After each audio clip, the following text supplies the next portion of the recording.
Advantage. Team Switzerland. Bencic pushing really hard early on here.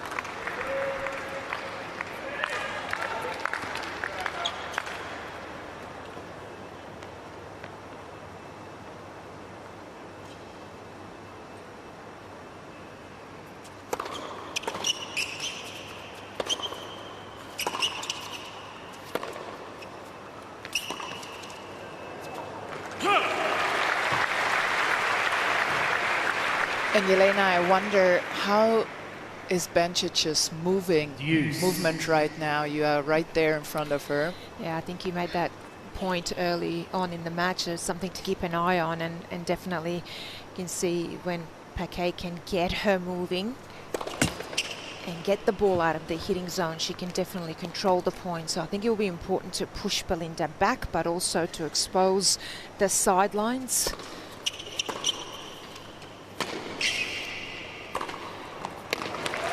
Otherwise, something like this will happen. And I've got to say, you talked a lot about the return of Bencic. And I think on the first serve of Paquet, she's still trying to find where to return from. But on the second serve, so impressive. Inside the baseline, takes it so early.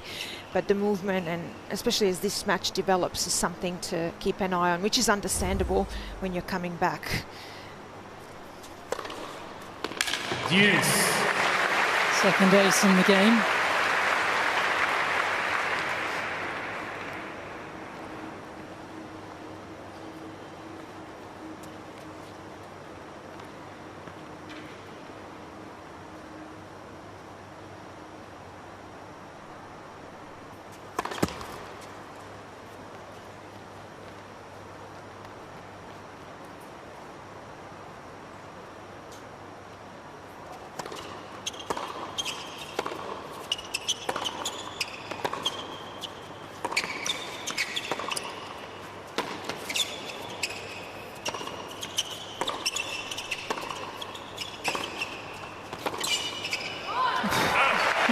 Well, they're both seeing it pretty well.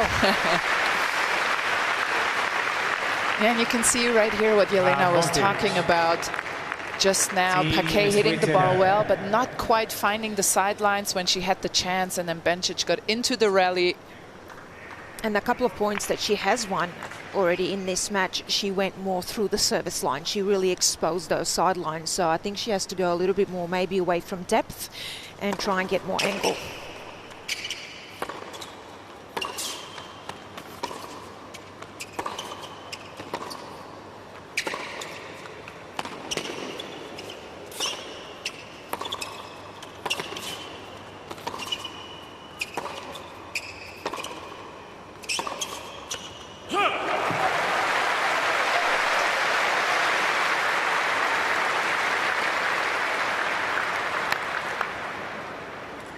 It's pretty good from both of them, isn't it? Coming off the off season to see the ball that well. I mean, you expect first match of the year for there to be some rust and a few mistakes and some inconsistency, and you don't quite expect them to start at Mach 10, do you? You see it right here, 16 shots of fast-paced ball striking. I tell you what, Sam, I never played my first match like this in the first few games.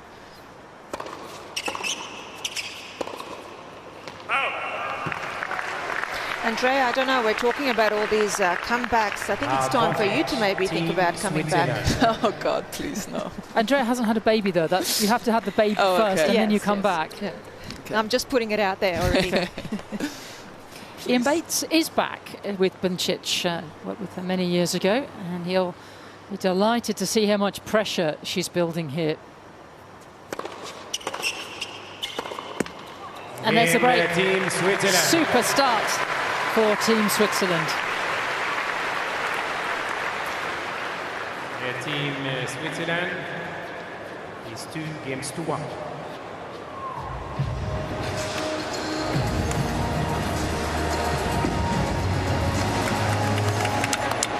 Bravissimo, vedi?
day 2 of the United Cup, and Andrea and I are trying to sort of peer into this conversation.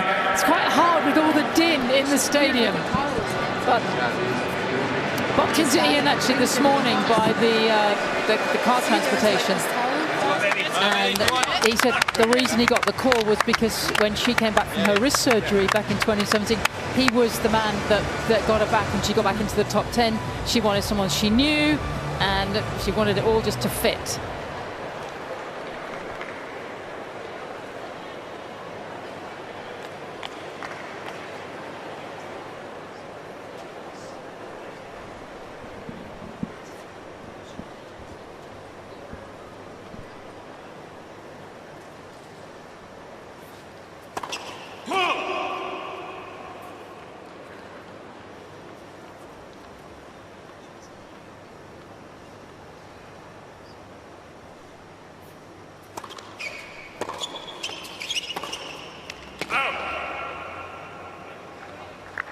Love 15.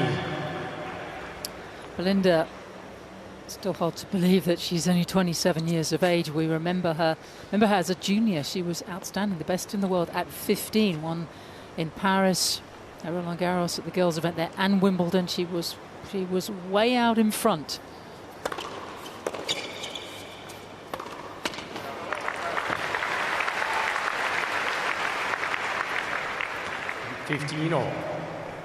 By 2 years later, she was on the verge of the top 10, and she was tracking towards winning slams, and she's had a wonderful career. But I wonder if that is still in her head. Is there a slam in her?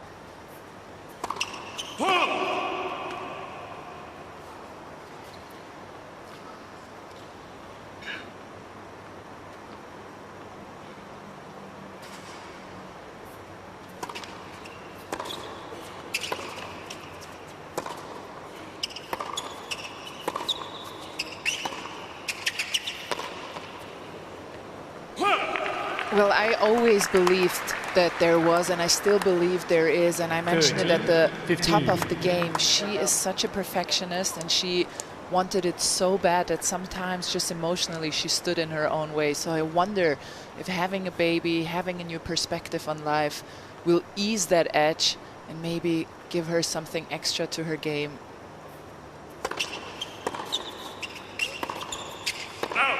That could possibly get her over the finish line of that major title. Yeah, semi-finalist at the US Open a few years ago. It's been her best slam twice, reached the last 8 there. Yes, she said with the baby Bella, she's had to be more spontaneous. You can't plan with the baby.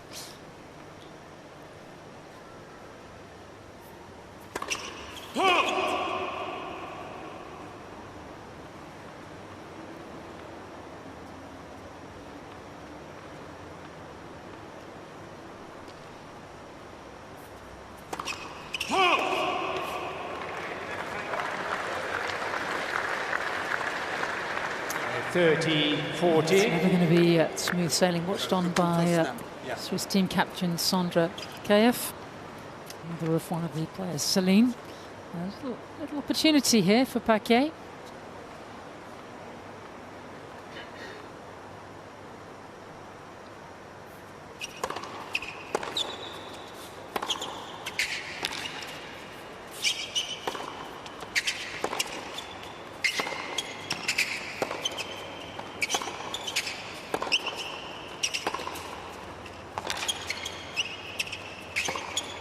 Perfect. Beautiful.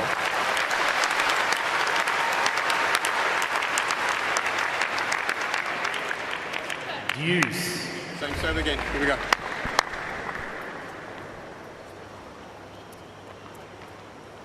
And when you're up against her, you really can't see that coming. So you're hot.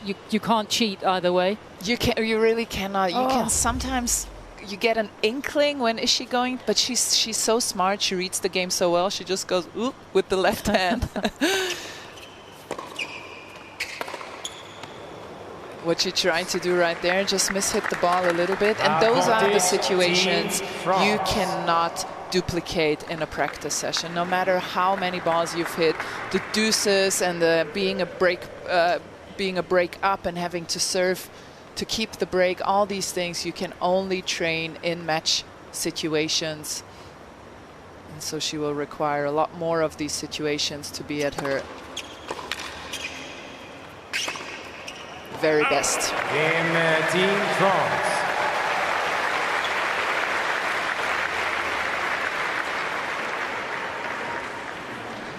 2 games off.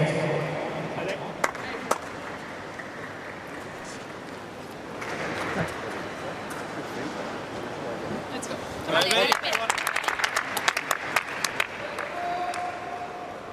So a couple of breaks, a couple of holds in the opening 4 games.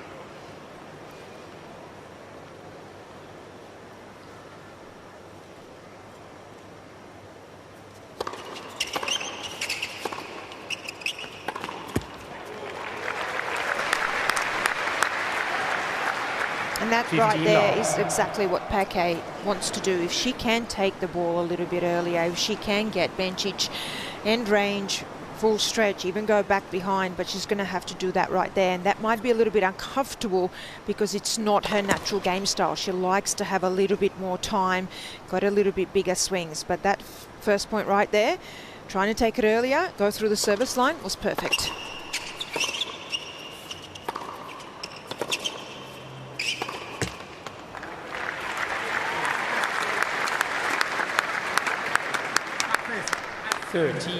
So let's keep an eye on Bencic's forehand, because now a couple of errors off that side and she keeps looking over to her box and her coach as well. And I did watch her practice right before the match here on centre court, and that forehand was flying a little bit.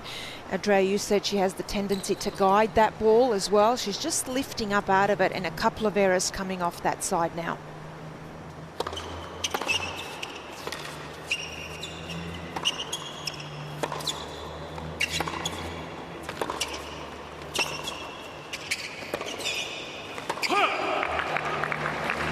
That was a lot better here. You can see it on the backhand side. She almost never misses that whip off the wrist. She always gives it a little bit on the backhand side, and on the forehand side, just as Jelena pointed out, sometimes lifts up the upper body, then tries to guide it. And you can really see it here courtside with the backhand. Her head is still. She goes all the way through the contact point and the follow through, whereas on the forehand sometimes she just comes out of it a little bit.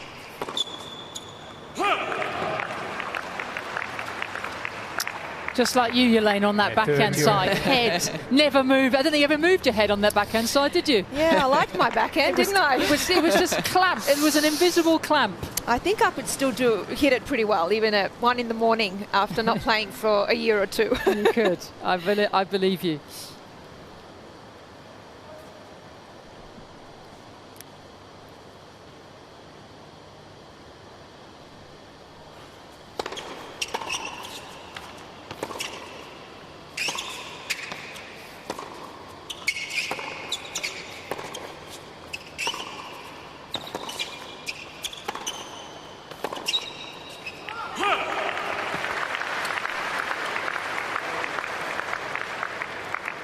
(30-40).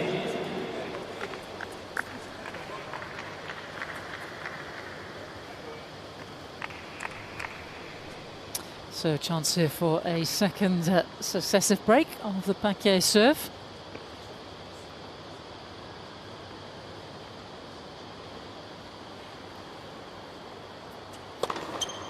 Deuce.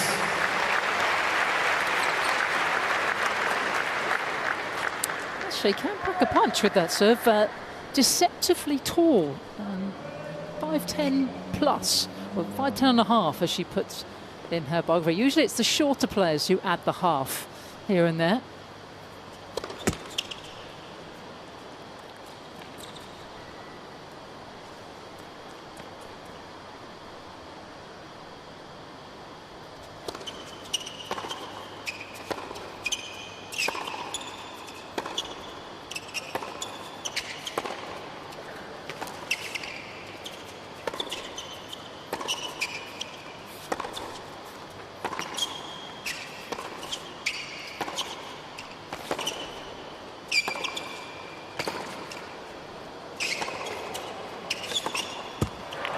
That's well played. Both women working very hard early on here. Got to control the rhythm. Here we go. Let's go get it. Come on. Bueno, šalji si včas, pojď.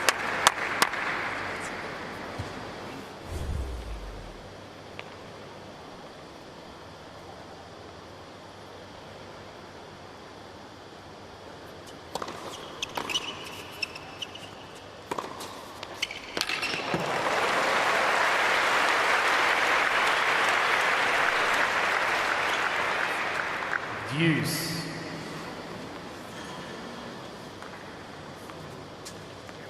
Fabrice Martin, former top 20 doubles player, said it was very strange to pack. Well, he's now coaching Hugo Humbert, so it was very strange to pack one racket to come here rather than 6. He's transitioned.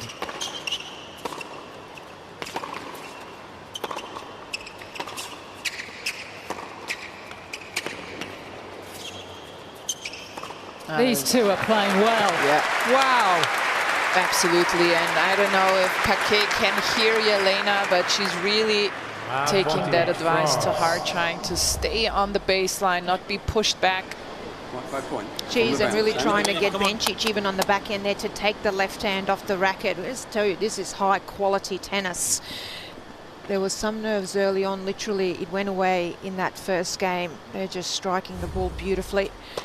You can even hear it off their racket, the sound coming off the racket. Incredible.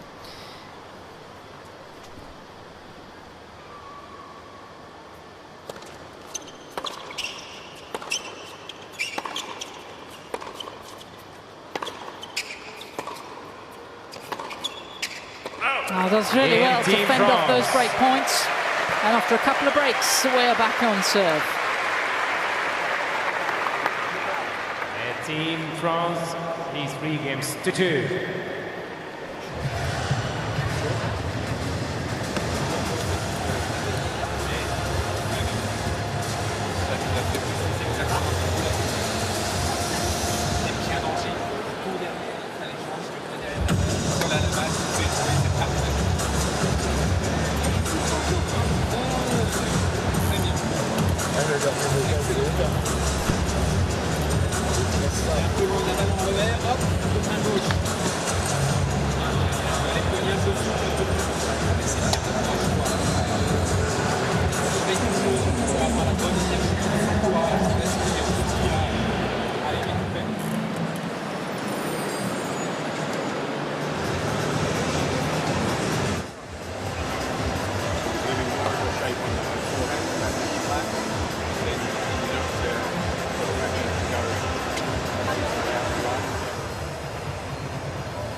Ken Rosewell Arena is the stage for the group and the finals here at the United Cup. We're getting used to this venue for the first part of the year as we open the season in Sydney, and of course the group stage over in Perth as well. But everyone will be here, well, the 4 teams will be here for the semi-finals next weekend.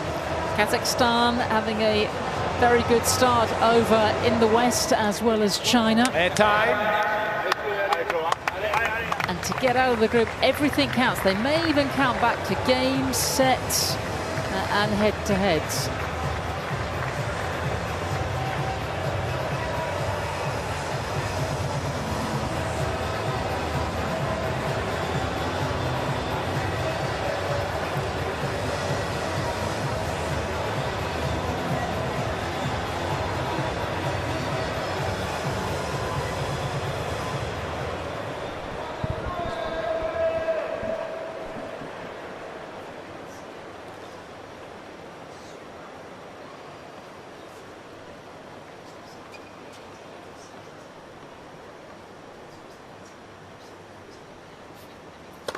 Top.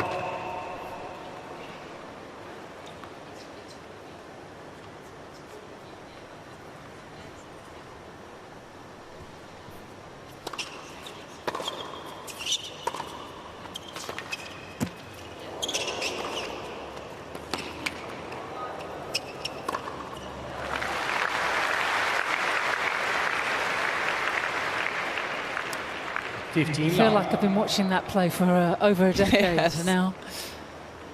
Heavily influenced, of course, by the mother of Martina Hingis, one of the great coaches in world tennis, Melanie Molitor, who she trained with. I think her father wanted her to train there at the age of 4, and Melanie said, no, go away, do these drills and come back at 6 or 7.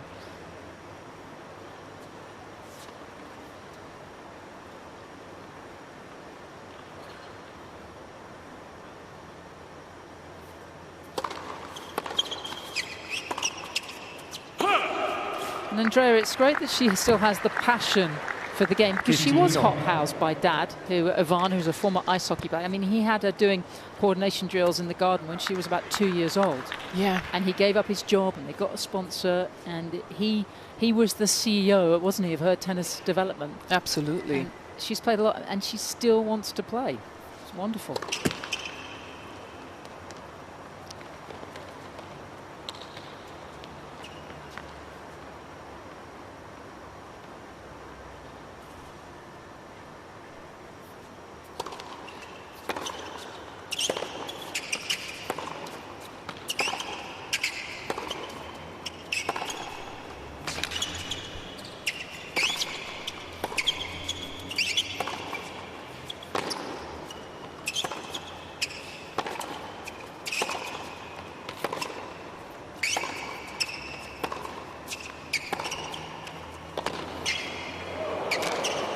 That's well hustled.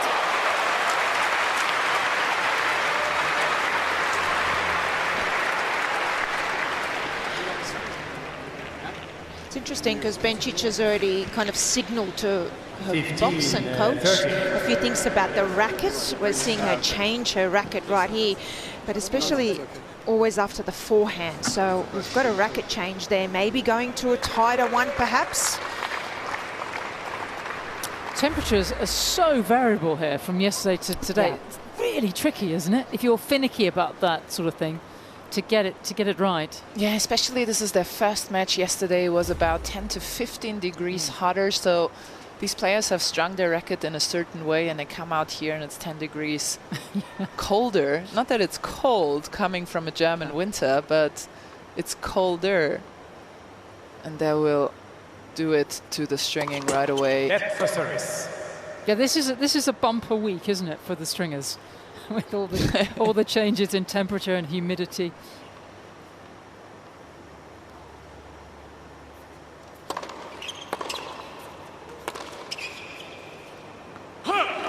And let's not forget that they also train outside on the outside courts, which are not covered. 15, So 40. the actual conditions, even though it's a little bit cooler today, are still a little bit heavier inside here. So it will be a little bit slight. So that's something you need to adjust to as well. Yeah, that is a really good point, Yeah. Elaine. I have to say, Paquet eyeing up another break here.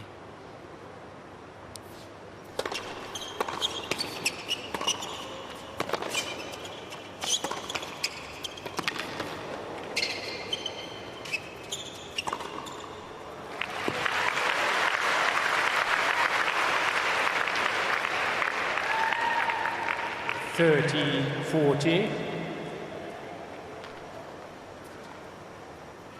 We've had a total of 9 break points so far between the two, and I have to say the majority of them have all been saved by first serves. It's really impressive.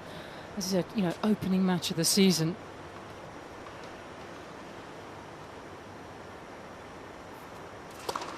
Ball.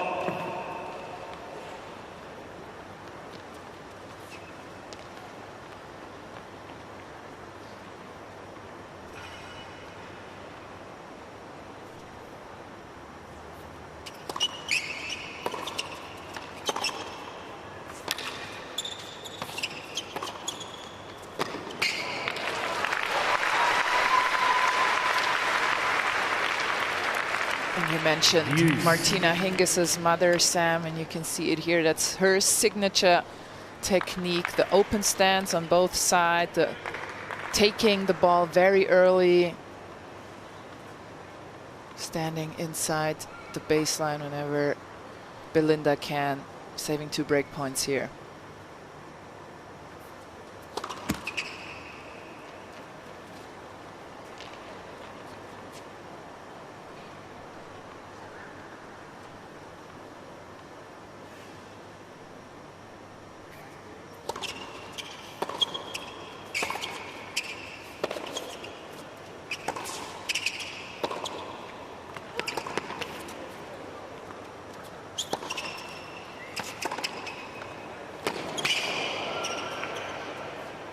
And again, the backhand doing all the damage.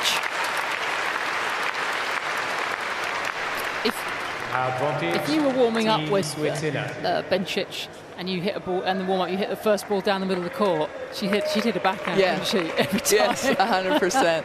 It's always a good trick to find out which side they prefer. Just bang it down the centre, first ball and knock up. Right. See the first instinct, right? Where how do they turn their shoulders? Right. Can she get out of this game?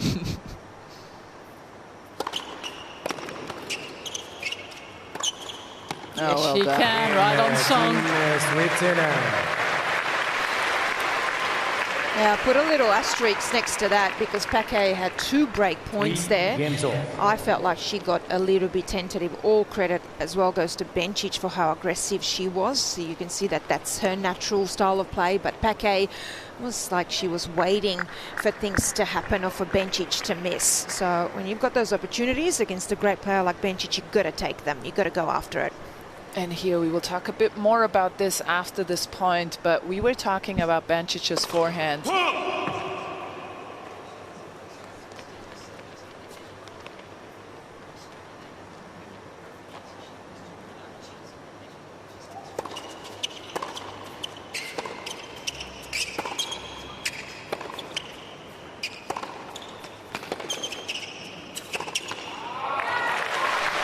Another fantastic backhand here, and we talked about how great that backhand is, no matter at what time in the night, if she's gone or not. But the forehand, we can see it here. Bencic is a player who likes to change directions frequently, and you can see a little insecurity on the forehand side. 67% of the forehands are going cross courts. That's the safer shot.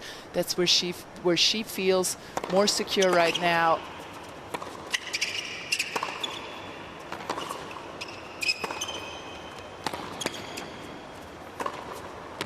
And that's an unfortunate miss, because once we see her taking the forehand up the line, that's when the opponent is always in trouble, because that means she's gained confidence. She trusts in that forehand down the line.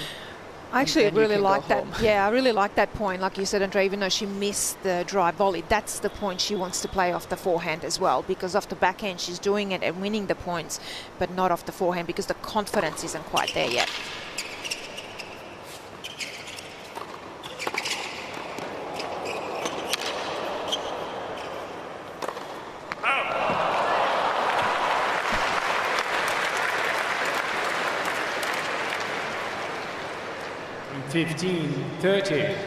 And Sam, you said to keep an eye on that movement from Bencic, and I can tell you it's been 42 minutes of play, but I'm already seeing a player that's moving better than she did in the first 15 minutes, and she's really hustling, getting a lot of balls back, just getting that extra ball, making Paquet play, which just paid dividends right there in that last point. Wow.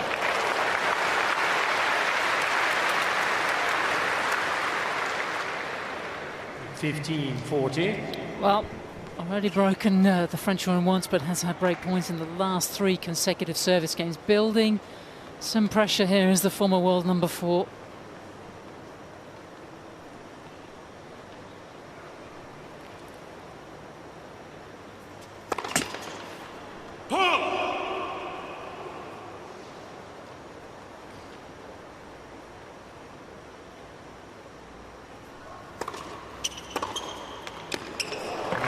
That's a very good sign, and once more Switzerland up a break in this first set.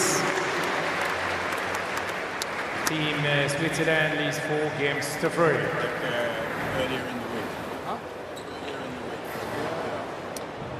So the returning mum, Belinda Bencic, and remember she's had a 16-month hiatus from September time in 2023 until playing those couple of tournaments, small events at the back end of last year. Let's see if she's... That racket's done the trick, hasn't it?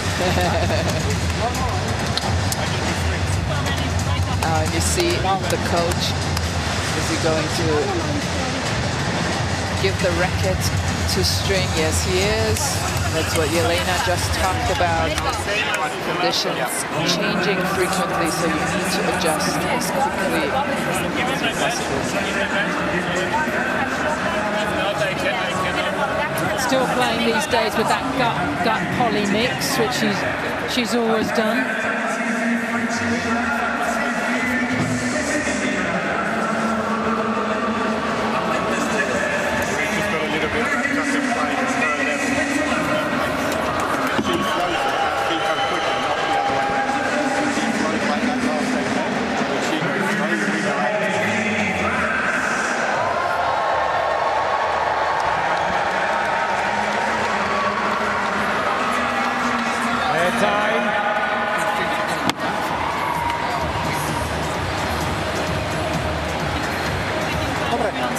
Teraz to už bolo výborne, našlapuj to stále.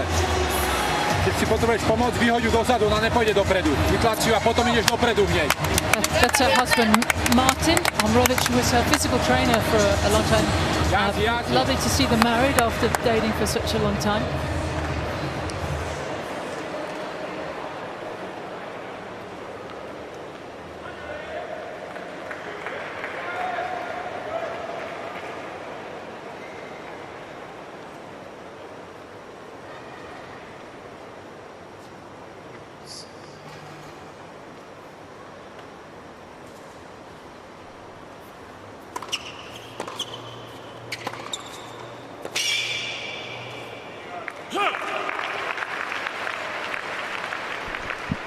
And in the past 2 games, you can just slightly see the pace being picked up by Belinda Bencic.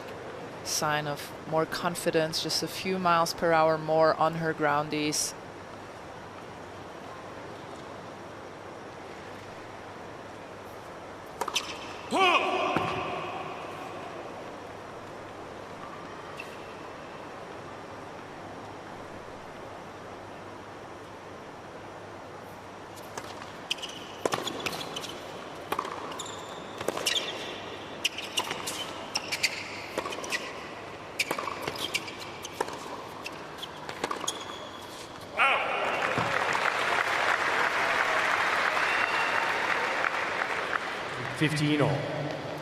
She wasn't, she said, planning to come back quite so quickly, but within 3 weeks of having baby Bella, she was back on a mini tennis court, just hitting a few balls for 10-15 minutes. When you think how much she's played over the course of her life, that she wanted to get back. And actually, when I bumped into her coach, Ian, he said, you know what, at the heart, she's a competitor. She wanted to get back. And she built up to a big court for an hour. But I think the feeling is that she's back probably earlier than they ever would have dreamed.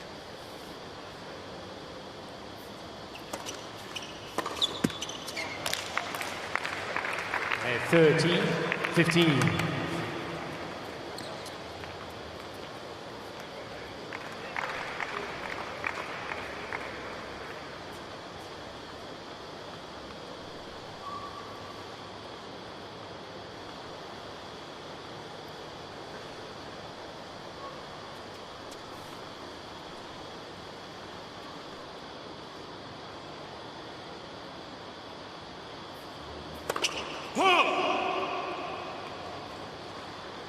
Yeah.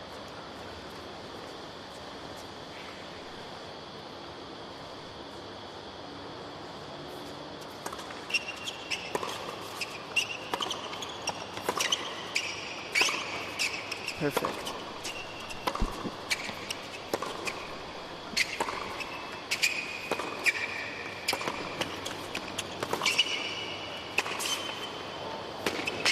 Now it's perfect. How very Bencic.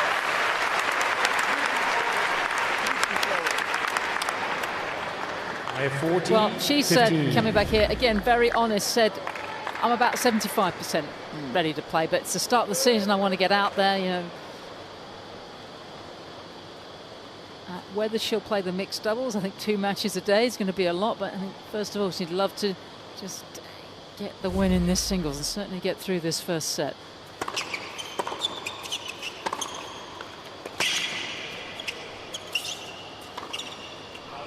Game It was a great strike, and I loved her scheduling. I loved that she went to these small tournaments, played a few challengers. You know, tennis players all have big egos, and she's a star of this game. She doesn't have to go back and play these small tournaments, but she knew that is what she needs to do and what she wants to have under her belt before coming to Australia. A few matches.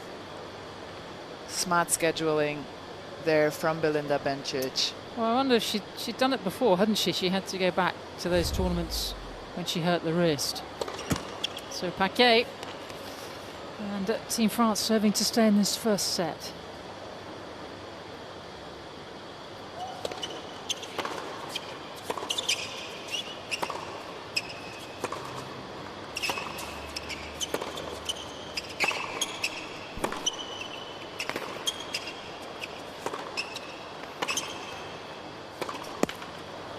I've got to say, for me, the turning point was the 2 break points at 3-2 for Paquet. That I like to call it asterisk moment, like Todd Woodbridge likes to say. But that was a turning point because Paquet's lost all confidence and belief and really gone tentative. And Bencic, on the other hand, just screwing confidence. And that's what the best players in the world do. They sense the moment. Whereas for Paquet, it was kind of like a letdown. And from there, she hasn't been able to recover.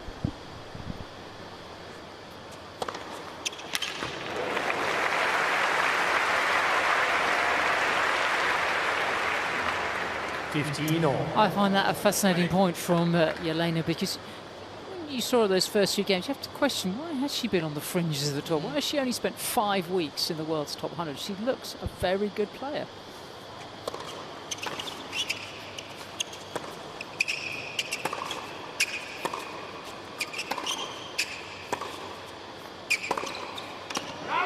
Well, Andrea, you both know this, but belief and confidence is something that can take you perhaps from a Grand Slam semi and final to win it, isn't it? It's something that you really have to have. It's those 1%ers that in moments like this can take you from losing a match to winning a match. And that's perhaps, you know, for Paquet, you can see a really good player that you would think should be better than top 100.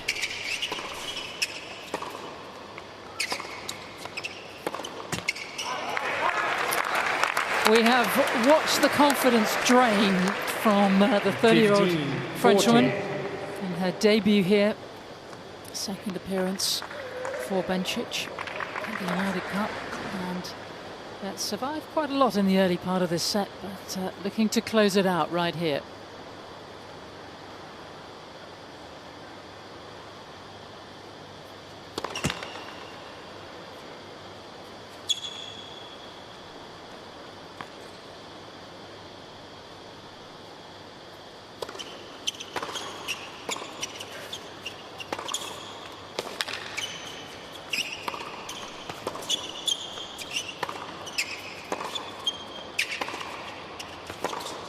And Bencic very much back in the groove. And as Team Switzerland takes this opening set by 6 games to 3.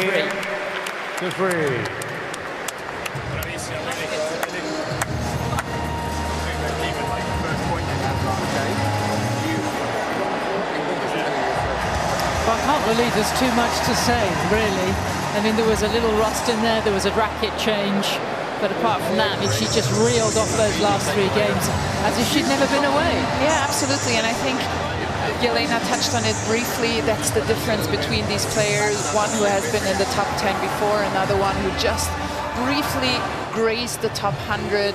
And we see the stats here. First serve, she can do a bit better. Belinda Bencic just above 50%, but in the end just hit a lot more winners. And I think when it mattered most, she went for her shots, and Paquet just pulled back a little, took a few meters back behind the baseline, let the ball come to her, whereas Bencic really attacked those short balls, went for her shots, and that was the difference in the end. And despite a few more unforced errors on Bencic's side, in the end she was the more aggressive player and deserved to win that first set.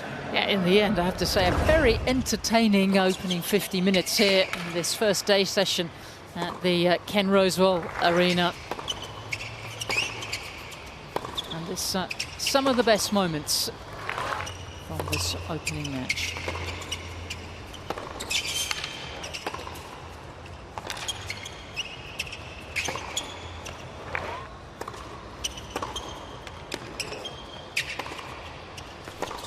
Bencic very much controlling that latter part of that opening set on what is so far a very pleasant day here at Sydney's Inner West at the Olympic Park. Air time. Were you here for the Sydney Olympics? I was not. 20 years ago, I mean 25 years ago this stadium was built. Extraordinary. I was here for the Sydney Olympics. Yes. Yes. Okay. Lucky you. Yeah, very lucky to have finished 4th. That hurt a little bit, but forgot about that. that's all right. Loved every minute of it though. It was here, this wonderful arena. Will go down as definitely a highlight of my career. Second set, Team Switzerland to serve.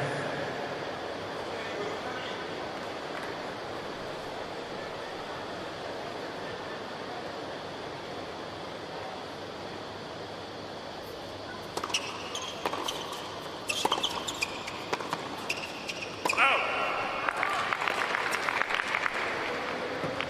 15 love.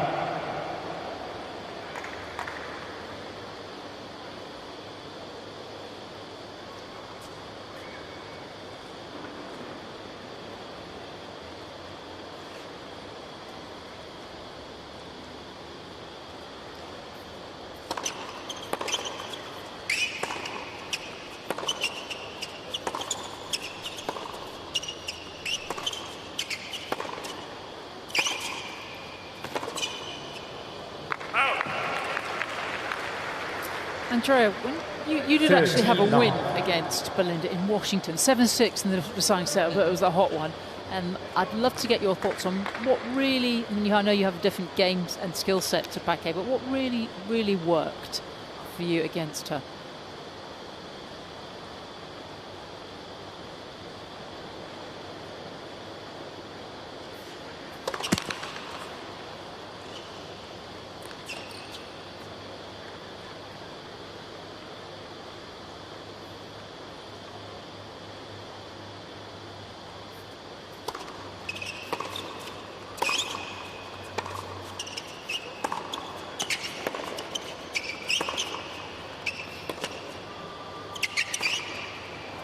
Nicely played. Well, to be very frank with you, I hated playing her. It was so uncomfortable. She put you in so many uncomfortable positions. And I think the one time I did manage to beat her, the biggest difference was I really attacked the second serve. I took a few unforced errors into account. I accepted them. I really went for the second serve. And I focused on not being pushed back behind the baseline because she takes the ball so early. Your instinct is to give yourself more time. And that's when you take a few steps back and you try to let the ball come to you. And that's what Paquet did after she missed those few break points. First game, second And I think set. that's the biggest challenge against somebody like Bencic, who stands so close up on the baseline, takes so many balls inside the baseline, to yourself defend the baseline on your side and sort of take care of your own side, because you are being pushed back by her aggressiveness. And I think that's what I managed well in that one victory I had. But thank you for not mentioning the 10 other matches I lost. There wasn't as many as that. It was 4 We've or got 5. a long summer together. I'm not gonna annoy you. Destroy my I'm your positive commentator. I only give good results. I never mention the losses, which we all forget once we finish playing. But I tell you, it was interesting. A friend of mine watched Belinda play when she was about 11 or 12. She was coaching on the junior tour. And Belinda, you know how a lot of the juniors are moonballing. She told me about how she was coming in, drive volleying, up on the baseline, even at that age. So it's instinctive to her.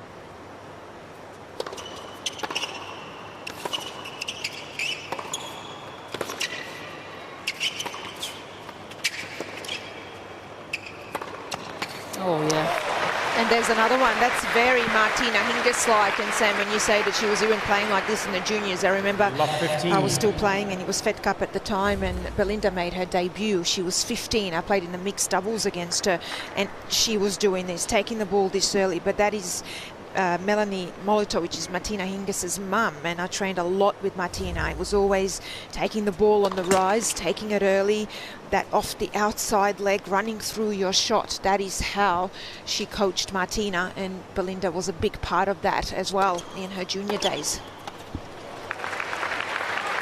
I wonder if you got kicked out the academy if you let the ball hit the top of the bounce and drop. It's like out. And also the dry volley. If there was anything, any moon balls, anything high, you go in and you take that as a dry volley, even in practice, even off the baseline.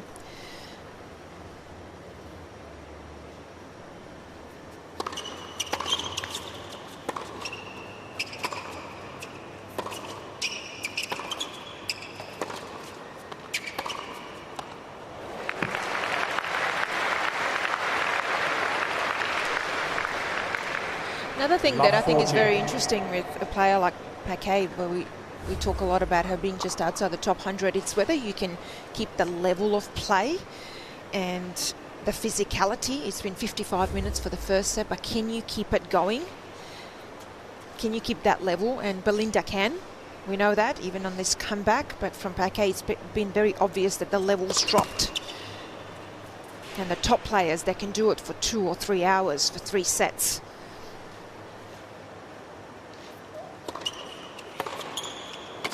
Oh, breaking for fun now. Team Switzerland.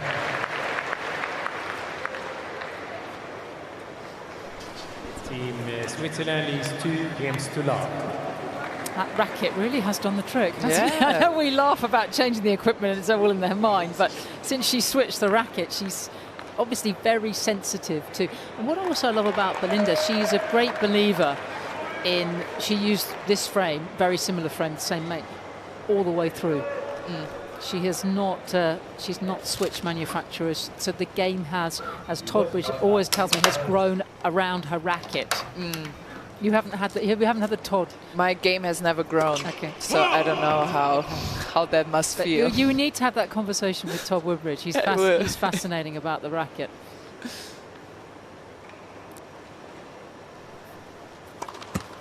And I guess now she's done the hard work out here, it's about maintaining concentration. She's played very few matches in the last 16 months and just driving this home as she would have done when she was a top 10 player.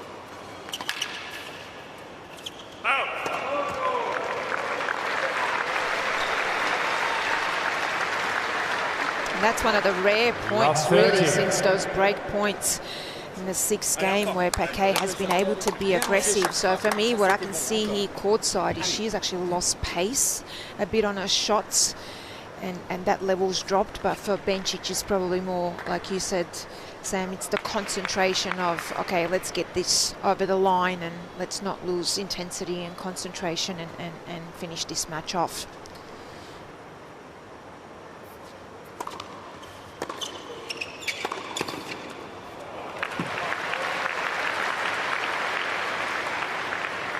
Fifteen, 30.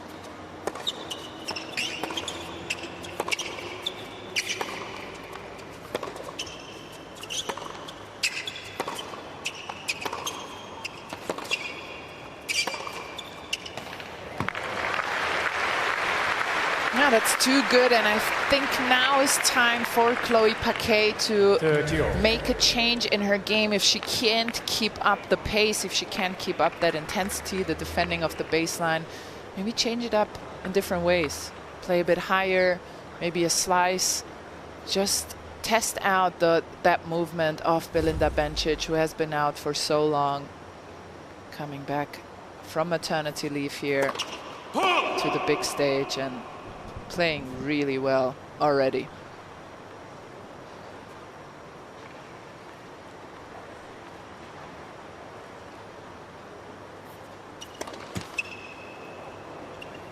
Jinxed 40. her.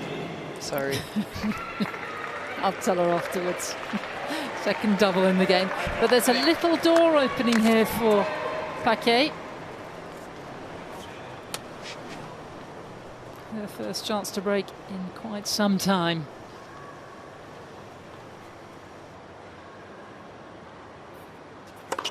Net for service.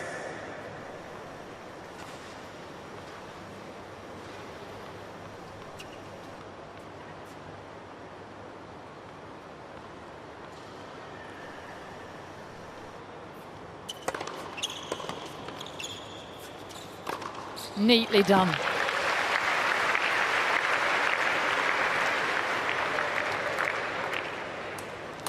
Deuce. Broken only the once. In the fourth game of the opening set, which is she held the early advantage.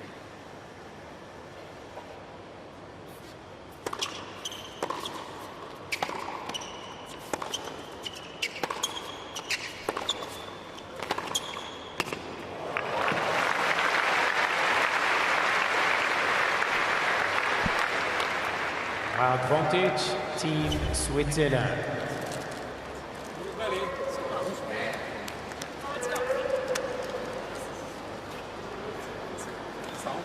Non mais là, allez.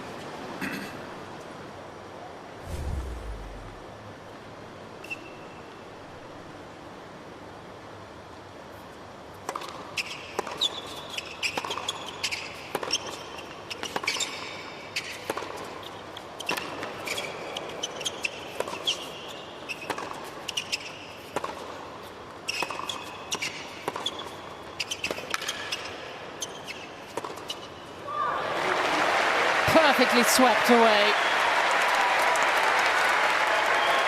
Team France hanging on here. Deuce.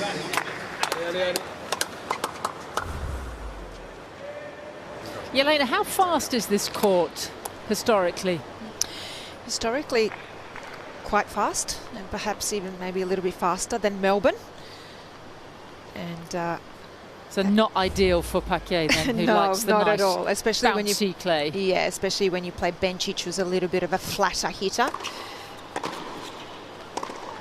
Like that. So she's a flatter hitter, and then the ball also skids through a bit more, which you can actually see here courtside that the ball off that just went straight. There was no kind of bit of a bounce as well. So worst kind of opponent, I would say, for Paquet.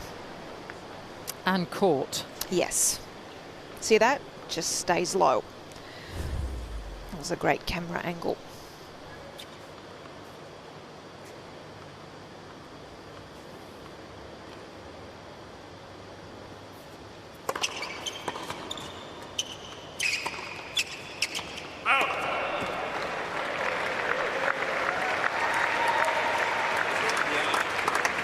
Deuce.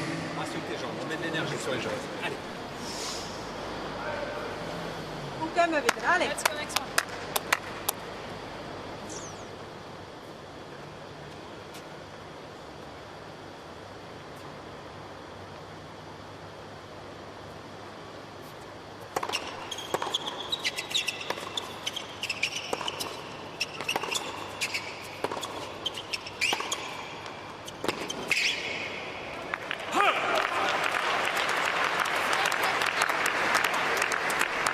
Advantage, Team Switzerland. Druhá lopta, uľahči si to, poď.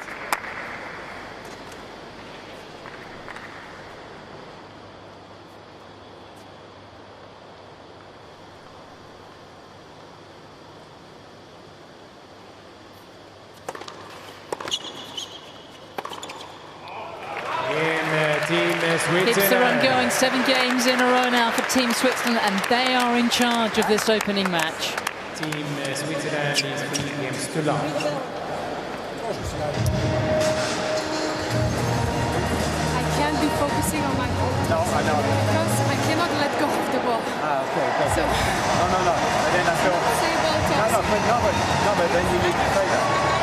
I know, but I just realized. I was like, focus on the ball. They take me. Then my hands there. It's almost like don't focus on it. Just be aware, like there, when you threw one up, you caught it. Whereas had you... Yes, but I do that automatically. And then when that first 2 or 3, she was like, oh shit, now she's not thinking about the point. No, but again, from the break point down, then you just return to the... What is it? It's interesting to see the ball was stuck in her hands. Yeah. She just said it that she couldn't quite let go of it. I didn't see it, but she must have felt it. Is it ball change now? No, I'm saying when it... Yeah, I got told when you didn't need it, so... I got told that not to do it. That's the last time I did it. Another racket. Doesn't matter. Belinda Bencic finding her way back to tennis as a new mum, watched by her husband Martin Hologic on the backbench there with her teammates. Mum Dana is here looking after Bella. And Bella's at that age, and I'm getting into territory that I shouldn't be in, but apparently at that age, when they're 8 months, if they sleep well, and apparently Bella does, they're very portable. You can sort of take them everywhere. Oh, okay. They're not running around it. Like a portable phone, yes, almost. Yes, okay, almost. I understand. Clearly, we are not qualified. I was just going to say. But we try our best.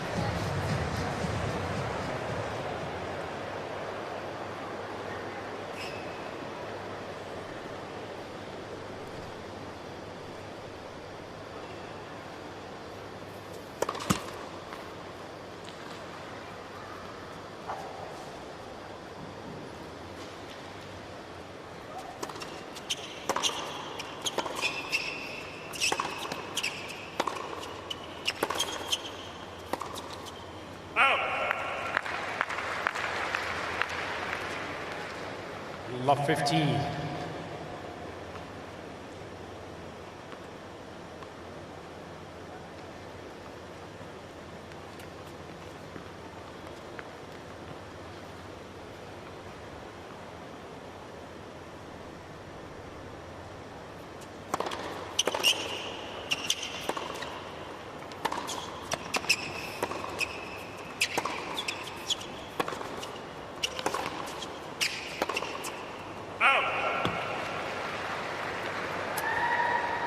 Love 30. First few games, there was a couple of breaks. They didn't look the golf with their inexperience and achievement, but it's a chasm now. And Paquet will do well to hang on at any point in this second set. It's getting away from her very quickly.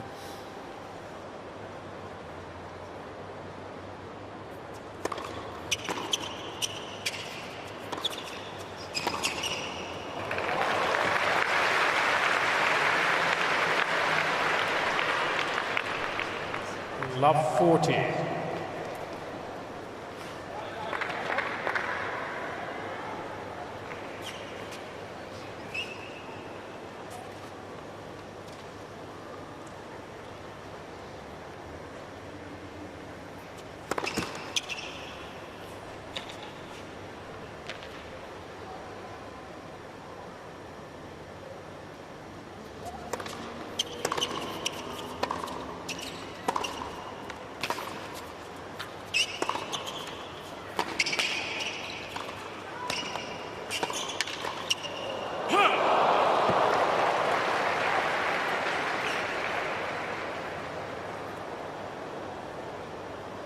She won't be missing those 40. In a few weeks' time, will she? I don't Not think that so. Was an easy volley. Yeah, it wasn't that easy. She just, you could tell her just kind of stopping. She has a nice smile about it. Is it an ironic smile? Unclear. Could have possibly taken one step closer to the net to make it a bit easier. But you're exactly right. In a couple of weeks, I don't think we'll be seeing her miss this.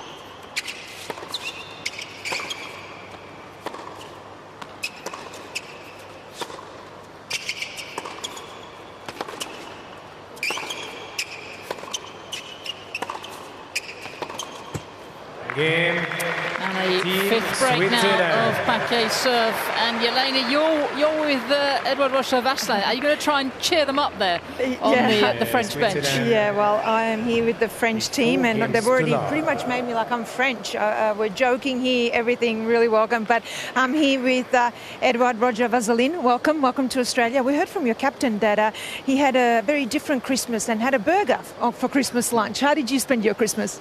Yeah, I mean, I bring my family here also, my wife and my 2 kids. So we were all together, the team and my family, for a dinner. I had the steak, the Australian steak, but yeah, it was nice to at least be together. I'm lucky I have my family here, so it's good. It's first time spending Christmas with this hot weather, but it's different and we enjoy this. Well, you've been a professional now for 23 years. In 3 decades, you started in 2002. I don't know if you even knew that, but what keeps you coming back? I think the love of the game, obviously, and also because of my family. I want them to, my kids to watch me playing. I think my biggest goal was last year to play the Olympics in France.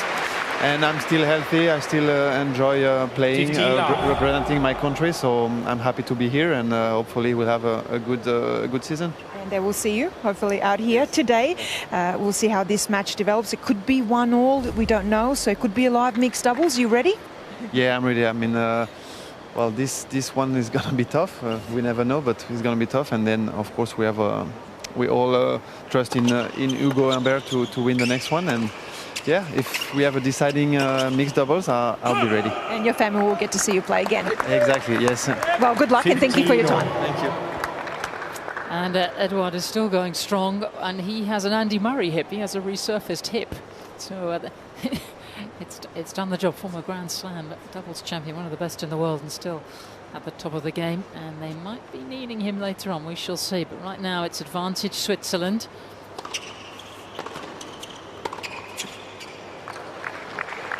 All the lines called electronically. 15-30. If you're wondering why there aren't any challenges. Players still like to see it though, don't they? Yeah, they absolutely do. Despite them knowing that there is nothing to be done about it. Just feels good to have it on screen one more time.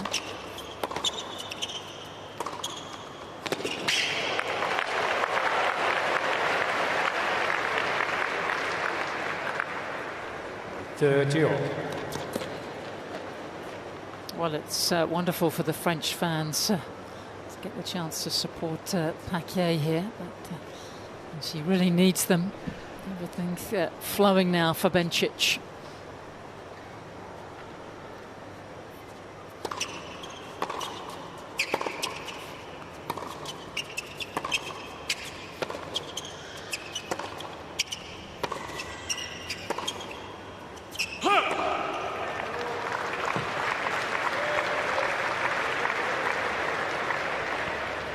(30-40).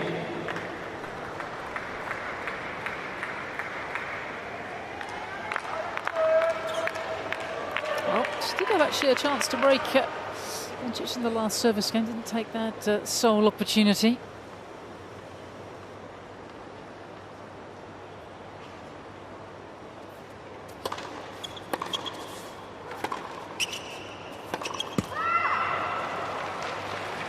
Deuce.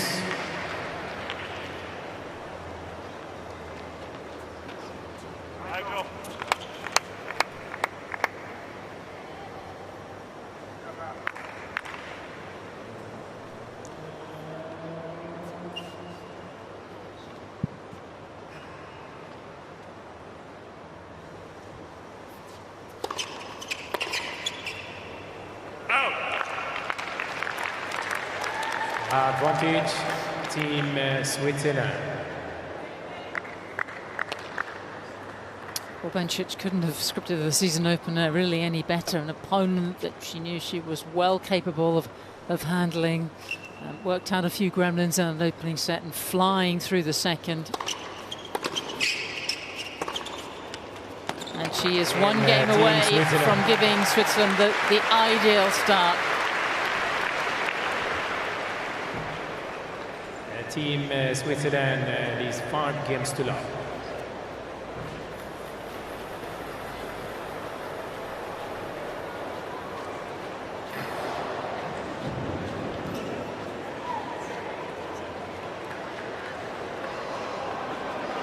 Well, I think there's a reason why so many players want to come down to this part of the world at the start of a new year, and why not? There'll be thousands, hundreds of thousands gathered on the quayside in just a few days' time.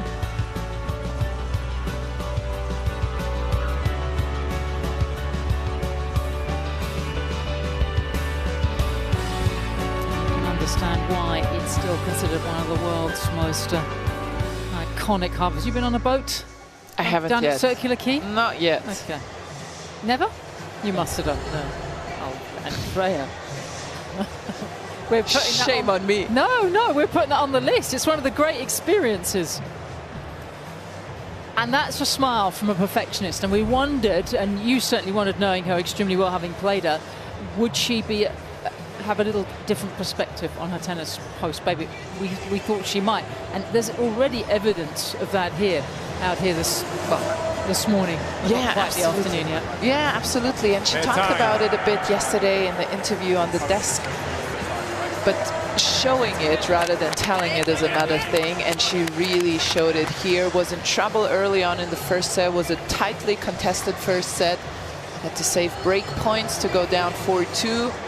Ever since then, she's just been more and more devastating from the baseline, especially on the backhand side. So many winners off that wing. And just seems to be hitting the ball more confident and harder by the second, if that's even possible.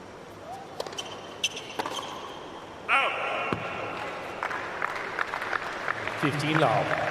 That was a shot we didn't see a lot of in the first set, that forehand down the line. Now in the second, she's gained the confidence to try that more often, despite the miss here.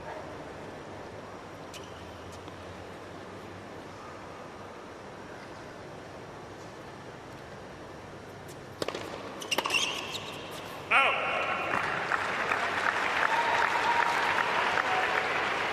30 love.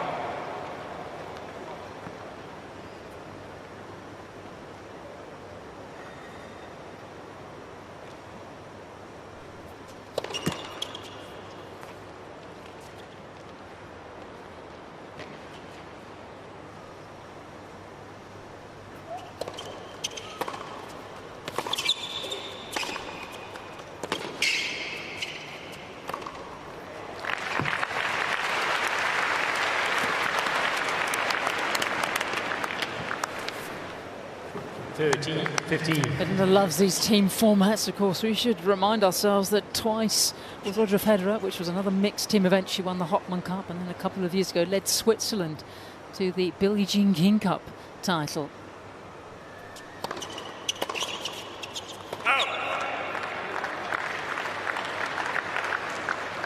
Yeah, 40-15. Now, is there something for Paquet here, who has felt rather scrunched up, I have to say, in this encounter? Sorry, I couldn't resist.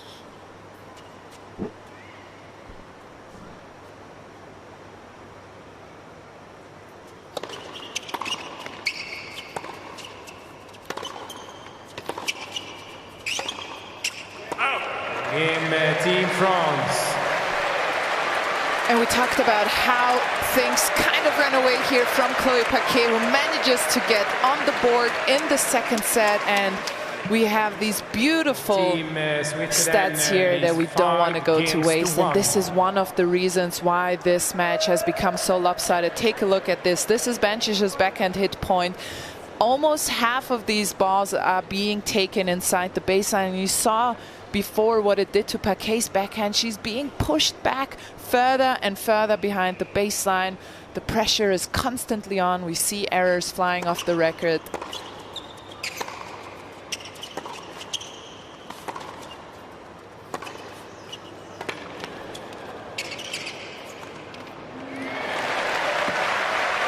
And we see what she's capable of, Chloe Paquet, and I have to say a lot of the second set has to do with how well Belinda Bencic played. She just hasn't let Chloe play her game. She hasn't let her use the forehand to put some pressure on her opponent. So this has been a great set and a half from her, and maybe Chloe will get a small little foot in the door here.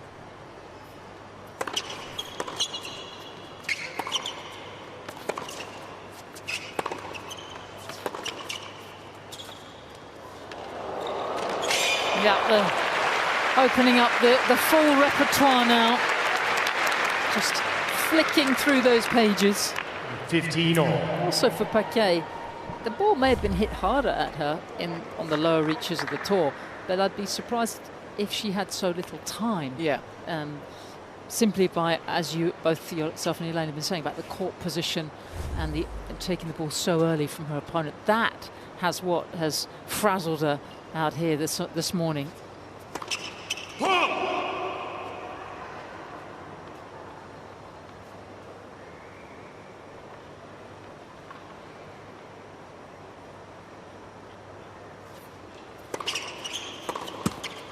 And that's such a good point that you're making, Sam, because there's two ways you can take time away from your opponent: by hitting it harder and taking it earlier. And Belinda does both, and that's what's so devastating about her game, and that's why she's been as high as number 4 in the world.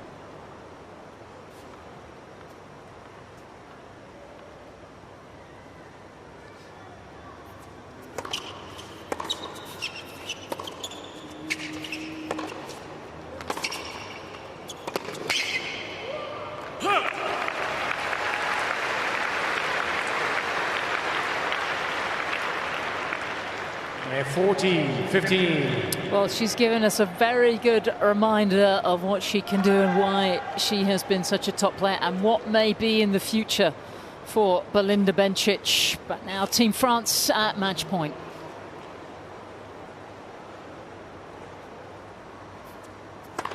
Excuse me, Team Switzerland. First day back on the job.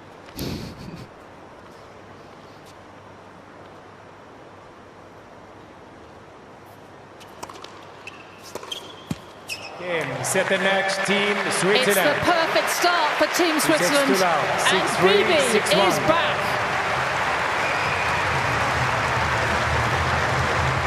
Straight sets, very comfortable.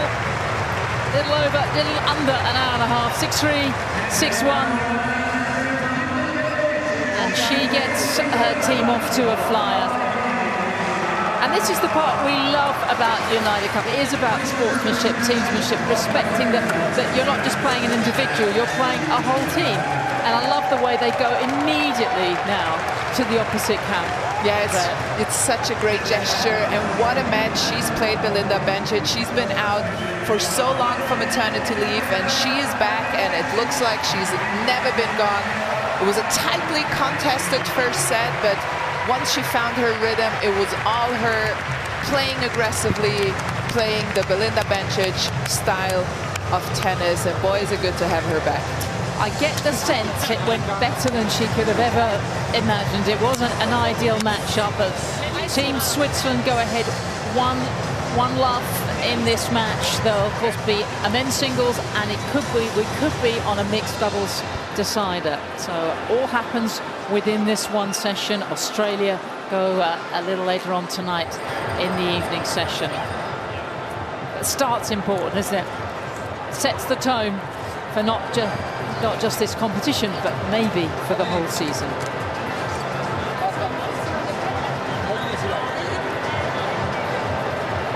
And even though there's many on that bench that won't be playing, they're supporting, or they may come in if there's an injury. You always feel with this United Cup that it's all about the team. Everyone gets acknowledged here. And this is how she wrapped it up.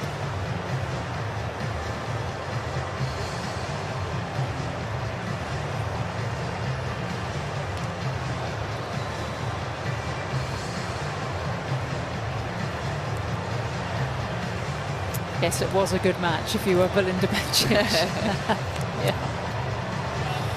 And I like her reaction. She's happy, but she looks like she's on a mission. Well done, Belinda. You are off and running, and now you get to have a chat with Jelena Dokic. Well, Belinda, congratulations. That was some high-quality tennis, and you won 10 of the last 11 games. Now, I know you're a perfectionist, but safe to say you are back and you're playing great tennis. Is that fair to say?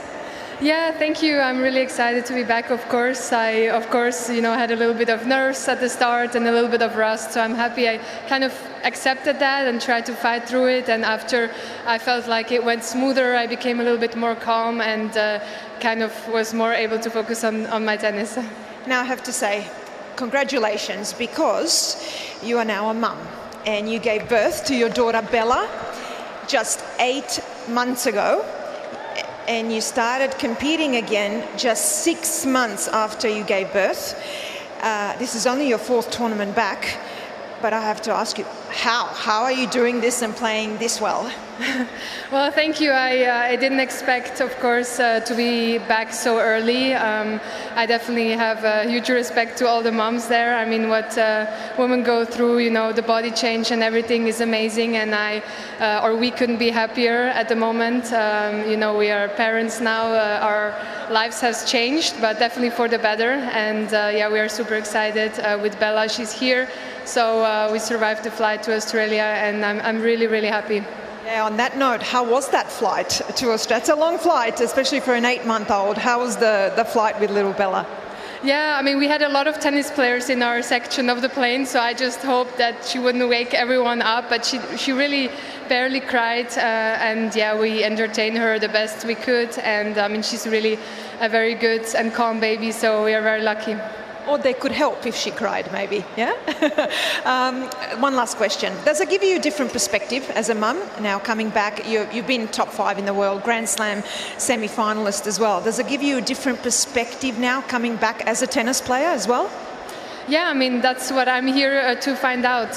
For sure, I felt like in those matches that I played already, I think I was much calmer, and I just didn't feel so much pressure that I put on myself, because it's almost like, before tennis was all my life and everything I had, and I just wanted to do so well at it, and I put so much pressure, and now it's just not the most important thing. My priority is, with my family, and I feel like I can, leave a bad day at the office. I can leave it behind on the tennis court. I don't drag it into the private life, and I think that's something that's changed.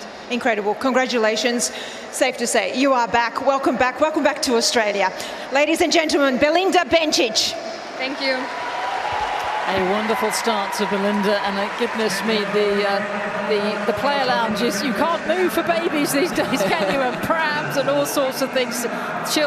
Little Bella will have lots of company, won't she? Absolutely, and it just comes to show you how a change of rule can change the culture of the locker room, of the players' lounge. As you mentioned before, you weren't able to take a protected drinking when you were on maternity leave. Now you can, and now we have moms all over, and they're doing tremendously well. Well, it was treated as an injury. Yeah. And so there wasn't enough time to come back. It's not enough time. So now they have about 3 years with which, so then there isn't a rush, and they can keep their previous ranking. They can get seeded if her ranking when she stopped was just inside the world's top 50, and she'll have a certain number of tournaments to play. And I have to say, probably all should say thank you, Serena, and thank you, Vika Azarenka, who came back without these protections and this help, and really caused an absolute stink that how hard it was. And Serena was the one that pushed that gate, pushed everyone through the gate. But before we take our leave, Andrea, which would be a shame because I love sharing a commentary box with you, just run us through a few numbers. Yeah, you saw it here in the first set. Belinda was only around 50% in the first serve. She talked about getting calm, and you could see it in the numbers. The first serve percentage went up, the winners went up, and in the end, the unforced errors went down. Only 7 in the second set, whereas there were a few more, 15 in the first set. So just an overall solid and great performance from Belinda Bencic. What a way to come back. Well, a great opener from the women. Next up, in around about 10 minutes, it'll be the turn of the men.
Welcome back to Sydney, and welcome back to the second match of the day. Slight delay there as Todd Woodbridge had to get his tools out of his bag there to go and fix the net. I'm alongside Jim Courier. Happy Christmas, happy holidays. Great to see you, Jim. It's great to be here in Sydney and alongside you and Todd and the entire team for this fantastic event. You can see the countdown on the screen. We are eagerly awaiting the players, so we'll step aside because here they come. It's time to introduce the players for this United Cup men's singles match inside Ken Rosewell Arena. Please welcome from Team Switzerland, Dominic Stricker.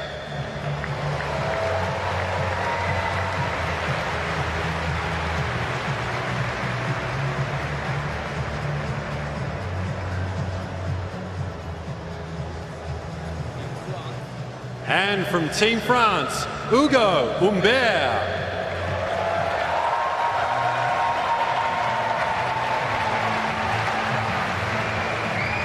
Two players walking out onto this very illustrious court, and a couple of players here, both left-handers that are real shot makers, Jim. This is about to be lefty on lefty crime. You don't often see it, but it is fun. Nice angles in action. This guy, a spectacular shot maker, really elastic on his forehand patch, and he was electric at the tail end of last season at the Paris Indoors. Made a run there all the way to the finals. That was a special run with the win over Alcaraz, his second top 5 win of his career. Obviously came up short against Zverev, who put the sword through him 2-2 in that particular final, but a performance that cemented his place inside the world's top 15. It's been a tough couple of years for this man, for Dominic Stricker. Things looking so good back in 2021. Had a big win over Hubie Hurkacz in Stuttgart, but then the back problem that he sustained after the next-gen competition at the back end of 2023, when he had to retire in the semi-finals against Medjedovic, ultimately kept him off court until June of the next year with a nerve problem. He's Dominic, hi, this is Eva. She's going to help us today. back, if you excuse the pun, and hopefully fully fit, as if he is, he's also somebody that has been tagged as a potential future great. He's got a lot of game, and he's got a lot of all-court ability, so this will be a big test Welcome, this is for Eva. both. She's going to help us today. Gentlemen, just a couple of reminders before we start. After the coin toss, can we please take 2 photos in that direction, one with our guests and then just the 2 of you. We have towel bins in each corner. It has your country name on it, and we have live electronic line calling, so all calls, including footfalls, are made by the system. Any questions? Shot clocks will appear in these 2 corners and behind me at the bottom. No questions? Okay, Dominic, your choice. Your choice, we have Australian Open, or we have that one, Australian Open. Go for it. It's AO. You serve? Okay, and the 2 photos, go. Jimmy had a pretty definite plan there. Sometimes you see players sort of mull over what they want to do. Humbert was just, I'm serving. And why not? He has a wonderful delivery. He's not as muscular as Stricker, but he uses that racket like a whip. And it's certainly one of the more striking games I've really enjoyed the last couple of seasons, watching him grow and kind of come into his own. And he's a player that it wouldn't surprise me if he finds himself in the top 10 this year. Yeah, he's definitely got the capabilities. We've seen that in terms of his win-loss record against sort of top 10ers, top 5, 2 and 3 against top 5 players for Humbert. But let's take a closer look at the 22-year-old from Switzerland. Comes from a town with just a population of 4,000 as Stricker. It's been as high as 88 in the world back in October of 2023. But really the story was the back problem for him, Jim, in the last sort of 12 months. Yeah, it took him a while to figure out that it was a pinched nerve that was preventing him from playing with any kind of comfort or freedom, or at all for that matter. So he finally seems to have sorted that out. He's ranked 300 right now because of the lack of ability to play, the lack of fitness. But he's a guy who has a protected ranking inside the top 100, so he's able to play. And he will, he certainly will be better than that ranking next to his name right now. Yeah, broke into the world's top 100 in September of 2023. It's amazing how vanishingly thin the margins of success are at times in tennis. He was match point down in the second round of qualifying in New York to Lamas Ruiz 8-9. Held that point, the rain came, ended up getting off the court, had to wait for a few hours before coming back, ended up qualifying, beat Tsitsipas, made the fourth round and broke the top 100. This man has had a few fluctuations over the last few years as well. Has Humbert, he's now 26 years of age, and he has been as high as 13 in the world, place here as the world number 14. Has been around the fourth round of Wimbledon, has been the furthest he's been a major. 6 career titles, a couple coming last year.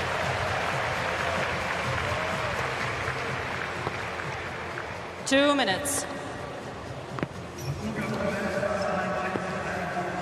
His peaks are very high, Jim, but he's had a few valleys in the last couple of years. He was inside the world's top 30 and then dropped outside the world's top 150. He's one of those guys that has the weapons, but control can be an issue at times, which, you know, it's not an uncommon occurrence for players that have as many options as he does to be flashy. And that's, you mentioned why he's been such a problem to players inside the top 10. He's played 30 matches against top 10 players, and he's won 13 of them, which is a phenomenal record for someone not ranked in that group. So we know what his upside is, but when you play against Hugo Humbert, you've got to rely on some fluctuation in his game and the consistency of it, and hope that he's a little bit off and take full advantage of that. Looking forward to this one. A lot of first strike attacking tennis coming from these lefties. 1 minute. And when I've seen Stricker play, first of all, I love his little flat, compact backhand. He can really handle pace off of that wing, and he can lash the forehand too, like Humbert.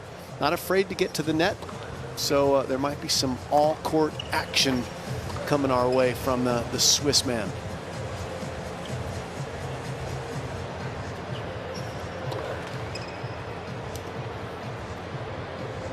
"30 seconds. Ladies and gentlemen, this match will be the best of 3 tiebreak sets. Hugo Humbert. Last couple of serves for both of these two players.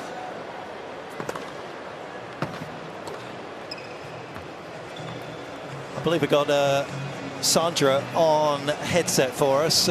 Sandra, are you there? Can you hear us? Yes, I'm here. Hello. You must be super excited with that performance from Belinda. I guess everybody was hoping she was going to play that well, but you never know until you step between the lines. Yeah, I'm very proud of her. She did it very, very well. And Sandra, Jim Courier here. What about this particular matchup for Dominic? What are you? What's the team thinking is going to be important for him in this match? So I would say he's the underdog, so he has to be relaxed and play point by point. We have no expectation, and we believe in him, so we'll see. And how's his fitness level? It's been a challenging couple of years for him with the back problems. Yeah, what I know, he's fine, no pain, so I'm sure he can go full. Oh, well, good luck to you and the team. You're off to a good start. Let's see if he can put you over the line. Thank you very much. Have fun. Thanks, Sandra. Yeah, we're about to join battle once again between France and Switzerland. Jim talking about Stricker's problems. He had to retire against JJ Wolf in California in Taburan with another problem with his back. Thankfully, it wasn't the same problem he has, so that's why everybody is just hoping that he can have a full season, be fit and healthy. Just 17 matches last year for Stricker. 15 love. As Humbert opens up, dropping the hammer.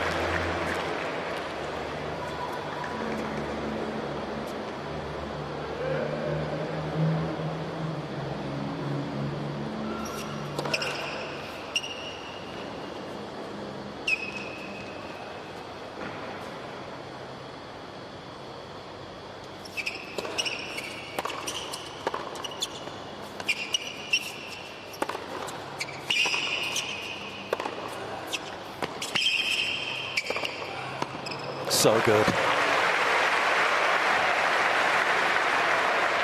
30 love. Do you have Rust-Oleum in Great Britain? It's a spray that you put on to get the rust off. Seems like he just got a little quick spritz of it before this match. That is a handy dandy little start. There's a captain for Team France. That's why I love you, Jim, because you're so confident. You go to those places that other people wouldn't necessarily go. Spray, tennis. Rust-Oleum. You know, I'm keeping it tight.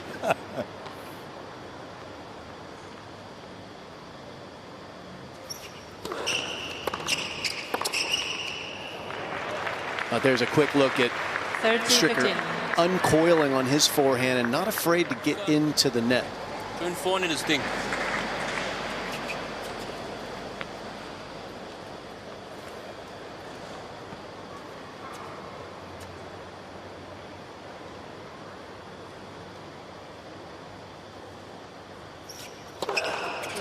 I'll tell you one thing, in the Swiss team zone down there, they're going to need to be aware when Humbert's serving in the ad court, because he can really create big angles. Almost peeled that first serve in this point into that team zone. He's been drifting ever wider on the ad side in the last couple of seasons, has Humbert.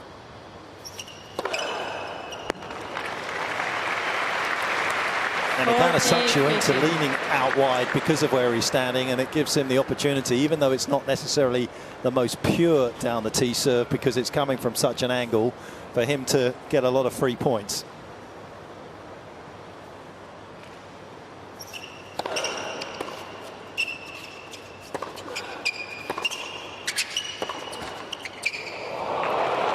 Game Team France. Well, they had to change the net, and it's a lucky net so far for Humbert as he picks up the opening game off the back of that particular net cord.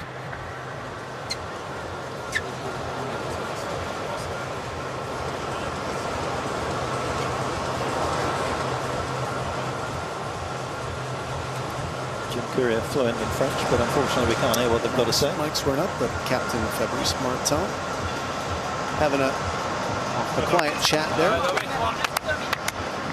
For Stricker, it was a long time before he actually knew what the problem was with his back. He said that at the back end of 2023, when he was having that success, we saw the head-to-head where Humbert beat him in the quarters of Basel.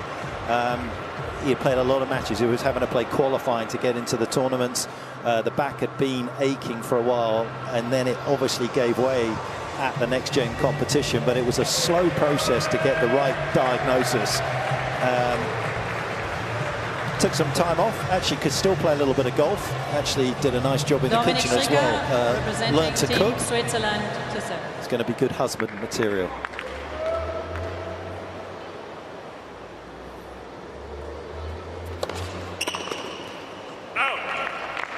It's not just Jim and myself on this one. Todd Woodbridge has been listening in. I saw you've been scribbling a lot down there. Todd, what was that for? Well, I was just you know, Jim was talking about rust. I was trying to get a bit off myself here, get back into the game. But I'm really looking forward to this courtside. One of the key things down here is you actually see the ball striking and shape of shot, and two quite different shapes on the forehand here. You get that lovely, smooth, long flowing stroke from Humbert compared to a much more rigid and a heavy, more topspin from Humbert. But we'll keep an eye on both those forehands as we get underway. But great to be courtside with you two.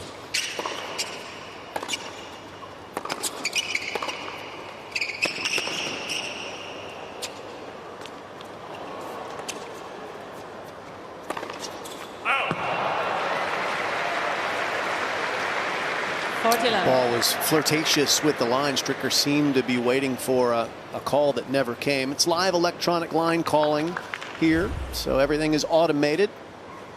He was pretty casual with that one, and that still elicited a pretty big miss from the Frenchman.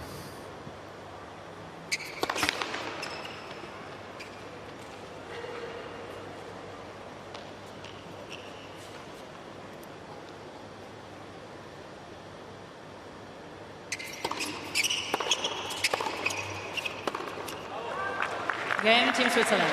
As well to defend the quick return.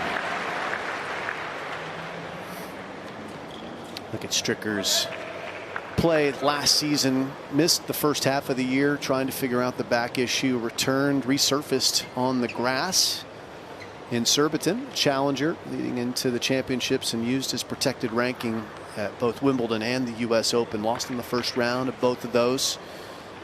Played quite often in the fall, which is good, bouncing between some tour events and some challengers. 15 love.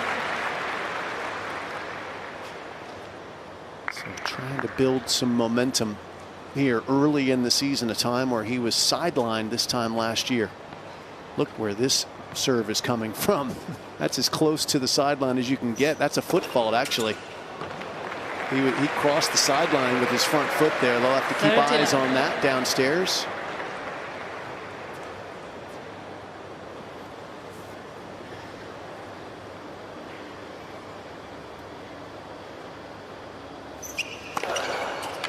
That's an interesting one, Jim, as he slams down another ace, because that would be called by the electronic line calling, right? So they would have a program to be center. They would have it in there, but I don't think they would even thought about out here yet. It's probably not in the program to be able to call it. He's out there again, Todd, and this one, that's another foot fault. That's 2 in a row, because his front foot, it starts in a safe spot, and then he moves it during the motion, and it crosses the line, which is the same as crossing the baseline or center service line.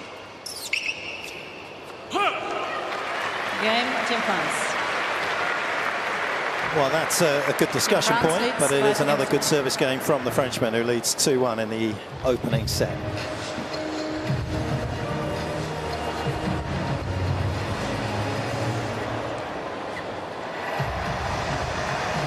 Let's take another closer look here. Watch the front foot as he goes into motion. That is clearly infringing the line.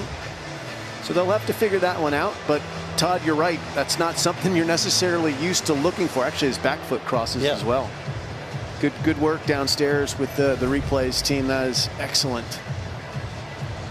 So is his serve, by the way. He doesn't need to break the rules to be awesome with that serve. Yeah, the official rules saying if you touch the area outside of the imaginary extension of the sideline with either foot, that it is a foot fault. So I wonder how quickly somebody from either tour is going to pick up on that. Well, it makes it tough for their chair umpires. You could see it in that last serve, but when he goes up to the other end of the court, it's the furthest away from her, and she's got to also be aware that she should be looking for it, because it's going to have to come from her, right, unless they put a lines person out there.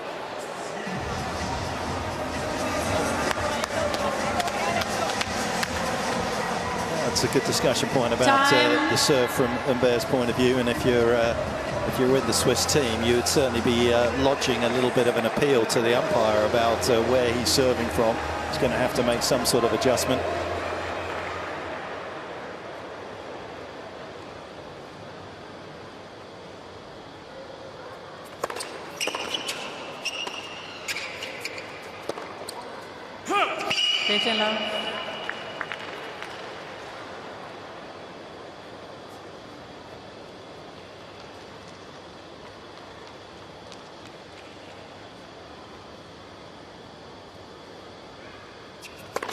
Left facade.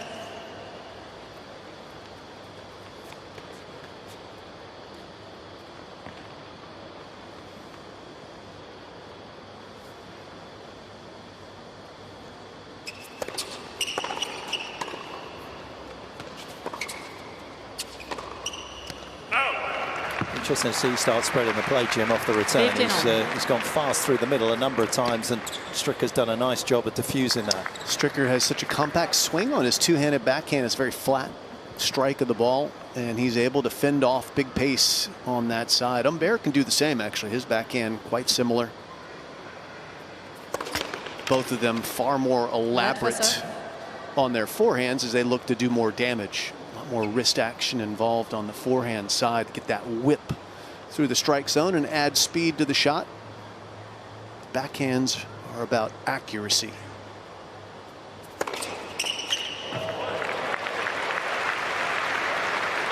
(30-15).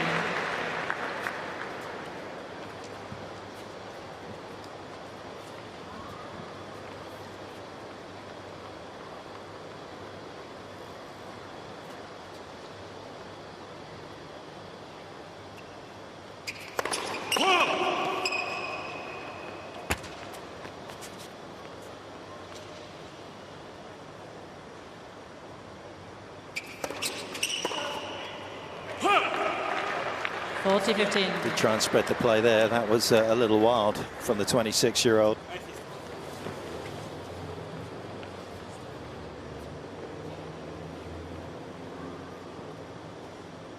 Much more conventional stance from this left-hander on the baseline when he's serving.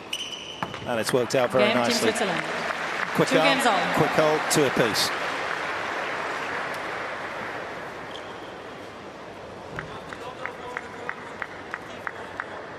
Talked about his win over Hologic for Stricker back in Stuttgart on the grass in 2021, which just served notice to everybody of just the quality that he had. His other big win coming against Casper Ruud in Basel on his way through to that meeting with Humbert in the quarterfinals for Dominic Stricker. He's won a couple of doubles titles, both times coming in Gstaad.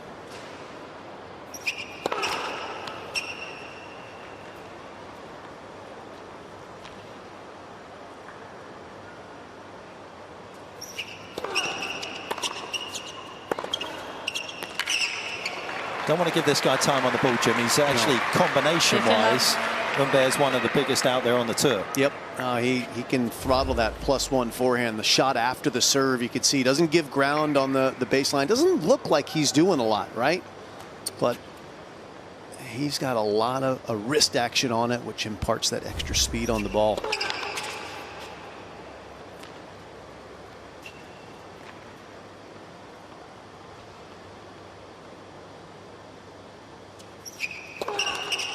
Numbers I have for him, and I may be just a touch out, but I had him down at 79 miles an hour on his forehand and 75 off the backhand. It's upper echelon. Yeah. There's not a lot of breathing room if you're down the other end and he's not making errors.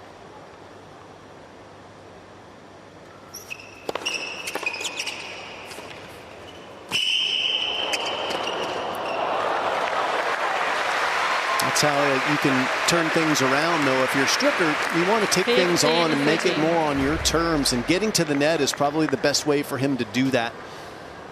And he's a sturdy, burly player. Not as lean as his opponent, but he's got some power on his legs. He moves well. Here's that extreme serve position again. Oh, what a combo. Jim, he's a bit of a throwback type of athlete, though, because he moves very well forward and he comes into the net with those first 2 steps well. So he's a good sneaker, but already from courtside here, you see him struggling out into the corners a lot. This is where he gets burnt. So he covers a corner and leaves a gap a lot, and that's something he's going to have to be aware of.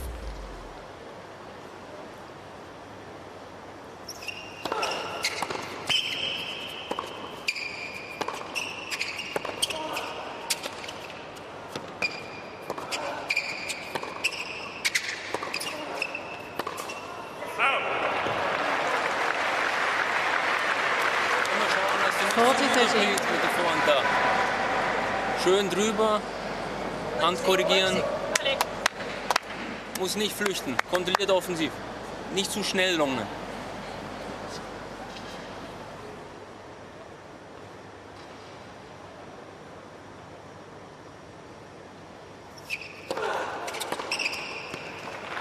Game to France.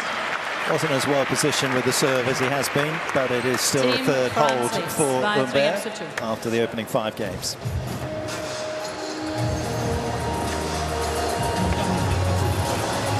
One of the talking points already early in this match is the extreme positioning for Humbert with his first serve. Let's take you back a couple of years ago to the 2023 Australian Open. That red patch up there, that's the cluster where he was making contact with his serve. And then, well, the US Open last year, most recent data at a major, you could see he's already shifting it, but today he's gone even further afield to the left. So he's really, seems like he's exploring his options. And I guess one explanation I might have for why he's even further to the left today than usual would be simply the fact that he's playing a lefty. So he's trying to get to a forehand, not to a backhand, where you just have naturally more reach, don't you, Todd?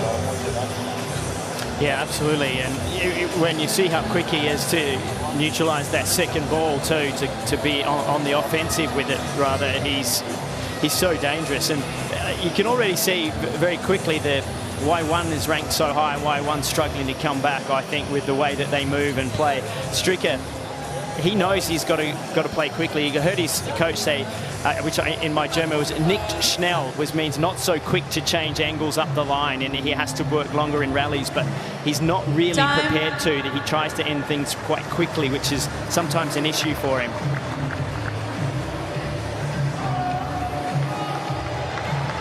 Yeah, so a little bit of game management really for Stricker in terms of what Humbert's throwing at him. He's been pretty solid so far behind his own delivery. Yeah, and he has just been told that he is foot faulting. Well, I just had a little conversation with, there's a couple of supervisor line people that sit by the side here, and they weren't aware, and it's obviously not in the program. We discussed that, and so they alerted the umpire to be looking for it.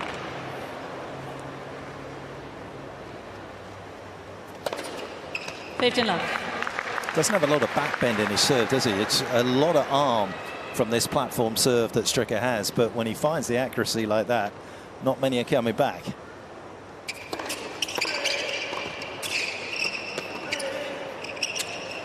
Awesome.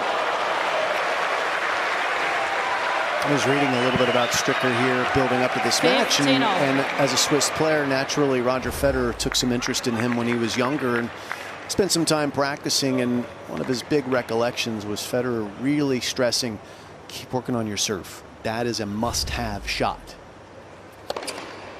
As a lefty too, you get such an advantage. Doesn't have a huge live arm on him, so accuracy is going to matter the most.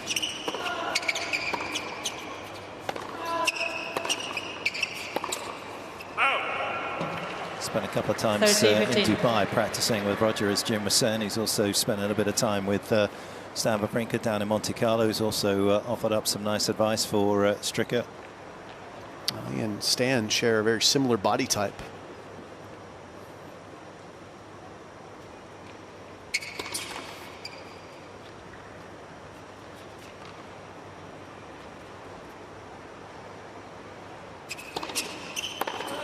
Oof.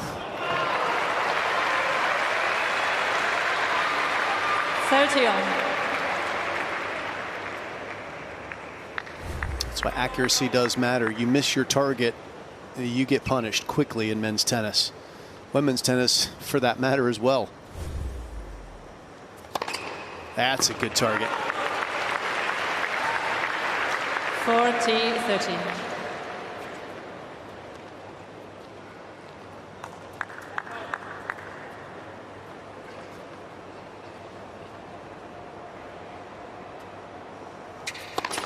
Let first serve.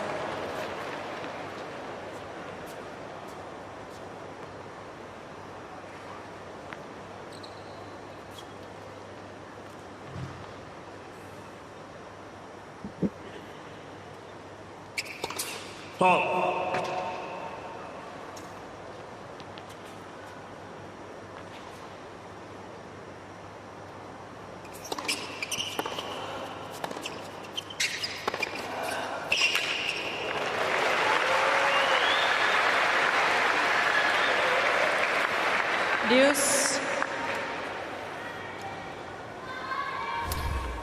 This is where he has to be careful, doesn't he, not to drop that ball short. And again, you see he struggles to get out to the corners as well as his opponent does. Really starts lunging from quite early to try to get there.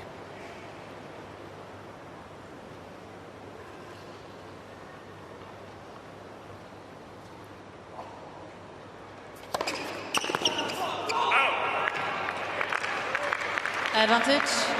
Team Solid serve, perhaps just a little ambitious off the return there from Humbert. Well, he was guessing T. Humbert was looking for that serve, and he seemed to be excited when he guessed right and just overcooked that return.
It's good play from Humbert. He just can't leave the ball hanging in that part of the court. Advantage, Team France. Nice adjustment on the return. Guessed the forehand was where the serve was going, but was much more conservative with the return, then went to work. A good compact backhand, taking the ball early on the rise. Too much to handle. Break point. Too many missed first serves on this side for Stricker. Trouble now.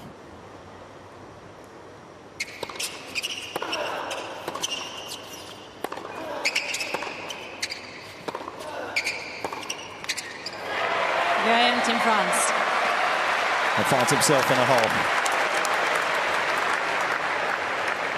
Team France. Always interesting, Todd, isn't it? The environment that you grew up in. I mean, Humbert's talked about it quite openly, that played a lot of tennis back in France, back in Metz, where he grew up on carpet, fast carpet. You would have hit a few on those in your time. Don't have long backswings in those situations.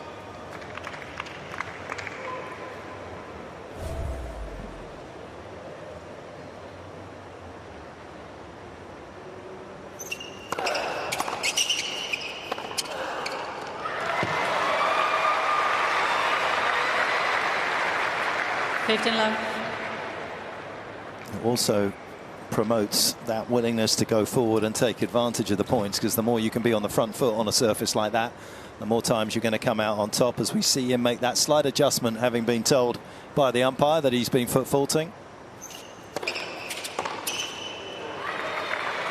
He doesn't need to stand any closer to the line than he was there. He's creating such width with that serve that it's making Stricker desperate to do damage on the return. That wasn't a particularly big first serve, but because he was so far out of court, Stricker felt like he had to go for broke.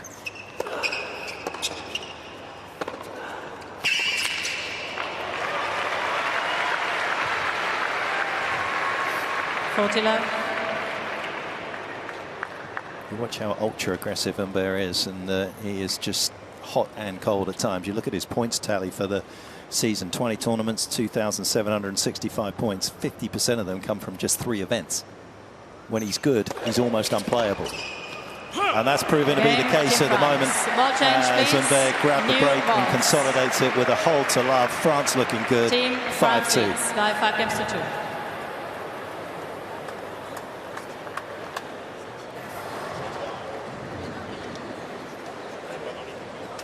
And a little bit of work time for the players, but of course we are in this beautiful city of Sydney, and we're going to hop out to Bondi Beach, probably one of the most iconic beaches in the world, not just here in Australia, as you see that lovely crescent. 7 kilometres, 4 miles long, east of Sydney is Bondi. Beautiful beach culture, of course, perfect spot for surfing. It's only just over half a mile long, but it can cram people in, and as you can see, one of the most idyllic places that you can get to and have to get to if you come to this part of the world. I'm quite good at that sand surfing, not so good on the water. Yeah, I hear you. Yeah, my sense of balance out on the water is not pretty. Land mammal.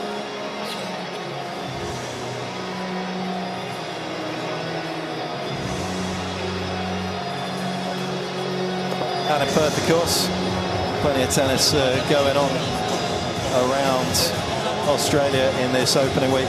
Everyone talks about the last dance. Everybody wants to talk about the last dance, but there's no question that the first dance here in Australia is a pretty nice thing as well, with the United Cup and various other events that are happening in this last week of 2024. Last week of 2024 really kicks off the season of 2025. See Stricker trying to kick his chances in gear here. Down 2-5, serving with new balls. Kinderman, his coach, who's looked after quite a few WTA stars, Sharapova, Keys and Sabalenka in his time. 15 love. Looked hard on Stricker's diet when he first came in. Wasn't as svelte as perhaps he could have been. Stricker pretty open about that, to be honest, saying that he didn't really pay as much attention to the nutrition as he should have been.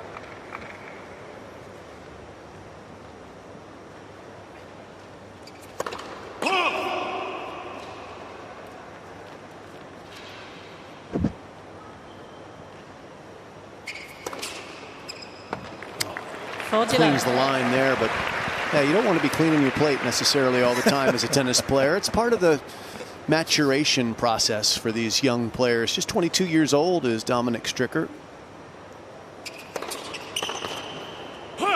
Game, Team Switzerland.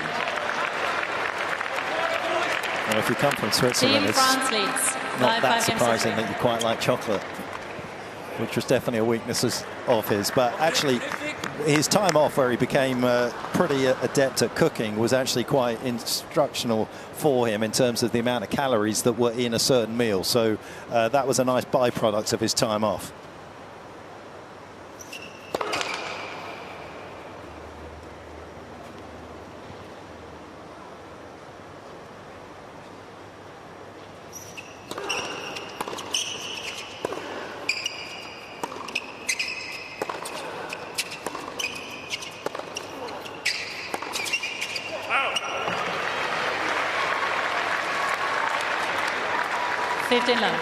So evident with the ball change here at courtside how quick it is when you get these new balls. It'd probably take 2 games and they'll be back to normal. But this is really, I think, Stricker's opportunity.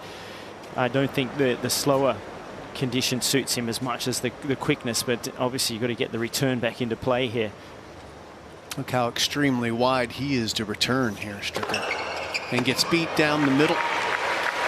Good. That's a good balance in serving, actually, from the Frenchman, because he's showing the wide position most exclusively in the ad, but he is blending the tee serve quite a bit. Here's a wide position in the deuce court we haven't seen until now. Man, this guy's throwing a lot of looks. It's so tough to get any rhythm as a returner when you're seeing all these variables.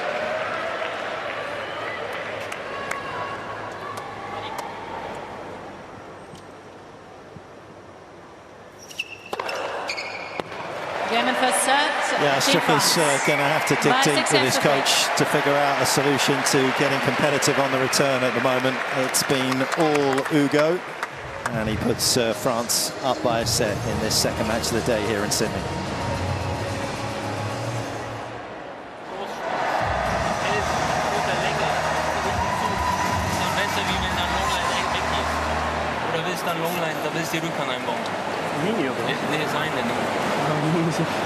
Nee, aber dann bleibt er auf der Cross, zieht er, geht er gut hin, stellt er gut hin und die Cross dann drüber. Ganz gut serviert. Ja, Mittingen ist es Satz, wo hier ist los, aber das wusste man ja, du musst immer dranbleiben, weil du kriegst deine Chance, kriegst du, wenn du dranbleibst. Nee, aber es war vorher war mal 15:30, du kriegst gegen ihn nicht in jedem Spiel die Chance. Let's roll through the credits. It's a very healthy first serve percentage from Humbert. There's not an awful lot you can do about it, but somehow Stricker is going to have to chisel out a few more points against it if he's going to get competitive. He made 17 first serves, did Humbert. He won 16 of those points. 6 of them were aces. So very high-level serving for Hugo Humbert, and then it's impressive with the forehand. 4 winners there, 3 backhand winners as well, and just kept Stricker on defense a lot when they were in the neutral rallies. Todd mentioned the advantage the French player seems to have once in those neutral rallies, with Stricker not as comfortable covering the corners once they're playing these baseline battles.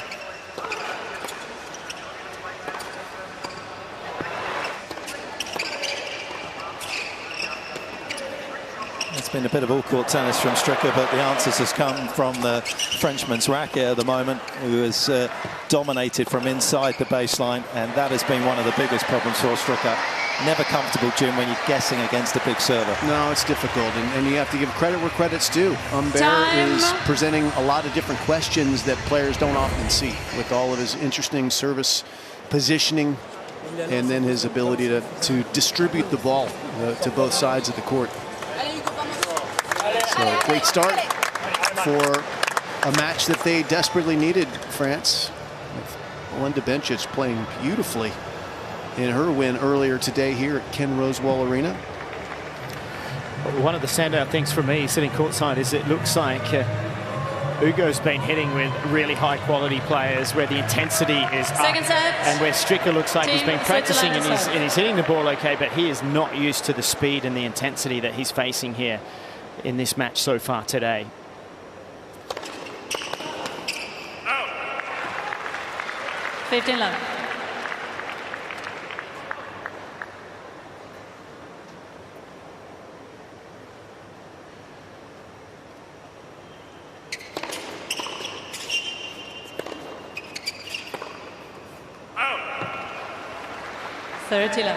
First match of the season. I think most players like to play in an environment where they can get some rhythm and get comfortable. And when you play Ugo Humbert, that is not what you're going to get. He's a time taker. He's a risk taker as well. So for Stricker, job number one, focus on making more first serves and de-stressing your service game, so then you can start to have a little bit more of a crack at Humbert's serve, and maybe move your return of serve positioning around to try and get him out of rhythm and stop him from making as many first serves just by having him have a think about you for a change. You got to play a little mental warfare here if you're the Swiss player.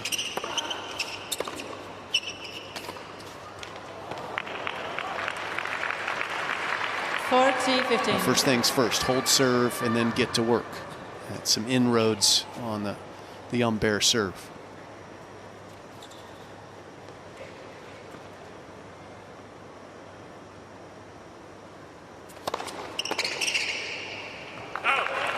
Game, Team Switzerland. Promising start. First game, second set. Back in 2020 in Auckland, won every single one of his first serve points, and against John Isner. It sounds like something that perhaps would have happened a little bit more, but at that stage there'd only been 6 occasions that somebody had been absolutely perfect behind their first serve since 1991. Isner was on that list, Basilashvili, Ram, Goran Ismailovic, and Mayer. It's not something that too many people are able to do, but that is the problem that Stricker has at the moment. What would be the issue, do you feel, Jim, taking a leaf out of Medvedev's book and going deep here? Well, if you go deep, you're creating more angle opportunities for the wide serve.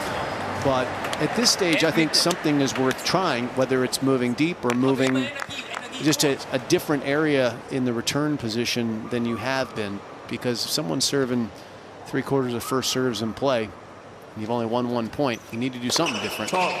You need more of this, a chance to see a second serve.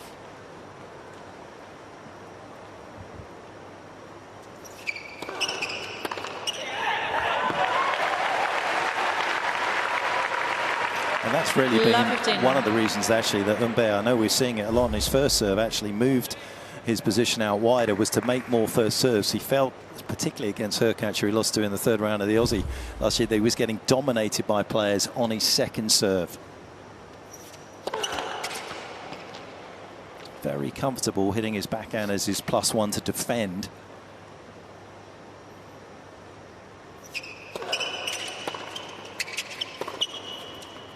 Love 13.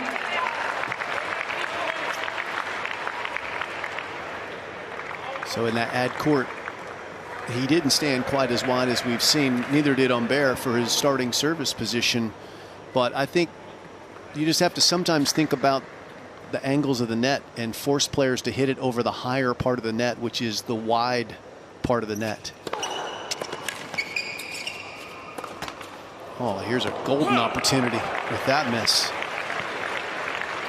So what I'm saying is, if you're Stricker, stand closer to the center, force him to go wide. He may beat you, but he's been beating you a lot up the tee as well. Take one of them away.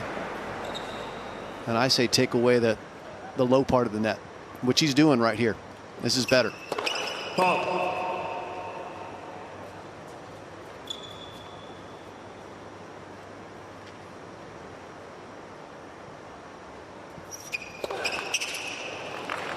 Game, Team Switzerland. Well, credit to Stricker, but a lack of first serves out of nowhere for Humbert. Offered up the opportunity. The double fault gives Stricker the break. Yeah, you should have seen the look on his face as he's gone over to the towel box. Like, what was that? It always fascinates me that a player like had won a quick set like that was just on 30 minutes. Took a bathroom break. I mean, obviously maybe he had to go, but honestly, the whole momentum just went out with the bathroom then. That was a strange bit of tactics from him. Love 15.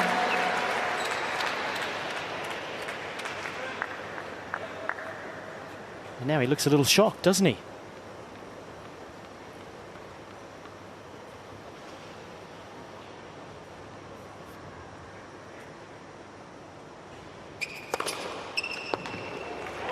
$15 all.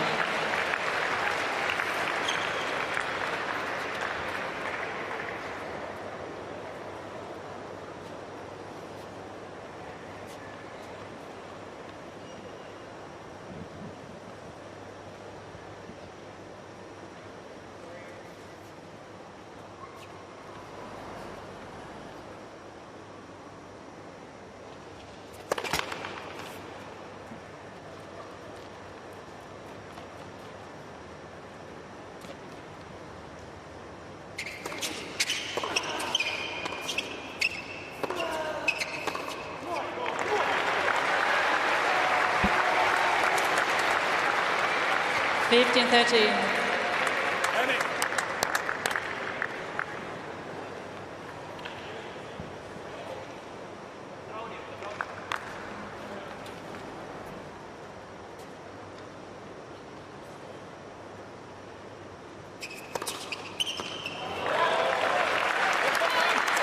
Good disguise on his serves. Tough to pick it. Simple, efficient. Not super fast velocity, but he's hit his spots consistently well.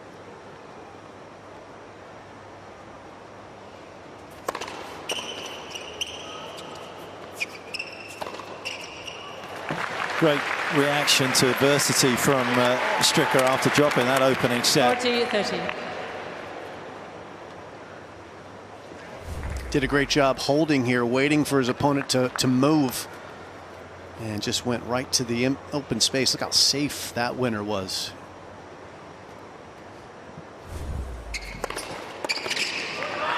Game, Team Switzerland. Beautiful serving to the outside, mixed it up, and nothing that Humbert could do to rescue the situation quickly, having dropped his serve for the first time. And it's 3-love to Switzerland.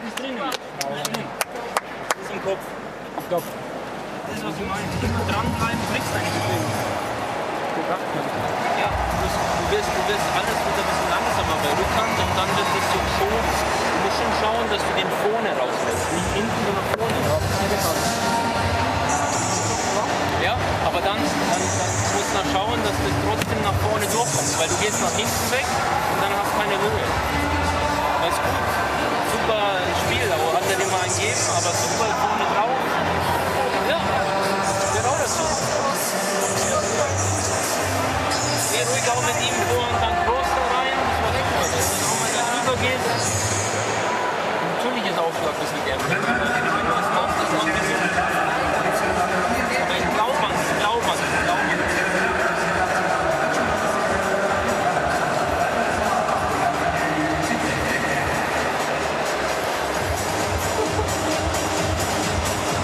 Immer wieder, weil du hast keine Zeit bei ihm zu schnaufen, dass du nicht runterfährst. Du hoffst, der schießt raus. Dominic hasn't said an awful lot. He's done an awful lot of listening in this particular changeover, but most of it is far more optimistic than it was. Time. And the rest of the team joining in there. Can he continue the trend that he set himself in this opening segment of this second set?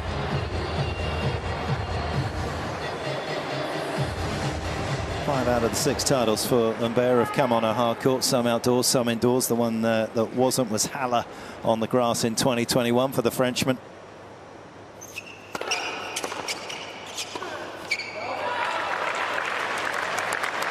Love 15.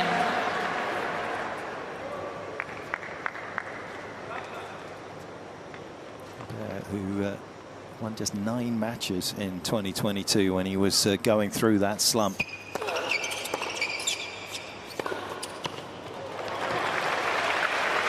things back up in 2023, 15-all. pulling in 33 wins and capping off a fine season last year with 39 of them.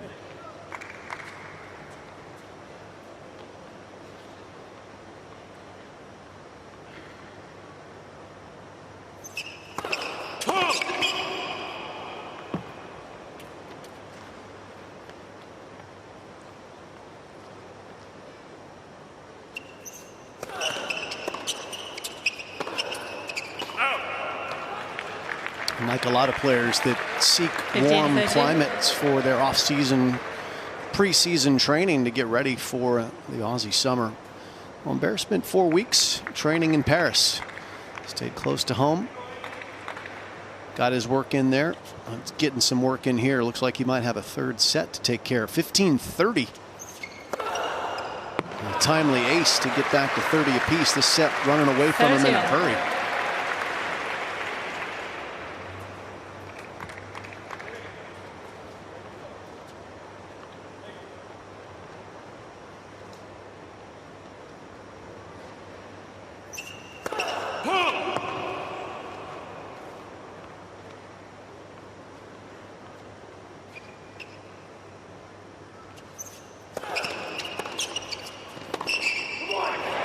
Oh, what a reaction. The crush and rush off of the return to the net from Stricker didn't catch Humbert by surprise. He was ready for a redirection. This is a typical Stricker move, though, Jim. Now, when he gets ahead, he doesn't like to give his opponent any rhythm, and he plays pretty quick, and he likes to keep the points short, and he's doing a good job of it.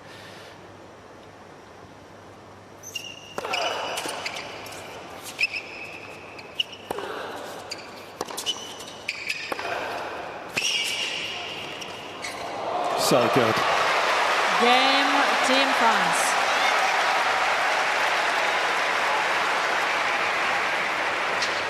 Team Switzerland leads by 3-1.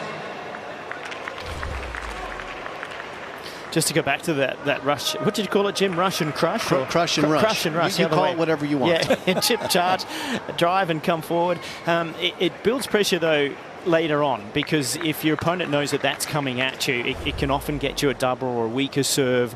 So it's not a bad tactic, even though it didn't pay off for him just then. But if this does go into the third, it may even work at that particular moment for him.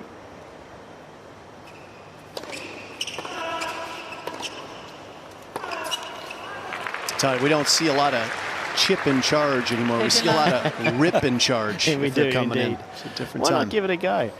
Because you get past, that's why.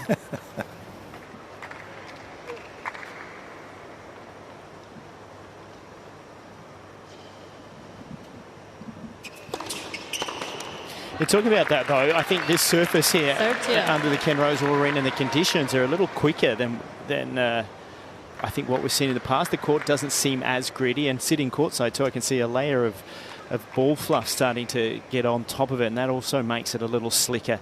So, you know, it's a lot to do with conditions of how we see, you know, tactics played out in the modern game, because the courts have become more neutralised and the same speed across all surfaces. Imagine usually in Melbourne, a little bit heavier and slower than here in Sydney. 40 love. Both have shown that they like indoor courts. Basel 23, also Stockholm this year for Stricker, where he took out Berrettini under a roof. Three of Humbert's titles coming indoors in Antwerp, Metz and Marseille last year.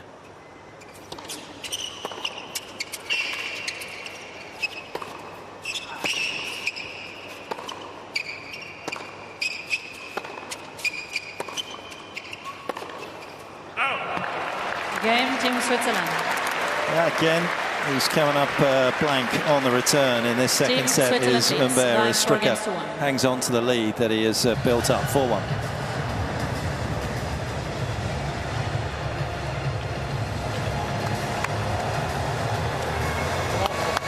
The players have been in town for a few days. Don't know how many of them have been able to hop out to Taronga Zoo and go and see some of the 5,000 animals that over there from 350 species. Special experience there called Roar and Snore, where, Jim, you can camp overnight within the zoo grounds.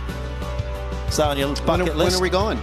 Yeah, I'm all for that. I've just been in Namibia and Botswana, so I'm keen to get back in with the wildlife. Taronga, of course, indigenous word for beautiful water view, as you can see.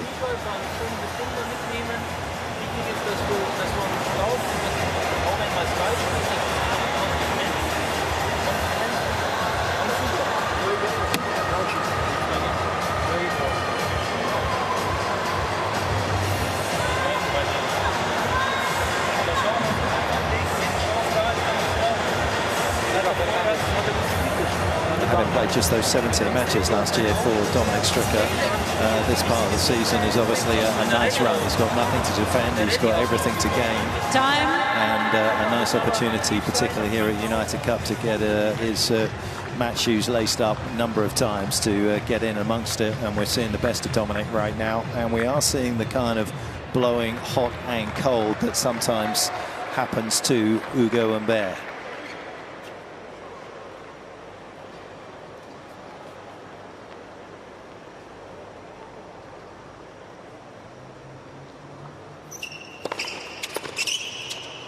Frenchman was very quickly into the world's top 100 in October 2018. Didn't take long for him to halve that ranking. By July of the next year was inside the world's top 50. And then, of course, a little bit of COVID in between. It was a slow burn to get inside the world's top 20.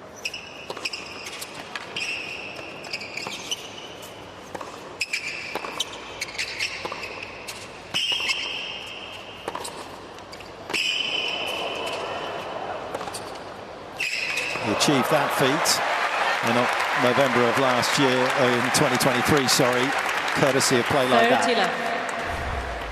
It's untouchable.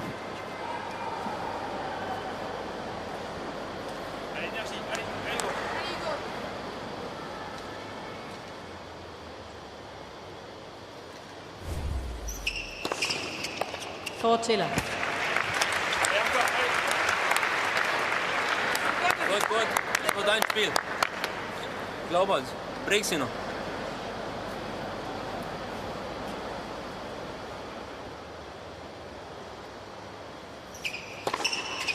Game, Team France.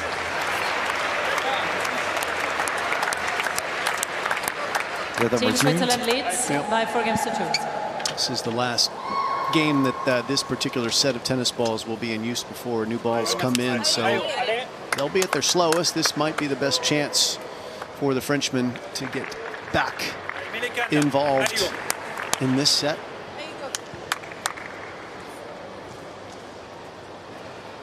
First serves can nullify a lot of those problems if Stricker can keep knocking those down.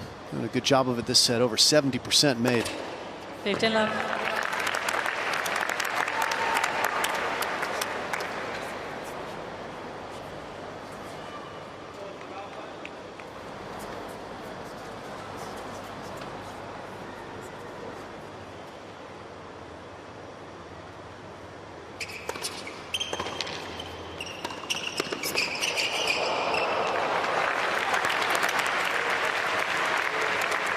Love.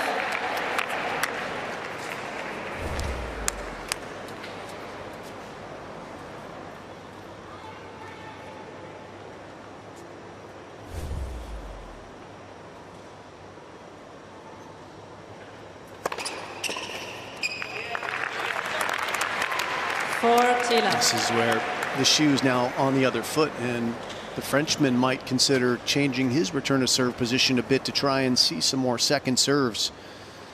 Stricker's in rhythm. Beautiful rhythm. Game, Team Switzerland. Ball change, please. Yeah. Pops down his 10th ace, pierces the defences of Humbert once again, and moves to within a game of taking us to a decider here in Sydney.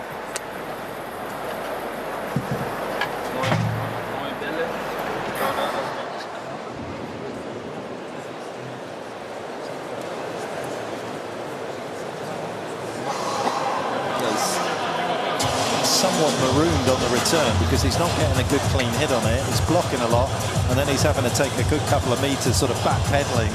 So Stricker's +1 is becoming increasingly effective. That's the thing that we're seeing is that Stricker's not even having to go to a corner to hit winners with his forehand because Humbert is sort of backpedaling and desperately trying to cover a corner. Like a goalkeeper guessing, he's getting beaten down the middle quite a bit.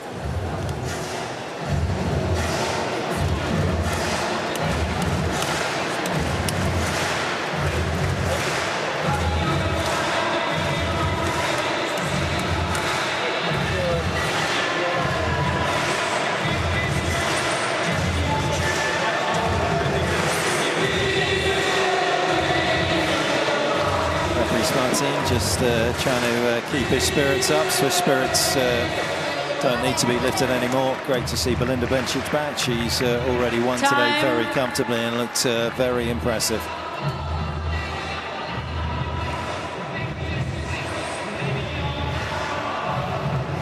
It is Humbert who's got his back against the wall in this second set.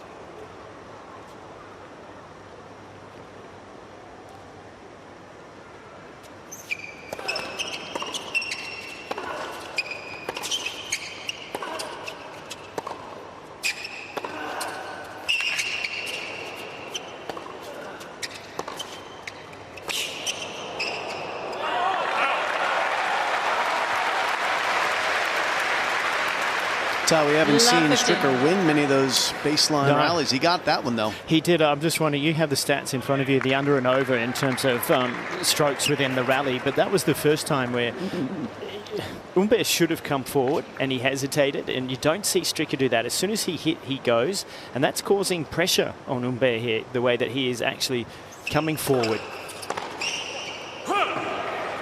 15 on.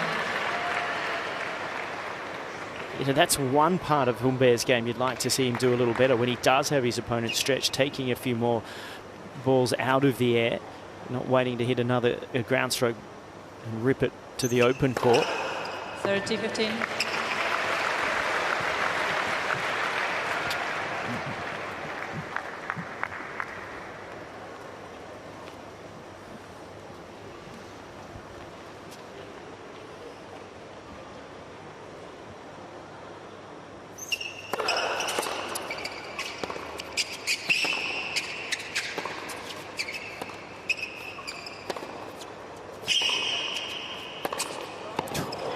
Down the line forehand is absolutely devastating.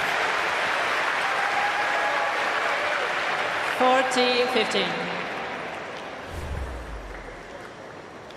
Nice little slide there from the Roland Garros Junior Champion in 2020. You can see how well he defends on the clay, Stricker, but you cannot defend against that. Pure pace, sheer class.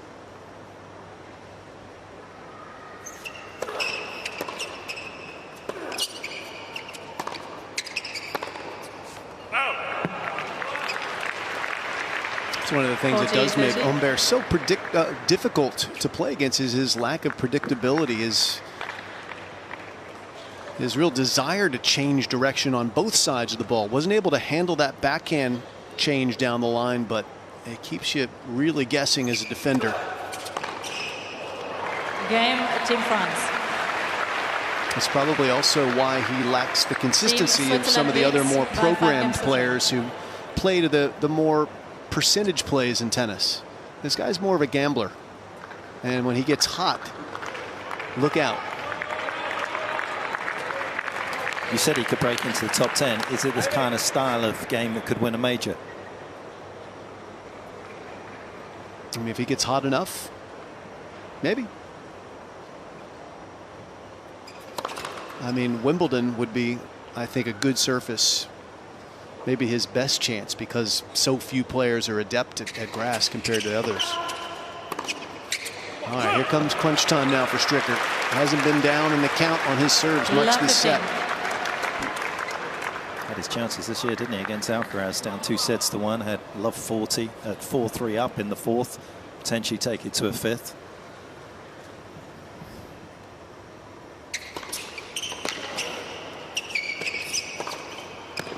So that's where you feel as though the aggressive court position return isn't working out for him. He's completely marooned off the return. Does that have something to do, though, with returning a lefty serve, which you don't do very often? That can be playing a big part in this today.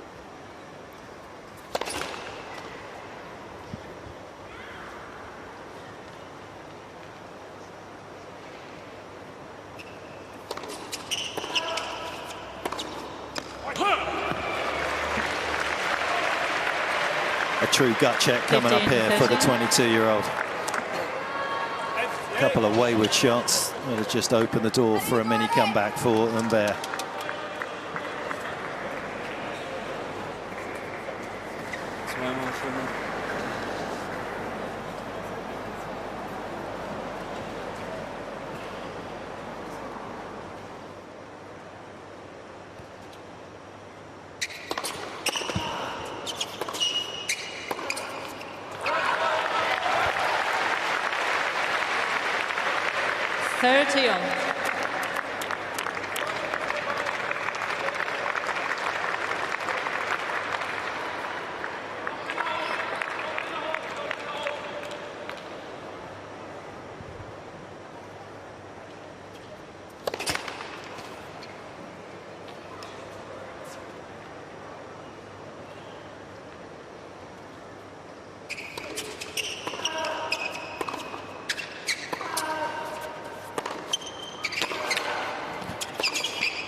Stepping up big time is Domi Stricker.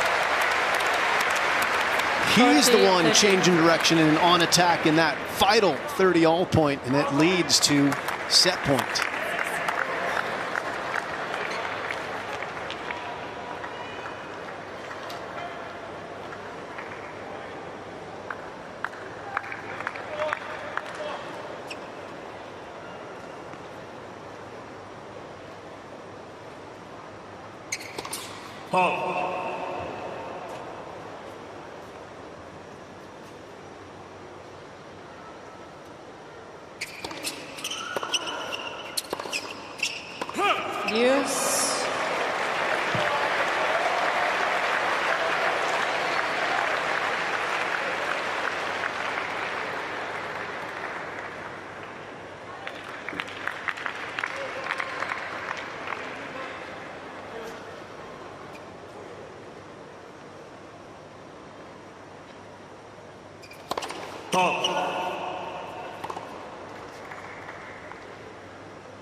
Just the pressure at the moment. Team France. Causing a little capitulation here for Stricker. A couple of careless shots, and they're looking for a cheap one, and it was an expensive mistake. Break back point.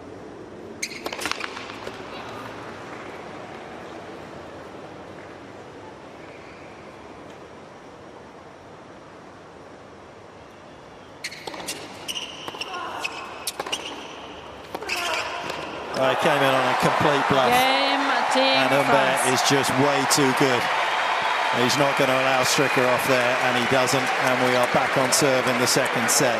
French hopes high once again. Team Switzerland leads by 5 games to 4.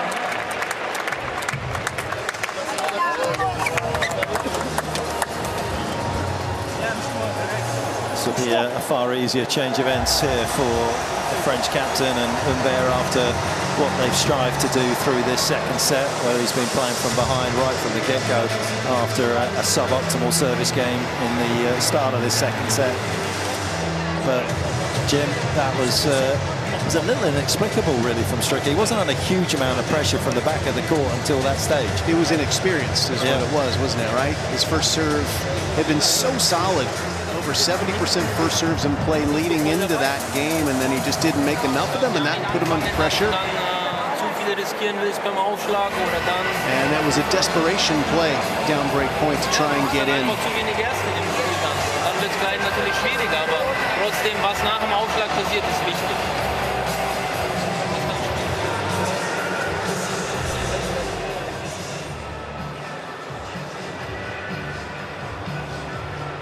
There's the delay, but the outcome at that point was pretty evident before it even got to the strings of Humbert's racket. Stricker wandering in after some wayward tennis up until that stage. And the Swiss man now has a lot of work to do. Win back in the French sails.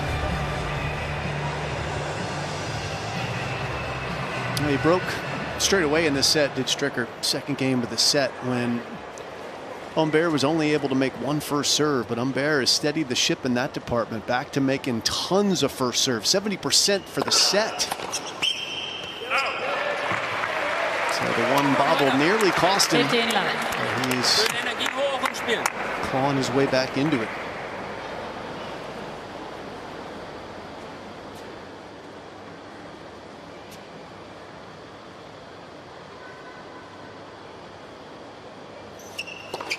Ball.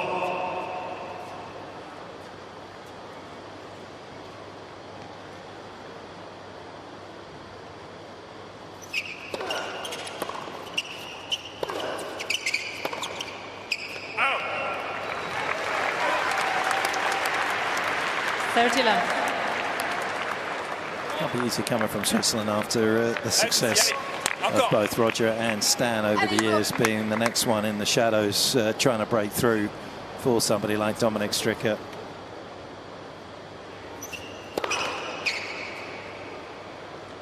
Whatever achievements you have are always going to be measured against theirs.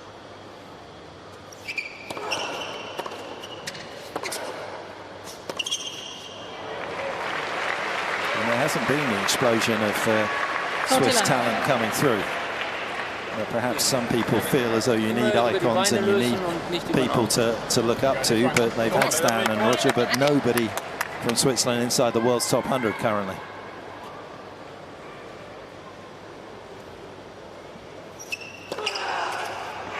Game, Team France.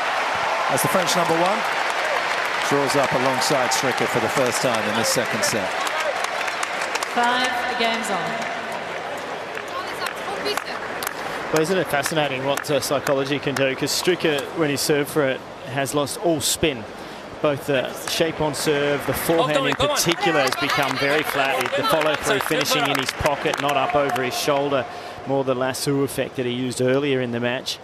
That tends to be what can happen. He's got him. It's a good backhand, but if you look at where Stricker was after he kind of approached the net, he had made no distance at all. He hits that shot, look at where he is. He's way behind the service line there. Way too much space given up for Humbert to exploit.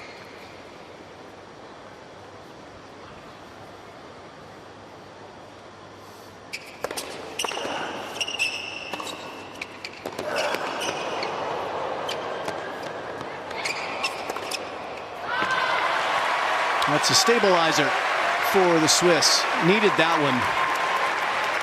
15 on. Great defense from Humbert to extend the rally, but well handled on the overhead.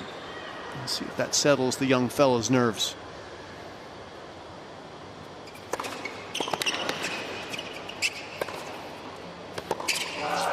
Man, he's just... You guys play any poker? Badly. I mean, the guy's, he's got a pair of twos on this approach shot, and he's just pushing his chips all in, and he's getting his bluff called. Yeah. You're never going to win that point against a player of Humbert's quality. There's just no way. All you're showing him is that you're afraid to stay in a baseline rally right now, that you're in panic mode. He'd be better off trying to slash a winner than to try and bluff his way through an approach shot like that. That is a really special return. What an exquisite angle he's produced. 15-14.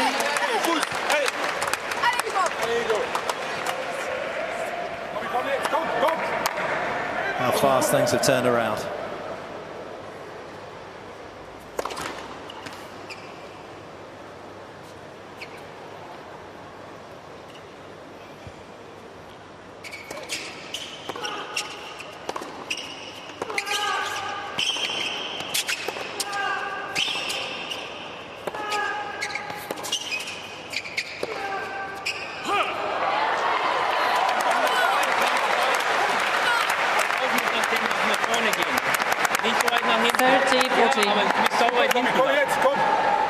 Bei dem, wo kurz raus. Schön oben raus. Da.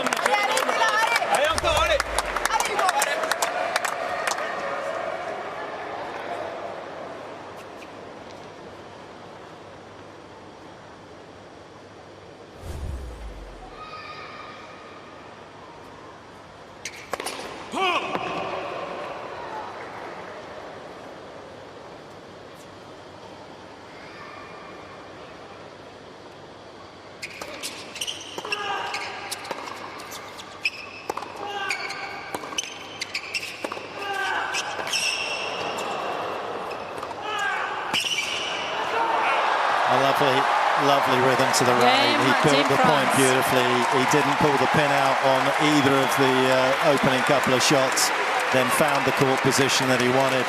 And it's all too easy right now for Humbert, who will serve for the win.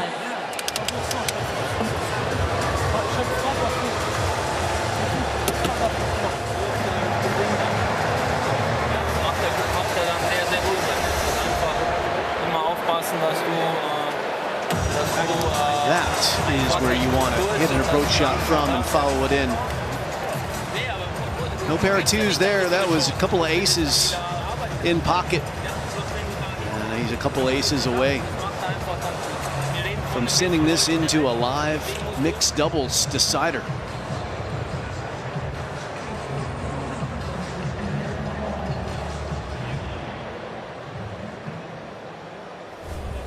If your country brings out those types of emotions, and you can see it from maybe his first match of what will be the new season. But he is fired up right now.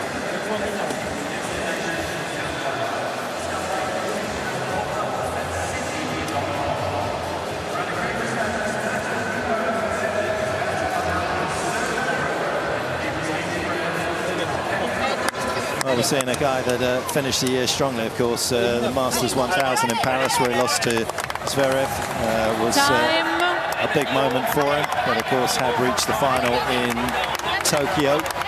Quite incredibly, actually, since the ATP Tour has kind of introduced those levels back in 1990. That was the only second all-French final with Artifice in Tokyo above a 250 level. That's incredible when you think that they have had so many great players. The only other one was Lucas Pouille and Tsonga in Vienna back in 2017.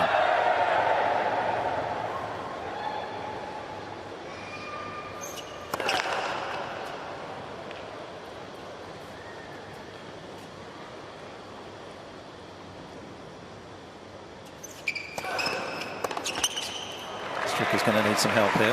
Well, he's not doing himself favors when he misses a second serve return in the deuce court, because our friends at Bolt 6, giving us all the analysis here, have informed that the Frenchman is yet to lose a point in the ad court this match when he's made a first serve.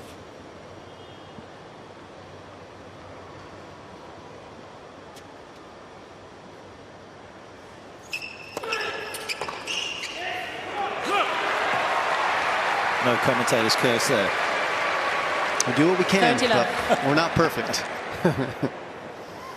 But he's been perfect when he's made that first serve with that extreme wide start position, which initially started off with some foot faults that were not called, but he was soft warned and has moved away from the sideline, moving to victory now.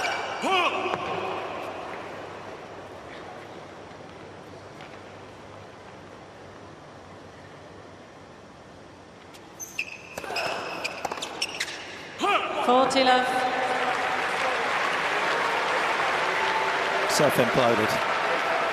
The second set finishing line within his grasp when he served for it. But he is wilted. And now Humbert just 1 point away.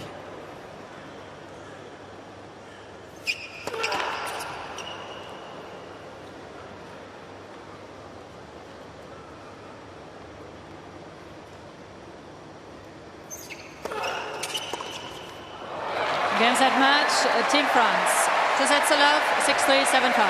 Well, that was a nice turnaround on the bounce. He got a helping hand from Stricker, but the world number 14 beats Dominic Stricker for a second time. Their last meeting in 23 in Basel went to 3 sets. This one looked like it should have gone to 3, but in the end it was pretty straightforward. He'll be happy with that outcome. It's good also early in the season to face some adversity. And he had a stress test there. Did Hugo Humbert. Stricker with the early break in set 2 had a chance to send it to a decider, but wasn't able to deliver the kind of tennis that put him in the lead when he needed to. And Humbert is just too good to let you off the hook if you're giving him a chance. Had a bout of gastro at the start of last year that forced him to pull out of Brisbane, then went to Auckland, lost to Chris Eubanks in a couple of tiebreaker sets. Didn't have the best kind of preparation ahead of the Australian Open, but that is a fine start for Hugo Humbert, as the rest of the French team there congratulate him as he keeps their hopes and the tie alive in this opening day's play here in Sydney. Stricker once again just showing glimpses of what he's capable of. We've seen it in the last couple of years. It's been a little bit of a bumpy ride for him, and at 300 in the world he'll be desperate to try and get some points on the board and get his ranking back up into a place where he no longer has to use that protected ranking. But there'll be a little soul searching for him at the back end of that second set, the way that things unraveled. But the shot making's there, the tennis is there, and at some stage you feel as though another a big run will happen, as it did at the US Open. The French number 1, who has dedicated his life to this sport, moving away from his parents at a very early age in Metz de Poitiers to work with the French Federation, is fulfilling all of that promise. As we head down to Tom Woodbridge, who is with the winner. Hugo, congratulations. A wonderful way to start, but under a bit of pressure for you today, having to level at 1-1 for France, but well played. Yeah, thank you. It was the first match of the year, so it's not easy. After the pre-season, I worked well, but I felt much better at the end, and I'm super happy about my win today. When it's the first match of the season, you came out of the starting blocks incredibly well in the opening set. You took a little break and then lost your momentum. What happened there? Yeah, I tried to push myself at the end. I had the break. My energy was going low, so I tried to push a little bit more, and I played a really great tennis at the end. So nice victory for me. When you talk about the off-season, did you get enough break, and what did you do during that break? Yeah, I had 3 weeks of holiday, so I spent some time with my family, with my girlfriend. It was fun, and yeah, I had 4 weeks to prepare and to come here. I love to play in Australia. It's always a good weather, good crowd, good atmosphere, so I'm super happy to be here again. I saw on your Instagram you like to play the piano as well. How's the musical career panning out? Yeah, I'm not too bad. I started the piano at the same time as tennis at 5, and I try to play when I can, because it's not easy to travel with a keyboard. But yeah, I have some fun when I can play. Well, it's always fun getting a victory. Congratulations to you. You've levelled for France at 1-1 and a big mixed doubles to come. Yeah, it's going to be not easy, but yeah, I will be there to support them. And thank you so much to coming to watch us. It's always a pleasure. Well done. Congratulations again, ladies and gentlemen. Hugo Humbert, and a victory for France.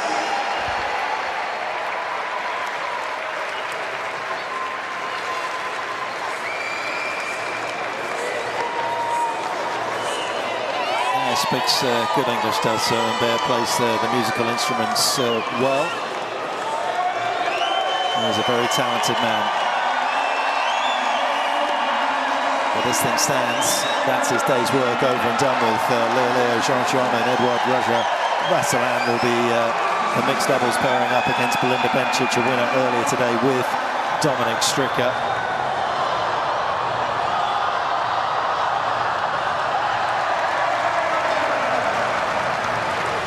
How's your musical drumming coming along, Jim? How's the tempo? This guy's got great tempo. Yeah. And he's got talent, doesn't he? Real estate prices dropping around you with the noise coming out of your house? We're all good. Don't worry, electronic drums don't bother anybody these days. But Humbert's first serve bothered Stricker a lot today. 88% first serve points won. All of them when he made it in the ad court from that wide serving position. 11 aces to the good. Stricker made a run. His first serve was doing really well in the second set until the tail end, and he was unable to manage the moment and got broken a couple of times in a row. So a good effort from Humbert to turn the tide and take it in 2 sets. Which leaves us perfectly poised in this opening match here in Sydney in the morning session. It's Switzerland 1, France 1.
Well, a very good afternoon to you all here from Ken Rosewall Arena, where it is coming down to the deciding mixed doubles. Switzerland taking on France, and that lady there, Belinda Bencic, boy, was she impressive in her singles victory earlier this morning. Showed plenty of class, being as high as world number 4 in singles, so very much the leader for Team Switzerland. Players just about set here, Group D, to decide the winner of this tie. It's time to introduce the players for this United Cup mixed doubles match inside Ken Rosewall Arena. Please welcome from Team Switzerland, Belinda Bencic and Dominik Stricker.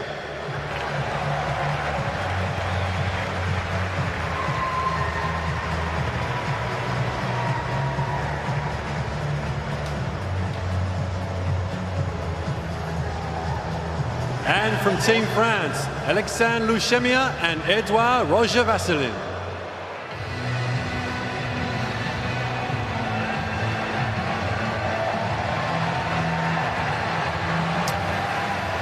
Plenty to play for and lots of fans here from both nations. Roger-Vasselin there on the left. He's an experienced campaigner, and an experienced campaigner is joining me today. Laura Robson, a very warm afternoon here in Sydney, and a good afternoon to you. Thank you. What a welcome that is. Yes. Yeah. We just love that day one of play here in Sydney and we have a deciding mixed doubles. How exciting for the fans. We've yet to see the red buzzer in action as well with the timeout, so all to play for over the next couple of hours. A new initiative, the red button.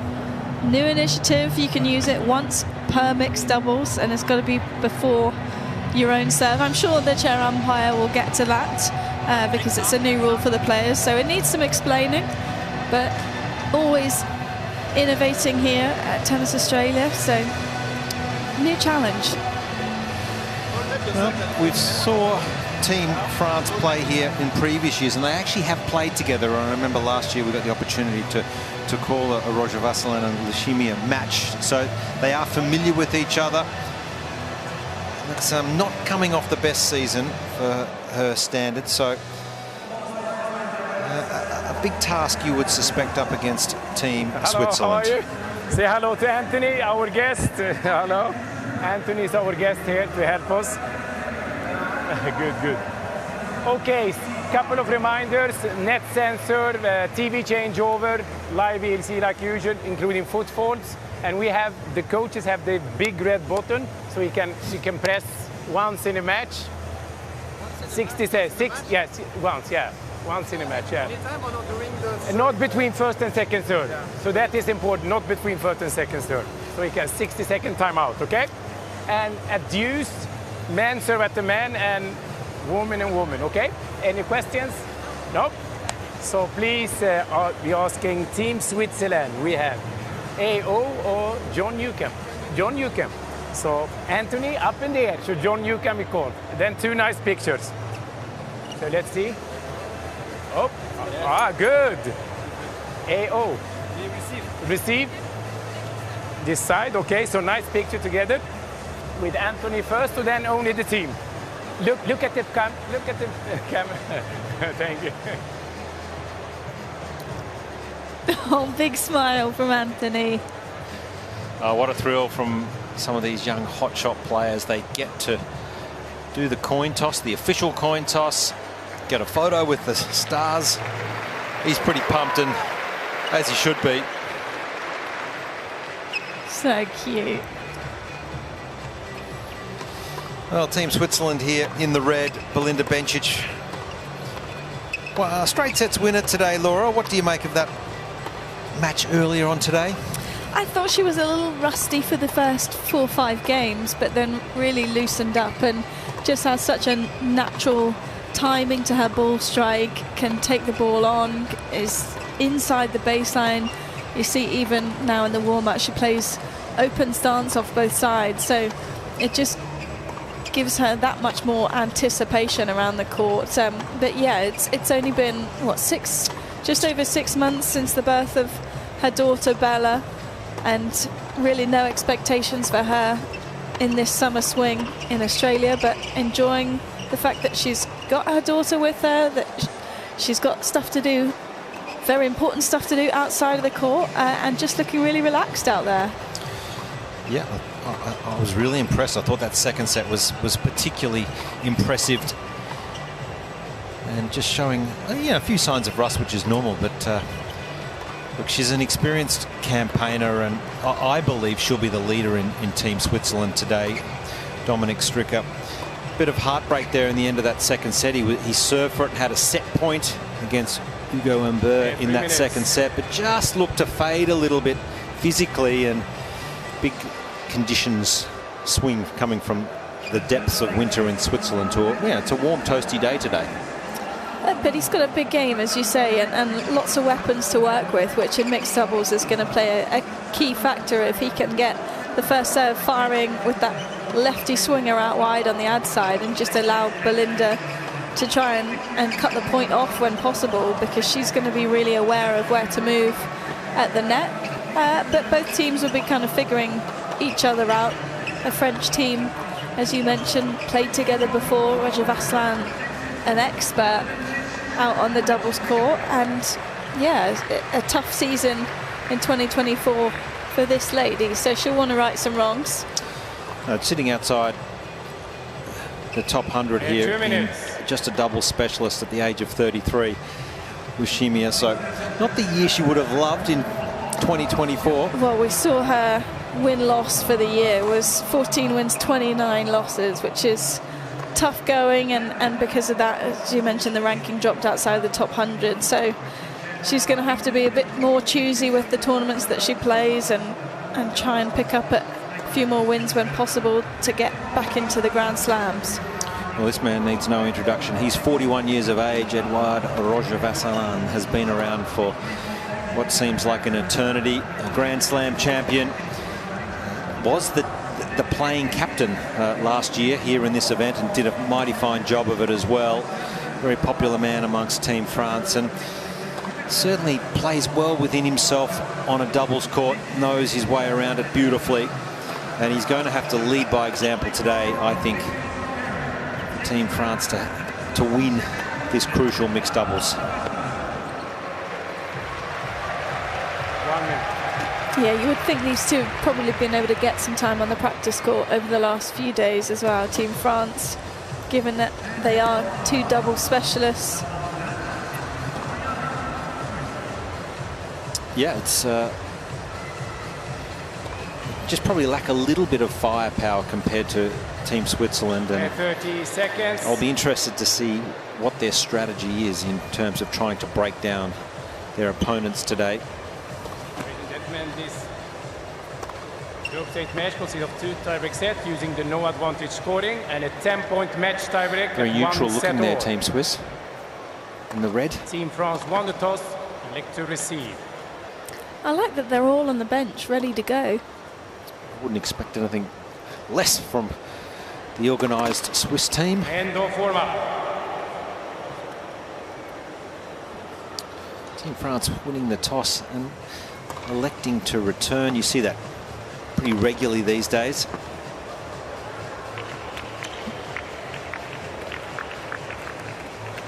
More so in singles, I think, than in doubles. Especially if it's a team that plays a lot of I formation, they usually want to come out firing. Yeah, I think they can't afford to go down and break early. That's what they're really worried about. So they just want to use that first game to feel like they're in the match. So players just about set here for the decider. Group D, along with Italy in this group. Plenty to play for.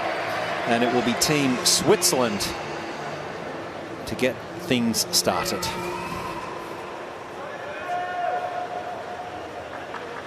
First set, Dominic Stricker to serve for Team Switzerland. Play.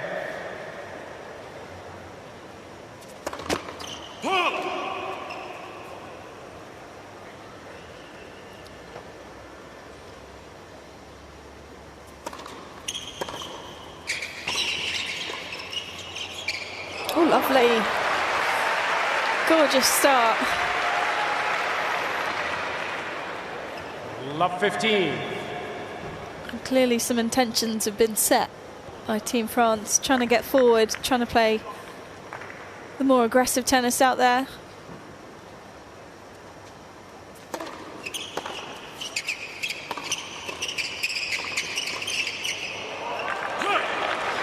Yeah, you'd expect Team France to play a more conventional style of doubles where the male player Roger Vasselin would likely serve volley. You're not going to see that today from Dominic Stricker already. He's serving and staying back. Interested to see if he does push forward at times.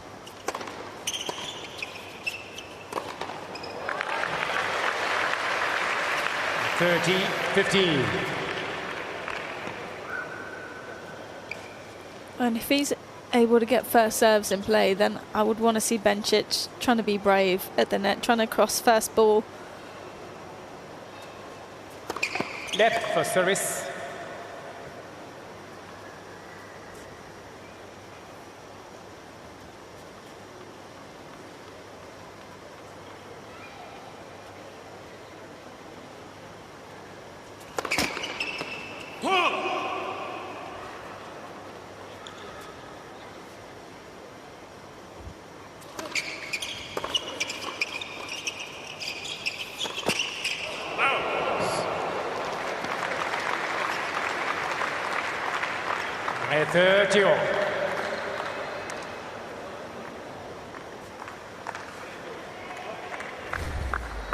Didn't get much help here from the net. You can just see this short one just clips the net and just goes long.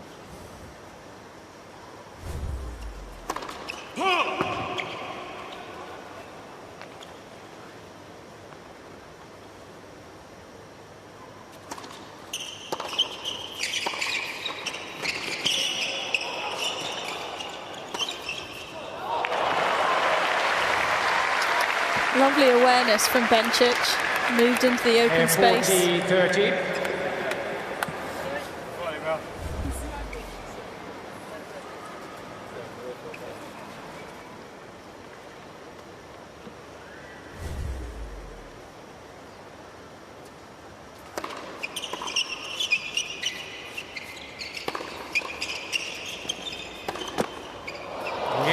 This time gets a little lucky. So Team Switzerland on the board and a promising start. Sie weiß, dass kommt. Sie weiß, dass kommt. Einfach ja, einfach parat sein. Andrej Petkovic is courtside. A warm welcome to you on what is a pretty toasty day down there, Petko. I know you got in yesterday. How are you feeling and how are you seeing at courtside? Yeah, it's really, really fun to watch. I love watching doubles, especially so close up. The roof is definitely helping me, so I can't complain even though I want to. I'm just very happy to be here. And good chemistry in Team Switzerland. You can just feel they are getting along. I'm listening in on some of the German that is being said, and Team France looks very focused. So let's see. I love that we've prevails. got you translating. I know. I can do the French, I can do the German. You've got it all covered. All right, we'll check back in with you as this match goes on, but a good start here for Team Switzerland on the board. Roger Vasselin to serve for Team France.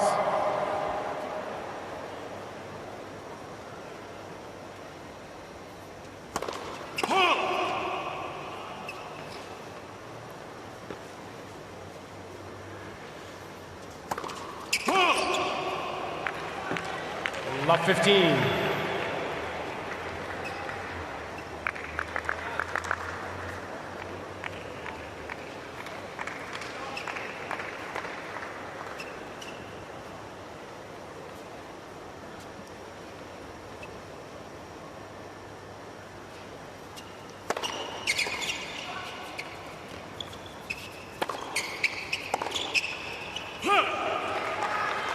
So often in mixed doubles, there's the tendency for the male player to almost overplay and try and do too much out there.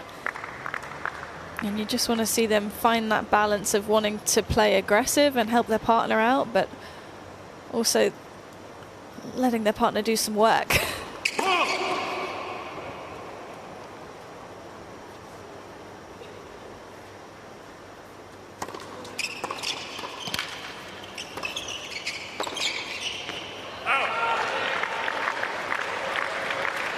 At 15-30.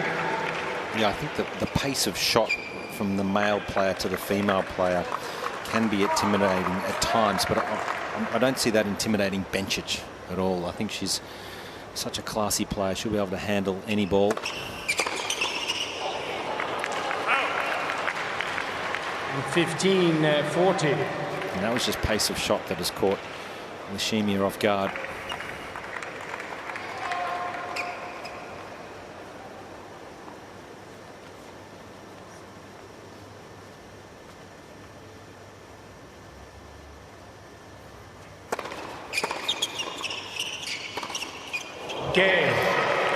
Powerful stuff from Team Switzerland, and they get the early break. 2-love.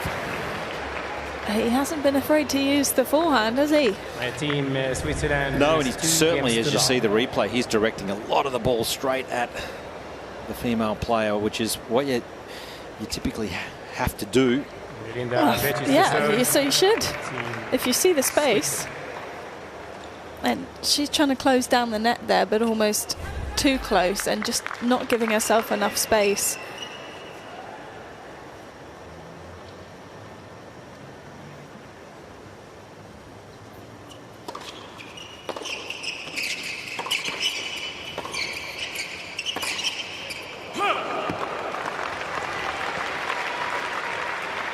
Love 15.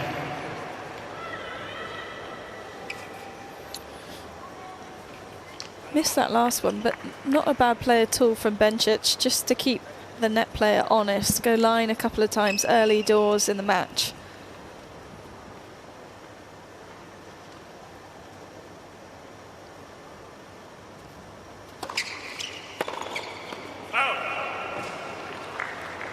And 15 all.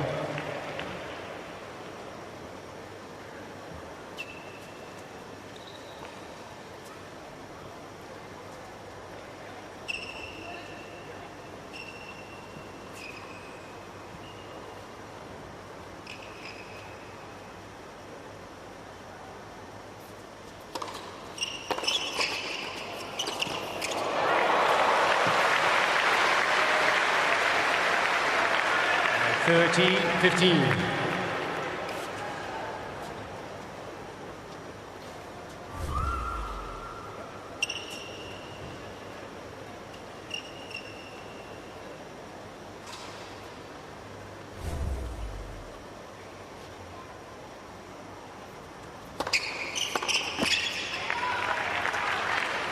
And 14-15.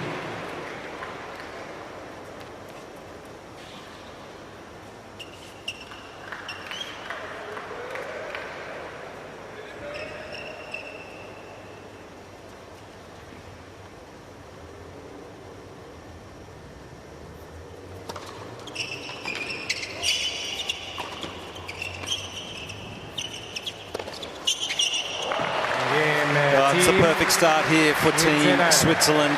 Off to a flyer. 3-love first set. Team Switzerland is 3-love.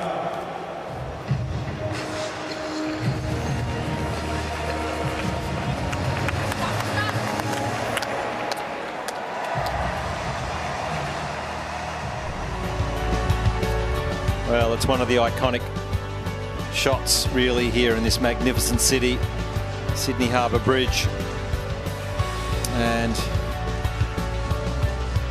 you can do a bridge climb. Laura, have you ever done a You know what? I never have. Yeah. And it's always been on my list. I'll see if we can Can you sort that out for get me? that done for you. Yes. That was certainly on many people's bucket list. But in this magnificent city here.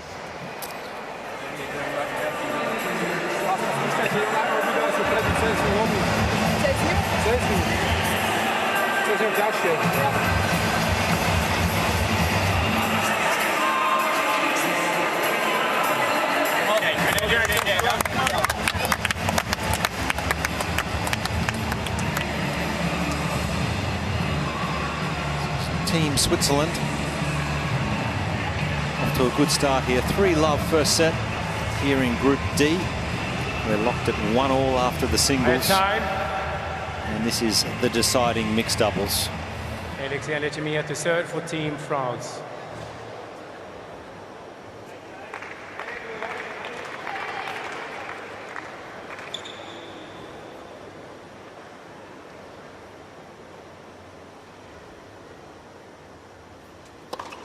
Ball.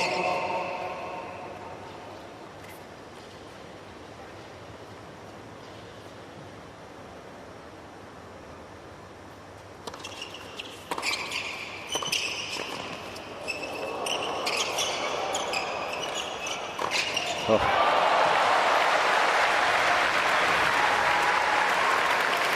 Got it on a string at the moment, Belinda Bencic. Well, it starts with the return already, doesn't it? The fact that she's just able to get a really deep position back cross court, and it gets her partner into the mix. And she just has that awareness of where to be. Ball.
Team France. That was a big hold from Team France. They needed to get on the board just to stay in touch.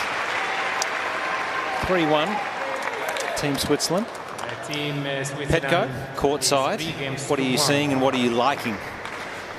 Well, what I really like from Switzerland so far up until this game, they've done a great job in neutralizing Roger Vasselin, and he was just able now to show some of his magic at the net that he's able to produce.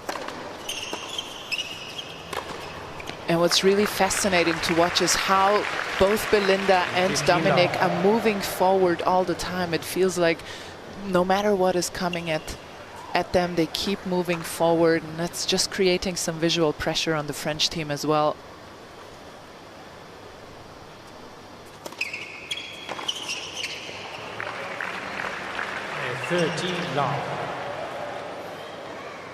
I think it's just the weapons that Team Switzerland has as well. You look how far wide that serve was moving. Where can you place the return where the net player's not all over it? It's very much played on their terms, isn't it, this match so far? Team France need to find a way to break one of their two opposing players down. Easier said than done.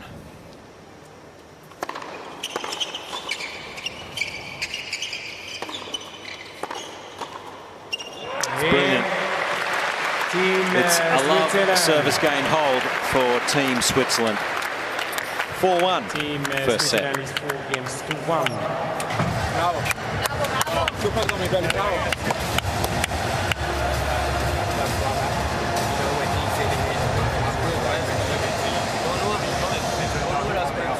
Start again.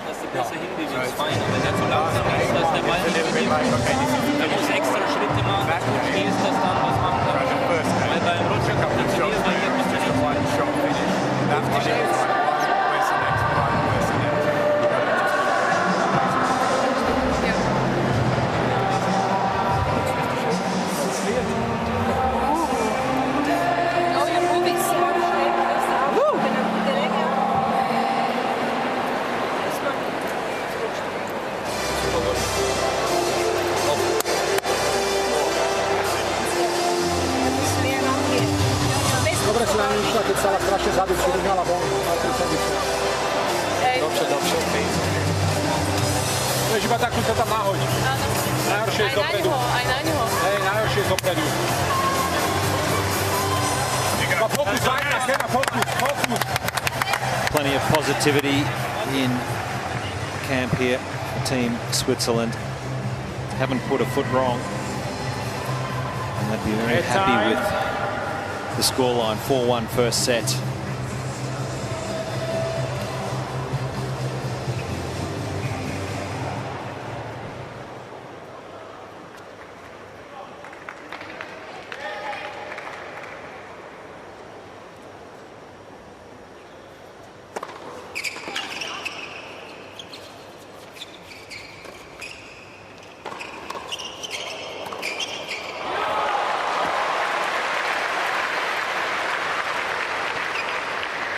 Love 15.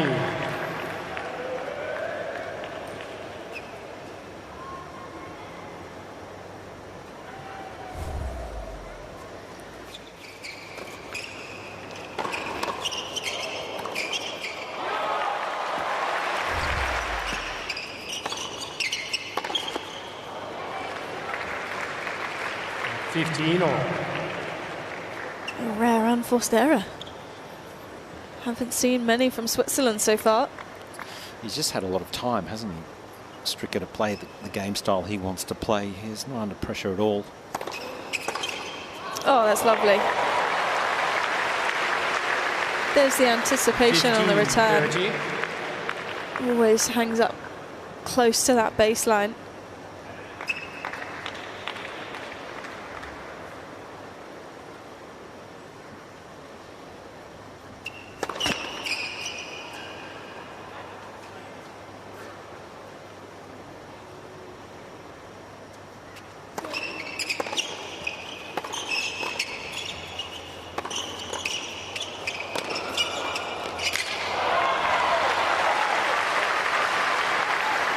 Such a skillful player, Belinda Bencic. Great all-court game. 40. But aren't they just communicating so well? Those volleys through the middle, you know, there wasn't really any mishap there because she's going, no, you take that one, and then she has the forehand volley to finish it off.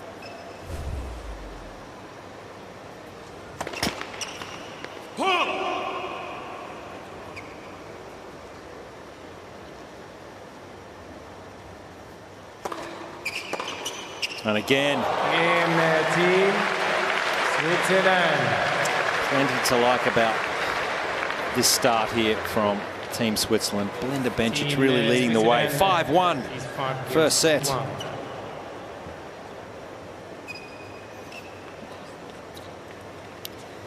Yeah, a bit of confusion on his face right now.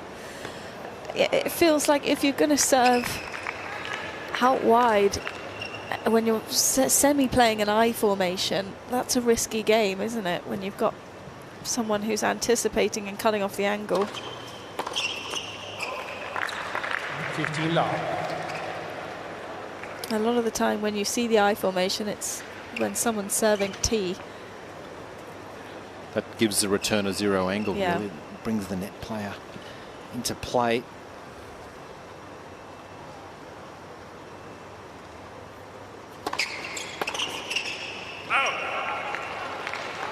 Are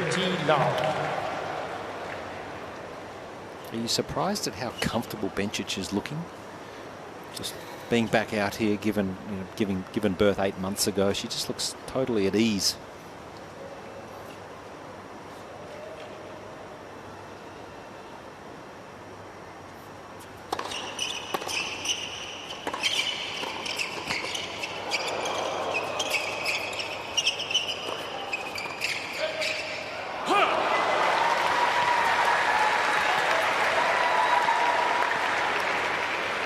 Not at all, to be honest. Even had some great results to finish the 2024 season, making a final of 115, beating some quality players. Never goes away.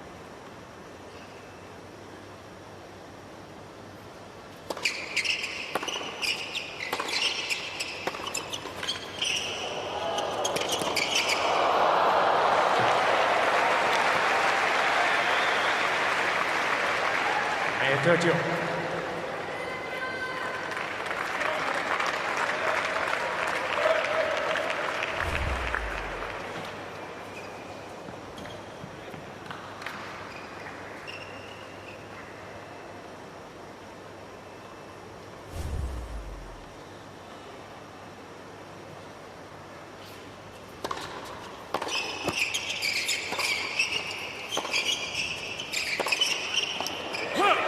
Well, just a bit of pressure here now on Team Switzerland. 30-40. Break point.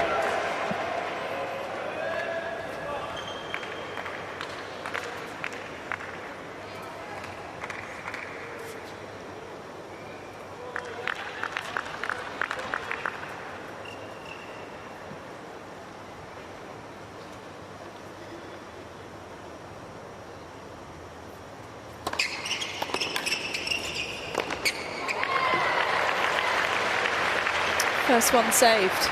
And use deciding point.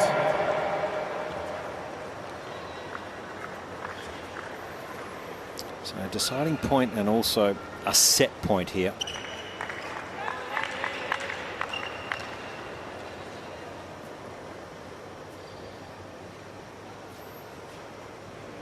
And clear instructions what she wants the net player to do.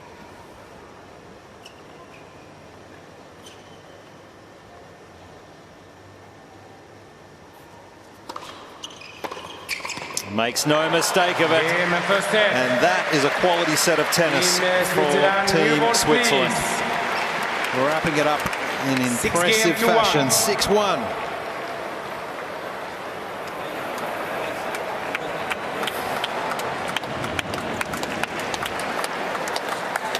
Bravo. 2 points. But it's the right thing. Yeah, but don't be afraid. Yes. Well, these stats will be all one-way traffic, really, for Team Switzerland. Laura, it was a great set of tennis.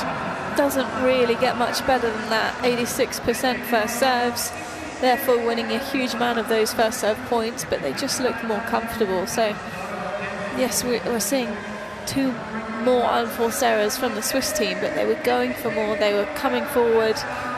They were being braver on the +1 shot after the serve. Very one-sided in the end, which is maybe not what we anticipated at the start of the match, but they just look so cohesive, don't they?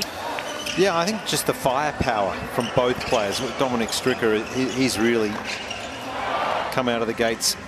Well, Bencic returning has helped them massively. Yes. Yeah. When she can get the ball back cross-court with the angle on it, especially with her forehand return on the due side, she's just opening up space for Stricker to then take control of the net.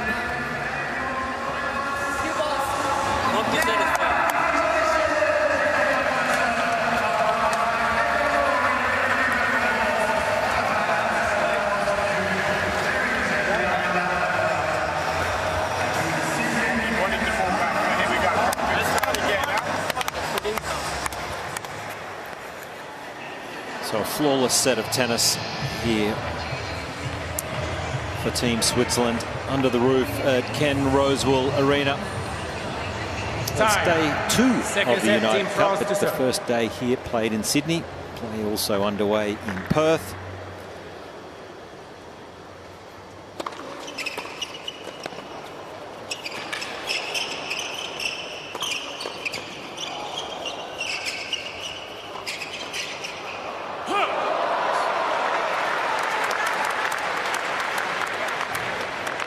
Changing it up here, Team France, though. It's given Roger Vasselin an opportunity to serve first in this set from the opposite end that he was serving in the first set.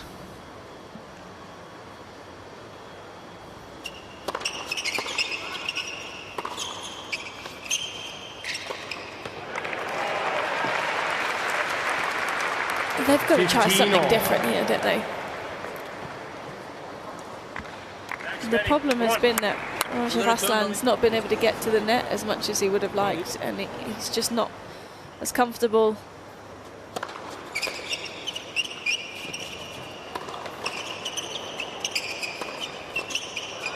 Not as comfortable on the ground strokes as Stricker is down the other end of the court.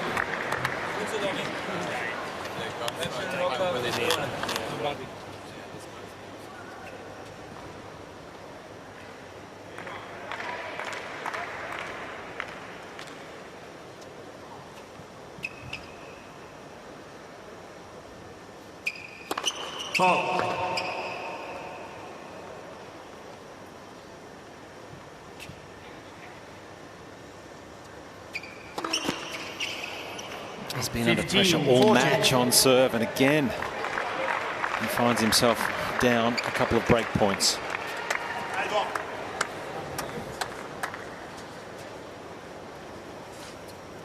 Amen.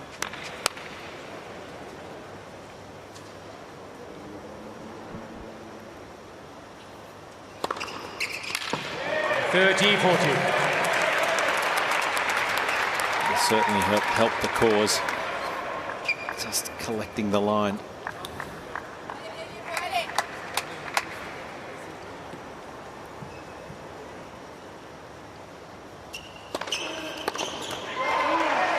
Hughes. Deciding point. So in the mixed doubles format, a deciding point where the male players will serve to each other.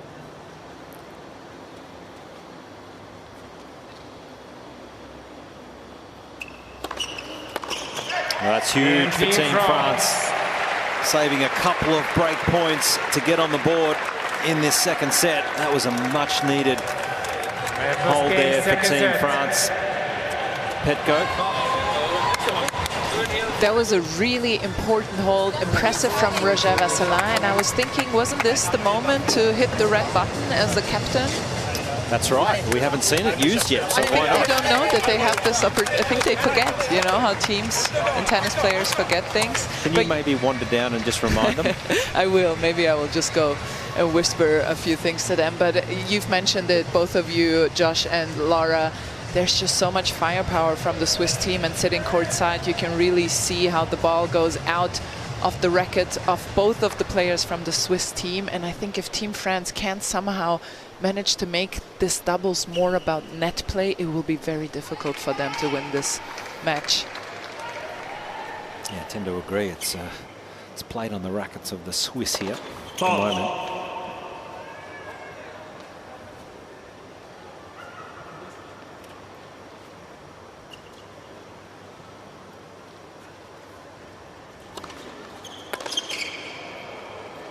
It's 15. I was talking to a few of the players about the red button though, and of course because you can only press it before your serve, the captain's facing the challenge of what if I press the button and then they double fault. That's right. Which I 1000% would. 13. If someone pressed the timeout button and I was about to serve before a sudden death juice point, it's a double. 100%. New initiative this year. Haven't seen it used yet. You can use it. So you've got to be a big server. I think you could use it before Stricker's serve. I think I'd back him, especially if it was on the ad side.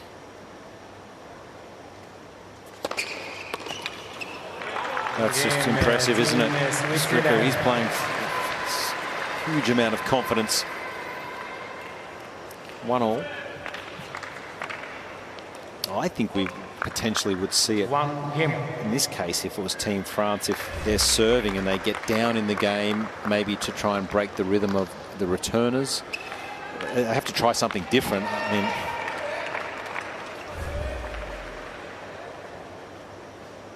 just wonder whether they've strategically talked with their captain on how they can possibly use it.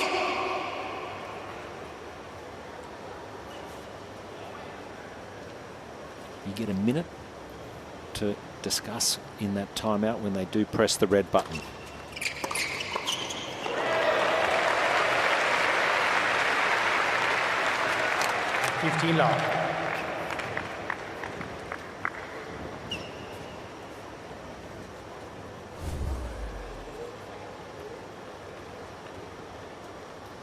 And that's what was missing from the first set. You look at the replay of that with Roger Vasselin just sticking in that middle third of the court. Getting himself involved early doors.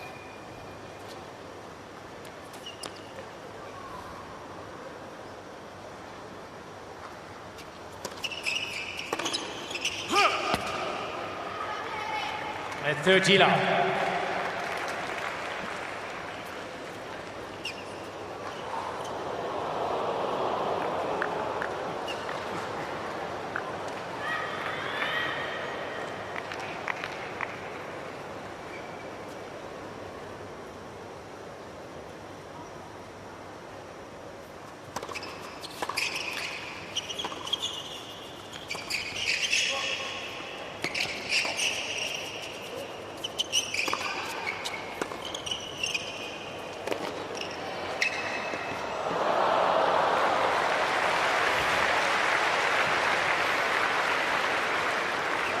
At 30-15. Belinda Bencic, she's played a lot of mix with Roger Federer over the years in various mixed teams events. We've seen her have success. Fairly handy partner to have.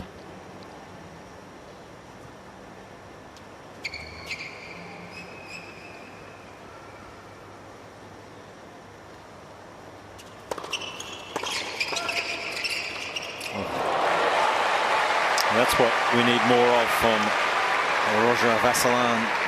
40-15. He needs to take time away from his opponents and really try and inject himself around that net. Just to make it a little uncomfortable here for the Swiss team.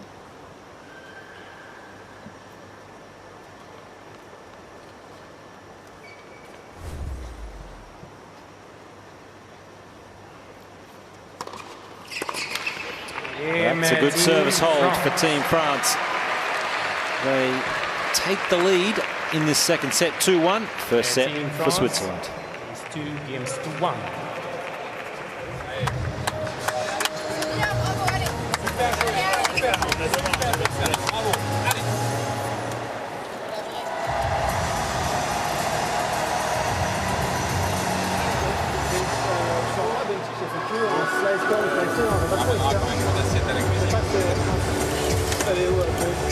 Elle allait beaucoup externe, Bencic. Côté avantage, pas trop. Ah, côté avantage, non. Ouais, elle a plutôt un slice. Sa deuxième balle est tout le temps sur... Coup droit, ouais. Là, elle va souvent encore. Elle n'a pas d'effort. Elle fait pas le kick, elle en fait jamais. Non, et même le externe, elle va le faire là sur ce jeu, évidemment. On regarde sur le truc, là, il y a peut-être des pourcentages, non? Ensemble, c'était genre 75%.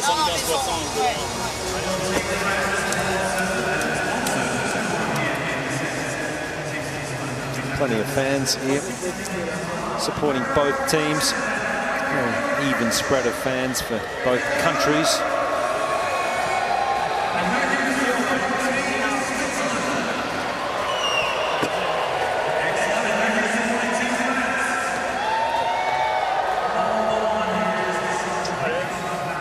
Plenty going on around the grounds here at Ken Rosewall Arena.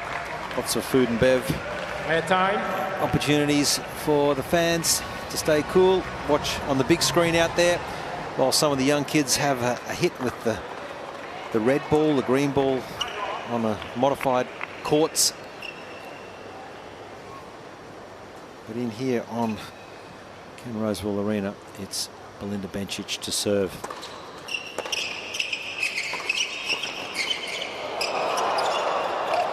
Good stuff from Vasselin again. And look at the difference in energy from him as well. Love 15. And that's the beauty of a mixed doubles format, isn't it? You can be totally outplayed in the first set. If you can just hang in and somehow sneak the second set, it's a match tiebreak to decide. Oh, the momentum changes so quickly with the sudden death juice as well.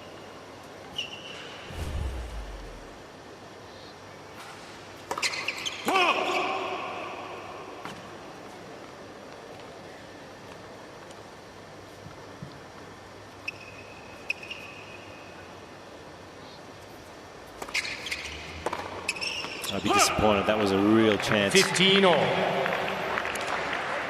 And maybe we might need to go to our translator for this, but it sounded like on the change of ends that he was talking about the Bencic serve, the fact that it swings into his body maybe more than he's anticipating. Yes, absolutely. I was just going to say that was exactly what they talked about. I was listening in and he asked Chloe Paquet, what do you do on those?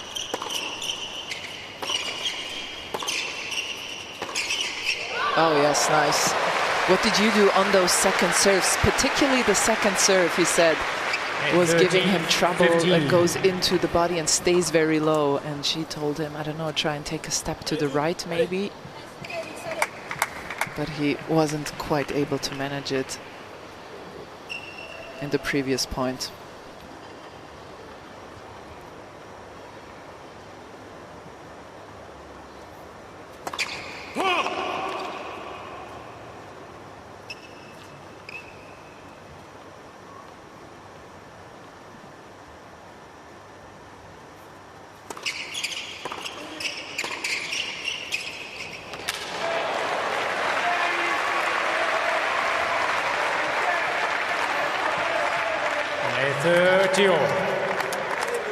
Well, this is where you want to first serve as a server. Try and bring the net player, your partner, into play to help you out.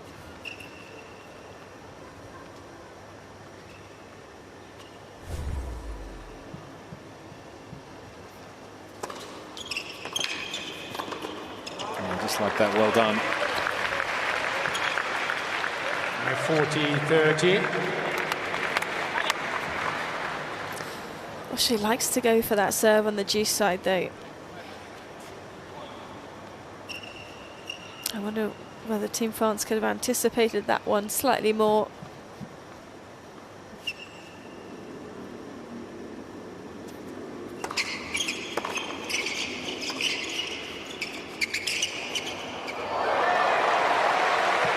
All right. So a break point here.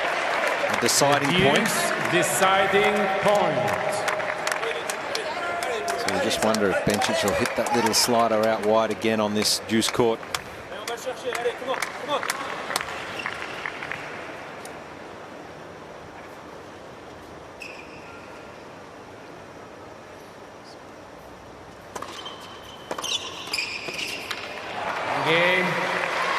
Well, it wasn't the most conventional volley, but it did the job. I think he used every part of the racket there to put that away. Is that clean, Petko, that volley? Cleanish. Cleanish, yes. Clean enough.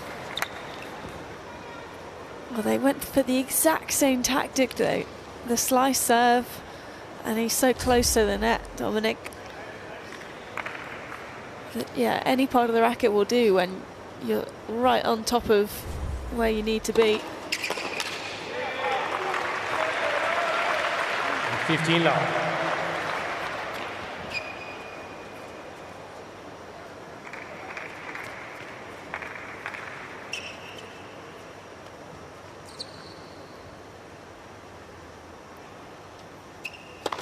Net for service.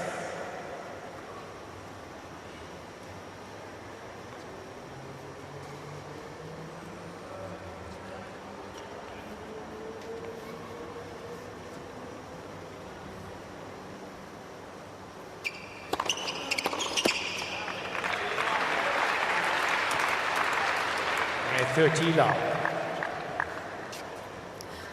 A few of these returns now where it just looks like Stricker rushes onto them a bit. And you can understand him wanting to take it on the rise and play aggressive, but maybe from half a step further back to just give himself some more time.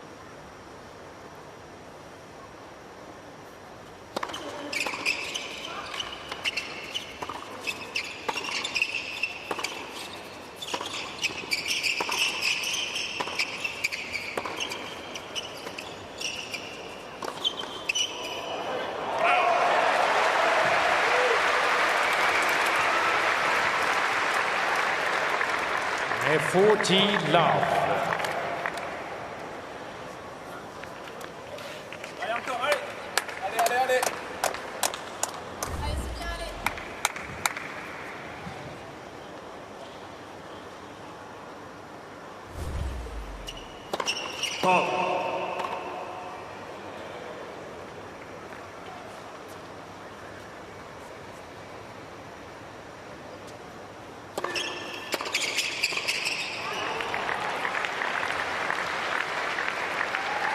40-15.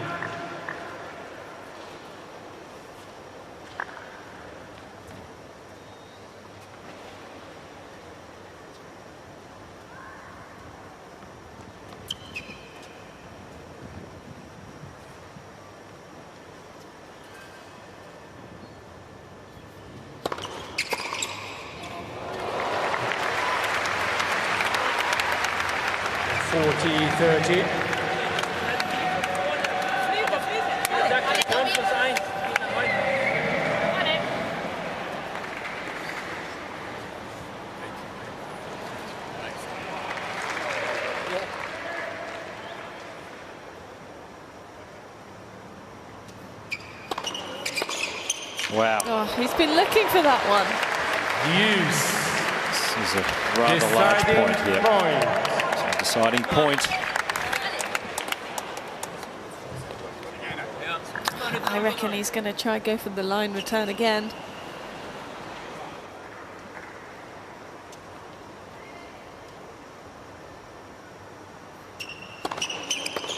Yep, smart serve into the body, and that is a big hold for Team France. Just to keep their nose in front. 3-2, second set. 3-2.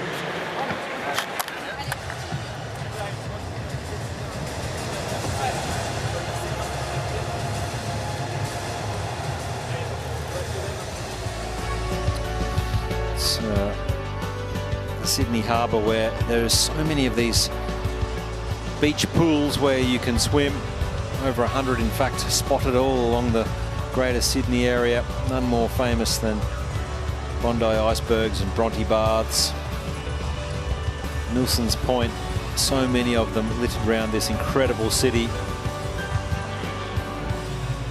and that's the spot to be, Laura, out at the beach, getting a bit of sun, surf.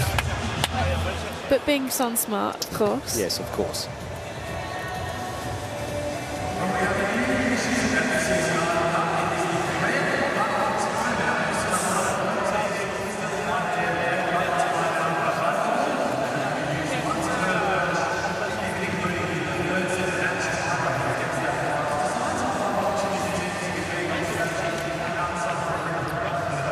Great shots of this incredible venue, an Olympic venue back when Sydney held the Olympics in 2000, and it is the home of tennis here in Sydney.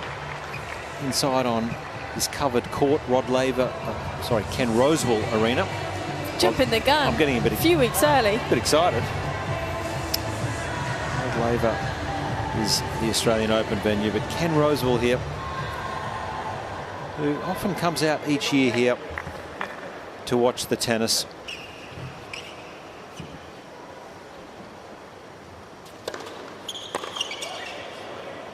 $15 love.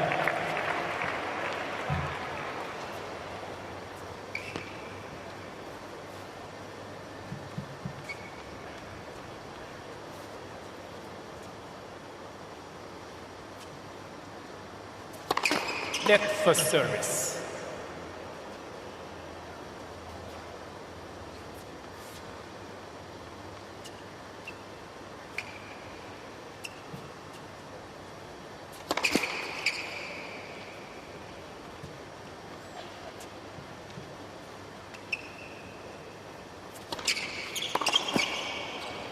At 30 love.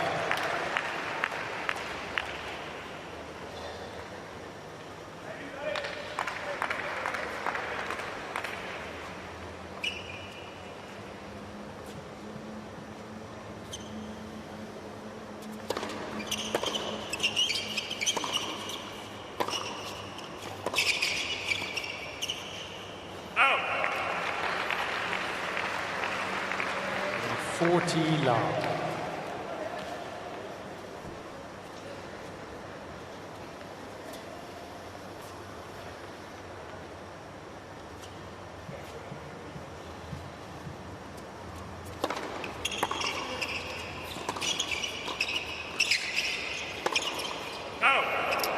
Just missing, so another comfortable hold for Dominic Stricker.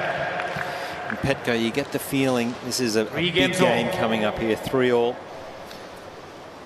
Yeah. Team France.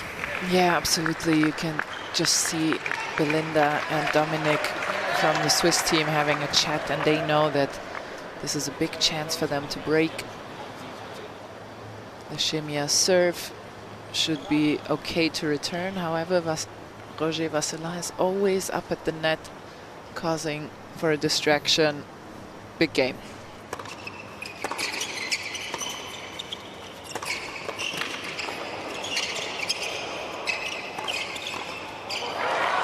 And I love that return placement from Bencic, taking Roger Vasselin out of action straight away with the line ball. Just winning that first point in any game, whether it's regular doubles or mixed doubles, just swings the pressure back on the server.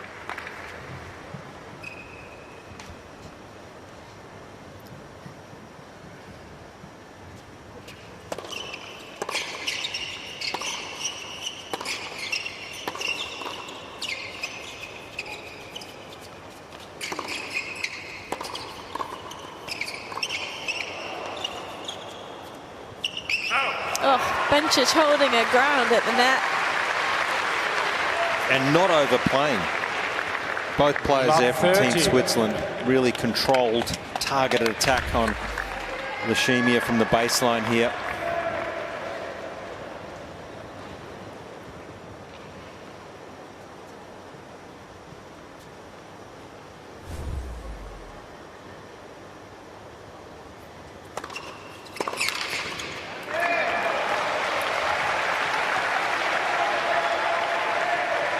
Very well placed serve. That's what we were talking about earlier, where when you do the I formation and serve T, it just gets the net player in the mix that much easier. Very tough as a returner to find the open space.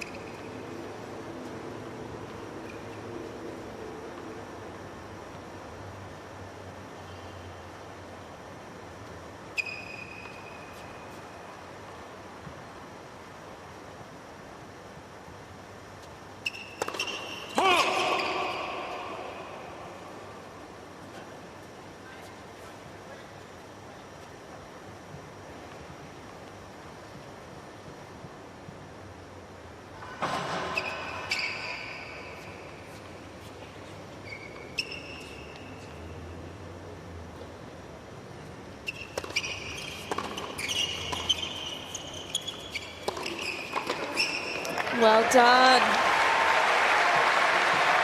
He knew he had to go. And he had to make it though. That was had to execute it perfectly.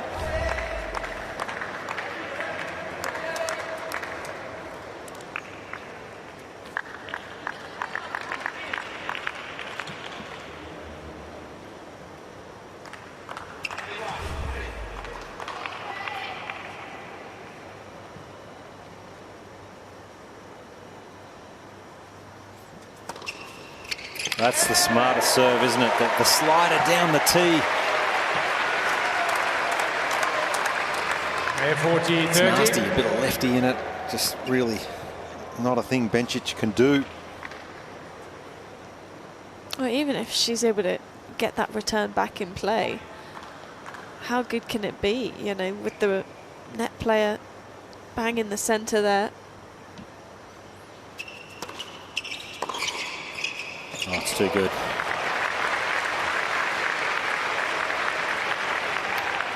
Medius deciding. She's gone down slider T the last couple of serves. Surely she goes it Yeah. again. You have to, don't you, for Leshemia here.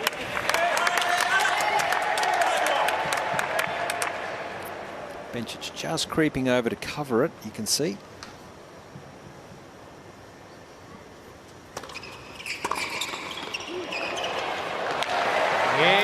Team France. And again, Team France finding a way.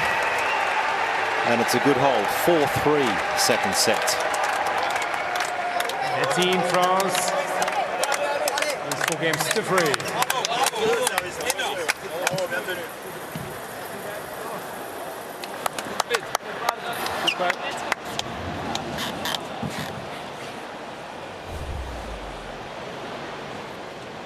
Well, the great thing here for Team France was the first serving. It was really impressive. Made nearly every first serve in that game. So that gives Roger Vasselin an opportunity to get more involved at the net.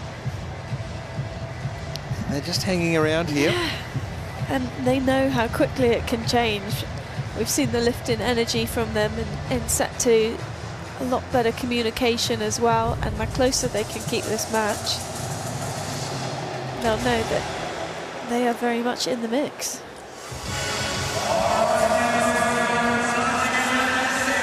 An experienced doubles player as their captain as well.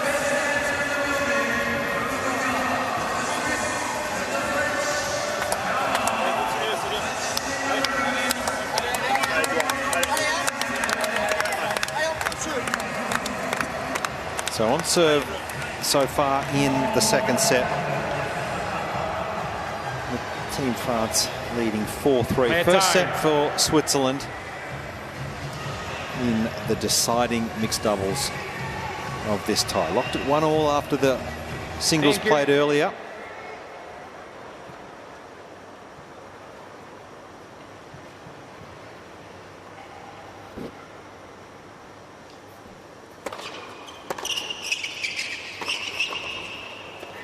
Stop.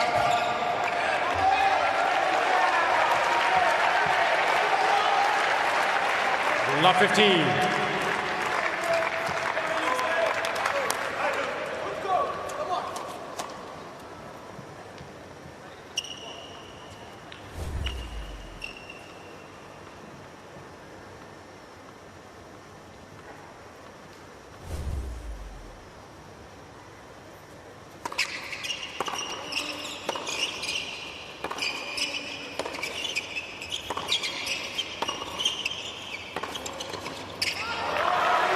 Smart cross, because that's on his forehand where he has more reach.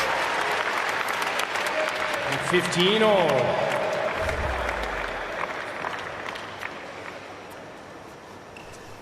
And just how nice it is to know that you have Belinda Bencic on that backhand cross court and you can just have her. It's like a brick wall. Yeah, you can have her play that for the next 25 shots and you'll be okay.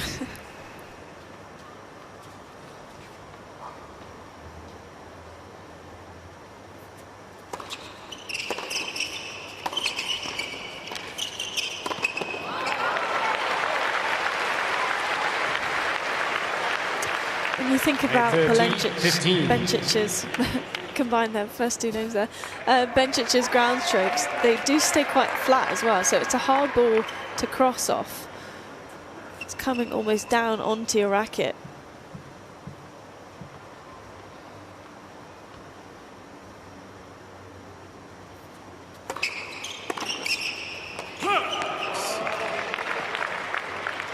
And 14-15.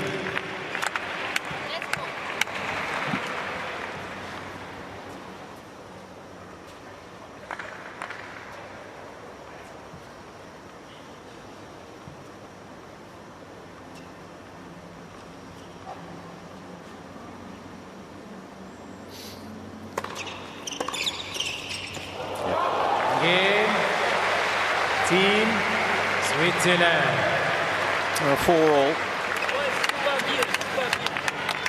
And 4 games all.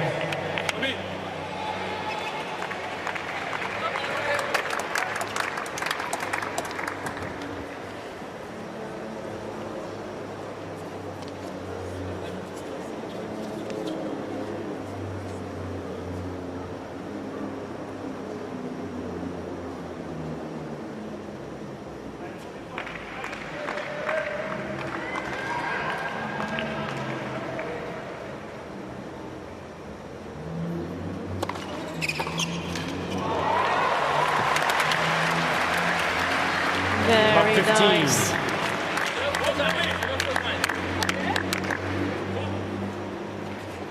It's such an abbreviated swing when she chops off the angle here.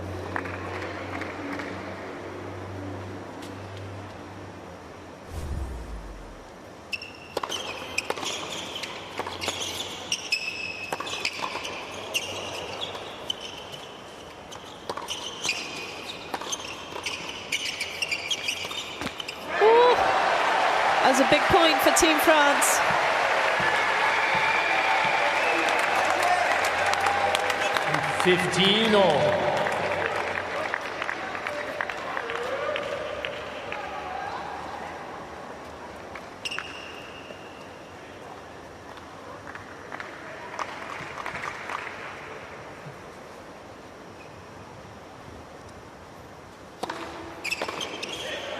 I love the way Team France are just competing. They've been down and out this whole match, but their ability to hang in and just compete is keeping them in the match.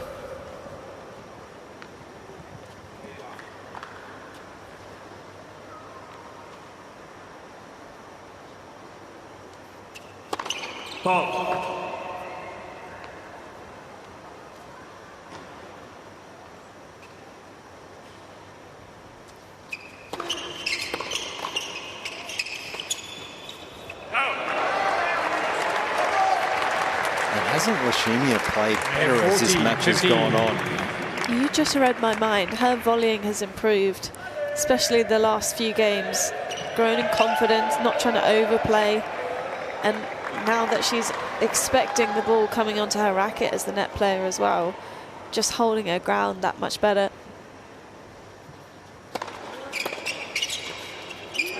Game Team France. Makes no mistake of this one as well. Please. So it's a great service hold for Team France. They move forward. 5-4 second set. Team France leads 5 games to 4.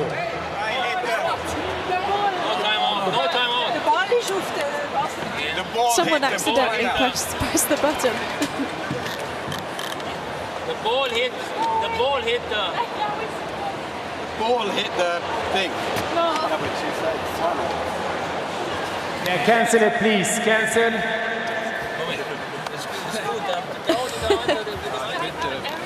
Bit of confusion here. The put-away volley from Lashimia has actually hit the red button. Mohammed, the umpire, thought that it was pressed from Team Switzerland, not to be.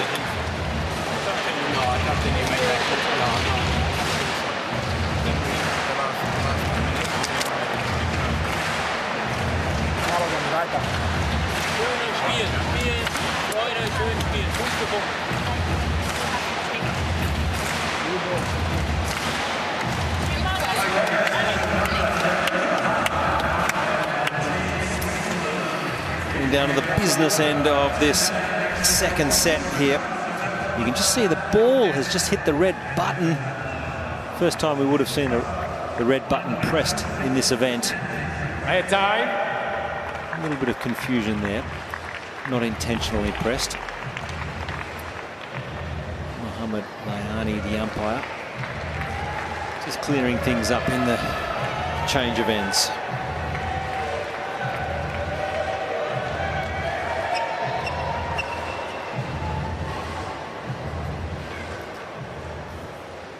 Would have been a weird time to press it. Well, they couldn't really effectively press it, could they? Because they have to be serving. Good to know the system works. That's right.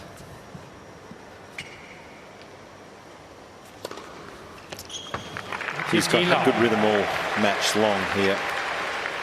It's an easy motion where he can just generate plenty of pace, but also has the subtlety to just shape it as well.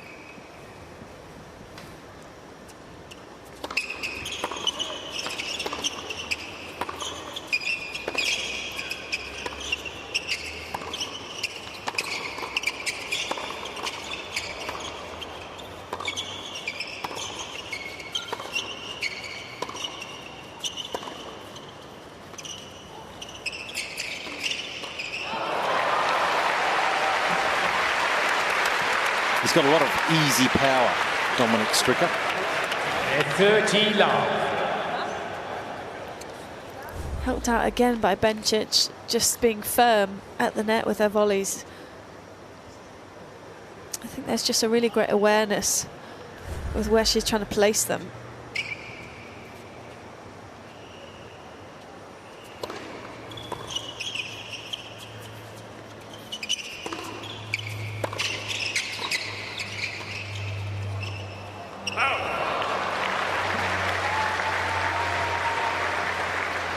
Et 40 love.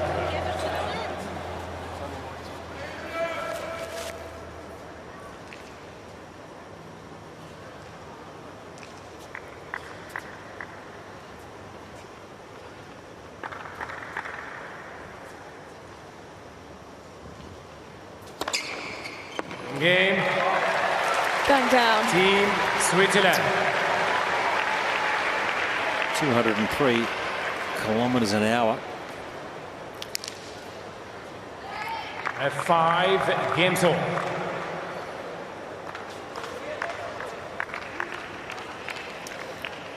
A lot of pressure on Leshimia's serve here. Well, last time she did a great job of making a lot of first serves, and I But think she that was placing it well. She was going for the smart serve, high percentage, using the leftiness.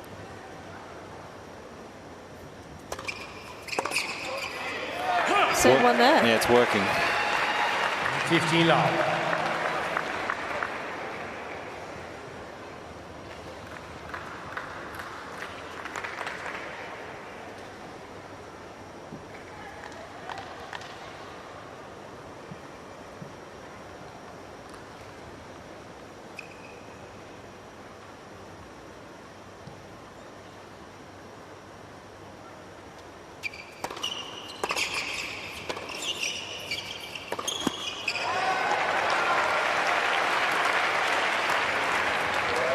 Et 30 love.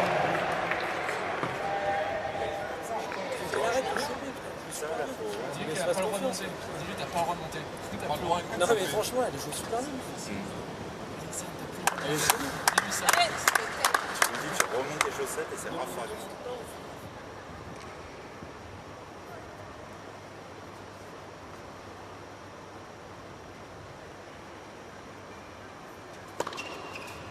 Oh, a nice mix-up. Et 40 love. The bench liked it too. Yeah, and it was interesting. Hugo Humbert just said about Leshimia, she plays cracking tennis. She just needs confidence.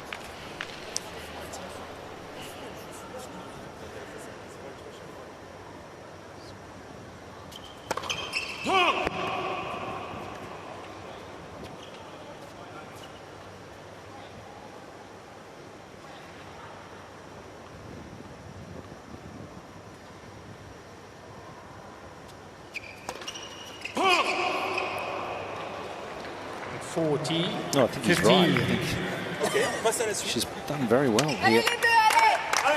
Leshimia.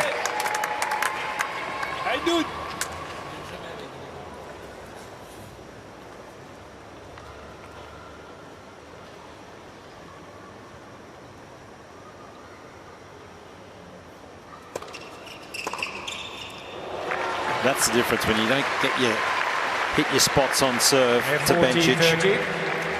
You can be exposed.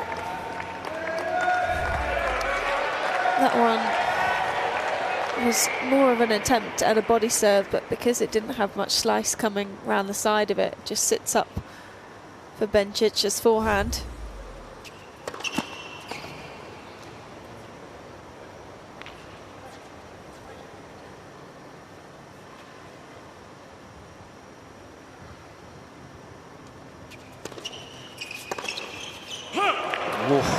And Team France. You can see the close call, and it's just wide. So that is enough for Team France to keep their nose in front, and they lead 6 games to 5, second set.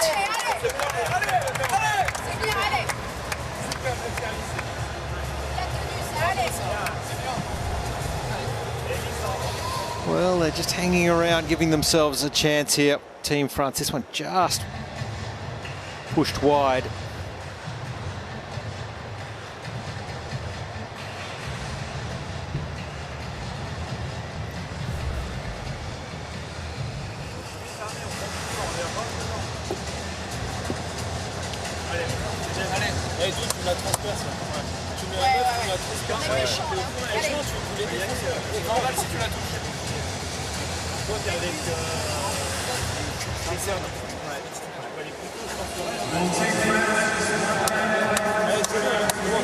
Allez, êtes bien là, mieux en mieux là. Allez, on continue là. Allez.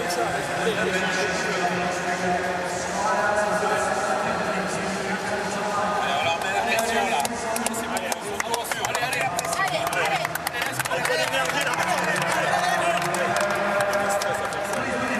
So a quality second set here from Team France. They lead 6-5, still on serve. Switzerland off to a fast start in the opening set, winning it 6-1. And it'll be Belinda Bencic to serve to stay in this second set.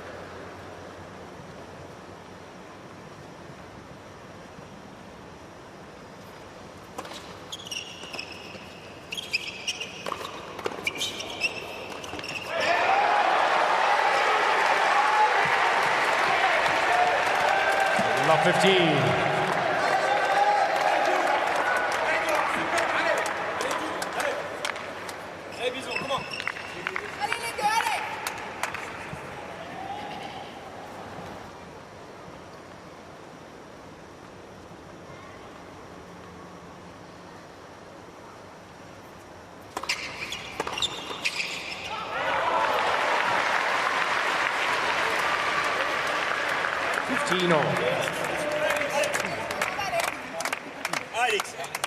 Team France haven't had many love 15 opportunities in a return game.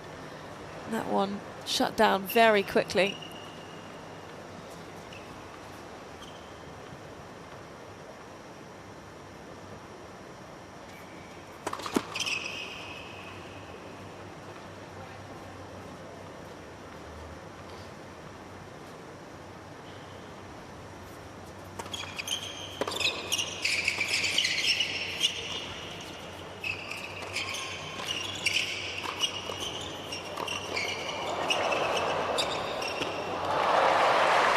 She's crafty.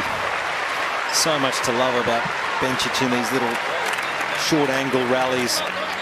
30-15.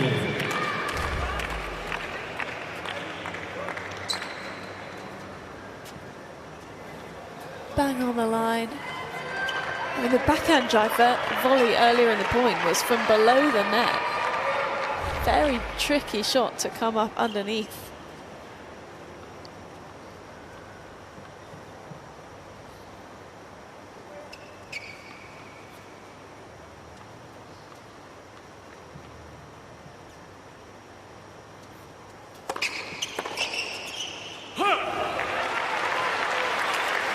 At 14-15.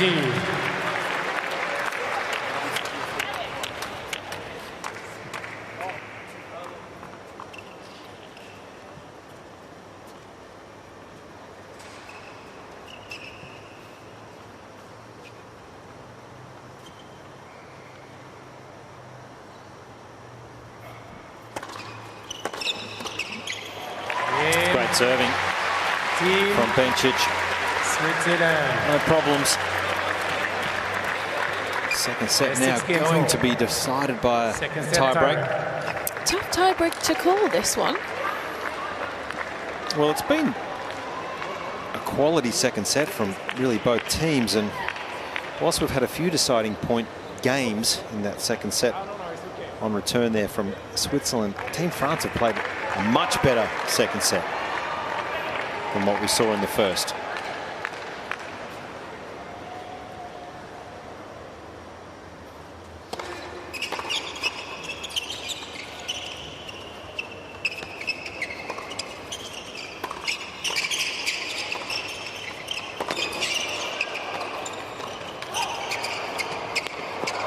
Gee, that's great defense from France. They're everywhere. Roger Vasselin had to go a full head-down sprint to get back to the cross-court forehand. 1-0 Team France. Well, Bencic just spreading the court. Wasn't expecting that last one to come back. It felt like Stricker could have crossed there.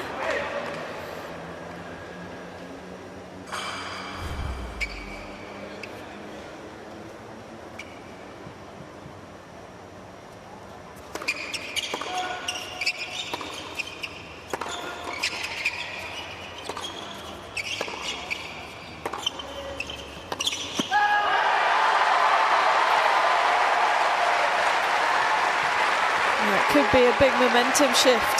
2-0, Team France. It's going to be one of the only baseline points that Roger Vasselin has won this entire match.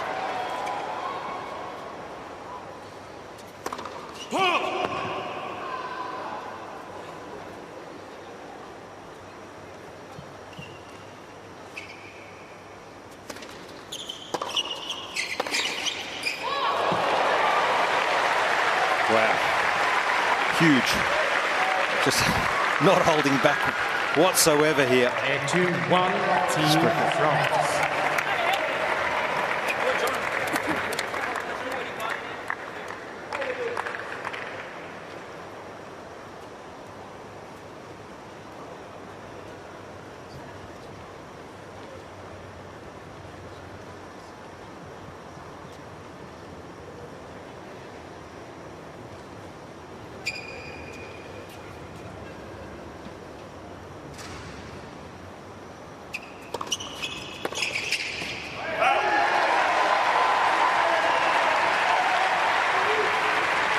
And 3-1, Team France.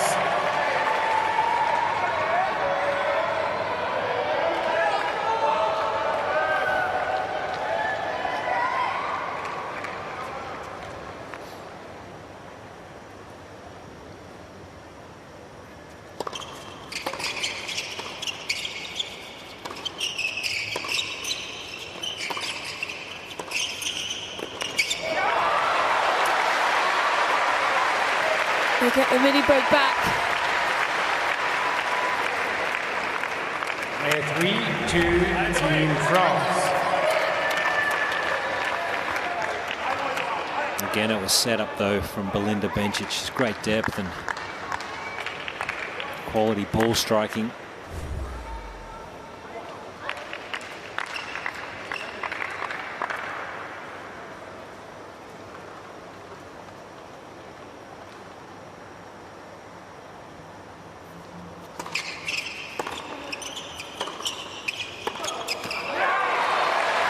It's like a bullet. The backhand of Bencic, it's like hitting that line, just firing it through. Again, it's coming down. So as the net player, and you're trying to cross, you just don't have enough time.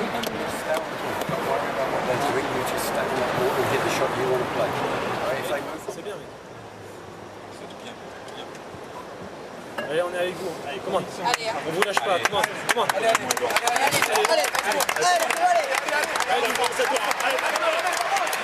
Can you pick it courtside, Petco? It's so tough. It's just the momentum has shifted so much. I felt like the Swiss team was the better team for so long, but Team France, I have to say, the energy off the bench is so great, and they kept them in it. They hung around, and now it's so hard to call. I feel, for me, if Belinda can keep up the quality she's put in, she will be the match winner, because I feel courtside it just feels like she is the best player on court. But it's been a long time where she had to be the best player on court, you know? She's made another brilliant first serve. 4-3, Team Switzerland.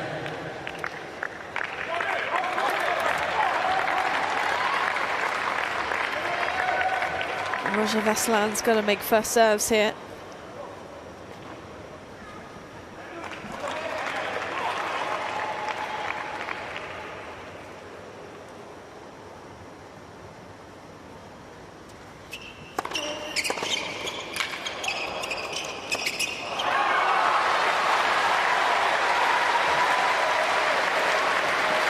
And 5-3, Team Switzerland.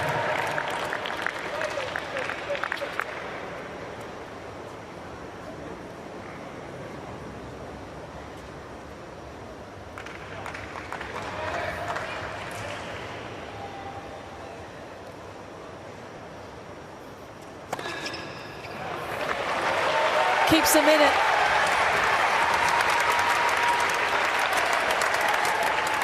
And 5-4, Team Switzerland.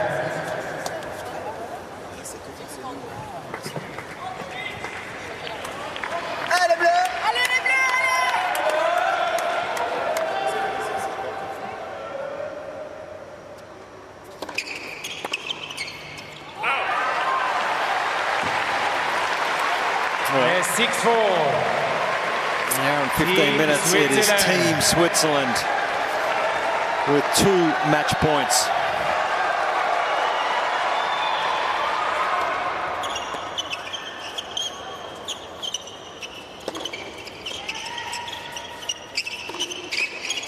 He makes no mistake, and that is brilliant from Switzerland. 7-6. Quality match to wrap up the tie. 2 rubbers to 1. Belinda Bencic led the way. Oh, she was the player of the match, and you have to think Team Switzerland are going to be tough to beat in a mixed doubles should it come down to it. They were just really cohesive, great communication. They covered each other's back, they were positive, but as we thought would be the case at the very start of the match, Bencic leading the charge in terms of tactics, how deep in the court she was able to get her returns and ground strokes, and from there it just frees up Stricker to go for his shots that much more. I tend to agree with you. They'll be dangerous. Very, very dangerous, Team Switzerland, as this United Cup unfolds. Played in wonderful spirit, neighbouring countries. It felt like France was so close. Yeah. If they just had a slightly better start, maybe they would have had some extra momentum towards the end of the first set, and then you carry it forward, because they really picked up their level, but it was almost too little too late. Yeah, they did so well just to hang in, and just got up a mini break in that second set tie break where I thought, wow, we could be going down to a match tie break, but Belinda Bencic once again just showed her class and why she has been ranked as high as number 4 in the world on the comeback trail after maternity leave in 2024. She'll be thrilled with her day's performance today. That'll be a real confidence boost, not just for here in Sydney at the United Cup, but for the remainder of the year. Oh, definitely. 2 matches, 2 wins. That's a great day at the office, and for her, she was saying before the tournament, it's just matches in the bank that you get used to it. Body-wise, physically, mentally, you learn how to be sharp again in the key moments, which she was today. So all positive vibes for Team Switzerland. Oh, I'm sure she'll be really thrilled with that win. Belinda Bencic and Dominic Stricker in straight sets, getting it done here in Group D for Team Switzerland. And that's a good day's work. Winning the tie, 2 rubbers to 1. Courtside with Petco. Let's hear from the victors. Dominic, Belinda, a deciding mixed doubles. What a way to start the season. How are the juices flowing here? Yeah, so important, and it was a pleasure playing with Dominic. I mean, it's so easy when he's on his serve. I'm just like chilling at the net, not touching the ball. So it's super cool to play with him, and we had great energy on the court. Well, Dominic, you had a tough end to the singles match. You were serving for the set, but you came out firing, especially in the first set. What did you do out there in that break? Not a lot, actually. I mean, it's always great to play Belinda. We played the first time, actually, but it was tough for me because I saw her matches when she played with Roger, so it was not easy for me, but no, we just had a good talk before the match, and then we came out hot, and it's super great to win that match and that tie. So you're used to Roger as Dominic living up to the hype? Oh yeah, of course. I mean, it's difficult. You know, we have such an idol in our country, and it's difficult for all of us living up to the hype. But I hope we're making Switzerland proud, and I think we're all playing really good for Switzerland. So team matches is our thing. So hopefully we can play more in red and white even throughout the season. One last question, and before I let you go, you have a little one now. I'm sure she listens to you off the court. Does Domi listen to you on the court? A little bit worse than the little one, but but no, I mean, at least she cannot talk back, so he can talk back, so that's his advantage, you know. Do you agree with this? Sorry? Do you agree with this? Yeah, I mean, I have to agree because we have to play again tomorrow, so I will agree now, but let's talk after we're done with the tournament here. Switzerland wins the first tie. Congratulations, Belinda Bencic and Dominic Stricker. Great job. Andrea Petkovic there with Team Switzerland. A very happy and relieved and thrilled Team Switzerland, and I think there's a lot to like about what we saw today from the entire support crew and team.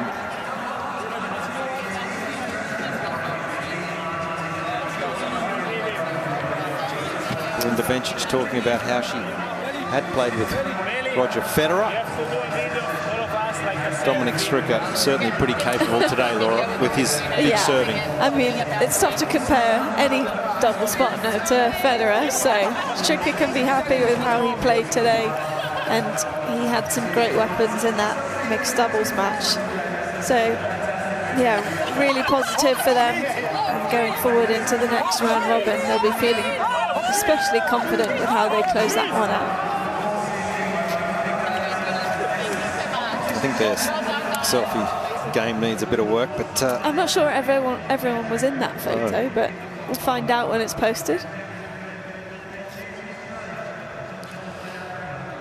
well, it was one-way traffic in that first set, but Team France did well, Laura, to get back into that second set, and it was the serving. They didn't serve well enough, I thought, at the start, but they got their first serve percentage up as the match went on, which kept them in the match. But gee, it's a great serving stat there, isn't it, for Team Switzerland? Yeah, which actually improved in that second set. At the end of the first, you thought it couldn't get much better, but 81% first serve points, you'd be very happy with that on any given day, and the fact that they were able to maneuver that much more with the ground strokes as well. 11 forehand winners, that stands out for me.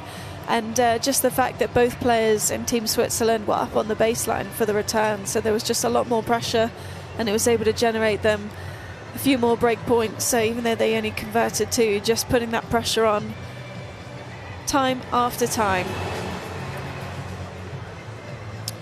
So let's just take a look at the results here today on Ken Rosewall Arena. Belinda Bencic, boy, she was good all day long. 6-3, 6-1 over Chloé Paquet from France in the opening singles rubber. And Hugo Humbert, he won the first set 6-3, was down a break, and in fact Stricker served for that second set, but it was a strong comeback from Hugo Humbert, reeling off 5 consecutive games to wrap that up in straight sets. And the match we've just seen, Belinda Bencic and Dominic Stricker getting the victory for Switzerland, wrapping it up 2 rubbers to 1. And this is what is coming your way in the night session. It's Australia taking the court, taking on Argentina. Olivier Gadecki, Alex de Minaur up against Thomas Echeverry, and then we've got Perez Ebden up against Podroska and Echeverry in the mixed doubles. So that's the day session done and dusted here from Ken Rosewall Arena. Thanks for joining us, and please tune in for the night session coming up a little bit later.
Hello, commentator 1. And yeah, got you there. Yeah, so I can turn the effects down and up. Yeah, so clean comms. So that's all the commentators, I'm assuming. Yeah, cool. Yep, so I've got control of that. It's great. Let me just check I'll just check the other ones.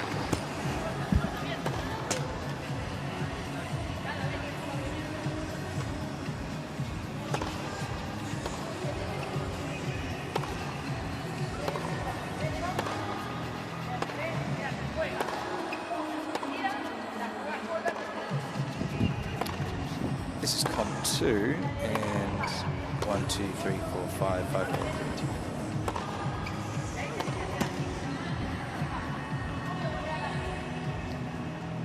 Hey, hey, hey.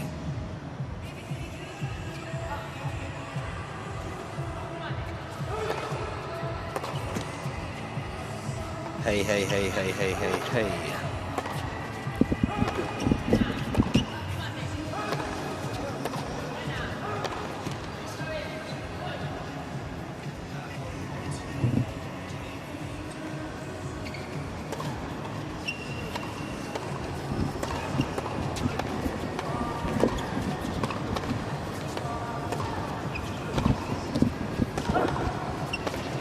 Hey, hey, hey. 1, 2, 3, 4, 5, 5, 4, 3, 2, 1. Okay. And that's going up and down, and that's going up and down. Lovely. Gotcha, gotcha, gotcha. I do have my new knobs, and they are working great. Cool. I'll just check the other one.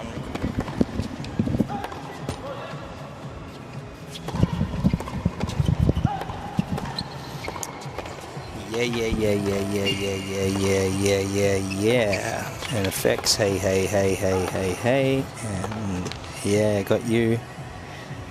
Good stuff. Okay. I'll seat them and talk through it.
Whisper, whisper. Yeah, yeah, yeah. I can turn. Yeah. And, oh yeah. That's all good.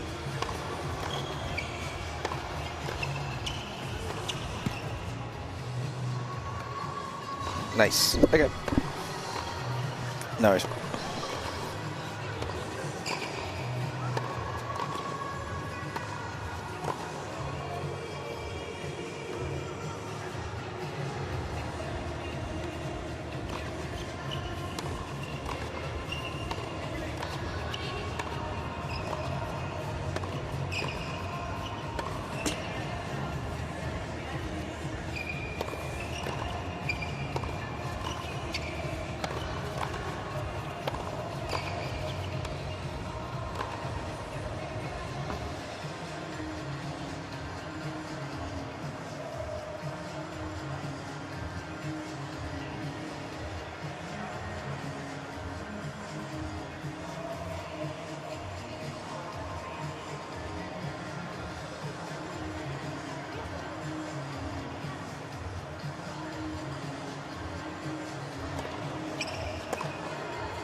Are there any Australian fans in the house tonight?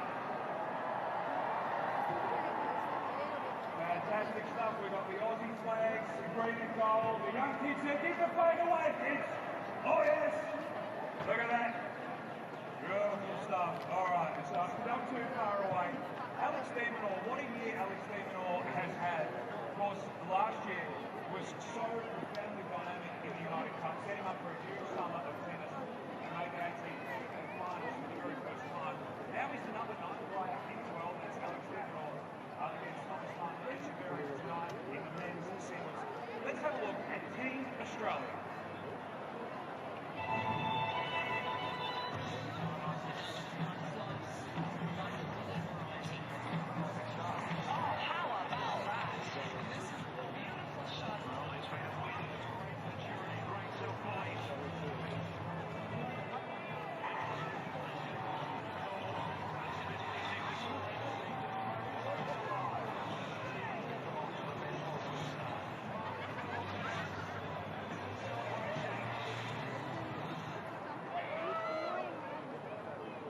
First up tonight, it's the women's singles. Olivia Hideki, the Aussie, up against Nadia Podoroska of the magnificent Argentinian side. They only played once before. Podoroska got that win, so that's the track record heading in. Let's take a look at our first match up tonight.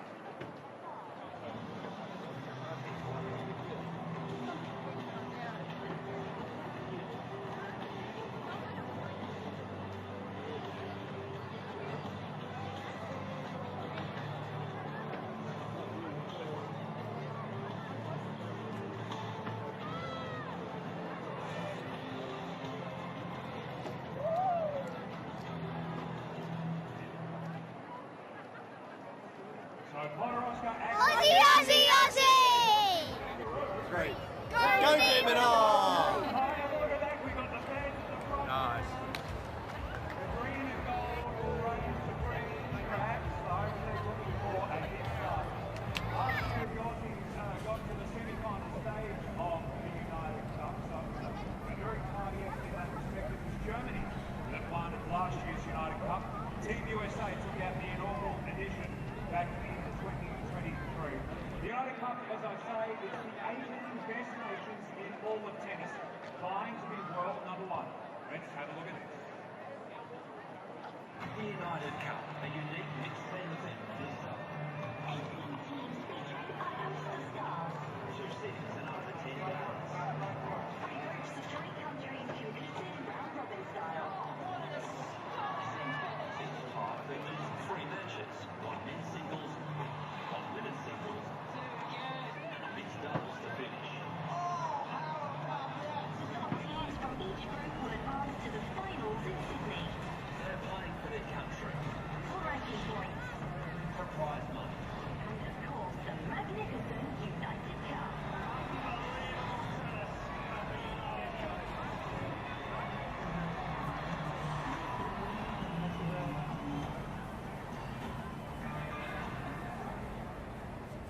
Dimonov.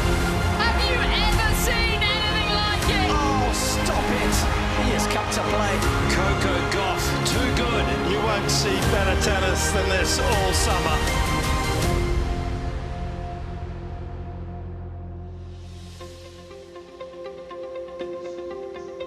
Well, we're still basking in the afterglow of this sunshine-filled Aussie festive Christmas, and once again this iconic city of Sydney is the host for the United Cup. Over the next 9 days and nights, both men and women will play alongside each other, competing for their country and for a prize pot of over $11 million. 18 teams will set out on this season opener, looking to join the United States and defending champion as trophy winners. And it will all be happening here at the Ken Rosewell Arena at Sydney Olympic Park. And this will be the stage where so many storylines will play out before we crown our new United Cup champions. And will it be Australia? Well, they're always going to be in the mix. A very tough group, Group F, alongside Great Britain. And tonight they take on Argentina. It's a lovely early evening here. We'll kick off with the #1 singles, followed by the #1 men's match. All eyes here will certainly be on Alex de Minaur. And then the mixed doubles, which may change its complexion. That can happen literally within 10 minutes of the second singles finishing. And there is Matthew Eben, recent Olympic gold medalist with John Peers in Paris not so long ago. I'm Sam Smith, and I'm delighted to be reunited with former world #4, Jelena Dokic. Jelena, hello. Yeah, doesn't the year go quickly? It feels like I saw you like last month. It sure does, and what an exciting time. The most exciting time, especially for us Aussies here in Australia. The summer of tennis, the lead up into the Australian Open, but what a way to start United Cup here in Sydney, and to have Australia play tonight. Yes, there's certainly a buzz around this Ken Rosewell Arena. We've had interesting weather actually over the last couple of days. Some big storms yesterday and a top of 40 degrees, I understand, out here in Sydney's inner west. Today actually it's been far more pleasant, rather sort of balmy, low 20s, not a drop of rain in the sky. Ideal playing conditions, and also great for those that have come from the European winter, just to ease them in, because this Aussie summer can be really tough, can't it? They have had some really hot days. Well, we got here yesterday and it was 37 degrees. It was really hot, but then we had the rain as well. And the players do practice outside as well, so there is no roof. So they've been getting used to the conditions. But today, perfect, 26 degrees. It was lovely this morning for the morning session, and right now as well, less humidity inside also. So pretty perfect conditions to play in. Yes, there's some hot ones ahead in the forecast. I had a sneaky look, but we'll take days like this any day. Just one stray one stray team member who's rather lingering in the locker room. But I have to say, what a summer of sport. Having been down here for a couple of weeks, it's wall to wall. And there's our singles player. We've been waiting for her.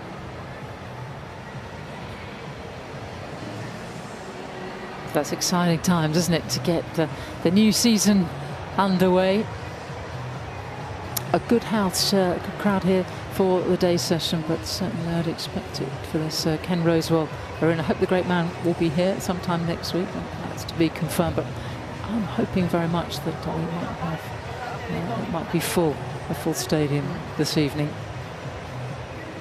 So we're almost all set to introduce the two teams.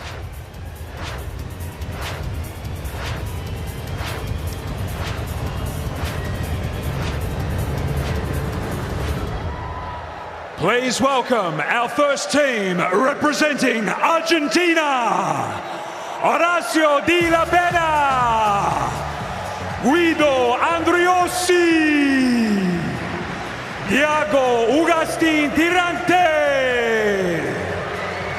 Maria Lure Calle, Nadia Podoroska, and Thomas Matan Echeverri.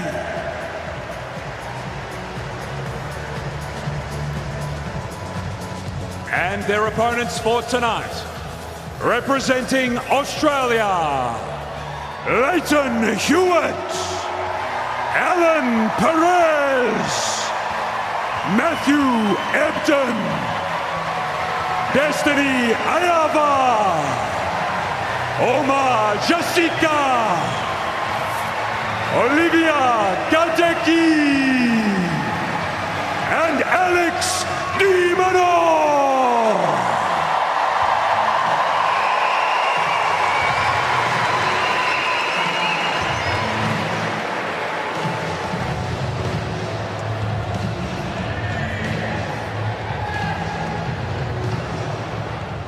And if you are able, please be upstanding for the national anthems of Argentina and Australia.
Well, the anthems providing the perfect opener for the first evening session here in Sydney, the Hymne Nacional Argentino, which celebrates the freedom and glory of the Argentine nation and people, and Advance Australia Fair, which I didn't know, Yelena, was a patriotic song in the late 19th century, but only adopted as your national anthem in 1974. Yeah, you didn't know that.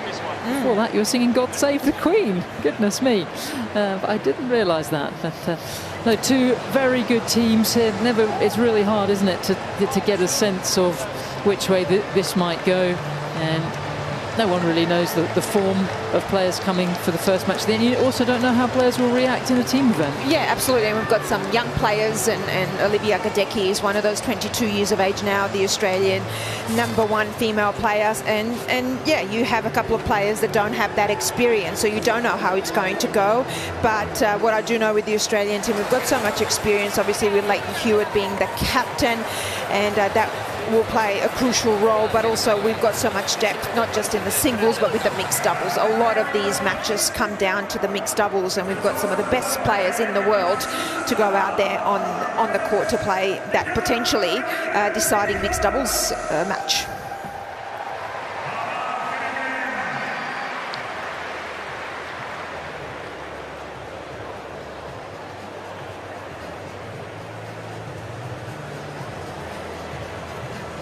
And over the next few days and weeks in the lead up to the Australian Open, we will find out who is ready, who is going to bring their best game, how the pre-season's gone, who's recovered from last year. I think a few are still recovering, maybe almost still in the off-season and using these weeks as a prep for the Australian Open. This is a big moment as well for this young lady right here, Olivia Gadecki. #1 Australian now as well, inside the top 100, 22 years of age. No, she's had a good season. She's up against Nadia Podoroska. More of Nadia a little later, but let's wait with Maria Chit-Chat. Ladies, before we start, please, at the end of the coin toss, stay with Finn, face Peter for a photo, and then one without him, okay? Towel boxes with your country names on it, serve blocks at the back of the court. You can ask for the towel, or you can go and get it yourself. Okay. Up to you. One side. Yeah. For both. So for one side you go, the other you request. Okay? First match, nice and easy, okay? I think that's about it. Free crowd movement around the court, just not these lower levels, but they're very good here, so, all right? If there are any issues, if you need anything, let me know. Questions, ladies? Nadia, would you like John or AO? AO? All yours. AO it is. Receive? Stay with for the photo. So Podoroska winning the toss and electing to receive. I have to say, Finn did a very fine job there on the coin toss. A lot of pressure on the youngsters. There was quite a lot of pre-match paraphernalia that there didn't used to be. No. Many days. It takes a while to get everyone. Well done, well done. Big responsibility. It's great to be finally getting underway, particularly for the Aussies. Argentines also have been here for a few days.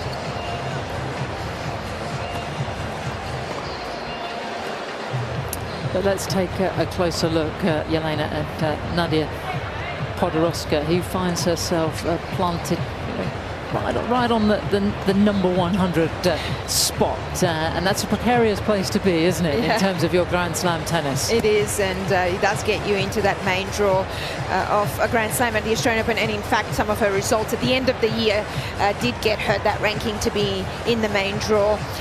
In Melbourne, 27 years of age, and has been as high as 36th in the world. But this woman right here, Olivia Gadecki, a little bit less experienced, 22 years of age, but what a year she's had. She's inside the top 100 now, 97 in the world. Reached a WTA 500 final as a qualifier at the end of the year. But what I really love is that she's really gone on the ITF tour, played a lot of matches to get herself in this position. Yeah, very talented player, and it's now starting to come to the fore for the Aussie #1.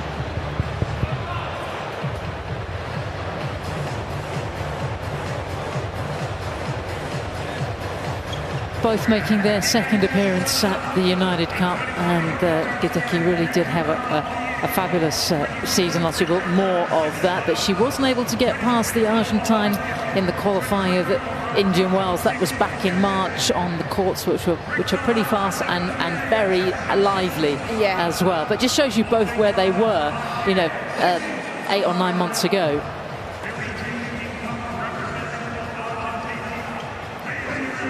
Yeah, both improved since then, especially Olivia, and having played the amount of matches in tennis that she's played, and especially in the ITF Tour, getting to the final as well towards the end of the year in a couple of ITF tournaments, but that final in Guadalajara, WTA 500, gave her so much confidence as well.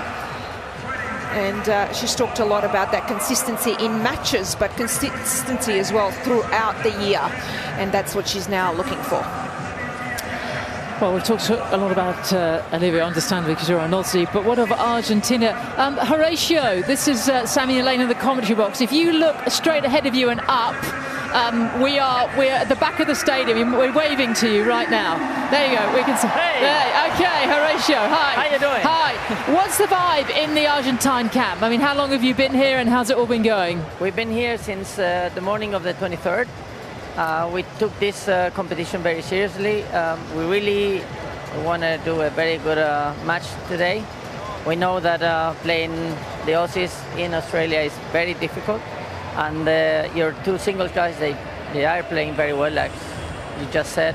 Olivia is having a great end of the season, and she looks pretty good. But hopefully my player is going to do a little bit better today. Horatio, what sort of captain are you? Are you a crazy one? A crazy one. I love that. Yeah, so we're gonna hear a lot from you. We're gonna see you fist pumping and really making a big impact on the player. Is that what we're gonna see? I'm gonna be all over the court. I really like to help my players. I've been in the tour as a coach for many years. But when I used to coach Fernando Gonzalez, Nicolás Massou, Gaston Gaudio, Cory and Albandian. And when I used to be a coach, we were not allowed to talk. So I came back now because we are allowed to talk. So I'm really hopeful that I could do a bit more than before. Horatio, I know you were a great player in your time, around 30 in the world. Were you crazy as a player? I could say a little bit. Yeah, you know, every Argentinian guy, we are known as fighters, as people that they give 100%, 110% in everything we do. So I am like that. I really try to find the way of making things happen. Oh, Horatio, we look forward to it and really enjoy this team competition. We wish you all the best. Thank you very much, and hope you have a great transmission. So do I. You didn't even finish the question what kind of captain you are. You said, I'm a crazy captain.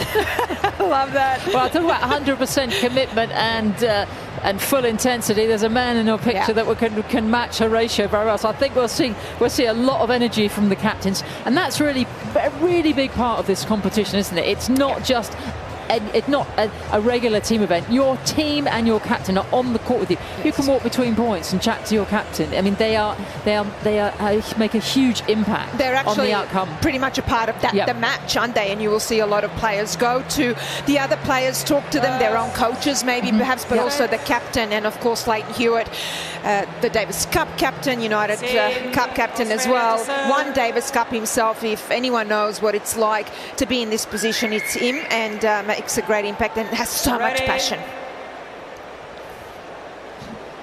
Play.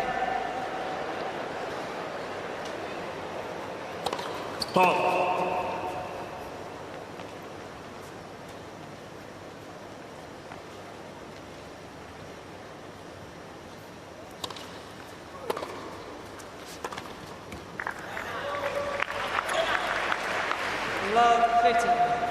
Oh, different pressures on Olivia, or Liv to her friends. Coming in as the Aussie #1, vaulted up the rankings last season by winning a whole load of matches week in, week out.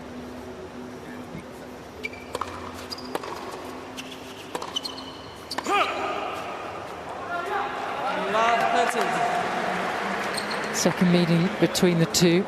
Played in the qualifying in Indian Wells in the desert in the very fast conditions. It was about 8 or 9 months ago. So they have some understanding of each other's games.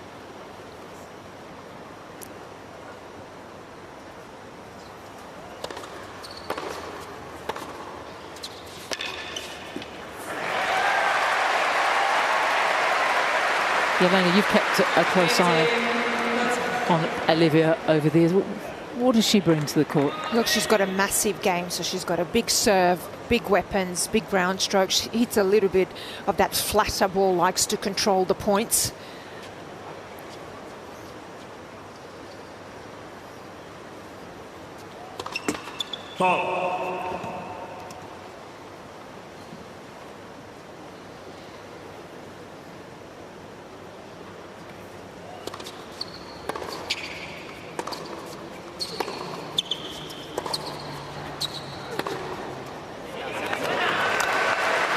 And that's where for her at times it has been, how does she almost play that controlled aggression, play within herself to have that consistency in matches and throughout the year. So that's why I love what she's done with going from juniors onto the ITF circuit to play a lot of matches and to really learn and develop as a player. The chance there for Argentina.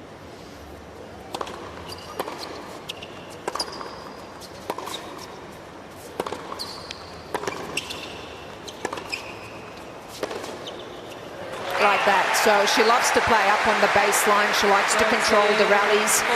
And you can see straight away there when it's on just how much she pushes her opponent back behind the baseline. So that's what she'll try and do today, but it will be about that balance between aggression and the unforced errors.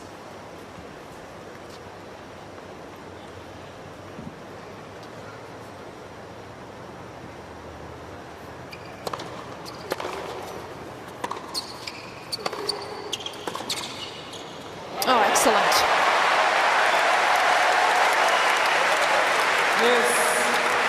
I love how she reacted to that. That was a shorter backswing, almost a bit of a block there after this return. She had to react quickly. Shorter backswing and then cross court. Great trajectory. I love that reaction to the box as well. That should get rid of some nerves. Yeah, you can sense that they're very much present.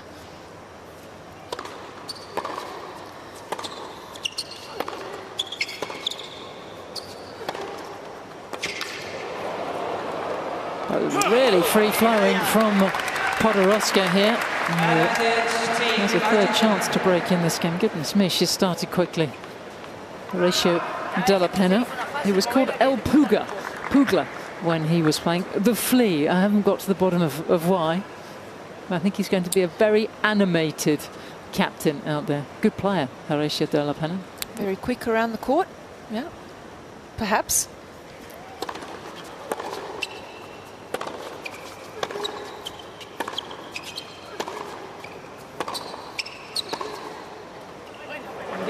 That has caught. Real danger here for Australia in terms of the way Horacio started, the way Nadia started. Courtside is Andrea Petkovic. Andrea, how are conditions down there and what are you seeing in this matchup? Yeah, a lot less danger from my side here, sitting courtside, and the conditions are perfect. There are no excuses to be had on either side, and I have to say I'm very impressed of how Nadia started this game. She usually likes to keep the rallies long and puts a little bit of spin on her forehand, has a nice slice, but she's come out here firing. She knows of that big game that Olivia possesses, so she's trying out here to bring it to her, and Horacio is pumped up already after only one game.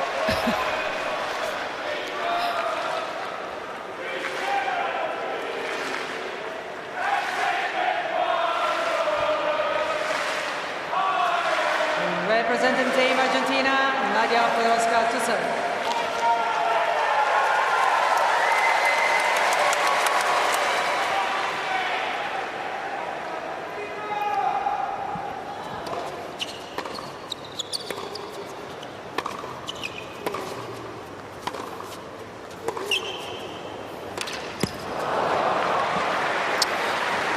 I think, Sam, you said it, that you can definitely see there are some nerves with Gadecki, and you could see it with her walking out, and even in the warm-up you can often even see that on players' faces when you've had that experience, perhaps a bit of that tension, and you could see that early on here.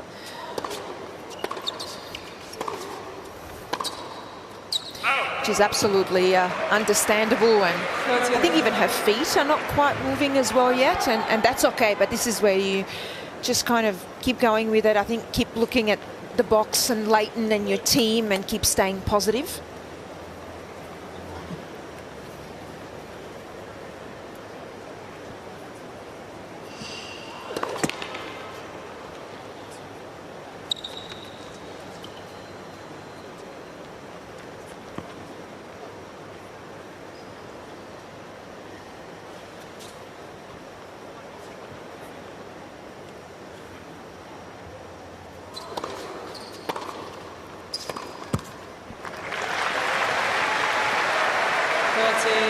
27 years of age is Podoroska.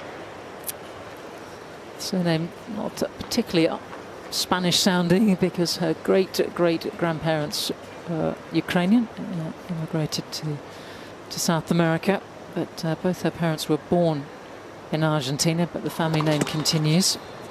She was born in Rosario, which is about a 3.5-hour drive north of Buenos Aires.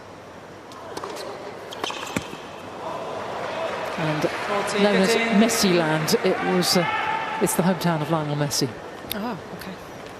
That's what it's most famous for. As you mentioned, she's been as high as 36 in the world, and that was off the back of a fairy tale fortnight at Roland Garros, where she qualified and made the semis. So that's the sort of quality that she brings to the court, a Grand Slam semi-finalist.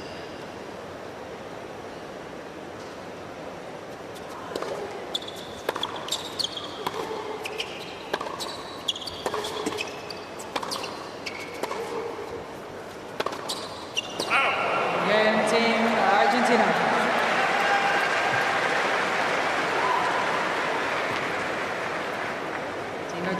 Very important here for Gadecki, just to settle, to really get on the board and not feel like you're against it, not just against your opponent, but the nerves and the scoreboard as well.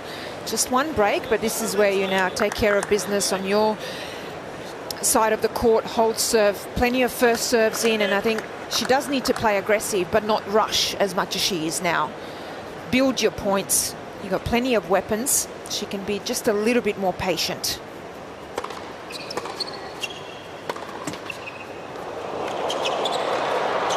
Foul shot. So that actually bounced twice. She's almost semi-tried to get away with it, Both didn't she? bounced first in the ground of Team Argentina and then went to the other side.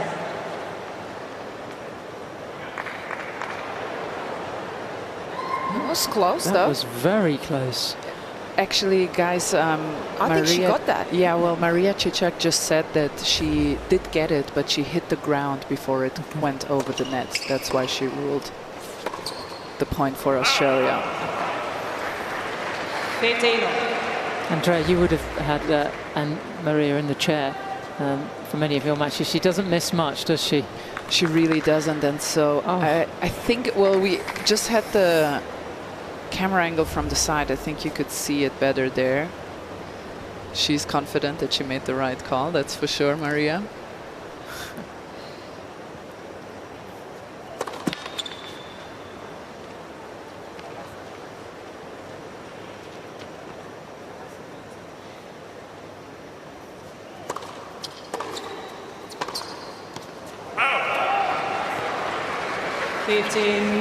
Gadecki hails from the Gold Coast. Went to Southport State High School. Actually, in her mid-teens, quit tennis for a couple of years to concentrate on her schoolwork. But she's one of 6 siblings, and the other 5 are all boys. That's pretty tough.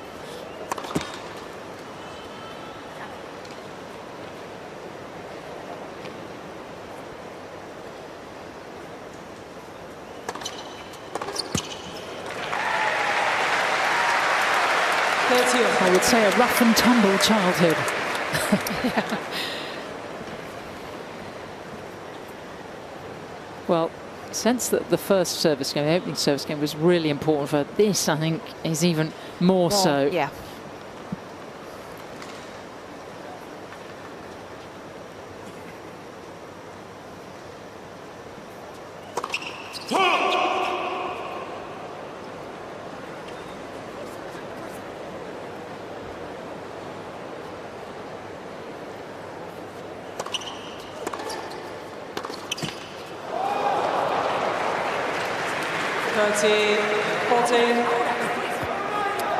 More trouble brewing for Olivia Gadecki, the Australian #1. Up against a very relaxed Nadia Podoroska, who has come out swinging.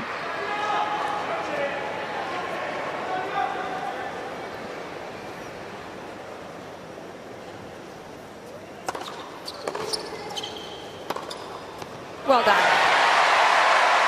That's the difference when she gets the first serve in. And I like if she was to serve a little bit more out wide, both on the deuce and the outside, just to give herself that opportunity to open up the court a little bit more. Andrea, I don't know how you feel down there as well. Maybe perhaps going too much to the Podoroska forehand, which is a weapon. Maybe go a bit more to the backhand to get some of those shorter balls like she did right there.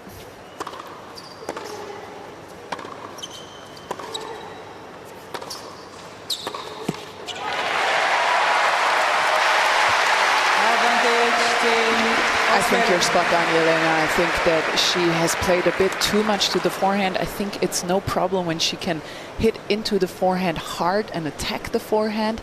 But so far she's been rallying normal neutral shots into the forehand far too often. And that's when Nadia can really make some damage, and it's rattled Olivia here. I think that's exactly the right play, Elena. Go a bit more via the backhand side here.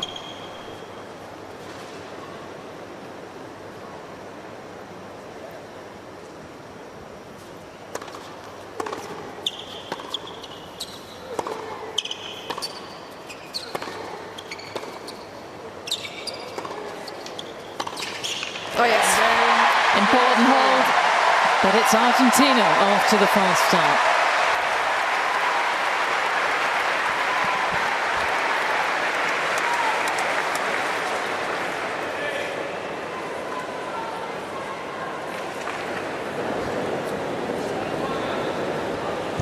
Team Argentina leads 2-1.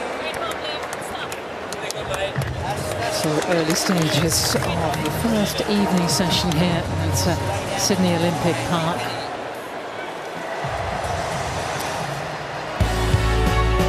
And how quickly Christmas is behind us and the new year is approaching, and well, the quayside will be packed with hundreds of thousands on New Year's Eve watching the fireworks in one of the most iconic waterways on the planet.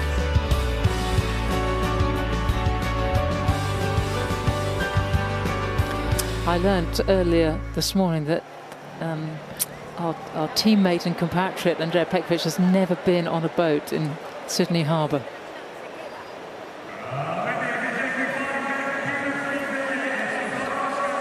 So first night session here at the Ken Rose Arena. It's got its hat on, so we're under the big top. Have you been on a boat in Sydney Harbour? Yeah, I have. I think most people have. Yeah, we're going to have to take Andrea out. Yeah. Is that a bit of fear maybe for Andrea with the boats? I don't know. We'll have to find out. Time. She was too busy practicing and training. Yes, yes. It was dedication.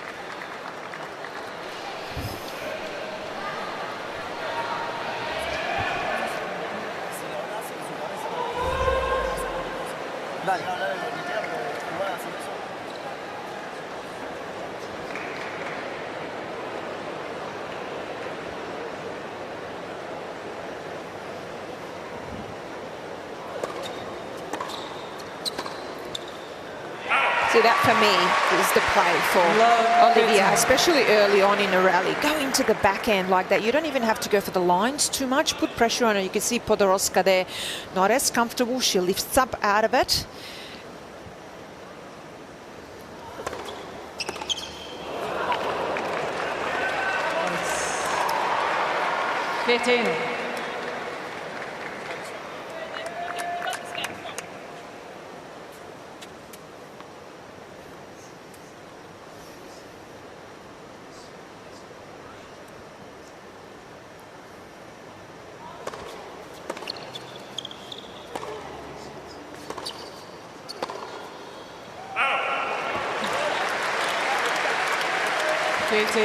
I think even points like that are really important for Gadecki, and she doesn't have to go for the lines. You can go through the middle, you can still have depth and play your percentages and just still make Podoroska maybe go for it a bit more and make the mistakes as well. So find that kind of bit of balance. She doesn't have to go for a winner straight away.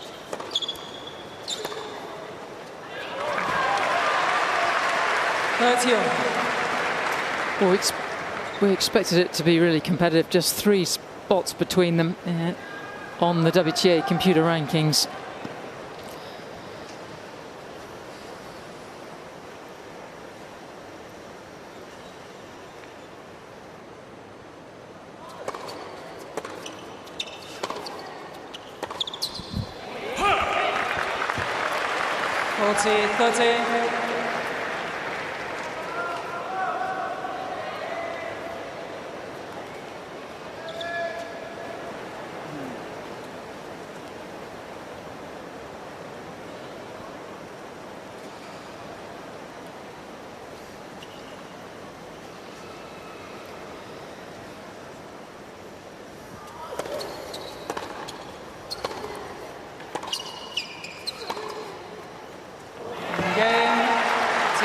In the corners, Podoroska looking very good early on. And we've talked about the Gadecki serve and some of the nerves as well, but she does have a phenomenal serve. But so far, this is what's been happening with the Gadecki serve, and you can see just really one-dimensional. There's, for me, not enough variation. And I've talked about using the wide serve, both on Juice and the ad side, and she has not done that. This is very central, and to me, just kind of signals nerves and just trying to put the serve in. So something that we'll keep an eye on throughout not just this match, but this first set, if that changes.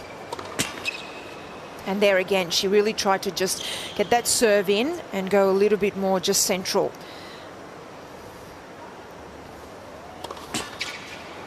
Let's Saxon.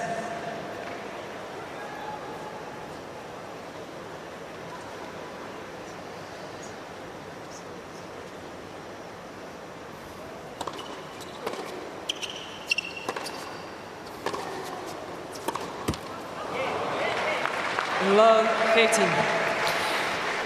Andrea, you're down there courtside. I almost have a feeling for Gadecki with the serve at this stage. Even the technique's almost gone off a bit. She's not driving up as much, literally just trying to guide the ball in. Is that maybe what it looks like, even compared to her first service game?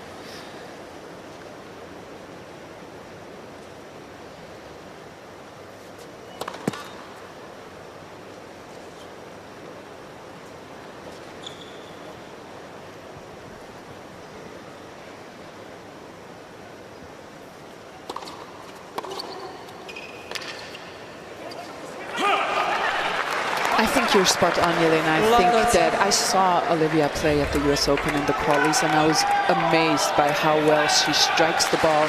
And today it feels like she has a break in her arm, you know, like there is the hand, when you're trying to drive the car, but the handbrake is still on, and you're stepping on the gas, but it's just not going. That's how it feels right now for her. And have a look at that service motion right there, slow-mo.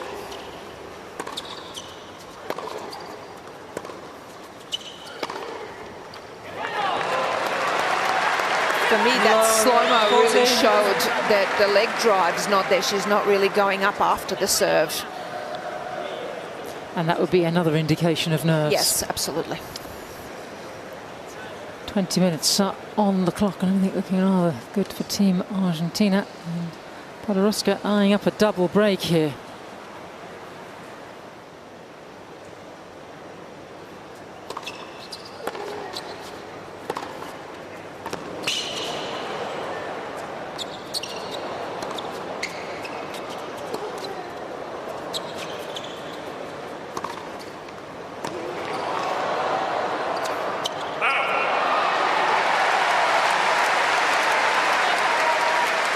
Another big service game for the Aussie. Last year she was training a lot at the National Tennis Centre in London, actually in Roehampton, not too far from Wimbledon, with Nigel Sears, who has been on the tour for many years, coached great players, Anna Ivanovic and Daniel Hankova. There's Nigel here chatting to Leighton.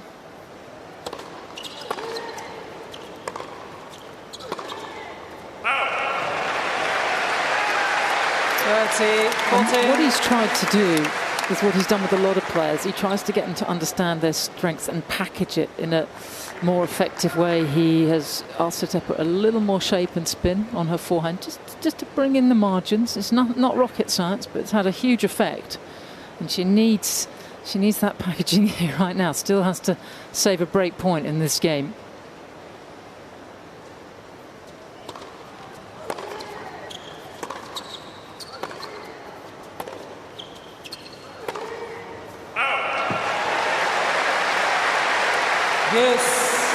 For me, she's really actually technically sound. It's just that her ball striking is very flat. And if that isn't on, or if you're nervous, then you're in trouble unless you can put a bit of spin on. So as you've said, that's what he's tried to do. And Ash Barty, who's actually Olivia's mentor, has said she's actually very tactically astute, but she actually doesn't realise just how well she understands the game and then how to put it on the court and how to play.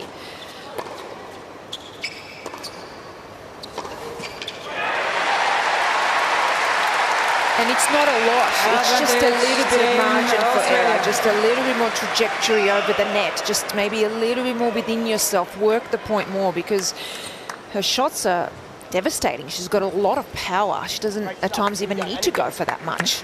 Yeah, Nigel hasn't done sort of major surgery, but also he has a very high work rate as well, and intensity in the sessions, and it's just small aspects. And that is a nerve buster, isn't it? Another fabulous hold from Gadecki, and she stays in touch in this opening set. Team Argentina leads 3-2.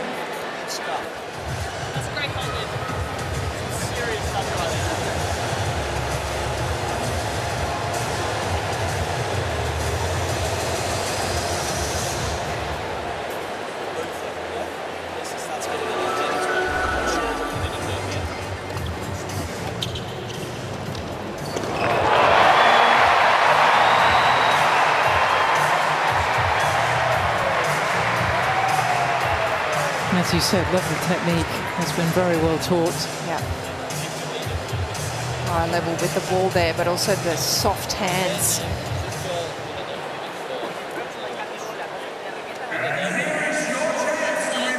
Struggled a little, considering she had such a good year. Struggled a little with injuries last year with her back. I hope that has settled down now for this new season.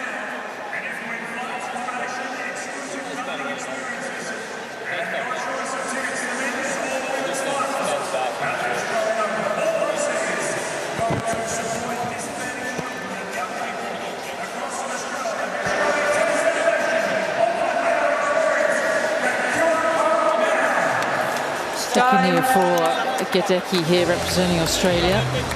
Lost both her matches last year, but to very good players, Caroline Garcia and Croatia's Petra Martic. So she has some sense of what the occasion is like out here on the Ken Rosewell Arena.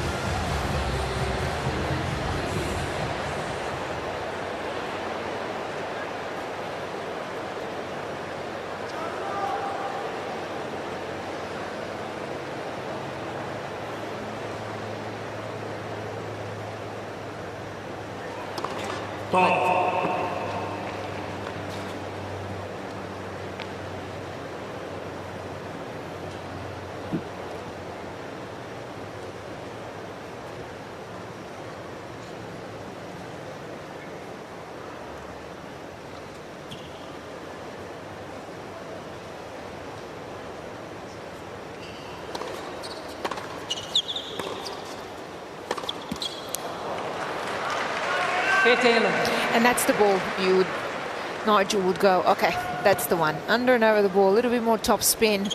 You don't need to go for as much. So I feel like you've got that kind of raw product, and now it's fine-tuning it and really teaching her that shot selection.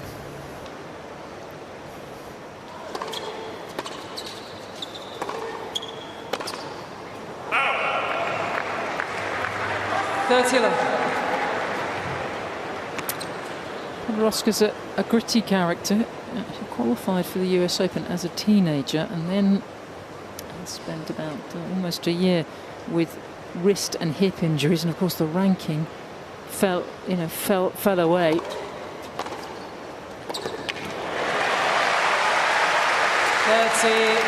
Found herself down in the 500s, and when that happens and you don't have a lot of support, you don't have any money and you can't play.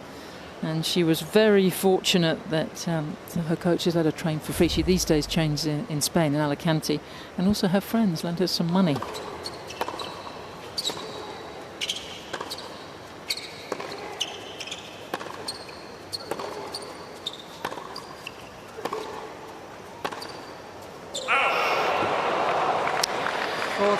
I actually don't mind that point. A little bit more to the backhand of Podoroska, which clearly you get less space and some shorter balls.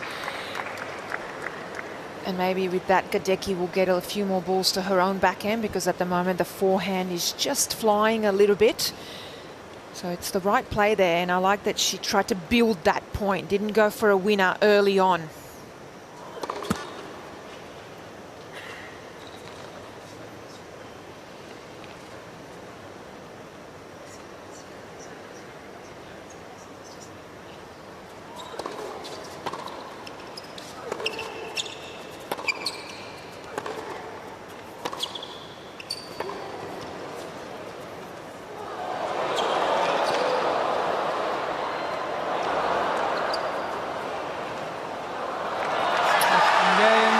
This is a punchy start from Podoroska, and she maintains her break advantage.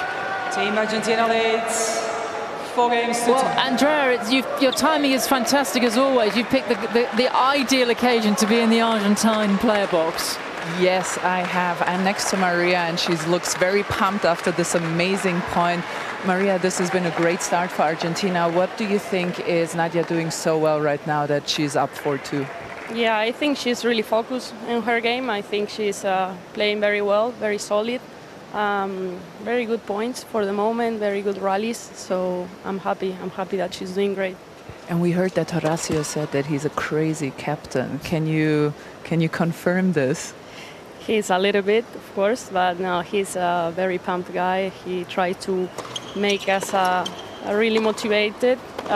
He motivated a lot for our team, so I think he's very helpful for us. He's a little bit crazy, but he helps a lot for us. Thank you, Maria. Best of luck for Argentina. I tell you what, don't kill the crazy.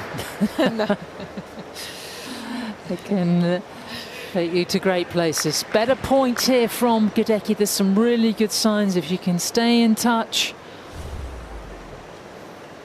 It's still only one break of serve down. You can always get back that one break too. Kind of feel like, yeah, that's tough. The set might be gone, but she's hanging in here.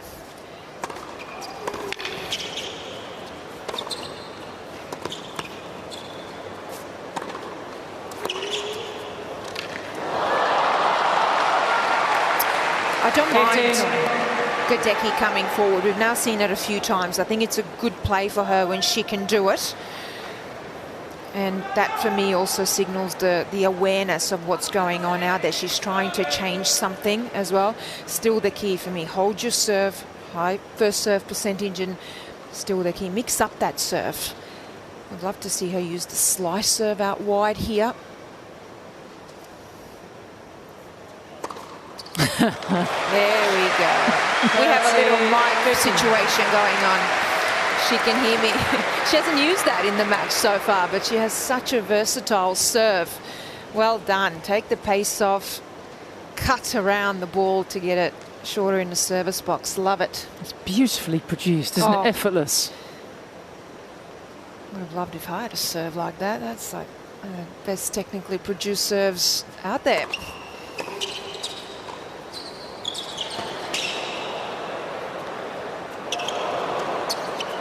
Oh, great hustle from Podoroska. 30. Nigel Sears is also very keen on his players coming forward, if they are inclined to do so.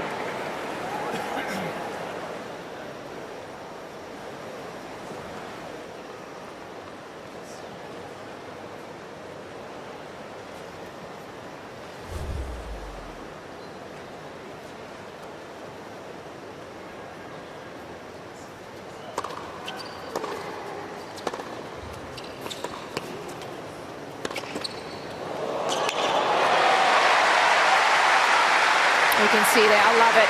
That was a shorter ball, so she commits, she follows in. Had enough depth there on that approach shot. Wasn't easy. Look at how low she gets under and over the ball. Well done.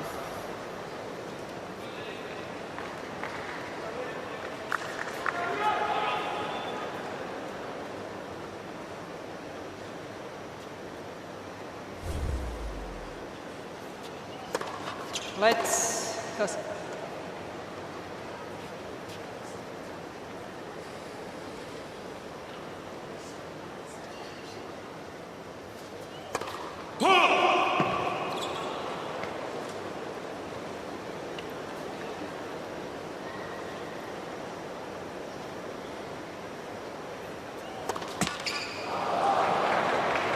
Yes.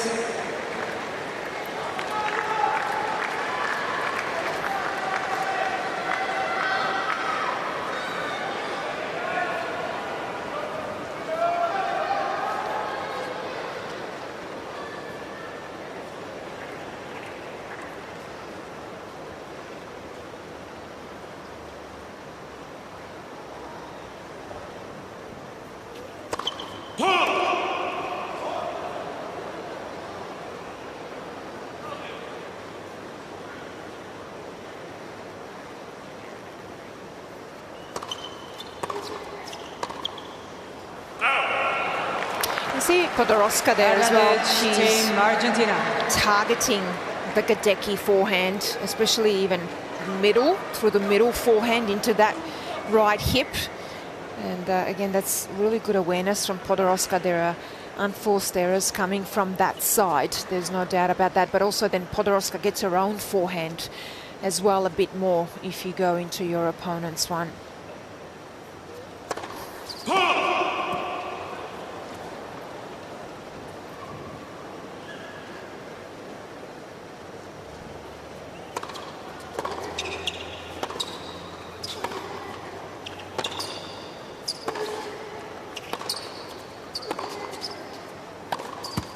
It's a double break, and Argentina taking charge of this first set. Team Argentina leads 5 games to 2.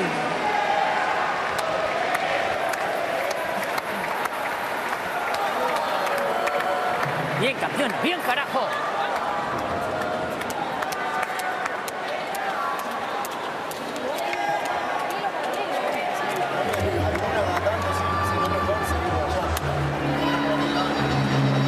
¿La pongo del otro lado?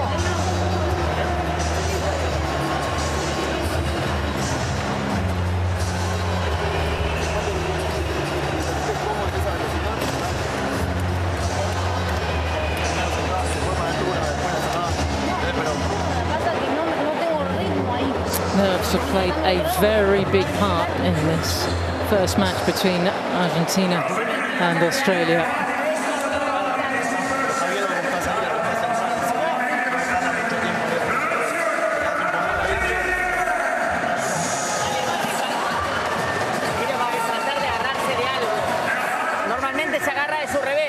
Pero cuando ella trata de hacer algo, cuando vos te le pones firme, porque ella quiere que se termine, se caga el susto. Perfect evening here at Sydney's Olympic Park. Si no puede mandar, quédate, porque se le ve en la cara. And that's the voice of former world number 31, Horacio de la Pena, very experienced team captain and coach to some of the best South American players of recent years.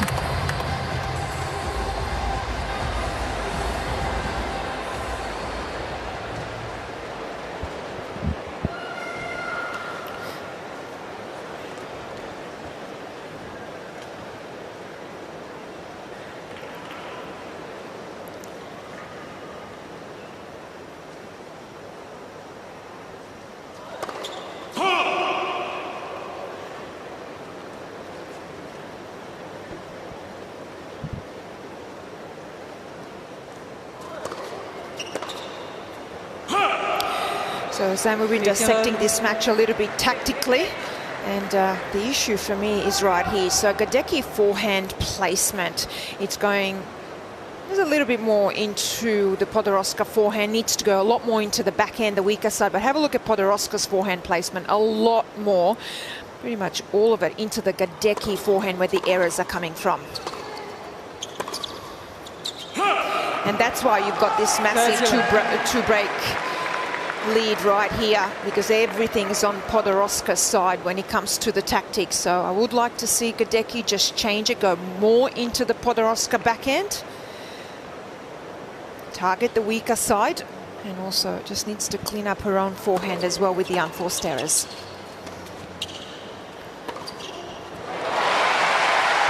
That's a great way to start. 30-50.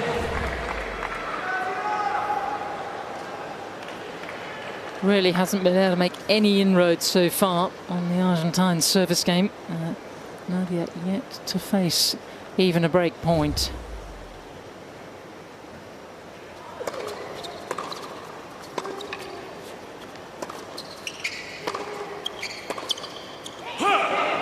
But there it is again. She was under pressure because of going to Podoroska's forehand early on in the rally. It's a wonderful forehand that Podoroska has. The former French Open semi-finalist, world number 100, has looked good from the off here. And a chance now to close out this opening set.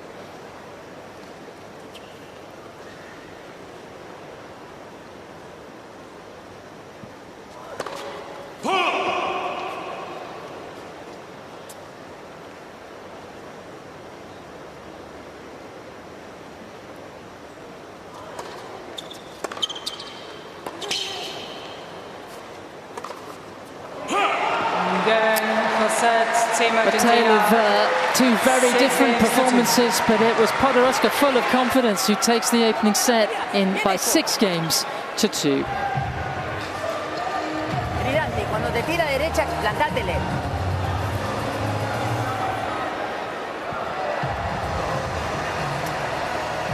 Well, barely 40 minutes on the clock, Yelena. I think the stats will bear out really how one-sided it was in the end.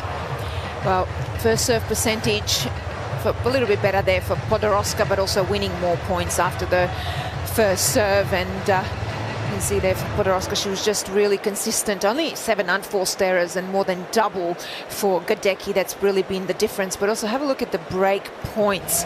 Podoroska took 2, but she had 8 opportunities and Gadecki had none. So it really tells the story, those 2 breaks. And Podoroska just, yes, aggressive, but just very, very steady and building her points nicely as we have a look at some of the highlights here. But the forehand, that really was the shot of the first set. It was the heaviness, the placement. She had the angle as well. She has great ability with that top spin. Gadecki struggling a little bit with her own forehand as well, or to try and make any inroads or expose any sidelines as well. Struggled with the serve. So beautiful points like this, but just maybe the nerves a little bit too much in that first set for Gadecki. And Podoroska, but she was everywhere, just really quick out of the blocks. 2 breaks of serves, and she takes the opening set 6-2.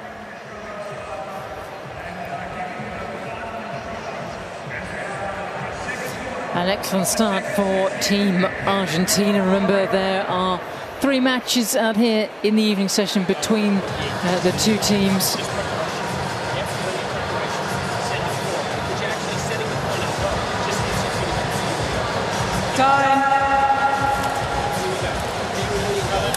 Alex de Minaur next up in the men's singles for Team Australia. And may go down to a deciding mixed doubles. Second set. Team Australia, 2-0. You suspect there's more to come from Olivia Gadecki out here this evening.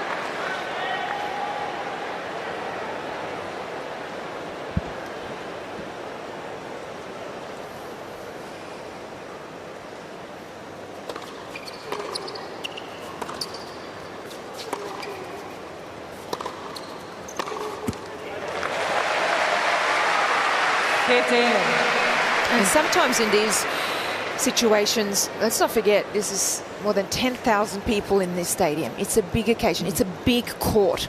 So everything can get to you a little bit in a situation like this. You're playing for your country. I think we saw that with Olivia in the first set. And sometimes when you got a set like this and it goes away from you, it's almost like, okay, it's done. it's over, let's start again. Ball.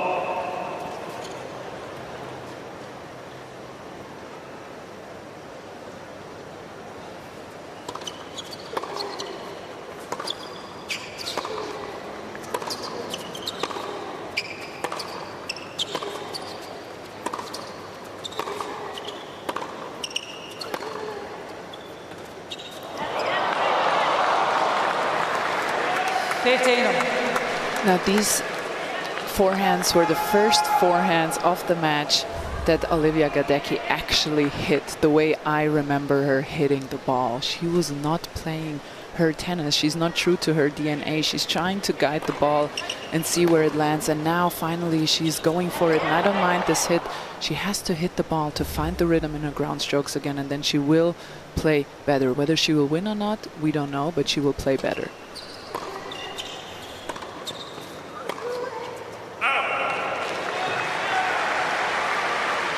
How important is this service game? Massive. This could just really not just turn potentially a match or a set around, but when you hold your serve, first game of the second set, after you've been struggling so much in the first set, it could be just such a massive confidence boost that you need.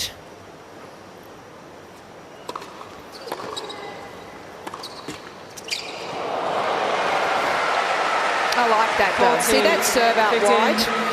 Haven't seen that enough today. I think she has to use that to get Podoroska at end range, full stretch, but then you've also got more court to work with into the open court, especially when you're struggling a little bit with margins.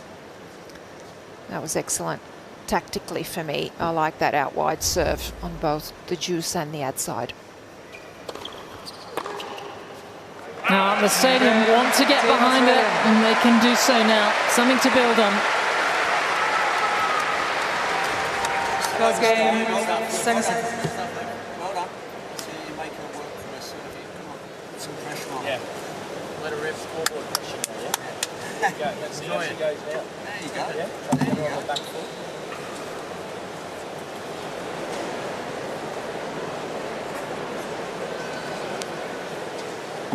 Sneh Ayava on the back row there, left of your picture. I'm going to tell you something. If you want anyone in your box, I mean, even when you're down 6, it's Leighton Hewitt. He's up. He's just pumping up as if you won the set 6-2. It's unbelievable. I love it. I mean, I'll just love to see it. I love to watch it. He's very close to getting on the court himself there. Very close. I'm sure he wants to jump in. Interesting what Nigel Sears actually said there. If you heard it, make her work here for this game and on her service game. Very important because she's actually serving first. If she can hold, make her work. Get that return in and build your point. Yeah, Nigel also is endlessly positive as well. Yes.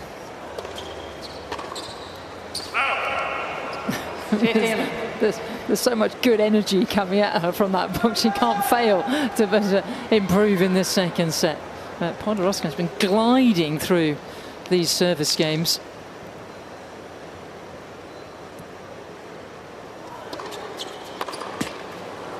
And this is what Nigel meant by make her work for it. This is 2 serves, yes, solid, nothing massive. You weren't stretched, got to make the returns. She just missed there, 2 returns.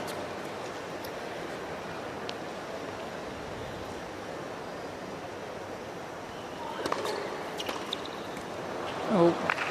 Altila.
Argentina. 1 game off. Ahora, vamos ahora.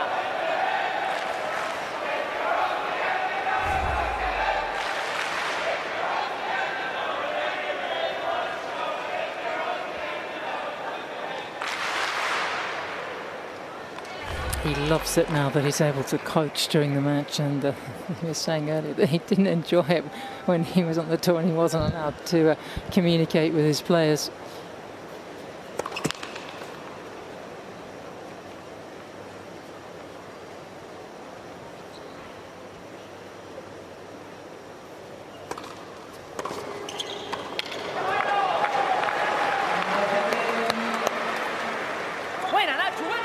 I think the new rules are made for him.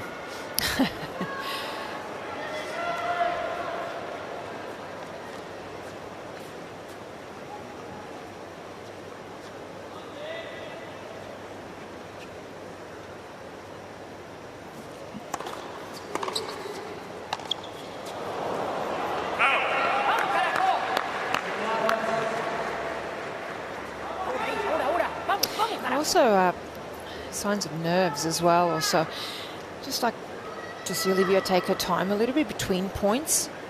I've been watching the shot clock. It's barely 2 or 3 times gotten to even 10 seconds between points. She's really rushing, but also in between the first and the second serve. Take your time.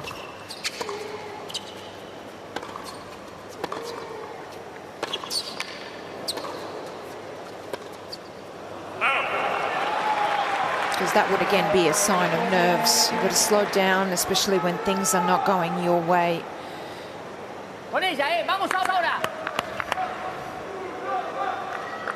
Ratio, she's going okay. And once again, Gadecki facing a break point in a service game. She only had 1 game where she hasn't had to do so.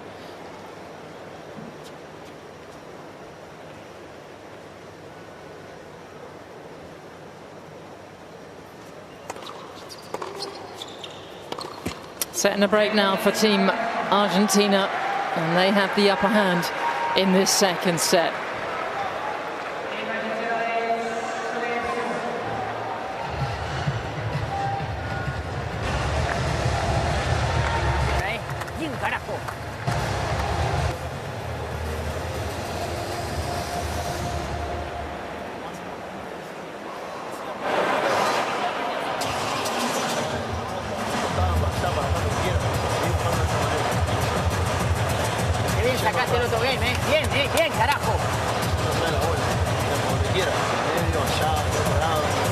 Well, everything going swimmingly so far for Team Argentina. I have to say, those waters don't look too bad either. One of the most ideal spots at Bondi. Have you been to Bondi, Sam? I have been to Bondi. I have been, You yes, have, I have been, yeah. I haven't been on a board, but... No, you haven't been? I didn't go in the water either. No?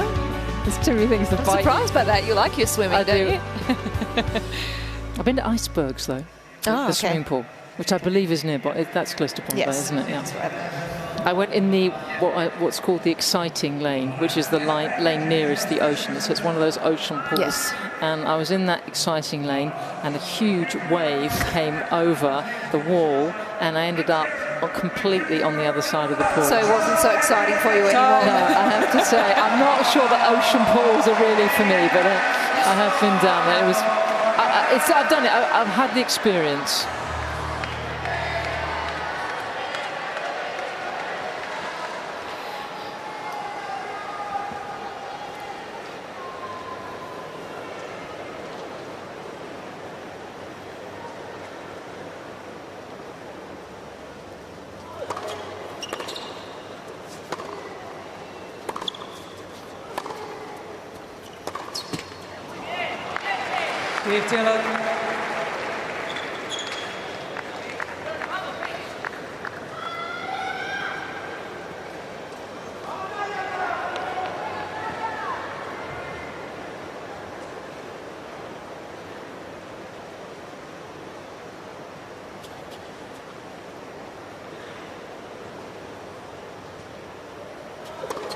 Let's Person.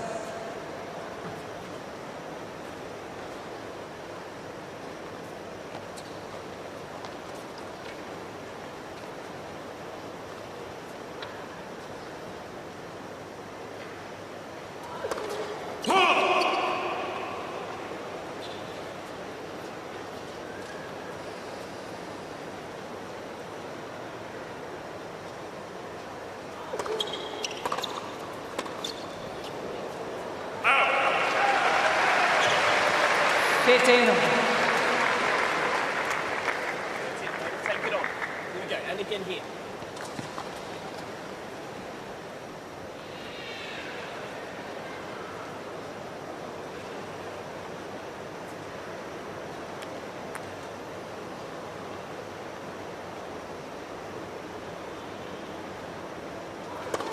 Football.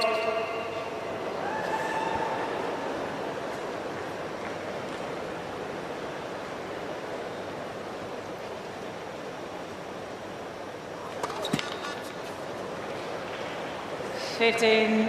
A rare service blemish for Podoroska. It's an automatically called foot fault. And then a very low ball toss there, and a second serve really went after it. See how easy her games have been. This is only the second time that she's even been at 15-30 in the contest so far.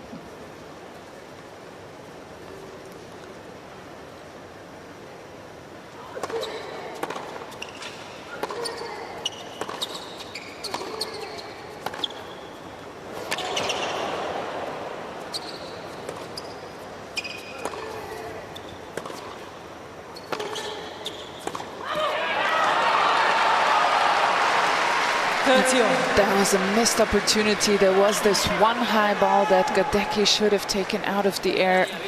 She decided to step out and was back in a neutral rally here. And it was a surprise for me that Podoroska made that serve. Her ball toss has really gotten away from her. It's very far in front, very low all of a sudden. Isn't it funny how sometimes a foot fault call can affect a server? We've seen that so many times. It really gets in your head. Morning team, Argentina. And there's a time violation now as well, because she took a little bit of extra time.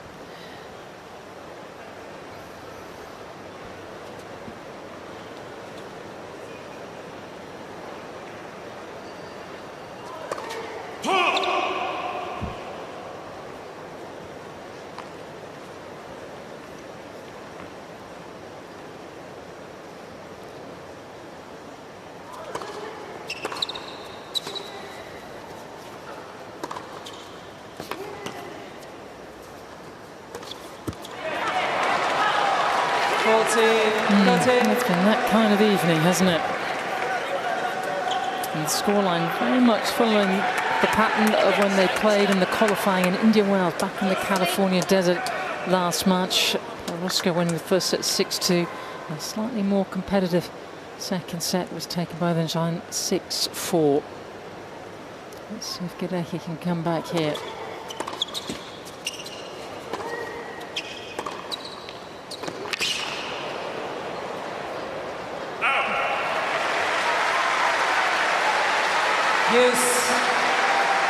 Got to say though, I love her positivity and fighting spirit, and she's competing. This is not easy. Let's not forget, this is the first time she's playing as the Australian #1 inside the top 100 for your country. There's so much pressure and nervous energy, and just to perform and do well.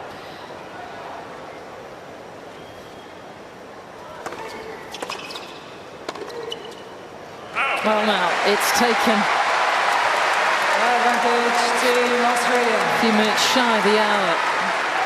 The Aussie has her first break point. I like those little fist bumps. That's what I'm talking about. The competitor in her. I love to see it. You know, not playing well, it's so far not your night, but you're fighting. You're digging deep. There it is. Is there an echo in here? Sorry, Sam. I was getting excited there. Well, what I will say, I like, you know, Sam, I like my little points and asterisks. Put an asterisk next to that foot fault, because that changed that whole game. Podoroska all of a sudden unsure on her serve. The ball toss got low. A double fault as well. Could that be a bit of a turning point here? And that's not just the first, that was the first break point for Gadecki in almost an hour, but her first break of serve. Yep. Something to work with here.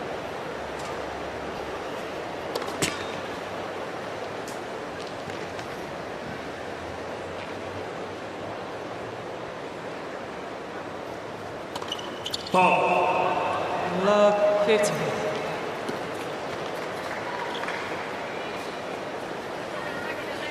Spent the pre-season on the Gold Coast training before coming up to Sydney.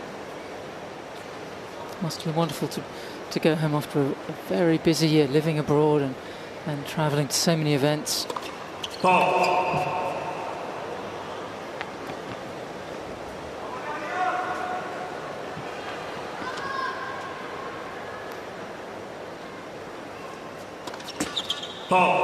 Yeah.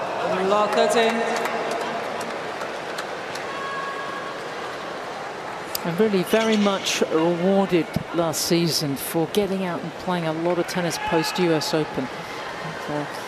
WTA 500, which is it's a big event in Guadalajara, qualifying, making the final, beat Sloane Stephens and at the time world number 11 Danielle Collins. It was the best week of her career.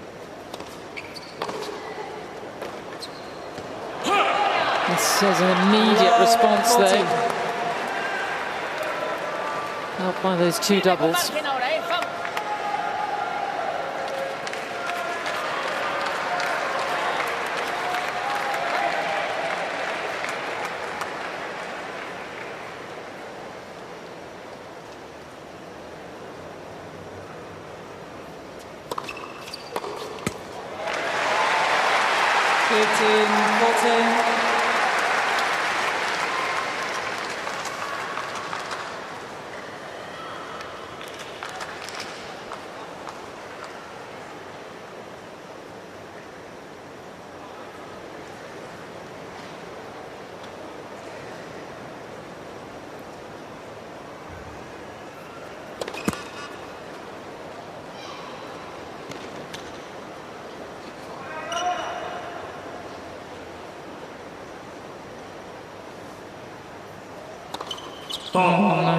Game team Argentina.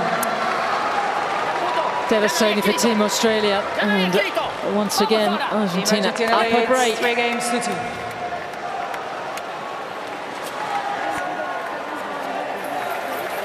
Hicieron todo lo posible para demostrarte. Fútbol, el tiempo y la concha de su madre, igual estamos break arriba.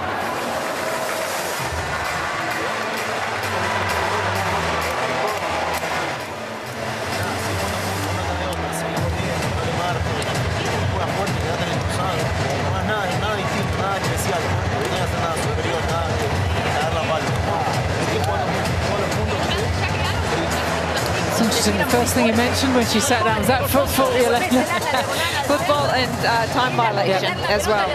It's probably, I would assume, my Spanish is not great, just to forget about it and for that not to affect her, which it did, we saw that. But what a way to regroup and get that composure back to break serve right back.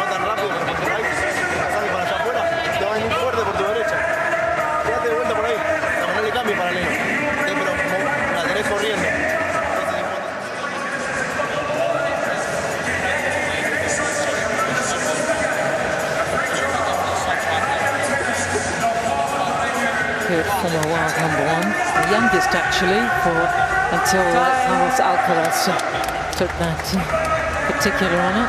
He was #1 in the world at 20 years of age. Extraordinary. Not surprised the men looking to get limber. They might be on rather soon. Thomas Martin Echeverry, Argentinian, will take on Alex de Minaur after this match.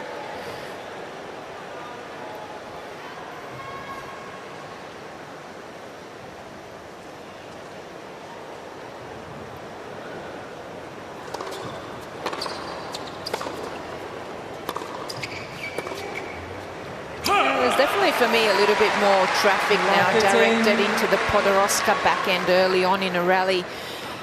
And that was the result right there. You can see Podoroska definitely a bigger swing on the backhand, not as comfortable, hits the ball later.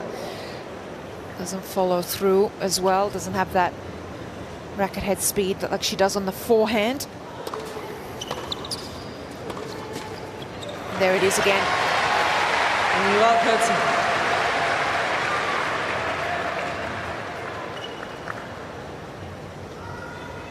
If I was Gadecki right now, I would really direct everything I could into that backhand side. Test it, try and break it down, because there are some errors coming off that side.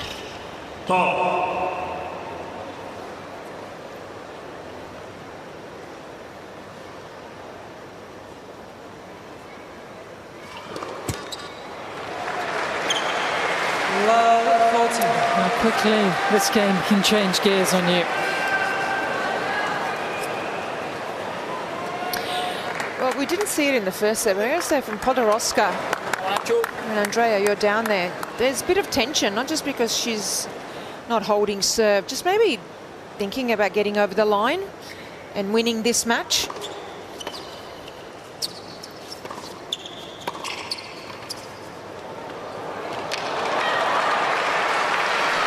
Yeah, it really feels like she's lost her rhythm on serve, and it's translated into her game. Just a bit more tentative, especially on the backhand side. And when we get tentative, that's what breaks down first, is the weakness, the one shot that we are already a bit insecure about. And something just went off on that serve. The toss is getting away from her. There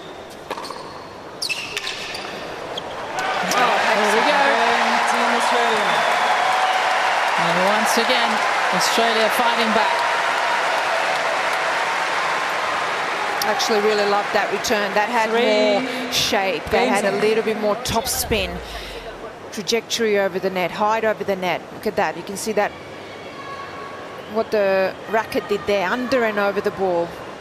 Quite often today it's been just right on top of the ball and quite flat, but that should give her also a bit of confidence again to know that she can break. So this is where you just get that first serve in.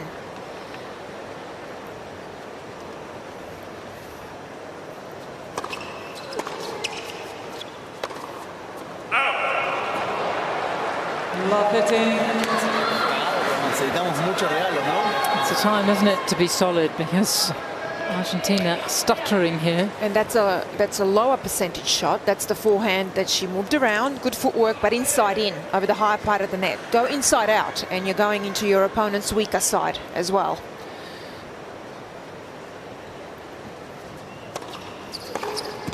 There it is. Like that serve into the backhand. Podoroska again smothers it, opens up those shoulders too early. Big game here, massive.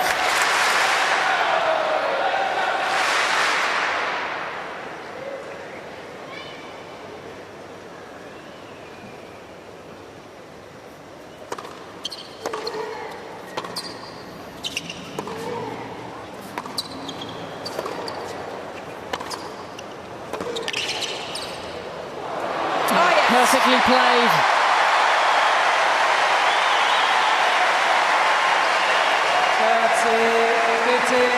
That was a high tariff shot on an evening where you're not really feeling the ball. Wow, that was very tough. Look at this, because she actually had to change the grip. So go from that kind of eastern, semi-western to a continental to actually be able to hit a drop shot and get that back spin. Wow, that's skill.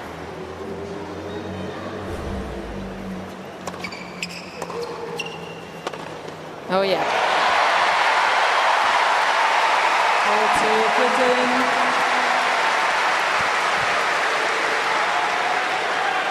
That backhand is perfection. That's textbook. Head still balanced all the way through the shot towards the target. Looks like she can hit that all day long. Beautiful.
like a straightforward service game, and one that was building real momentum in the second set has really gone awry here. And are we eyeing up a 5th consecutive break in the second set?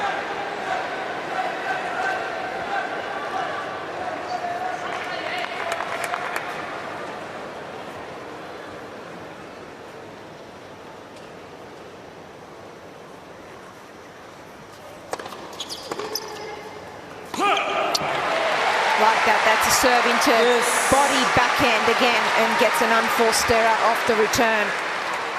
Still a big game. I was going to say, Sam, that previous point, I like that Gadecki came in. I think she just has to be sure of where she wants to hit that volley. To me, she looks like she's unsure. Back behind or short or deep, just commit to the volley. She looks like she's in two minds. But I like the way that she's going about it. It's the right play.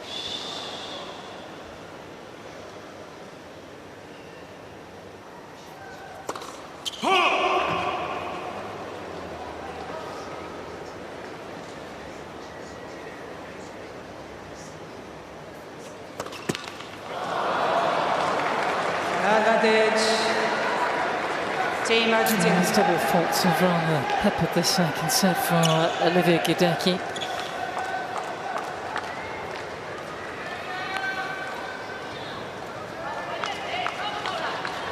And right now she's handing momentum back to Argentina. Can she hang on here?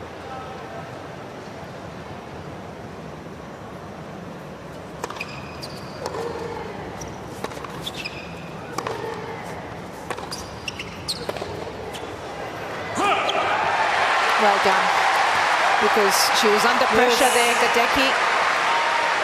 And definitely for me now, she's not going for the lines in the first 2 or 3 shots. She's definitely playing a little bit more within herself, trying to build the point and even make your opponent have to come up with something big. And sometimes it's a skill to make your opponent miss in itself. So I like the variation now from Gadecki of aggression, but also being patient.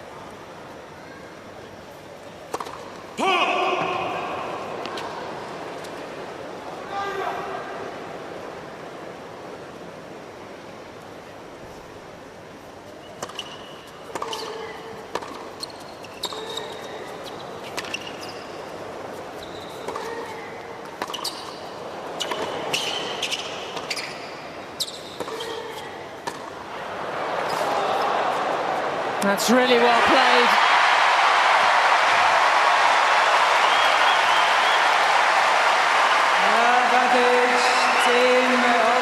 That is the sound of an Aussie filled stadium, isn't it? Absolutely. She's digging deep, rising to the occasion. She could hold here. This would be massive. This is the best point of the match from Gadecki. 12-shot rally, but it was the variation.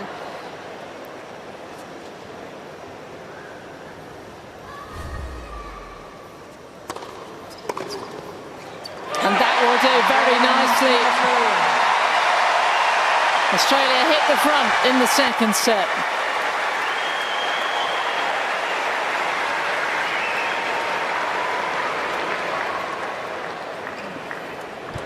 Team Australia leads 4-3.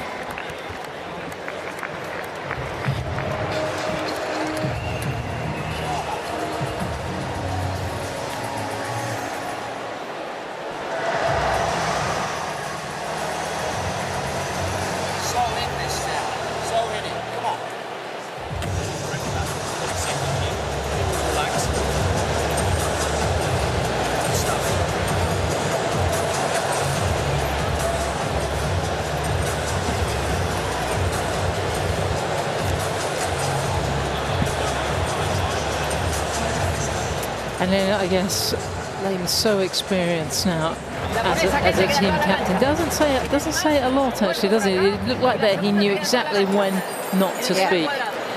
He does that well. Watched a lot of that with Davis Cup that we cover. He will talk when he feels like it's needed, then he will back off, and yeah, he's got a great balance.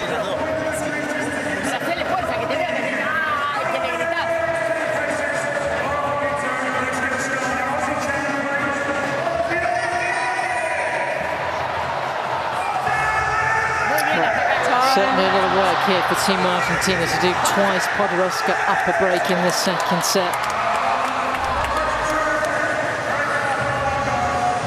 Look at that reaction. I love that.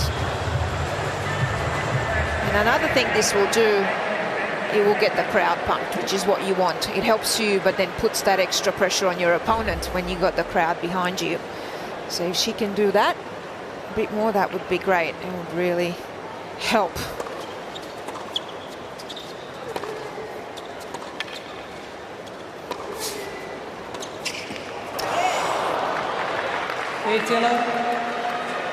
Again, I like that. It's just the execution. You commit to going forward, go in, or stay back. She was in a little bit the no man's land. You don't want to get stuck in the middle of the court. So I like what she's doing, but just go in. She had another opportunity there to come to the net, but I like the thinking.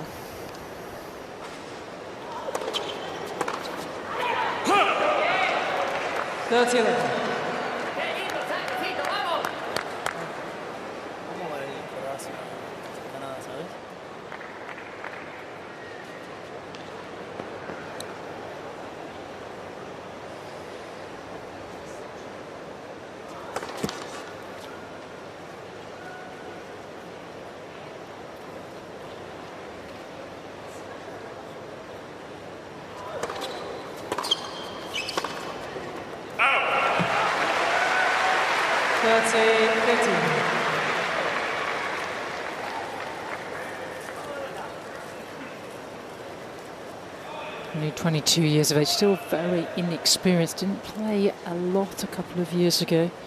Only has got 4 Grand Slam events under her belt.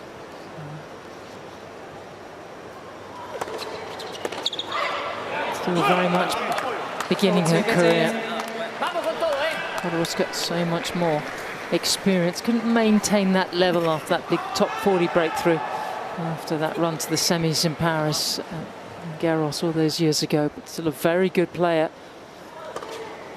and has responded well there. Argentina, new balls, please. And I think that's a great point you're making, Sam. I think so much inexperience showing today from Olivia Gadecki. Whenever she has her opponent on the ropes, she just gives her 3-4 points. Remember the first time she broke? How does she open the game? 2 double faults.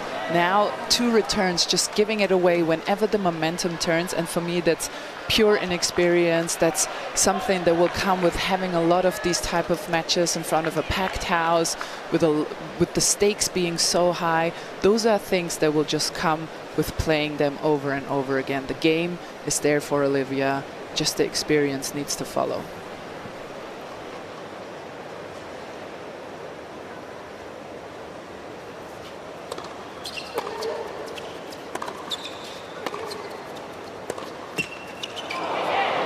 And that's what she's talked about herself. She's talked about the consistency in matches and throughout the year, and how do you get that? And that's what we said. That's where Nigel comes in, and experiences like this, and that's why I would like to see her put a little bit more safety on her shots and play higher percentage, but that will come. And I think the good thing is that she's so aware of it.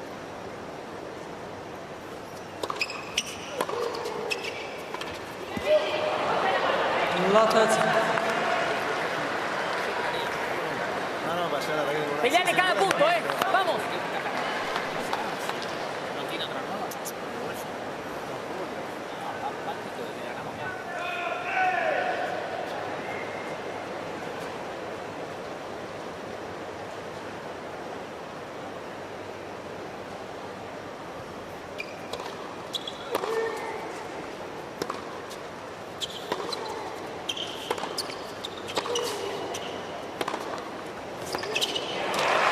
Excellent. I like that. She committed to that. She followed that coming in, body weight going forward. She wasn't waiting to see what was going to happen. Excellent point.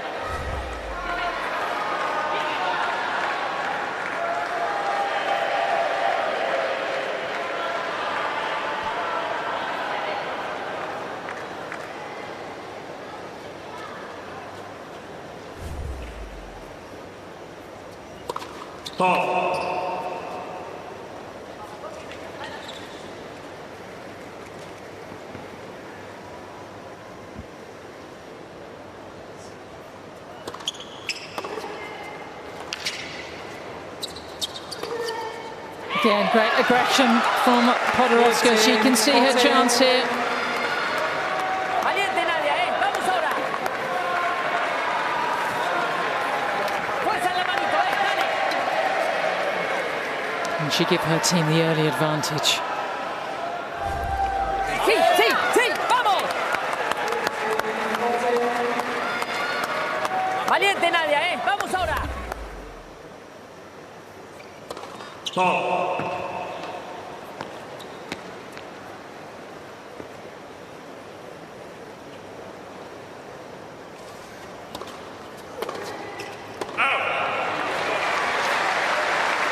That's a 14.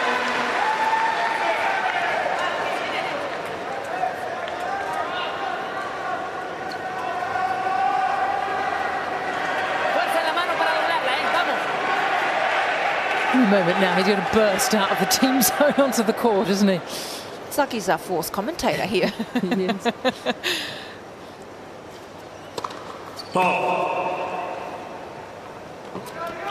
Another look for Podoroska at a second serve on break point.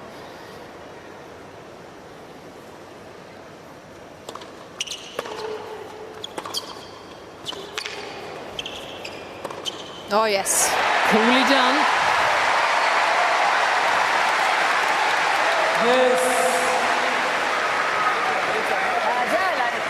You see what she can do when she's on. Great timing. Look at this cross court, the depth, but it had a bit more topspin, and then this perfect follows it in. Great footwork, had enough space between her and the ball, but I like that she didn't hit that fully flat. Yep. It went under and over the ball to make that ball dip. Well done. Well, that's the work she's been doing with Nigel Sears. When we talk about more shape, we're talking about more spin, more safety. Good time to deploy it.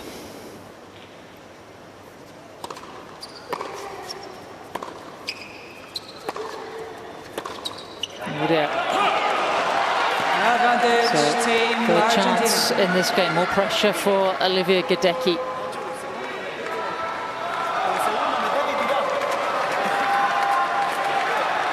Con margen y fuerza, vamos.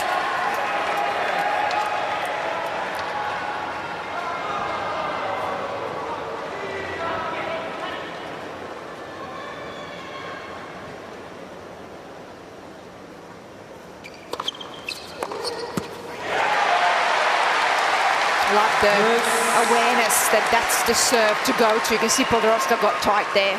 Didn't set her feet. In fact, she was up in the air while she was hitting that. No take back, no follow through.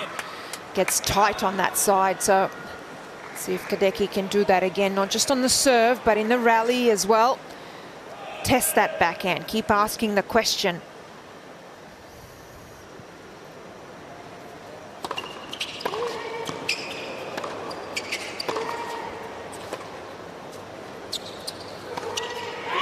The forehands. Excellent. Advantage, team The Argentina. footwork, the racket head speed.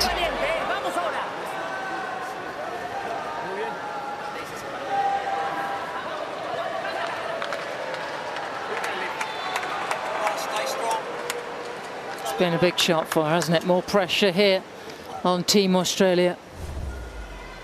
So Gadecki facing a fourth break point in this game. Lights. So.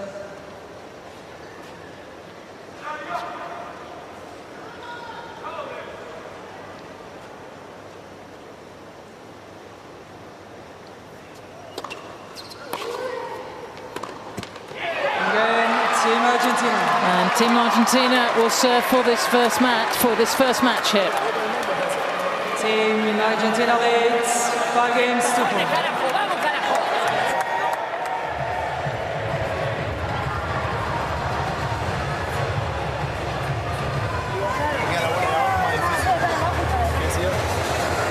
¿Cómo viste el saque? Cuando le sacaste por el cuerpo, ¿te sentiste cómoda? Bien. Porque te deja la segunda, no le puede pegar, te la deja y ahí mandas vos. Vamos ahora, Mirá, ahora tranqui, pausa, tiempo.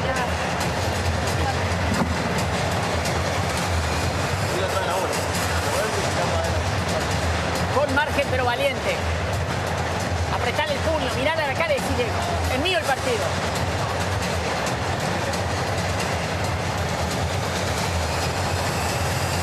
Tenés que aguantar la embestida, los 2 primeros puntos se la va a tratar de jugar para ver si zafa.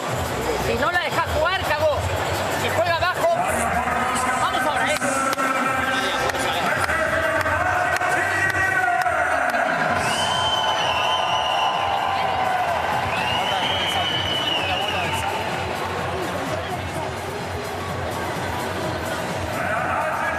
Y cuando estás mal, quedate en los cruzados, no cambie, dejala que cambie ella.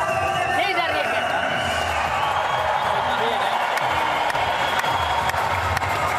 Vamos, carajo, vamos ahora.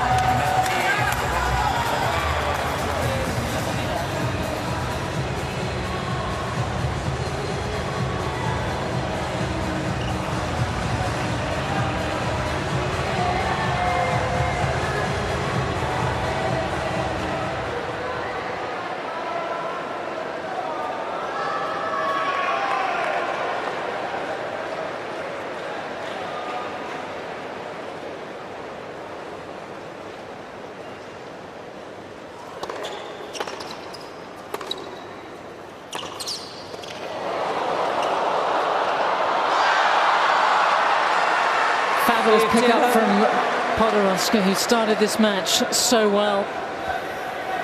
Big fight back from Team Australia in the second set, but 5 breaks of serve in this set as well.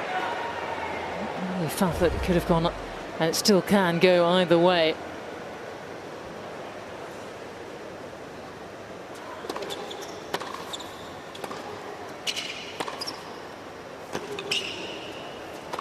That will do. That's the play that we've been looking for. And there, because she had a bit more shape on the ball and under and over to get the topspin, she could actually get the angle. And it set up the point, got Podoroska at end range. And I love it when she comes in, takes that dry volley. Well done.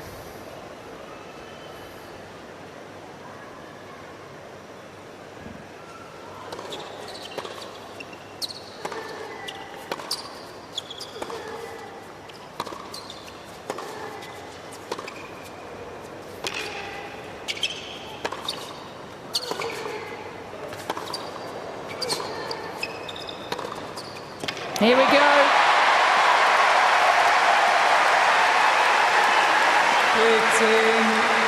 13. Superb tennis from Gadecki.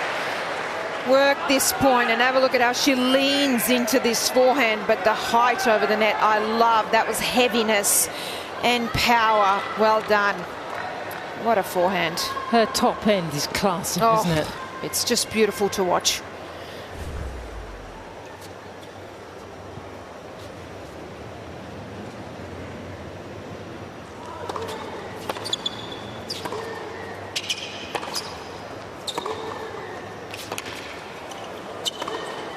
Oh, that's too good.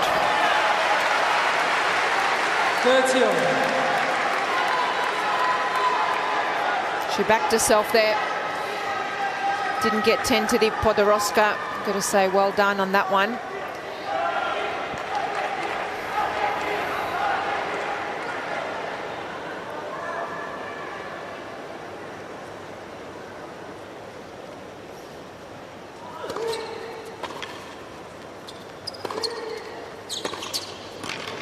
Oh, yes.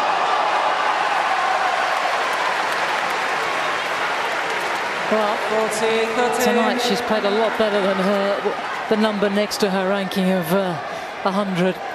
That volley was superb. Even Todd Woodbridge would be proud. Mr. Ken Rose will be rather. Yeah. Be pleased with that one on his set on the court named after him. Thank you. After almost an hour and a half. Argentina at match point.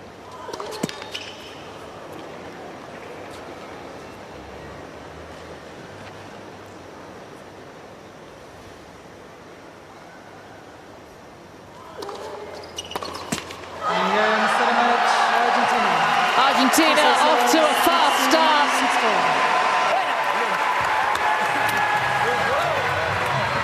It's straight sets, exactly the same scoreline as when they played in Indian Wells last year.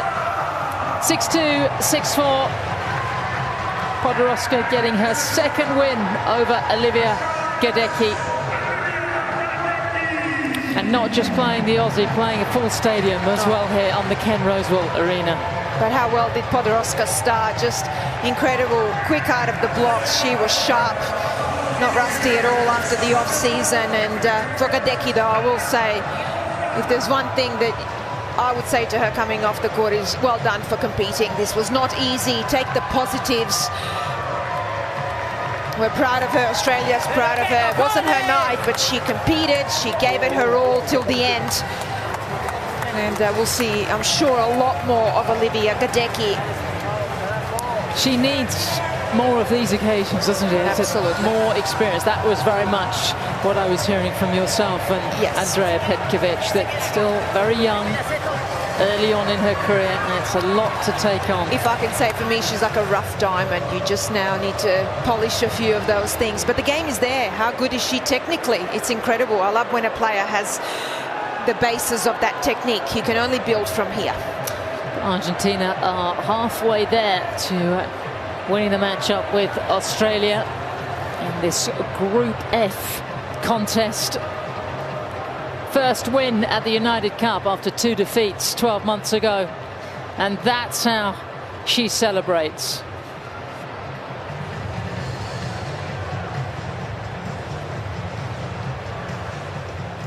Well, let's hear from her. I think she's going to be a very happy winner here. She's with Andrea Petkovic. Andrea, over to you. Nadia, what a very, very solid performance. What were you most happy with your game today? Well, it's my first match of the year, so it's always tough to start the season. I think I play very consistent the whole match.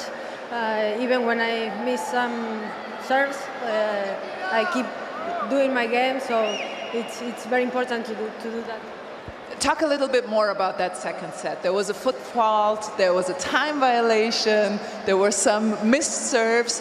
What did you tell yourself to then continue to play so well as you did? Yeah, well, I know myself. I'm 27 years old, so I know when that happens, it's because I'm nervous. I start to think on the result, and yeah, I just try to keep calm and be focused on my game. Well, you are calm. Your team, however, brought a lot of energy. You have some great fans here from Argentina. How was it to play in this almost packed arena today? Yeah, well, it was very nice. Thank you for everyone to come and see us. It's very nice to play with all this stadium, and you were also very respectful, so thank you for that. Last question before I let you go. Thomas is coming out now to play Alex de Minaur. How do you see the match going? Well, of course, it's going to be a very tough match. Alex is a great player. He always plays his best tennis, I think, here in Australia. But Thomas, he's a great competitor. His service is so fast, and, well, we see. Well, you brought Argentina to a lead, 1-0 for Argentina. Well done, great match. Nadia Podoroska. Well, what a way to start the season. And certainly the men's singles, which will be not too far away, only 10 minutes before de Minaur will take on Thomas Martin Echeverry. That will be highly competitive.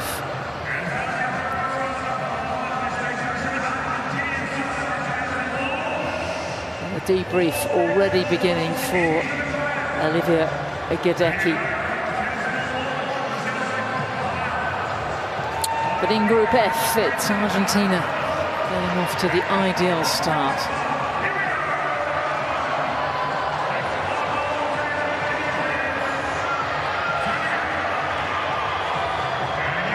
It's going to be a very tough group with Britain in there as well.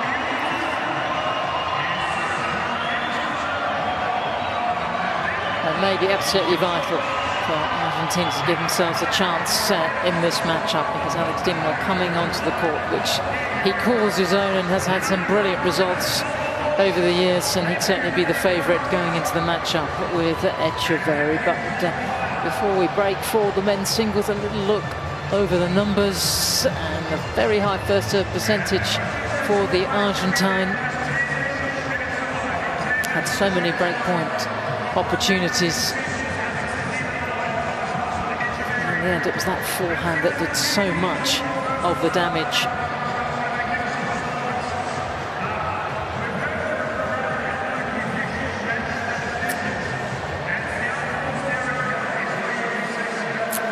So that is the first match. Hideki winning in straight sets. Excuse me, Podoroska winning in straight sets. Next up, it's the men.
please welcome, representing Argentina, Thomas Martin Echeverry.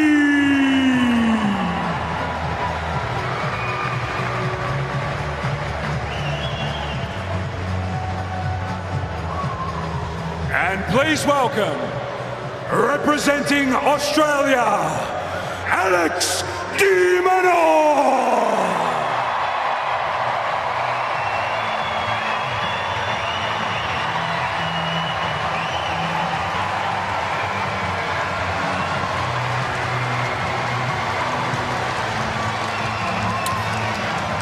Well, good evening, everybody, and welcome to Ken Rosewall Arena. Todd Woodbridge alongside of Jim Kerr as both teams make their way out onto court.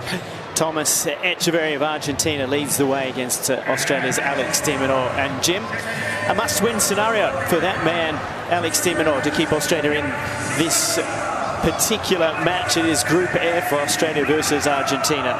And it's certainly a must-win, but he's the guy you want on the court. Thomas Martin Echeverry, a big hitter from Argentina. He's dangerous, but the Demon is so good when he has the green and gold on. And you know he's going to be fired up and ready to shoot out like a cannon into this contest. Yeah, he's certainly ready to play. He's had a good end of year, recovered from injury a little better than expected. He's out of that net early, on the balls of his feet, on his toes. Thomas Echeverry just joining in for the coin toss. We'll listen in here. So gentlemen, please, after the coin toss, there's going to be a picture with the two kids there and you two alone, all right? So we have the automatic shot clock. For the towels, you can put on that side on the box. You have also two assistants, as you can see in the corner. You can put the towel in the box. You can see para las toallas, and they're going to bring the box to you if you want the towel faster, all right? You have any questions? No? It's going to be your choice. You have AO or John Newcomb. John Newcomb. John Newcomb. Here we go. In the air. Yes. John Newcomb. Receive. Stay. Picture, please. Well, Beauty Nuke, as we used to say in Australia, one of our greatest ever, is on the coin for the toss throughout the Australian summer. Australian Open champion, Wimbledon champion. And that man, as he goes back, Alex de Minaur, he doesn't have a stadium named after him just yet. At least you have to do some pretty heady things in Australia to get that recognition, but he certainly does play well. You could almost say that he owns this court. This is where some of his very best results have happened on Ken Rosewall Arena. There's no question about that. And at the United Cup earlier this year, at the start of the 2024 season, as we get the 2025 season underway a little early here, he was rock solid against some big name players. Alex de Minaur with some big time wins over Taylor Fritz and Sasha Zverev, and that guy Novak Djokovic too. So he played very well here, and he's playing against a guy in Thomas Martin Echeverry, this big hitting tall Argentine. Well, he has a dog named Roland Garros, and that should probably let you know that he likes clay the most. So this surface is a little bit foreign for him compared to Alex, but he's going to give it a go, and he's got a little bit of house money to play with Argentina up 1-0. Certainly does. So both 25 years of age, career trajectory's been somewhat different between the two of them. You mentioned Roland Garros. They have played on one occasion. It was at Roland Garros, and Echeverry beat de Minaur in straight sets on one of the outside courts. It was very impressive that day. Completely overpowered the Australian. I don't expect that to happen on the hard court here today, though. Bit of a difference in height between the two, but it's interesting when you haven't been around Alex for a while, which I haven't for 6 months or so. Every time you see him, he's just added a little more muscle and a little bit more weight to the frame, which is certainly helping him up the ante on the power that he can possess off the ground strokes. But Australia led by one of the all-time greats in Leighton Hewitt, and he is courtside, Jim. 3 minutes. And why don't we have a chat to him? You can lead it off. Leighton, first of all, give us sort of your thoughts on where Alex is as we enter this new season. Yeah, well, g'day, boys. You know, the new season comes around bloody quick, doesn't it? Straight after Christmas. So we're back into it, but what a time. You know, the summer of tennis here in Australia, we all look forward to this, and no one more so than Alex. He's had a pretty tough pre-season, but he had a tough second half to this year as well. Getting injured at Wimbledon, he was playing as well as he's ever played for the first half of this year, and really a bad injury, and it took him quite a while to get over that. And it's really only been in the pre-season, in my mind, that he's actually started to feel as close to 100% again. And I've been really pleased with the work that he's put in, and his practice this week has got better and better. So I'm expecting a really good performance here tonight by Alex. Well, when you talk about the work put in, Leighton, he posts a few things on his Instagram of training. He was in Monte Carlo. He's running 400s and 100s and hills and all sorts of stuff, which looked exhausting. Obviously, to be able to do that, you've got to be feeling 100% well physically. Yeah, absolutely. And I think he tried to do a little bit more running this pre-season as well. So he's certainly got the miles in the legs. And I guess the one positive that I've spoken about with him is that the second half of last year, as frustrating as it was mentally for him, because he wasn't able to play in a lot of the big tournaments leading into the US Open and the Asian swing as well, at least it gave his body a little bit of a break as well. So he's going to be coming in here physically pretty fresh to start this season, whereas a lot of these other guys played pretty deep into the year and played a lot of matches as well. And what about the keys for Alex in this particular matchup against Echeverry? I think the focus at the start is to try and play on his terms as much as possible. He loves playing in this centre court. Ken Rosewall Arena here, he's played some of his best tennis out here, but I think it's really trying to take time away from Thomas as much as possible. As you guys spoke about, he enjoys playing on the clay court, so trying to rush him and trying to set up the point with obviously good depth as well, trying to spread the court and then look for the opportunity to hit and come in and try and play on Alex's terms. And if things aren't going well, then we'll have to look to a plan B or a plan C. But to start things out, I think that's going to be the focus. A little night tennis. Leighton, Todd, myself, kind of feels comfortable. Yeah, it certainly does. That's one of the things, Leighton, for me. How do you think Alex handles the pressure coming into Australia these days? Is he comfortable with that? Yeah, absolutely. I think he really enjoys it. He embraces it as much as possible. He'd like to play a lot more big matches, Davis Cup matches back here in Australia throughout the year, and he doesn't get the chance to do that. So I think he really looks forward to this time of the year, and he missed a couple of Australian Opens early in his career when he was injured as well, and I think he just really loves getting out there and competing and enjoys playing in front of these big crowds that are obviously so much in his favour as well. Well, thanks, Leighton, for piping in with us here. We'll let you get focused. He's on his way over. And that's what it looks like from up above here. Ken Rosewall Arena on the grounds of Sydney Olympic Park Tennis Centre. And beautiful evening. Scorching hot day here it was yesterday, followed by a severe thunderstorm which cooled things off. But a much nicer evening for tennis. And I tell you what, Jim, a great start to the season for fans in the house too. Big audience here tonight. Sure is, big audience, and they'll enjoy the canopied roof here, which is going to limit the breeze because it's quite windy outside, but inside nice conditions for these players and for Alex. Without having much wind, that will allow him to be that much more offensive and to try and execute that game plan that Leighton so generously gave to us. So let's see. We are fair set. Australia needs this match to send it to a decider. Win predictor in de Minaur's favor as expected. Can he deliver against this big Argentina? Australia, Alex de Minaur to serve. Let's find out together, shall we? Ready, play.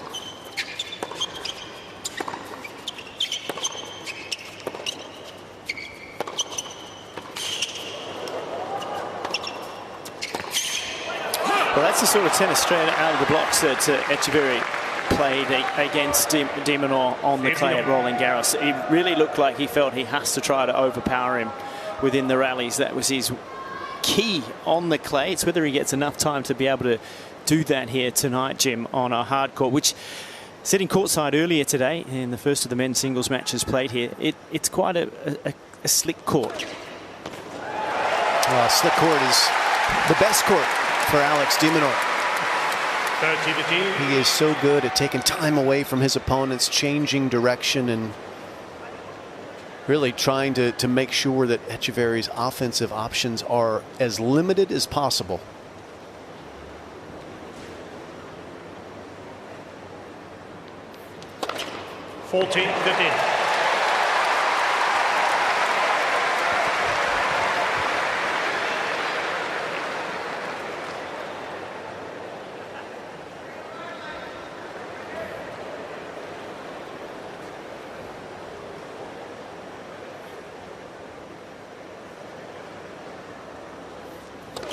Paul.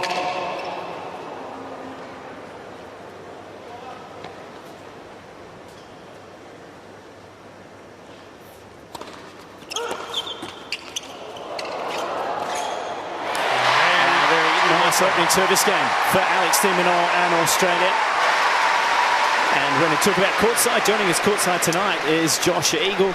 Josh, your thoughts from down there early on? No, you're spot on, guys. The court is slick. It's just a matter of whether de Minaur can keep the points short, keep this ball nice and tight. And you want to keep the rally short, of course, against a clay courter. It's a full house down here. The atmosphere is absolutely buzzing, as it always is when Alex plays. He's well entrenched in the top 10 now. He is a genuine superstar. So conditions are perfect for Alex tonight. It's whether Thomas Etcheverry has enough time to use these big weapons is what I'm looking for tonight. And on the flip side, if de Minaur can keep the rallies short. But so far, a positive start for a beefed up, more muscled up Alex de Minaur. He's looking good. We'll get to take a look at the Etcheverry serve for the first time. Fanatics in the house here.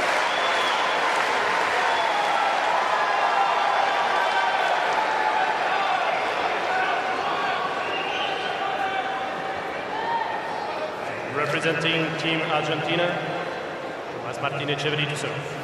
Says his idols, Novak Djokovic and Juan Martín del Potro. He said if there was a shot that he could add to his repertoire, it'd be the del Potro forehand.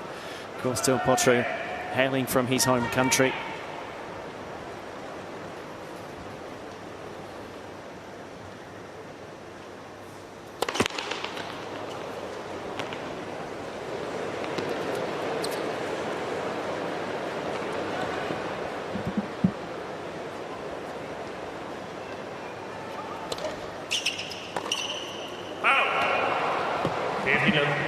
Similar in size to Juan Martín del Potro is Etcheverry. Quite tall and takes big cuts at the ball like his idol. Did they used to call del Potro's forehand the Thor hand? The Thor hand. I think so. It was quite a flat stroke, wasn't it? But he was so tall, he could just lean on and drive through it.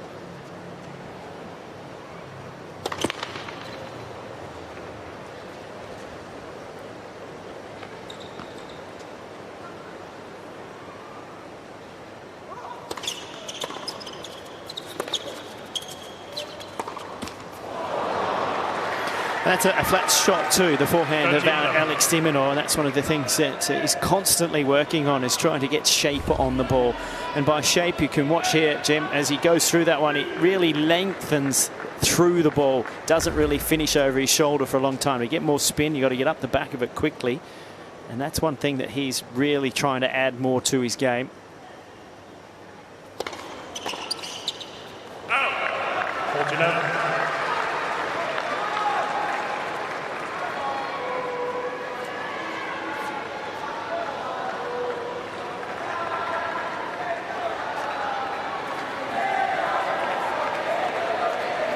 Rasu de la Peña, captain for Team Argentina, someone that we played alongside in our time. Todd? Yeah, a lefty. Yeah, former top 50 player, good in singles and in doubles, and a real firecracker of a personality. You'll see him up and active plenty in this match, as he was in the opening singles match.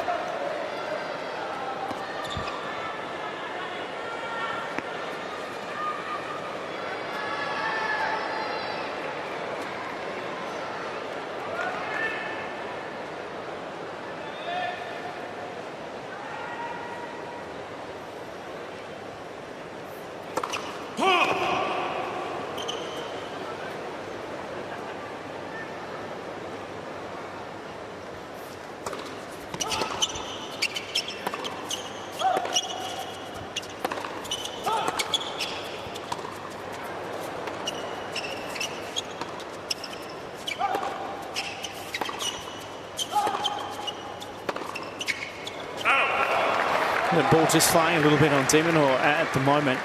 Allow 15. This ball should be fairly settled in through the warm-up and the first couple of games here.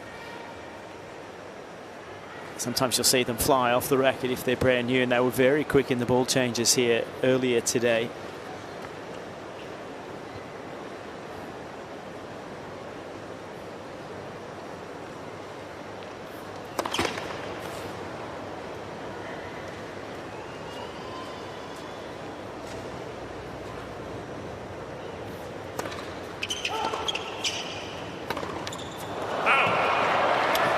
Zipping through the air without a lot of top spin on it. You were talking about him trying to impart more spin for control on the forehand, or shape, as you put it, a little more height over the net and dip it down. That one just screamed long with very little spin on it. And puts him in a left 30 hole.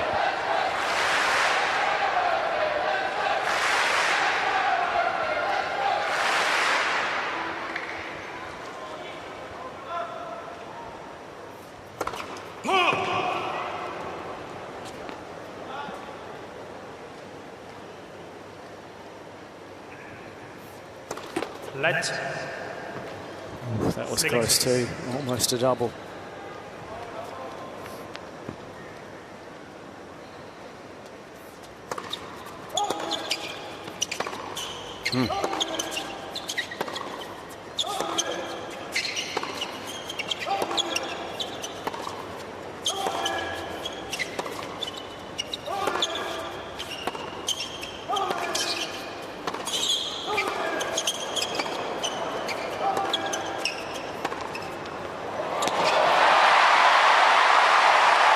But he doesn't mind being patient, Dimonor, and he did it well there.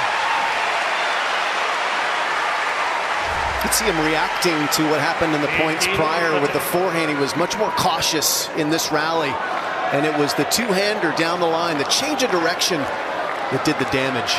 Look how flat that follow-through is. A laser beam to 15-30.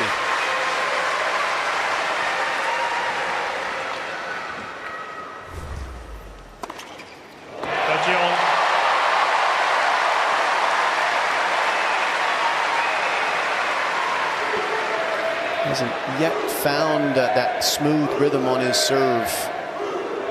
Last year, when he came to this tournament, he'd add a little more shoulder turn to his serve and some beef to it as well.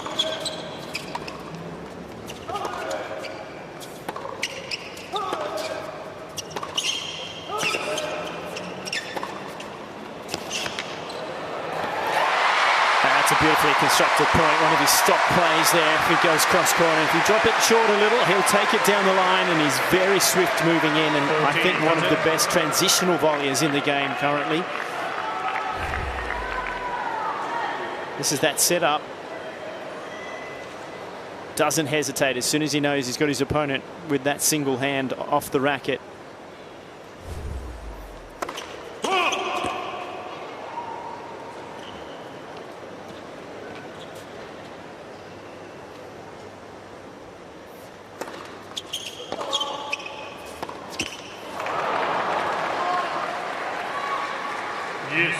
It's an interesting matchup on a lot of levels.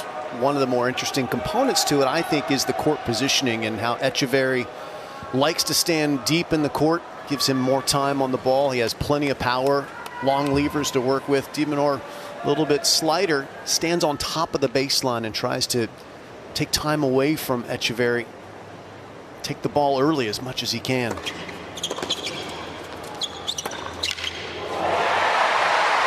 And when you take the ball early, you don't have to actually hit it as hard to do the same damage. The ball gets on to Etcheverry very quickly when you're taking it on top of the baseline like he does here. Wonderful 1-2 combination.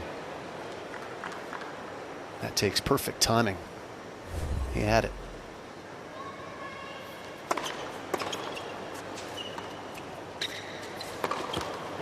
Well, testing service game. Comes back from love 30 to hold, and Australia lead 2-1 in this opening set.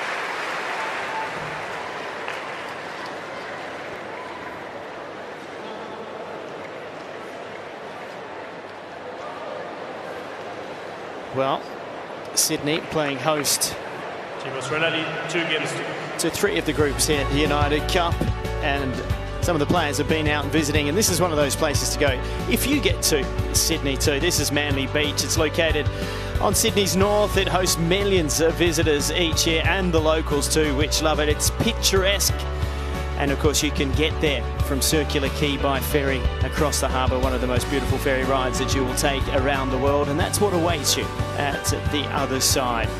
Lovely restaurants, and you can see in the distance at the top of the screen the CBD of Sydney. And this is Group F. It contains Australia and Argentina, who are going head-to-head tonight here, and the third country is Great Britain.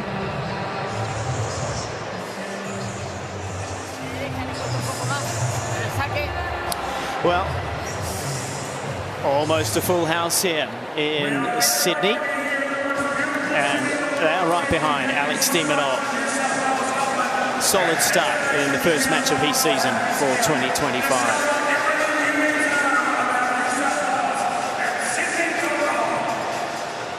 Time.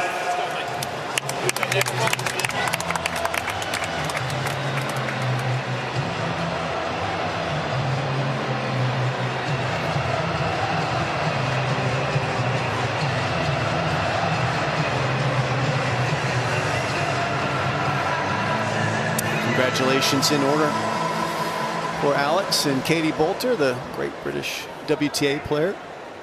Got engaged recently. A little bit of a fever, that Casper Ruud as well. Felix Auger-Aliassime. Something in the air.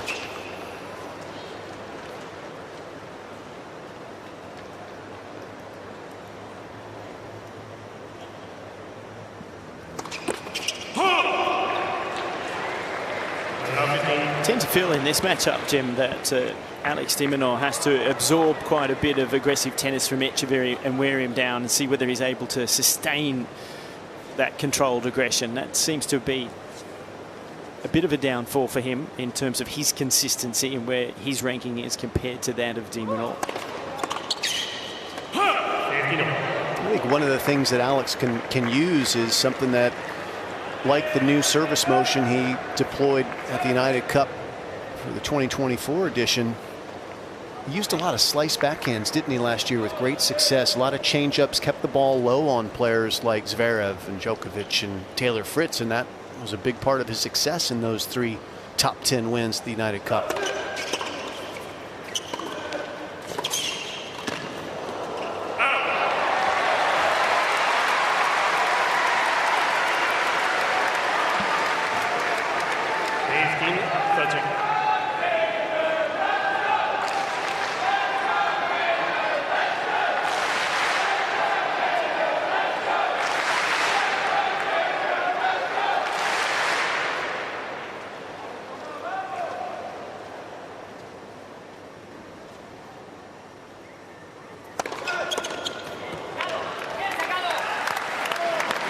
$220K. That is monster pace.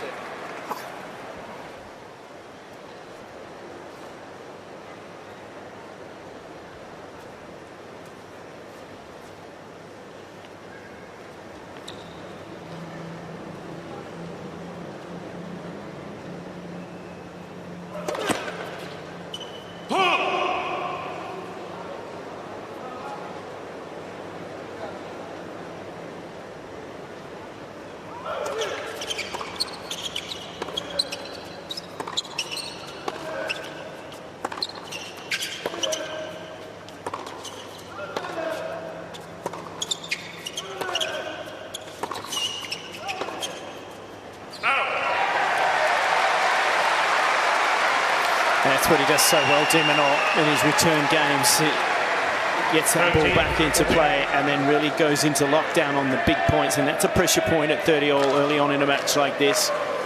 That one catches the frame and goes wide. So first break point of the evening for Australia.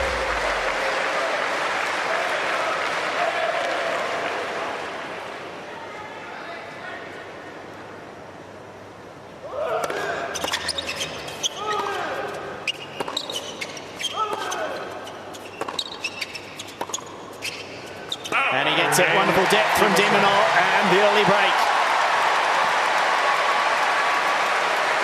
And the Australian bench will be very happy with that indeed. And Josh Eagle is down there with the men's doubles gold medalist from Paris in 2024, Matt Ebden. Yeah, he had a great year, didn't he, boys? But Matt Ebden, what a start here from Alex de Minaur. Always so comfortable and hard to beat on this court. Extremely. I think his incredible year last year started here in Australia in this event. He played lights out, you know, the whole week from Perth to Sydney, and he's kind of kept that momentum the whole year. So keep it going here. And mate, your year doesn't get much better than what you've achieved. A gold medal, a Grand Slam, just getting better with age. I don't know about that, but learning from the guys around me and keeping trying to improve even as I get older. But you know, I've got great people around me. All these guys like Alex, Leighton, you know, all our teammates, our coaches and mentors, and keep teaching me, and I'm keeping learning. So I'll keep trying. And ready to go. Hopefully, Alex does get the win. Ready to go in the mixed doubles. Yeah, it's going to be, you know, first match of the year, even though last season was just a few weeks ago. But excited to play here at home. It's nothing better. Hope we feel comfortable out there from the word go, and, you know, try and do the job for Australia. Should be full of confidence. We wish you all the very best, mate. Thank you. Well, another good point from Alex de Minaur. But how about the messaging? Surround yourself with good people. Listen, watch and learn, and see what happens. And Matt has certainly done that very well over his career to this point. It's still going strong.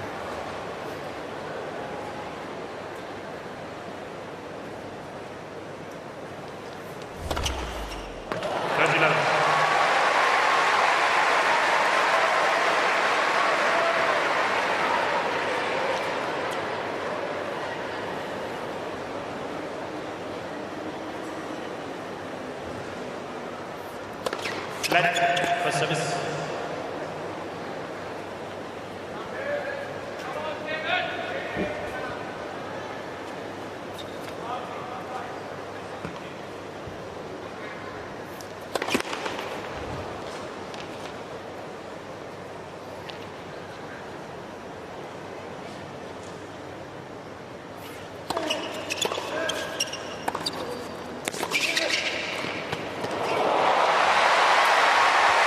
Well, he's giving us the full repertoire, Jim.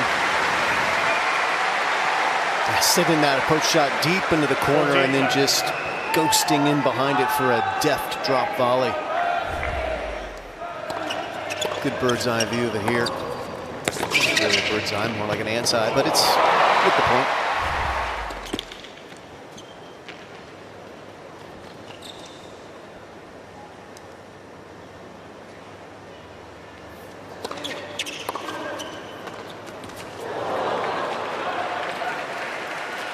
Begin.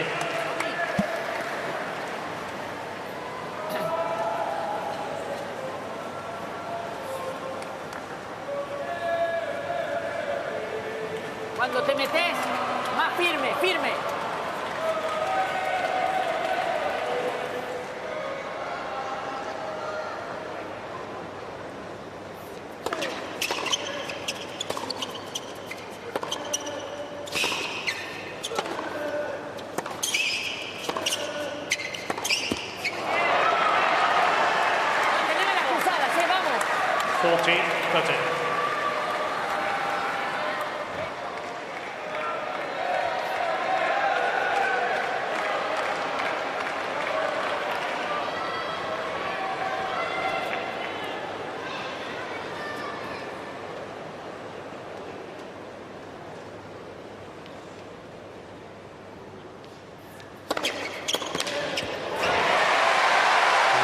Super service game to consolidate that break for Alex de Minaur, and Team Australia have 4-1 in the opening set.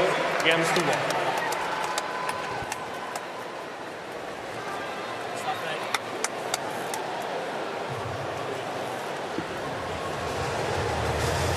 Well, Alex will be very happy with that. Did weather the storm a little bit, had that tough service game at 1-all, and then has managed to really take control of this opening set. It's not always easy also in your opening match to settle in.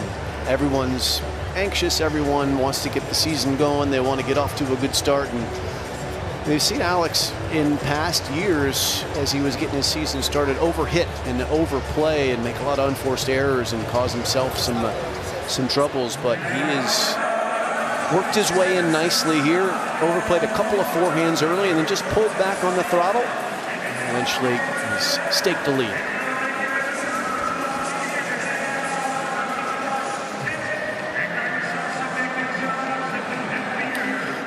One of the most beautiful views in the world, Sydney Harbour. It's quite the aquatic playground for the Sydney Siders. They utilise it to the max, you could say, as the sun sets on the second day of this United Cup for 2025. Ken Ronsall Arena in view. And the crowd well and truly behind the home team, trying to keep their hopes alive after Argentina won the opening women's singles.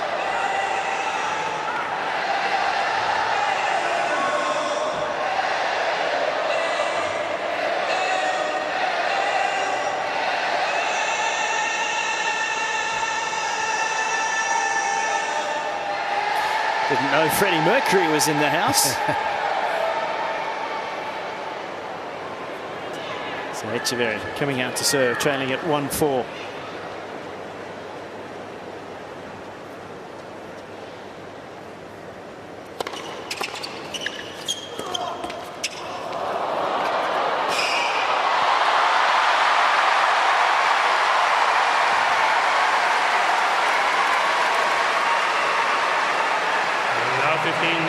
Perfect at the net, 5 for 5, and burning rubber to get up to this one. Listen to the squeaks. And watch the racket work too, the way he had it out in front of him. He could have played any shot from there, could have pushed this one down the line. Instead, just flicks it cross court beautifully.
Another absolute gem of a point from de Minaur. Right on top of the baseline, Echeverry deep on the court, and de Minaur taking advantage of that with the drop volley. After this one, pushes him back and just carves it up. And what he has, de Minaur, that most current volleyers don't have. That first volley wasn't perfect, but he had enough pace and speed on it to get through the court that his opponent didn't have time to have options on the next one. And there he could cover what was coming at him.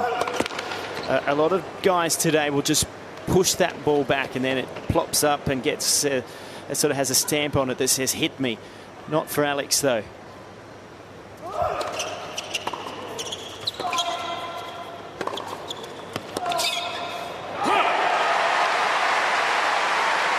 He's hitting him hard with the net approaches, Josh. 15-14. Getting right in there, isn't he, Joshy?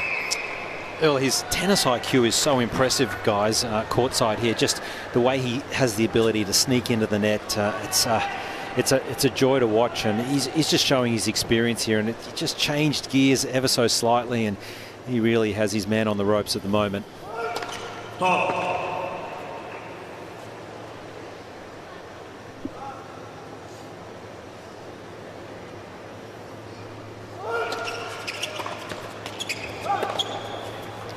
He certainly does. He's got a double breaky serve in 25 minutes and has 5-1. He's been winning the battle on the scoreboard, and a lot of the reason for that is he's winning the court position battle, is the Aussie.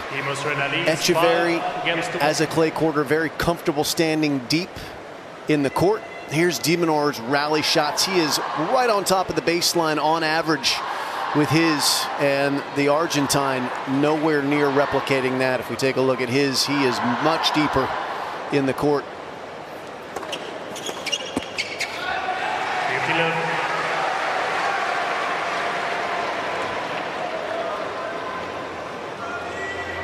And just keep your eyes on Echeverry within these rallies. From camera one, you'll just see he's back by that Sydney sign quite often if he gets into the rally. But he's about to get out of this set.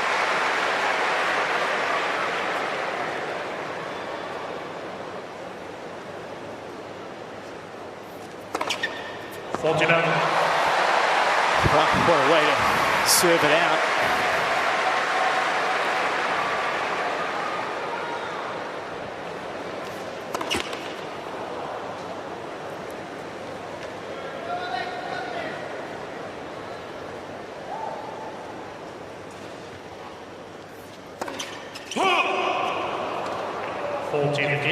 Spoke a little too early, but he's still got a couple of set points up his sleeve.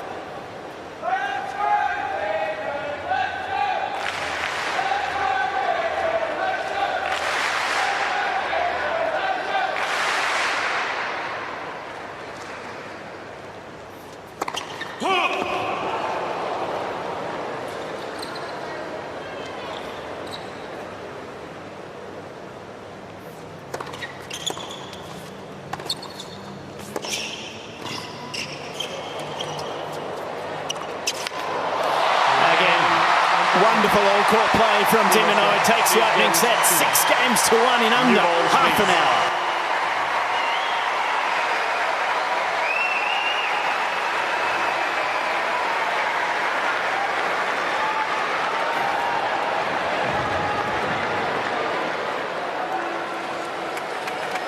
Well, I'm not sure that he even expected to come out of the blocks as well as he has there, Alex de Minaur. That was a sensational set of tennis from him, just overpowering, or perhaps you could say taking time away from his opponent. Yep, we'll take a look at the stats here. Rock solid serving for de Minaur. That's about average for him to serve around 58% first serves in play, but the winning percentage was massive. Barely lost any and had 6 aces. Terrific. But the thing that was most impressive, second from the bottom line, 8 from 8 when he came to the net. So good at getting in and then finishing those volleys. You've talked about his ability to close at the net, and he showed us some really nice confidence and really great touch, and it had Layden up on his feet quite a bit.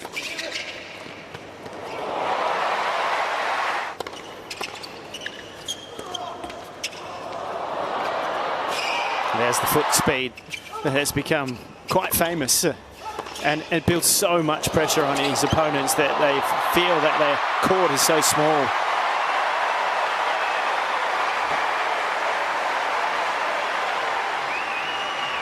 And the fanatics are up on their feet to celebrate. De Minaur halfway there in levelling this tie.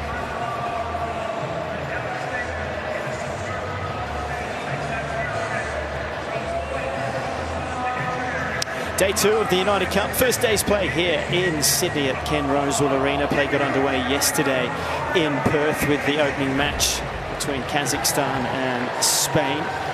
Play underway there also today. First evening session here in Sydney. Perfect conditions for tennis under the roof. Not completely enclosed. You can get a little breeze.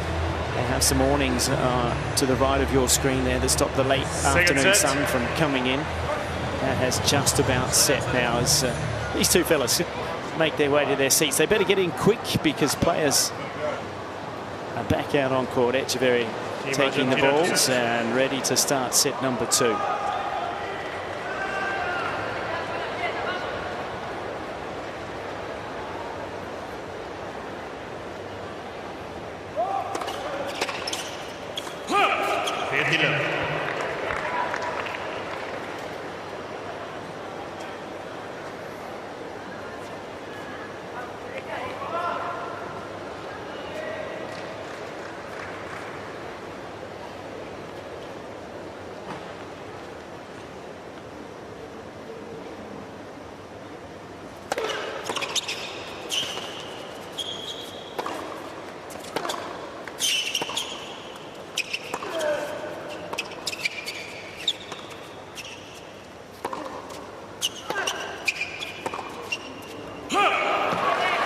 have to think about what you have to do to change between yourself, Jim, Josh courtside. What does Echeverry need to do here to try to really get himself in this now? I mean, it was 1-1. It looked nice and steady, but since then hasn't really had much say in what's going on. Low first serve percentage in the opening set, just over 50%. Gave Alex a big chance. And even if he hit a big first serve, that was 217K. If you don't hit your spot, how about the reflexes, Josh, of Alex on that? Yeah, I mean, 220 we saw in the first set. That's how big Echeverry's serving. But, gee, he's confident, isn't he, Alex de Minaur? And Echeverry, he's actually not hitting the ball poorly. He's actually hitting the ball well. It's coming off the racket really nicely. However, you're right, it's just those little subtleties that he needs to work on. Depth of shot, maybe shape of shot. Just change things up that Alex is doing so well.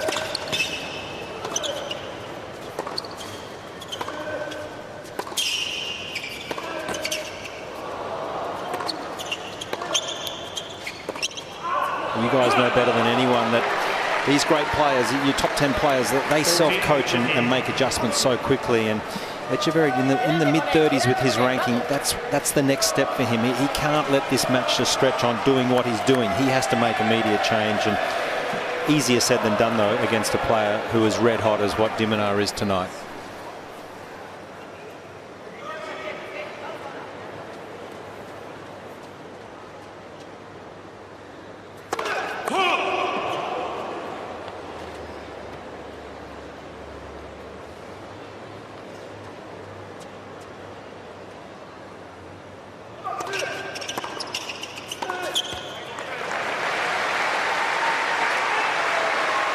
One of the areas of growth for Echeverry's game is second serve speed. There's a big discrepancy in his past play between his average first serve speed and his second serve speed. It's been very hittable. That was a better one, but he's coming up against one of the great returners in men's tennis.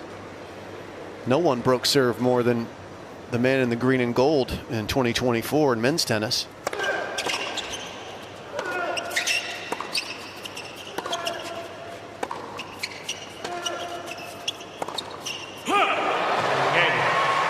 Just pushes that one wide. Yeah, just we didn't see it on our camera on screen there, but reiterating that he opened the shoulders a little too early.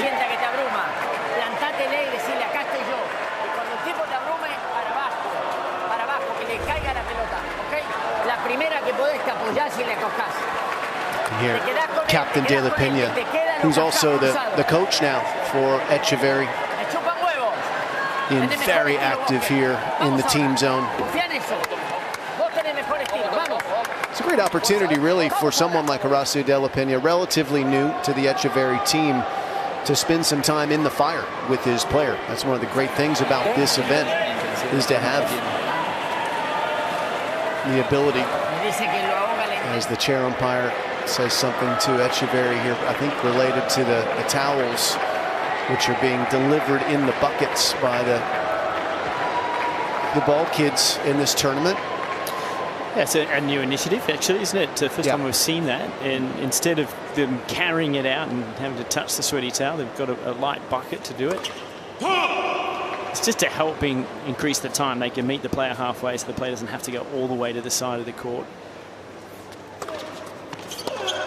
Keep the pace of play moving that way, hopefully, at least. That's the idea behind it. Let's see if Captain De La Pena has any ideas that he's trying to implement with his player, any changes that we might see. Court position.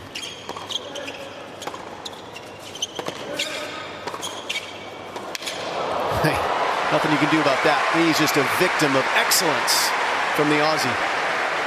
Argentina.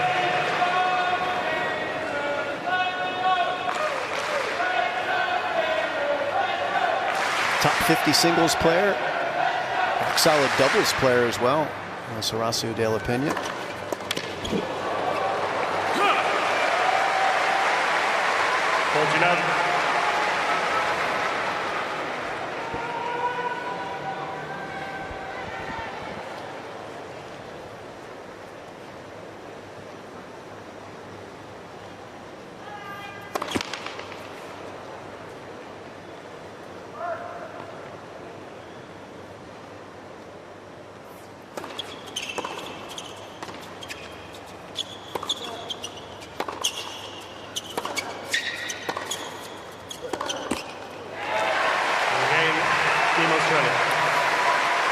Another love game. Holds quickly, Demonor. Echeverry with the balls once again serving. Echeverry can absolutely crush the first serve. He can hammer the forehand. Do you know how many clean winners he's hit against the defense of Demonor tonight? Not many. 1. Yeah.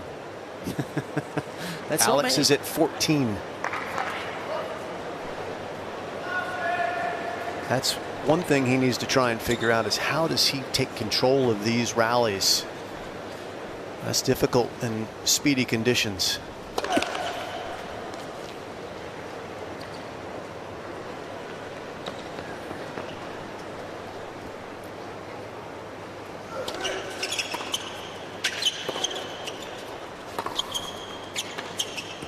Well, he needs a little more time on the ball to be able to do that, doesn't he? And he's not getting that. It's he doesn't taken have away. the same fast twitch as Alex, does he? More like medium twitch. Yeah, he wants that ball like on the clay to hit, bounce a little higher, and he can then kind of let it drop a little bit when he can get more shape. But when it comes on flat and quick like it does off this court, harder for him to feel comfortable.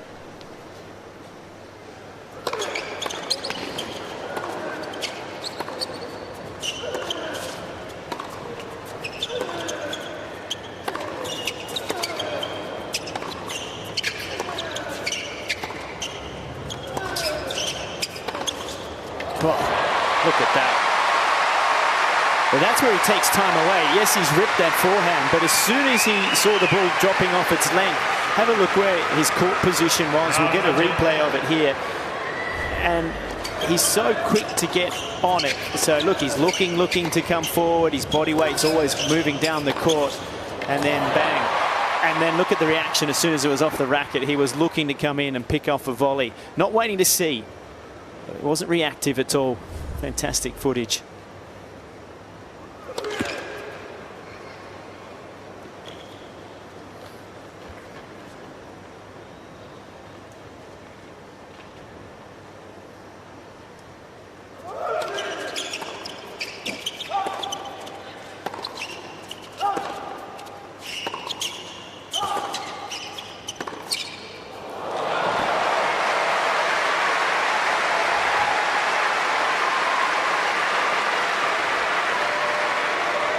Just devastating.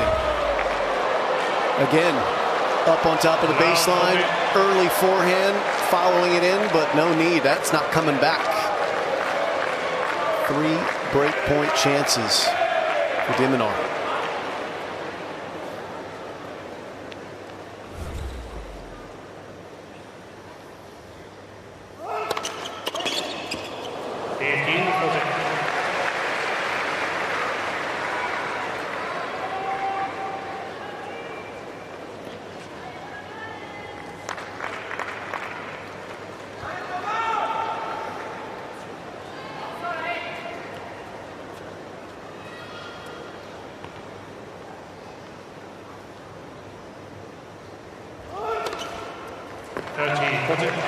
That's what you got to do to win the points. Got to get unreturnables and aces.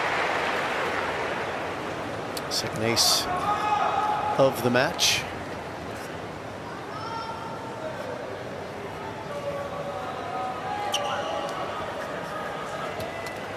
Vamos, vamos, vamos.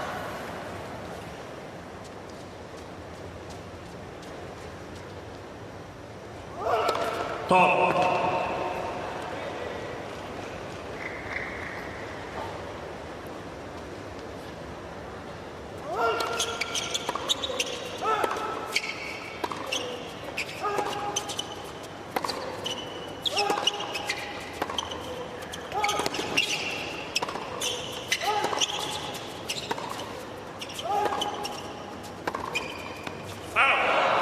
Nice little comeback for Echeverry here.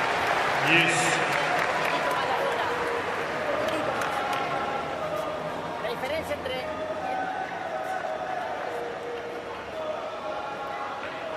Just trying to take a little time.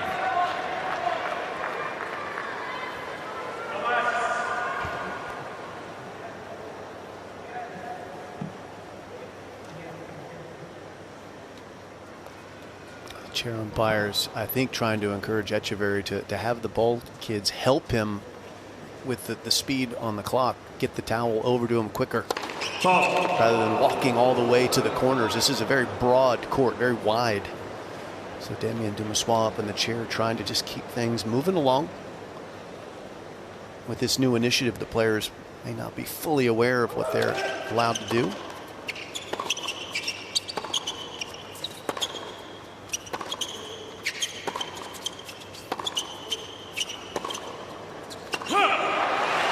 But he's fully aware it's another break point coming right up. Yeah, this time the ball girl's going to bring the towel over with the bucket. So that's the new initiative. I like it. I think it's very nice. A little more sanitary, but also speedy at the same time.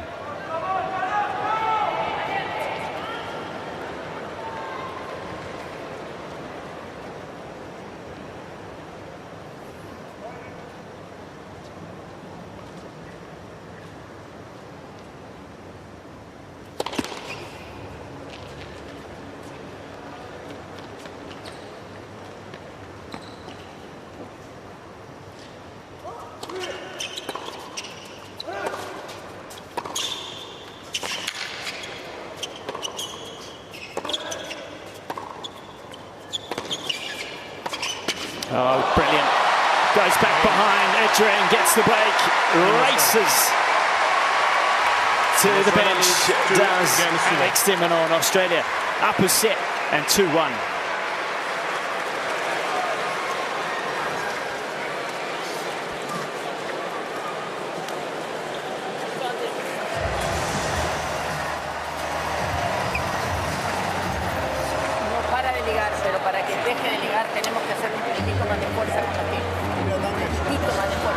Well, Josh, he made the point, Echeverry not playing poorly at all, and this was another point here that expressed that. He's doing all he can to stay in it, but just being outplayed. He's been outplayed, and I think Jim's touching on it. He's too deep in the court, Echeverry. He is playing on that Sydney sign. You can hit the ball as hard as you want from that deep in the court, but you're not going to win a lot of points. So I would try and chance my arm when I'm returning, if I'm Echeverry, to try and at least push up and try it while you're returning, because you're not going to have enough impact when you're that deep in the court. So that is the first thing that Echeverry needs to do to get back into this match.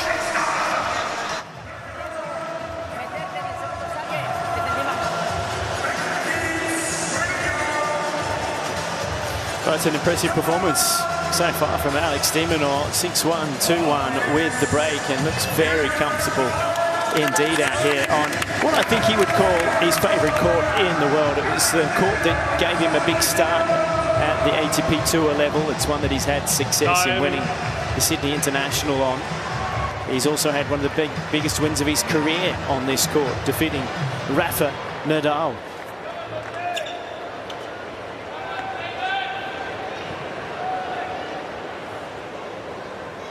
So serving at 6-1, 2-1. Lent for service.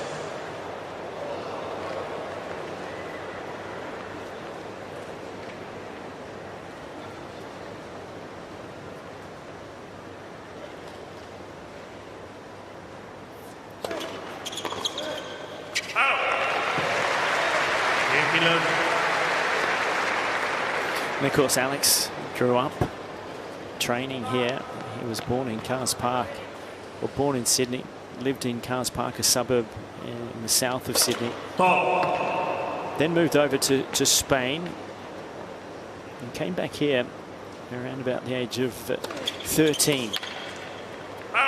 13. And trained out here at Homebush at Sydney Olympic Park.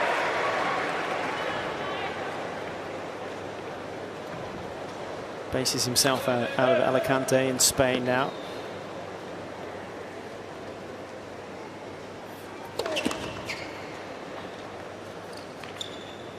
Multi-linguist.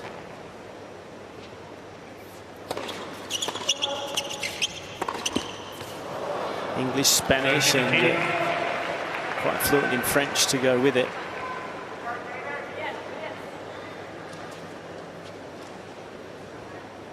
I might remember at Roland Garros this year, he had a young supporter that got behind him out of the stands that is passionate about him getting victory, and took him along the rest of the way, gave him some shirts. And then he turned up again at the Paris Indoor. I think he was looking for tickets for the next tournament. He got them though.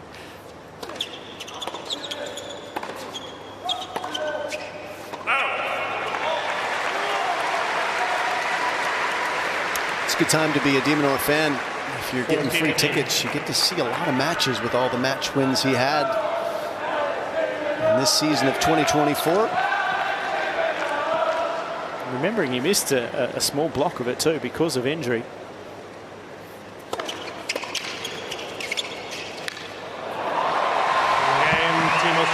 Super service game.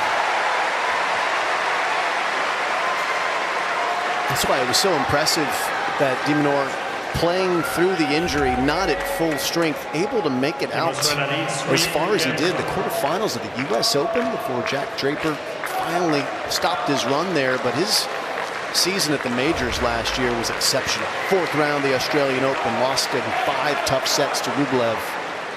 Quarters at Roland Garros where Zverev got him, and then quarters to Novak at Wimbledon. Unable to play. Got injured just the match prior to that. That was brutal.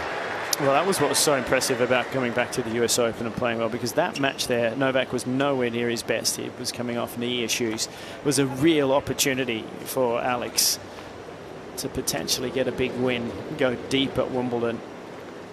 It was devastating for him. I remember when he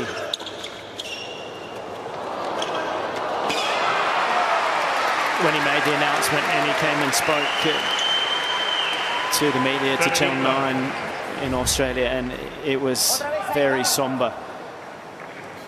But if anything, he has a great mentality, even though sometimes he himself admits that he beats himself up too much. That's where Katie Boulder's been excellent.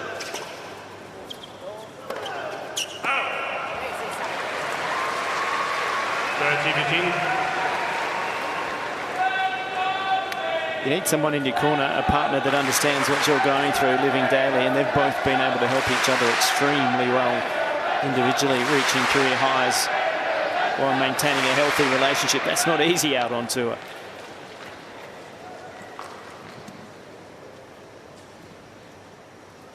Select first service.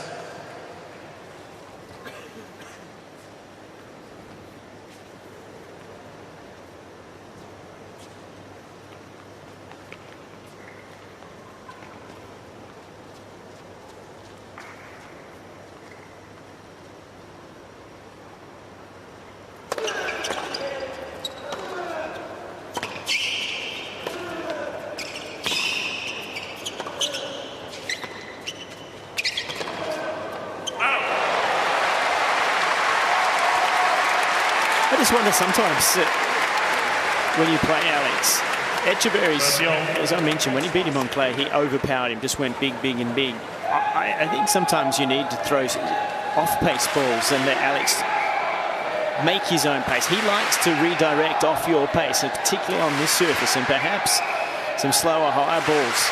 Just see what that might do for Etcheverry.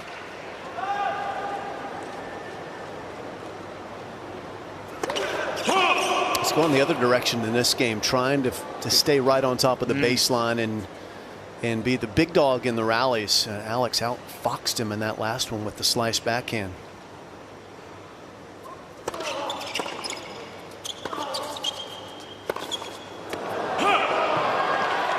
A rare unforced error. 14-13.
He's had so much success going behind the big Argentine.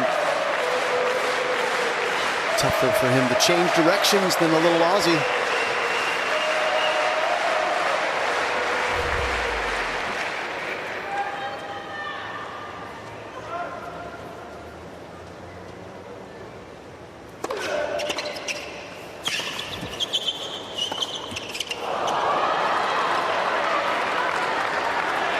Advantage, Team Argentina.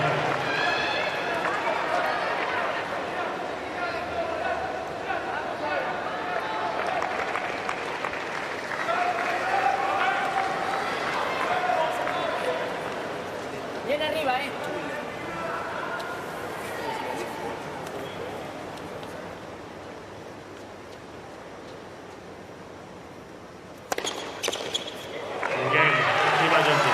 And Mustall eventually gets it done, Echeverry, but he still finds himself down a set and a break. De Minaur leading 3-2 in the second. Necesito que sienta que hay una pared.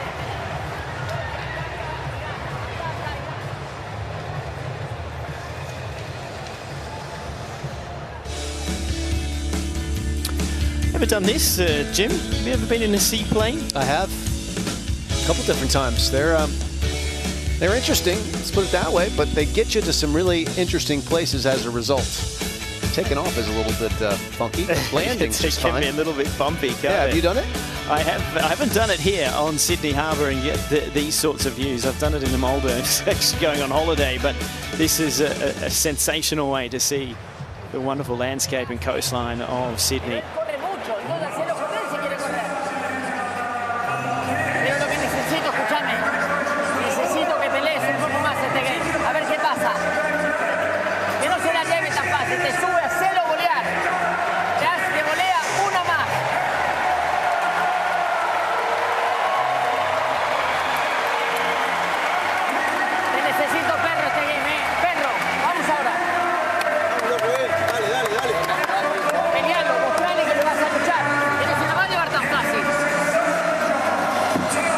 Passionate Captain De La Pena, Alessio there in that changeover, really trying to egg his man on.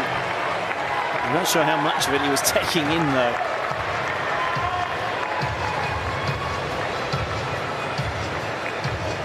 Well, as night falls here in Sydney, Josh Inglewood courtside. Any changes to temperature and conditions? A little bit. It's a little bit of a cooler breeze, not too much, but perfect conditions for the fans, the players. It's a wonderful atmosphere in here. It's the fans have always embraced when Australia plays. It's a big stadium, just on 10,000 seats.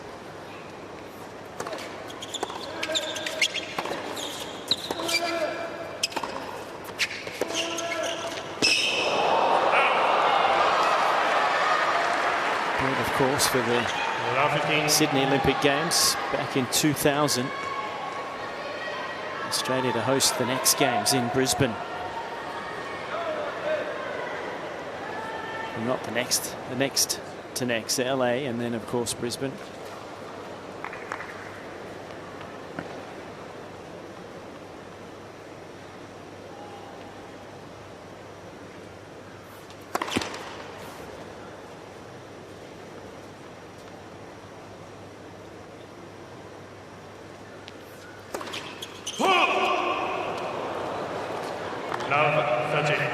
There's always going to come a moment like this, isn't there, in a match for De Minaur, who's dominated. There was one early in the first set, actually, when things were just getting underway. And De Minaur was down in the count, and his serve held and then sprinted away with the set.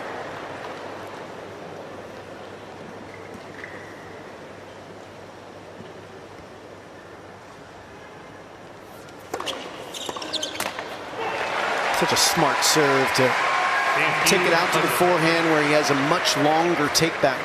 Much more difficult to time a first serve return for Echeverry. And also, if he does time it, in the deuce court anyway, he's well and truly out of position.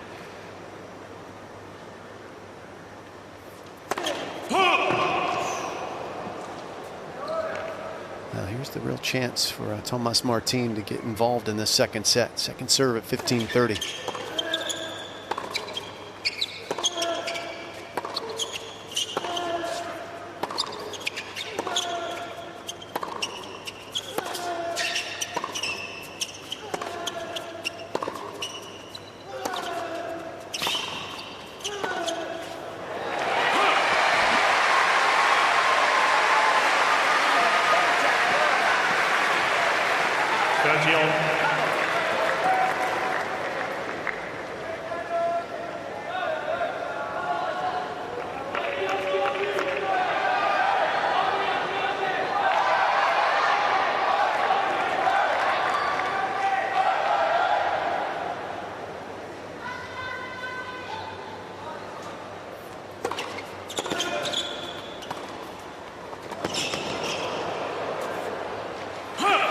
Another good play. 30-all takes it wide, a little bit of pace off the serve, and the ball lands on that service line. He's got all of that court to then drive the forehand and follow it in. One of the great tacticians of this era is de Minaur.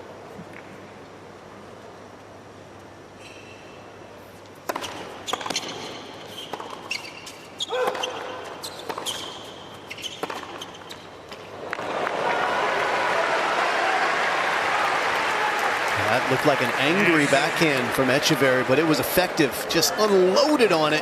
Found the outside of the line. Finds himself back to deuce.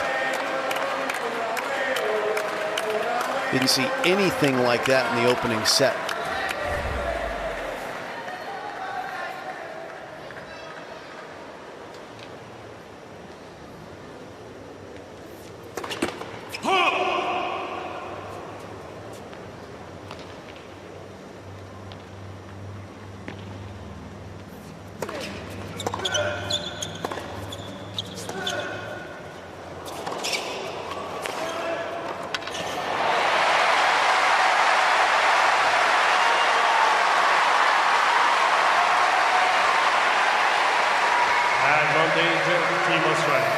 Just trying to get the crowd behind him a little bit here, because he's realised he had a couple of big opportunities in that previous game. He could have got the double break. That would have sealed this match, and now it's just got a little tight. He knows he has to get through this one.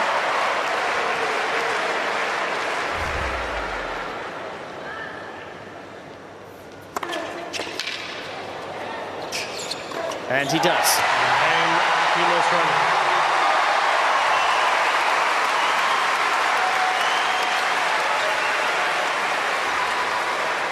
Australia leads 4 games to 2.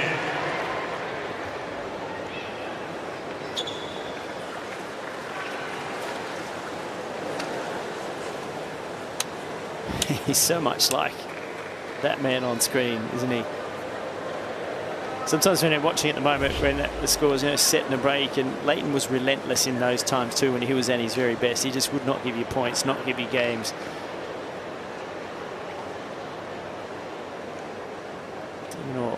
From that same type of cloth.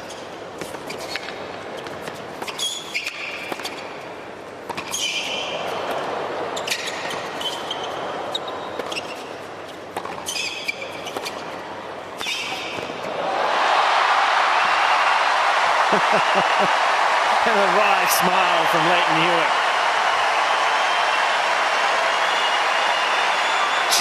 22 clean winners from Alex de Minaur. And he made this court feel tiny for the Argentine for sure. Look at the court coverage. And then eventually he'd get the ball on the two-hander and deliver a gem. That is awesome.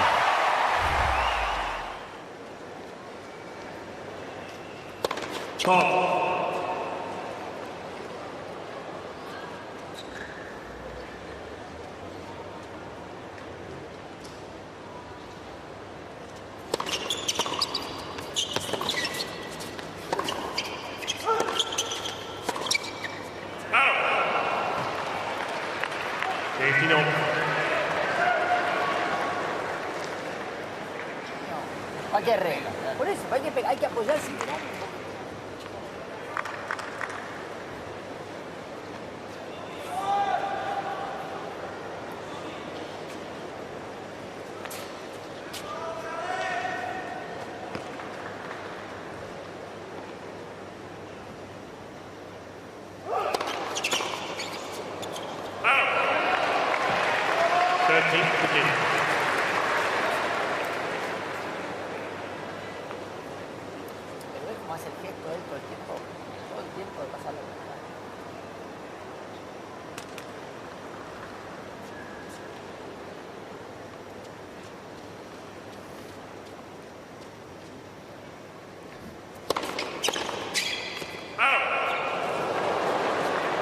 Even the misses are looking good so far tonight for de Minaur. Timing that one really well. Missed it by just a tiny little bit. 214K on that first serve as well. Good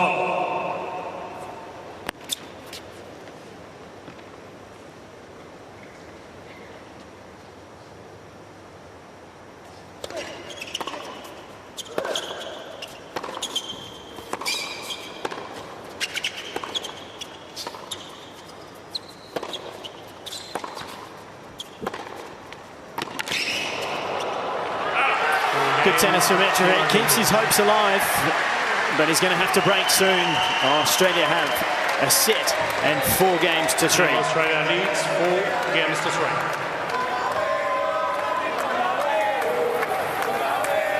Ahí siento que soltaste un cachitín de más. Muy bien. Muy bien, no bien. Pero soltaste de más. Pero escúchame, en el otro game le pusiste un poquitito perro y ya lo tenía 0.30. Mírame, te necesito más perro. El tipo te hace ¡bum! Y ya se la dejás. Que te tires, metésela, te tiras, se la volvés a meter. No que te tira para un lado y ya es punto. No es punto. Se la meto y otra más, si no para arriba.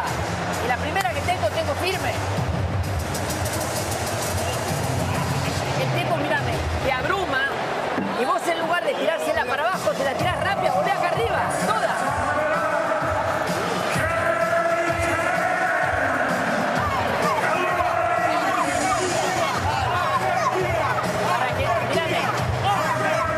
Para que no te domine tanto, maneja mejor las diagonales, que él tenga que tirar paralelo. A lot of instruction and quite animated again from the captain of Argentina, Josh. And I mean, there's a lot to take in, and I don't know if Echeverry's really able to take so much in that changeover. No, it's information overload, isn't it? It's certainly a ton of conversation going on here. But the last shot in the previous game, the backhand down the line from Echeverry, that's the first time I've really seen him take it hard down the line. And that's the one shot that he has not hit enough tonight. Alex has used it a ton and it's worked a treat. So for me, Echeverry, he'll learn a lot from this match tonight. I just hope that he learns how to use his backhand down the line to get himself out of trouble, to open up the court a little more. But it's been a hard court lesson so far tonight from Alex de Minaur. de Minaur serving at 4-3 with the break in the second. He is trying to level for Australia.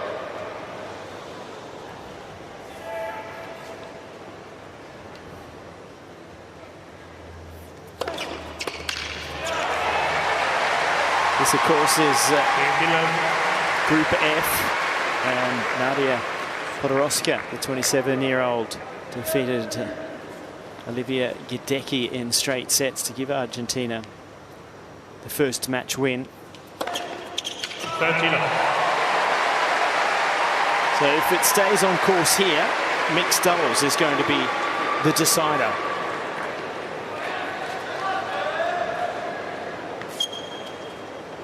Already had a couple of the matches at this United Cup will come down to the mixed.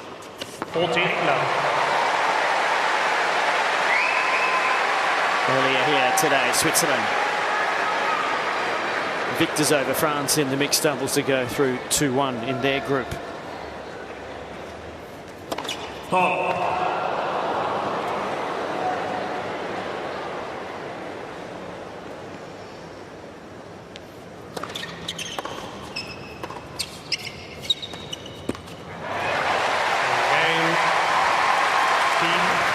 So Edge is closer to sending the mixed doubles into the decider.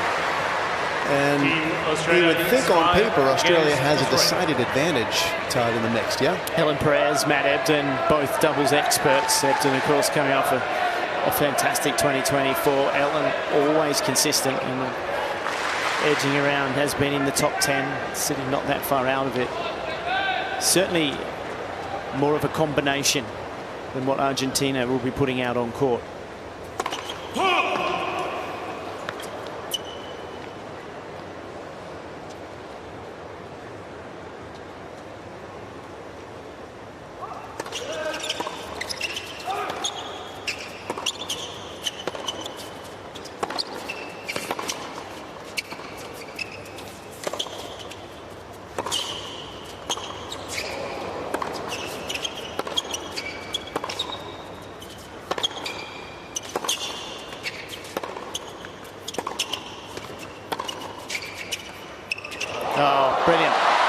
What a change-up.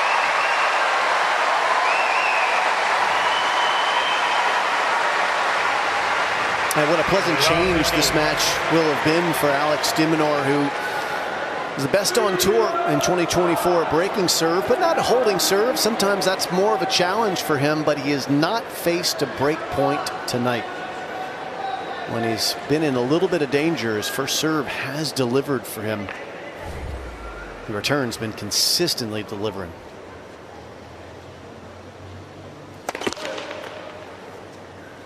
He's so good at directing these second serve returns. He tries his best to get the ball into the backhand corner of his opponent. Tried a little too hard on that one.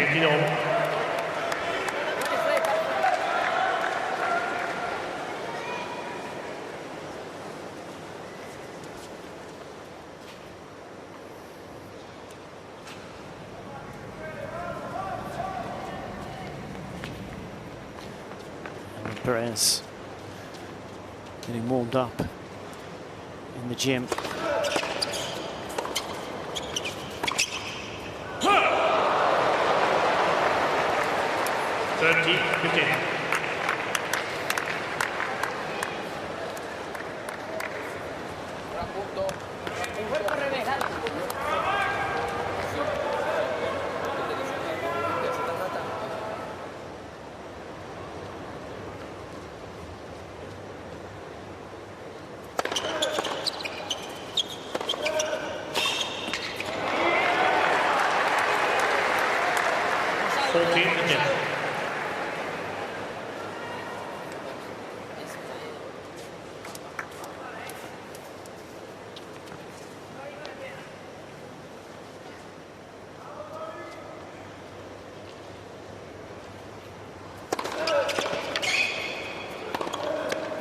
Good 1-2 punch to finish off the service game for Etcheverry.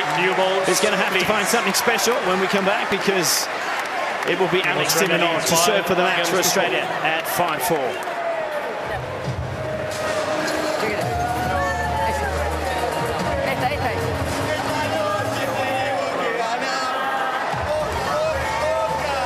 Estas son las más nuevas. Bueno, escúchame. Tenemos que tratar de meternos en la cabeza del flaco. Entonces, el saque que le está funcionando mejor es el de la T. Marcale el de afuera.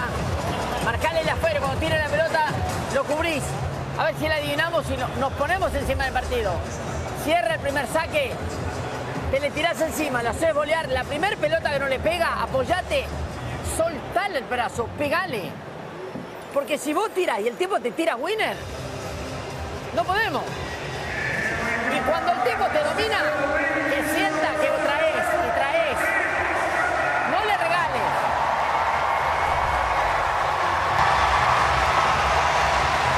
En algún momento va a dudar, algún momento va a dudar.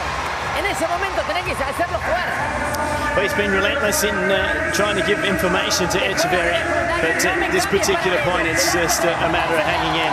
There'll be a little bit of pressure on Alex de Minaur as he comes on out now to serve for the match. And Josh, so much of this comes down to the opening point about how de Minaur delivers here. Yeah, he serves so brilliantly tonight. It's normally it's not a strength of Alex's, but he has really added some pace on his serve. But the accuracy has been very, very impressive tonight. So for me, I'm really confident that he does get the job done tonight. He's got new balls.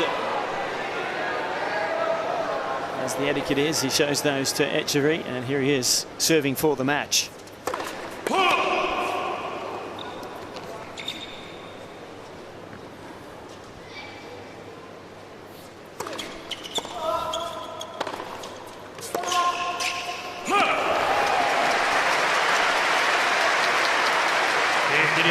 Immediate pressure on Etcheverry to see if he can come up with the pass. He cannot. Perfectly structured opening point from the Australian.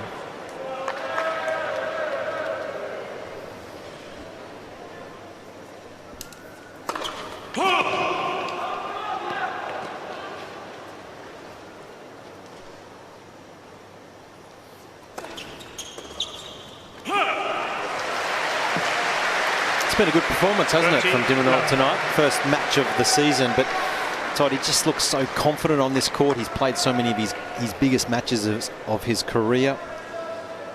It's been a great display. 40-love.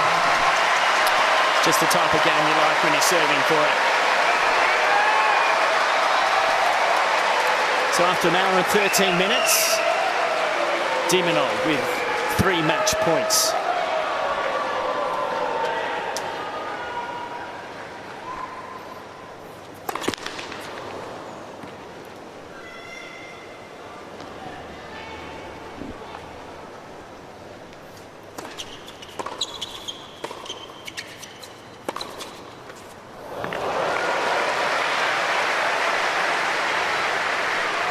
Begin.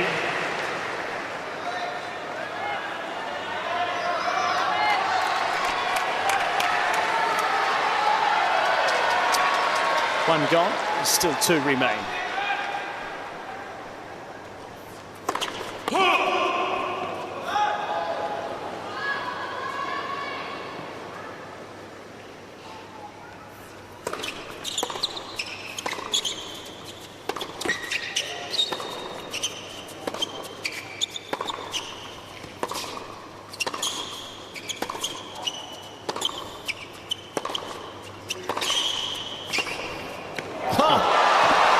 That's what you've got to come up with to stay in the match. Too good, says Diminor.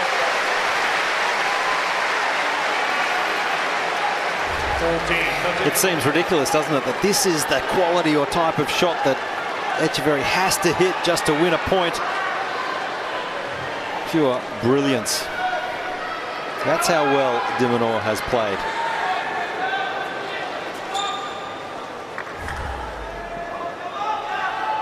So a 3rd match point.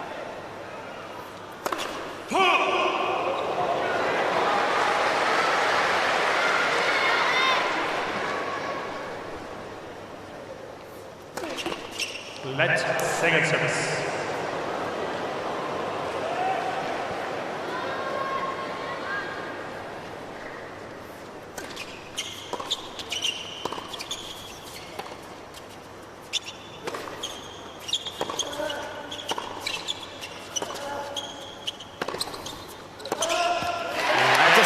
Victory for Diminor.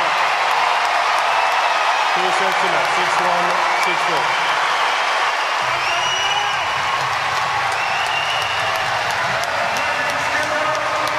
And so Alex Diminor levels for Australia, and it will come down to the mixed doubles.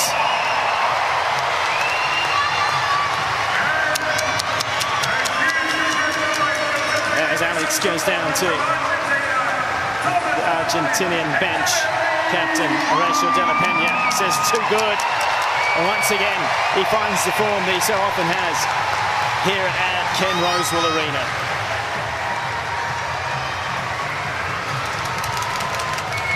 And what's nice for him, Josh, is that he knows his work is done because you've got the benefit of having an excellent mixed doubles team to be able to walk out on court to try to get the job done for Australia. That's right. He should feel very confident with what his output has been, and also the fact, you're right, Todd, what's coming up. So a real chance here for Team Australia. There's no doubt about it. They've put themselves in a good position, and sometimes he always surprises me, Alex Diminor. That was a great start to the season. The quality of his ball striking. Take nothing away from Etcheverry. He hit the ball really well, but that's the difference, isn't it? When you look at the rankings, Alex Diminor, top 10 player in the world. He is every bit of that at the moment, and that display solidified that for me tonight, Todd. Well, very much so. Let's see what he's got to say. He's courtside with Jim Courier. Alex, this is a match Australia had to have, and you delivered in a big way against Thomas Martin, a tough opponent. Let's talk a little bit about the match first before we get going, but my goodness, that was a high level of tennis. What was working well for you tonight? I think just being back here in Sydney. I mean, I love it here.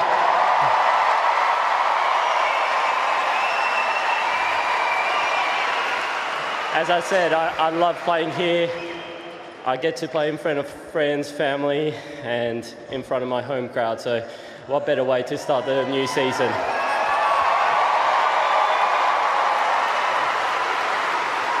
Sometimes the first match of the year can be tricky. It can take a while to get going, but that first set you ran away with 6-1. Did you feel comfortable straight away out here?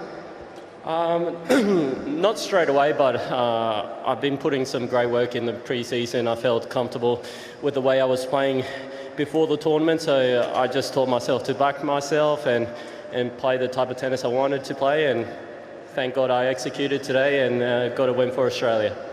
Well, it's still 2024. It is a new season.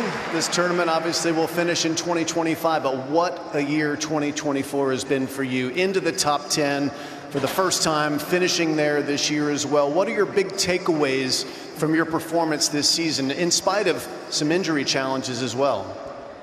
Yeah, look, I'm extremely proud of myself, how I handled certain tough situations this year. Learned a lot about myself, and it just gave me a whole lot of hunger for this next coming season. So I want to push for bigger and better things, and I'm going to work hard, put my head down, and hopefully win a lot of tennis matches. Well, you had a big win as well. Of course, the news broke that you and Katie Boulter are engaged, so that's another big win you had this year, yeah?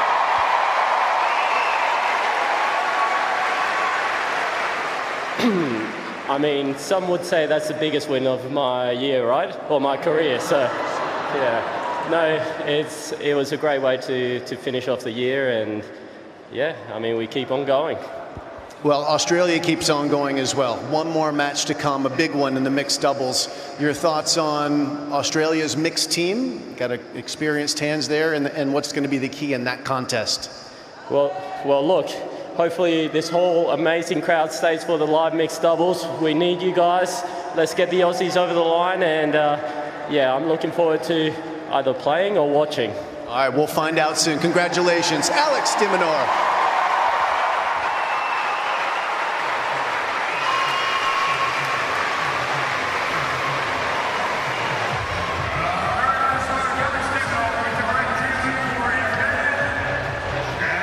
Alex de Minaur, a fan favourite, inspiring the next generation of young Australians to take the game up and do what he's doing. Such a great role model. As he gives some autograph balls out to some of those fans. And not long until the mixed doubles will make its way out onto Ken Rose Arena to decide this tie between Australia and Argentina. Nightfall in Sydney as we take a look at some of the match stats. Josh, you're still with me courtside. First serve percentage could be a little bit better from Alex de Minaur, but not the win rate. Yeah, I think that just showed you the quality of the increase of pace on the Alex de Minaur serve on a quick court. That's where he gets benefit, and that's why he was so impressive tonight. Gee, I thought he hit his backhand. The backhand winners, the 5 winners down the line. Doesn't sound like a lot, 5 winners, but if you have a look through stats, 5 backhand winners is a lot at this level. So I thought that shot did a lot of the damage, where particularly he could change direction and go down the line. But he played a really quality match tonight, Alex de Minaur, and a deserved winner. There is the Australian duo ready to get out onto court. We'll take a short break here at the United Cup in Sydney, and it'll be the mixed doubles to decide who goes through in this encounter between Australia and France. But in this men's singles, Alex de Minaur too good for Thomas Martin Etcheverry.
Please welcome, representing Argentina, Maria Lurecale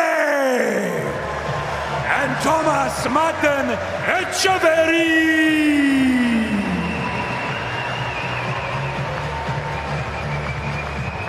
And please welcome, representing Australia, Ellen Perez and Matthew Ipton.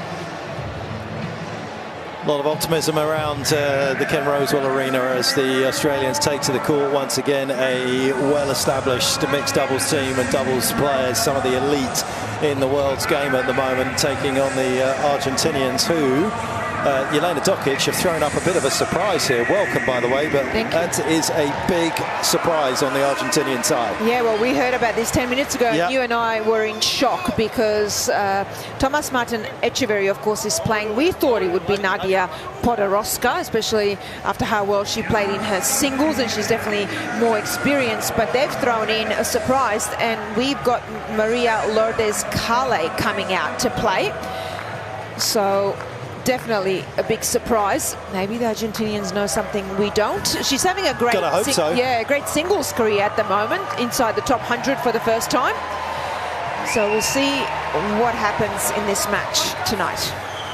Guys, please just stay with Sonny facing Peter for one photo after coin toss, okay?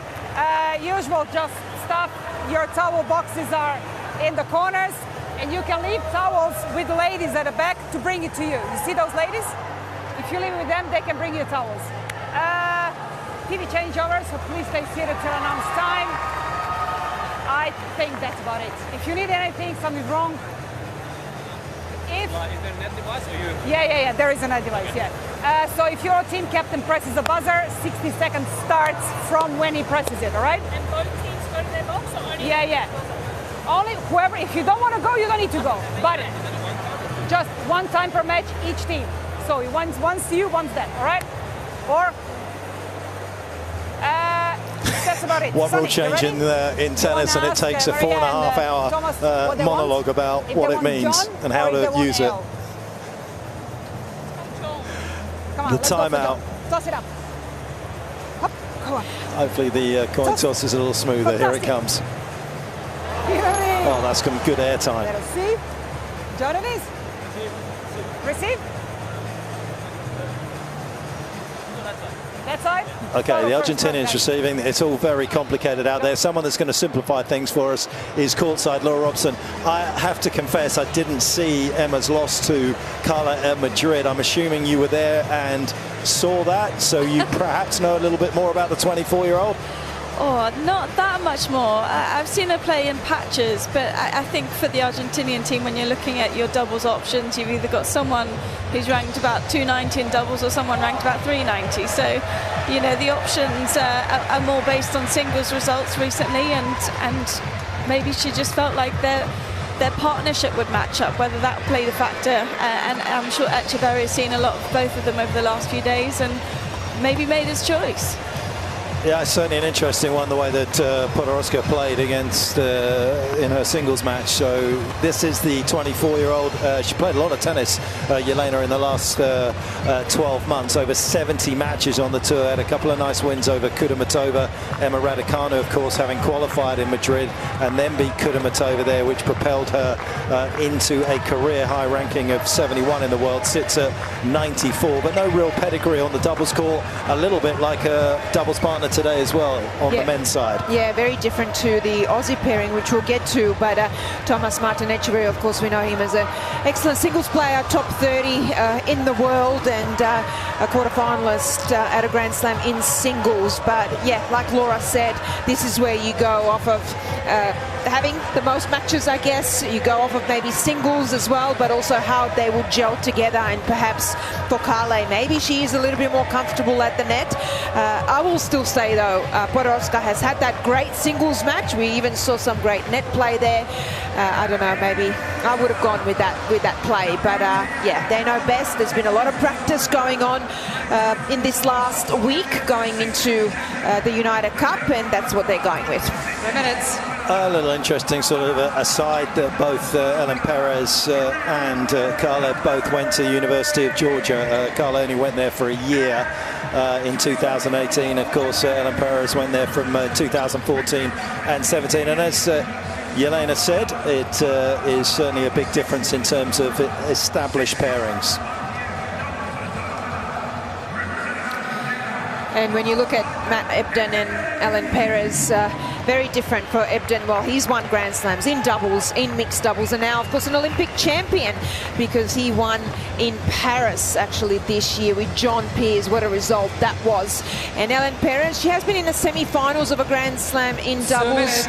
And not as much in the mixed doubles, a quarterfinal as well, but a great doubles player. She's been top 10 in the world as well, and also throws in the fact that she's a lefty as well, so definitely something different out there on the court. But they've played together before, and they've been in this situation, and they've been in the team events. They've played matches when it's come down to the doubles on mixed, Billie Jean King Cup, Davis Cup, United Cup as well, so definitely the more experienced pair out there, and that's the strength of the Australian team. It's not just about the singles, but the doubles or the mixed doubles.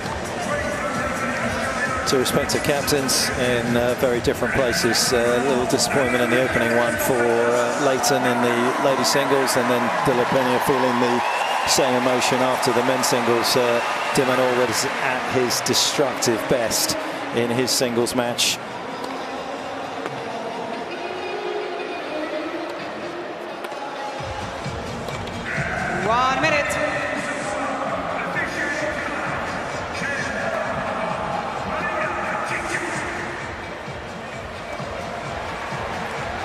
Welcome back to Sydney, this beautiful city that we have found ourselves in. The southern migration from all the tennis players down here into this wonderful city that is very special, that has had a lot of work done on it over the last few years.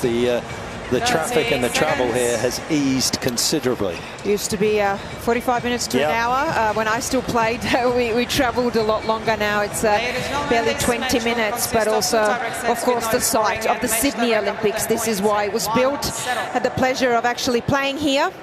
And one of my definitely best memories in my career. But like you said, a lot of work, and with the roof now as well, it's a phenomenal site. They played a couple of times. Well, they've actually played 3 times, the Aussies, together with varying degrees of success. Roland Garros this year, they made the quarterfinals. Round of 32 at Wimbledon for Ebden and Perez. Of course, an absolutely gutting loss, despite all the success that Matt obviously had in Paris. They had a couple of match points in the quarterfinals against Zhang Shenzhen and Wang Xinyu, and unfortunately couldn't convert in the second set breaker, up 6 points to 4. Lost that breaker by 10 points to 8, then lost the match breaker by 10 points to 5. Otherwise he could have been on track for yet another Olympic medal. So that one was a bitter pill. Last time they laced things up together, ended up in that epic defeat. They'll be hoping for a big victory tonight for Australia to put themselves back on track.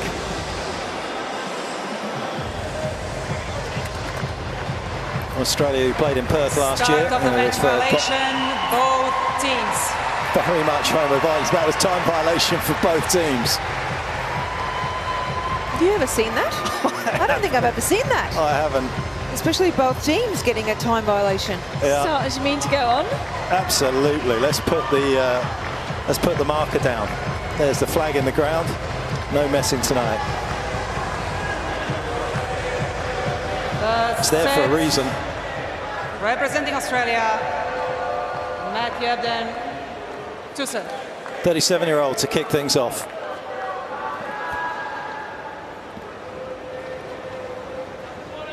Ready? Play.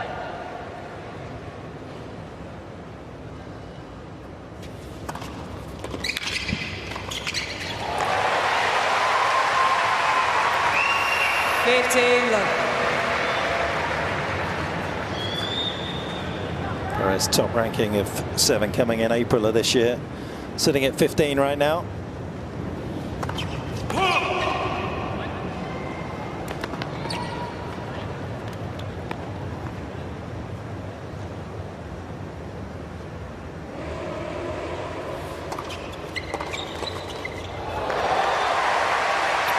Well, a great start for the Aussies. I really like that. Ellen Perez is already very active, looking for the volley.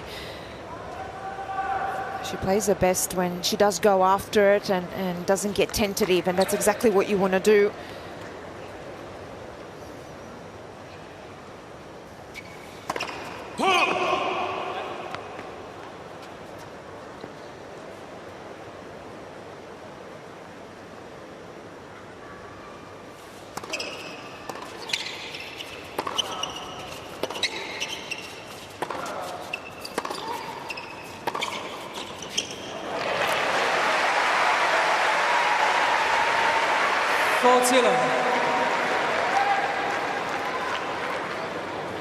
They're not really doing an awful lot with that. I'm not sure that Echeverry wants to look over at Leighton Hewitt after that particular volley, judging by the reaction.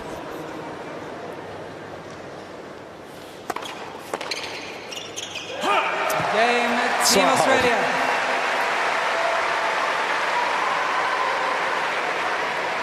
First game. It's a great start for the Aussies, and Ebden obviously in that game you can see the emphasis on the serve, getting a lot of first serves in. He's got a great serve, great placement as well, and giving Perez that opportunity to be aggressive at the net, and that will be key for them today because they're playing a pair that will be further back. They'll be on the baseline. They're not used to being forward, so that's exactly what you want to do. You want to pressure them, make the court look smaller.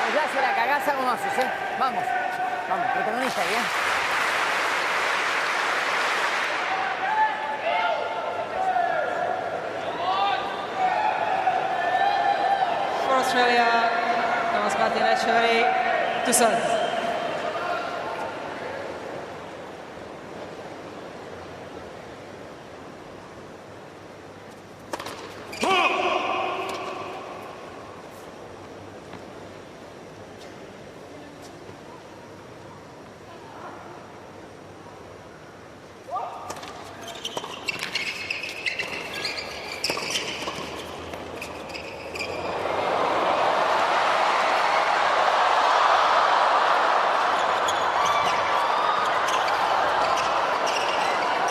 Unbelievable tennis.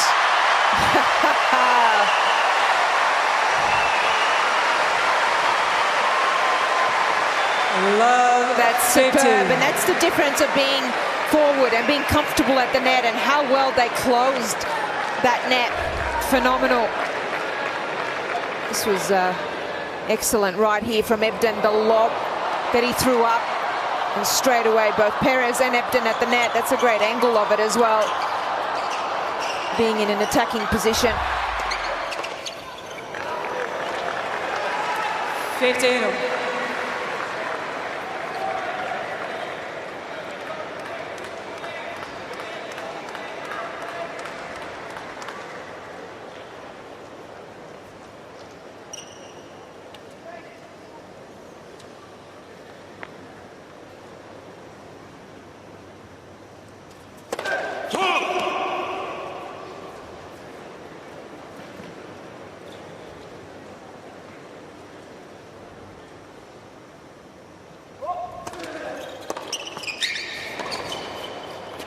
Oh, she's just a little bit of misjudgment there from Perez.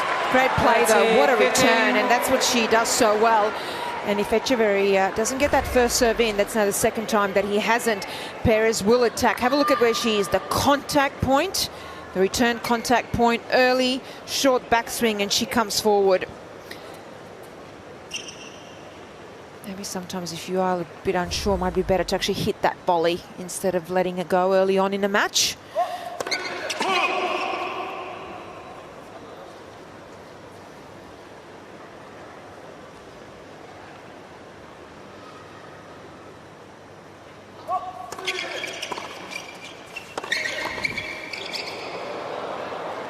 That is somebody that is very comfortable with this art form, just absolutely coaxing the ball back, massaging it back, not trying to hit it at all there, Matt Ebden, and just travelling behind it, and just took up a good position, trusting his partner completely.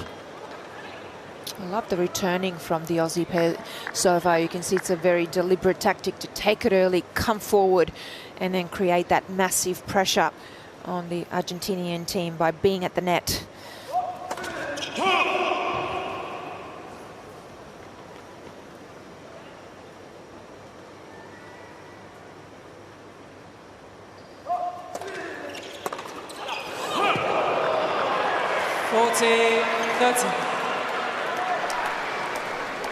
I feel like that's still an area of Ellen's game that she can improve on. That the fact that sometimes it almost looks like she wants to overplay and go for this risky shot, where I think 30 all, even when it's this early in the scoreline, you just want to make sure that returns in play, especially in a mixed doubles.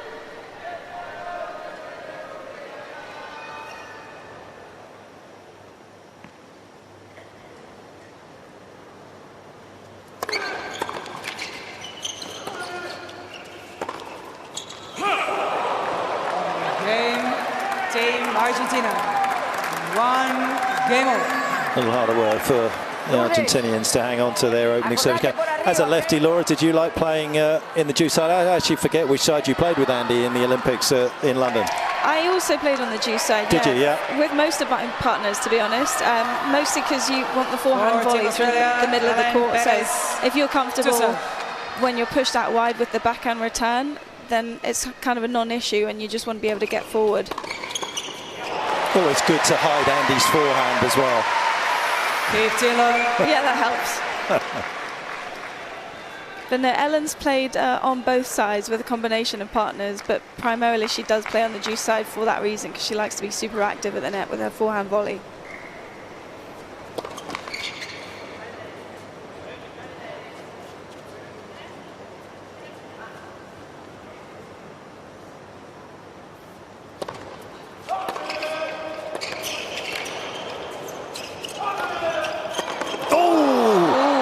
He's got a tattoo. An unwelcome one. 15 all.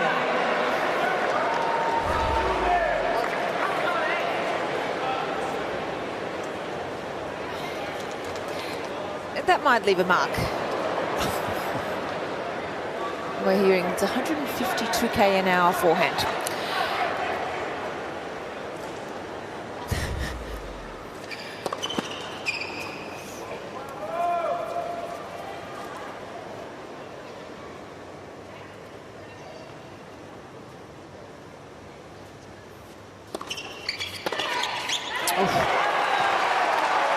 Not sure if she didn't miss her mark there with the second serve. It looked to me like Matt was saying go tee, and he was going to stay, and it went middle of the box into the forehand of the 24-year-old. It was a very short serve. That you see 133 k's an hour. But that's with Ellen. Sometimes if she does get tight nervous, she will decelerate and pull off a bit. That's why I said early on, for her it's important even under pressure, stick with the game plan, be aggressive.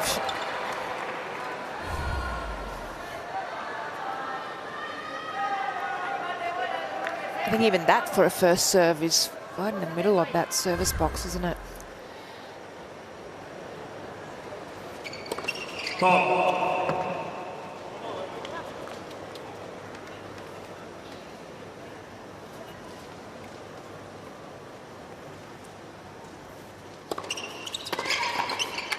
Excellent. 30-14. Didn't overcorrect there, Ebden, in terms of trying to cover his line after what happened on the previous juice point.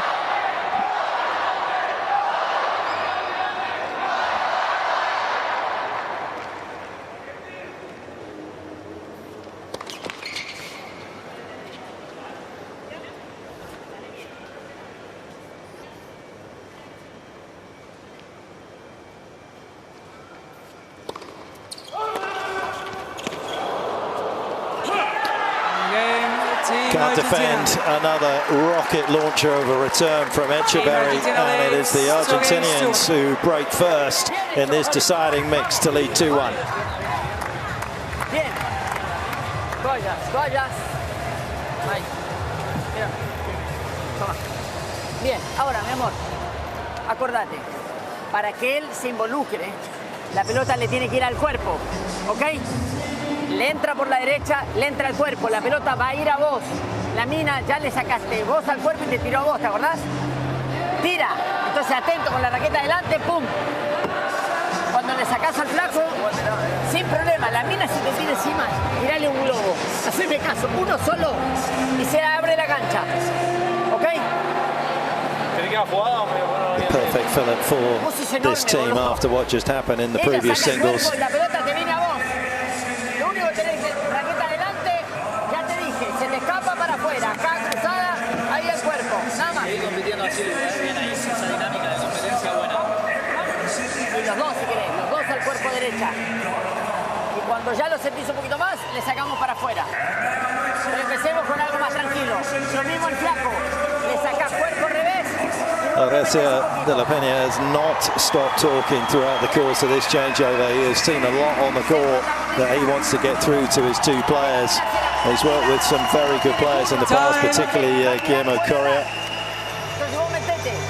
Once was the unofficial Davis Cup captain for Chile as well. He was a winner of 6 doubles titles. He knows the geometry of the court and he's trying to help his players out who have struck first. I don't think as a player with him you have a choice. He's going to talk, and that's it. He said that he actually loves this because you can coach your player, and he doesn't actually like it usually when it was on a tour when he couldn't coach his player. It's very passionate, that's for sure.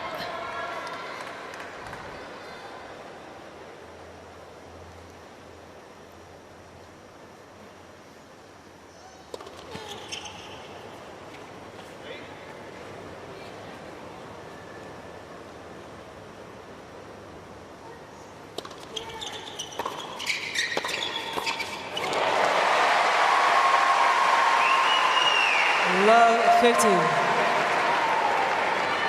Set up at the great return, and that was an aggressive return, not overplayed. Again, look at the return hit point, well inside the baseline, and then that takes time away from that person on the baseline, gives Matt the chance to cross. 15. Just wonder if De La Peña with that is exactly what he was talking about at the change of ends to some degree. A lot of movement for Echeverry. He's going to have to move here, Yelena, because at 133 K's first serve coming in, you need your partner to help you out. Try and catch the eye of the returner.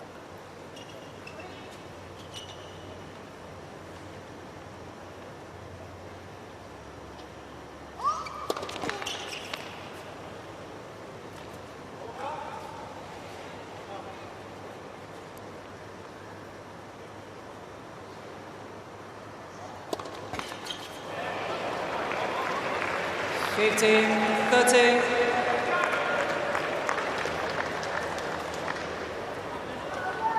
was 112 k/h second serve.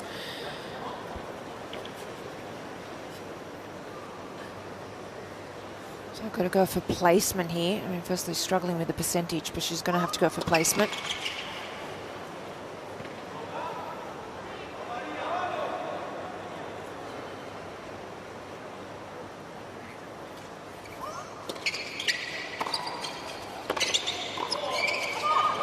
It's late seeing that. Maybe he thought that Ellen was going to go with her forehand volley. But you would expect Ebden to perhaps not just stroke it back in that manner as this match goes on. He had so much time to actually put Carla under more pressure off the return.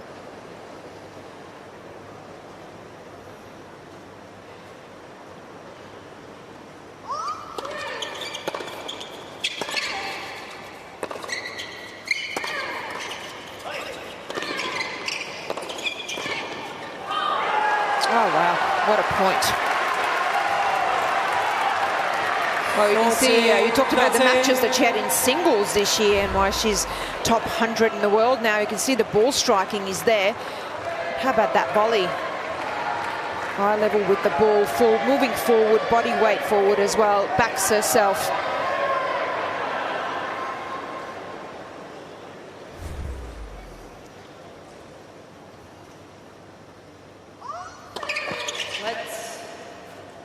First.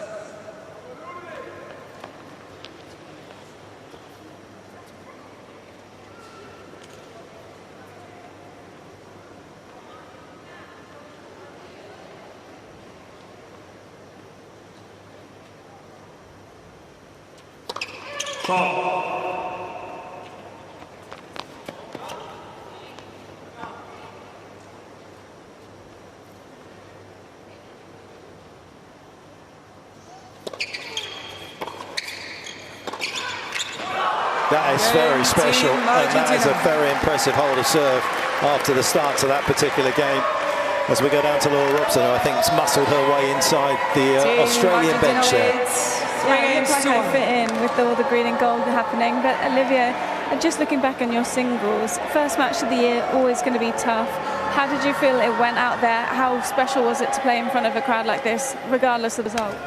Yeah, it was very special to play in front of a home crowd, and you know, it's never easy the first match back, but you know, I'm happy with how I played and how I competed, so hopefully with every match it'll get better and better.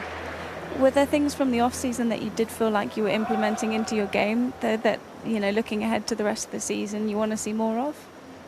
Yeah, for sure. I mean, to really pinpoint something is like maybe my serve, like just keep going after it. It's such an important part of my game, so I think just keep going after it, and then that +1, whether that be forehand, backhand. But a tough start here for the teammates, but you're going to get behind them for the rest of the match. What can they be doing a little differently here? I mean, they're both doubles experts, so this is maybe not your forte to be giving them advice, but anything you want to add? Yeah, look, they're doing great, and it's still very early. You never know, especially with the short juice. It's quite, you never know what could happen. But I mean, yeah, they're doing great. I think our opponents are playing great right now too, so it'll just be about them staying in it and then hopefully taking advantage of their chances. I'll let you get back to supporting. Good luck. Thank you. 4-2 One of the hardest shots in tennis. Perez producing a beautiful one here. Yeah, when it's up high over your non-dominant side, it takes a lot of strength to do what she just there and to have that racket control. Well done.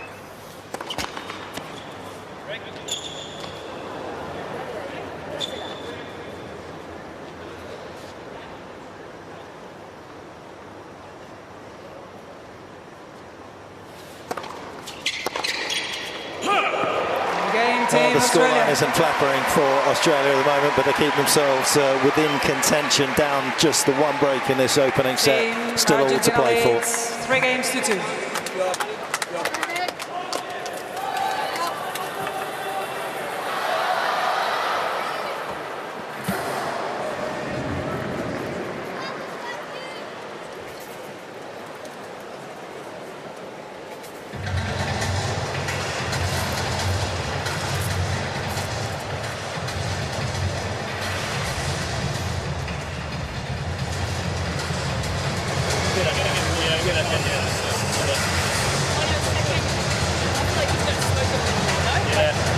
So slow to run and hit it. Hit it, like run and scared. can't even reach it. Like a drop it. It's 103. Yeah, like a drop it. Almost can reach it.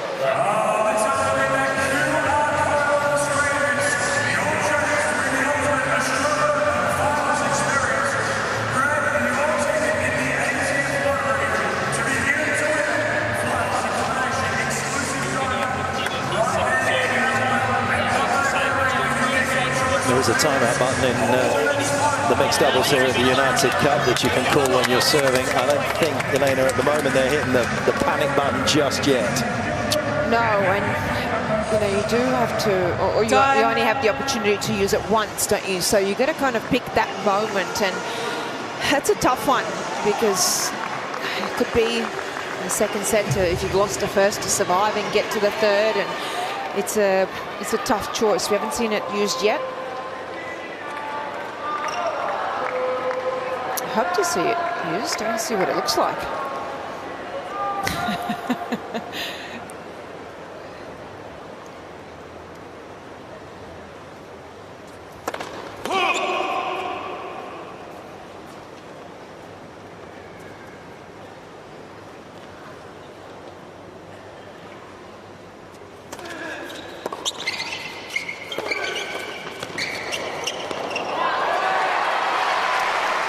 Attempted to use it earlier in Perth, down match point, and then we're told, no, you actually can't because it's not your serve. Yeah, that's what I think we were talking about, that even our chair umpire, he was a little bit confused when you can use it, but I'm not sure if the players know that you can only use it on your serve.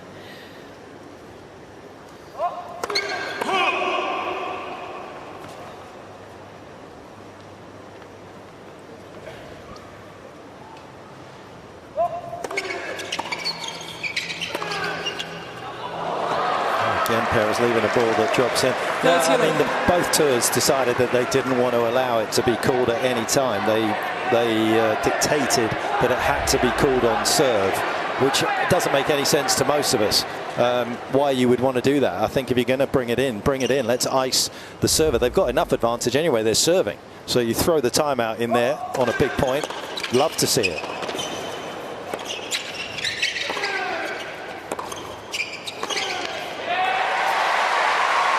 It is a testing period for that timeout.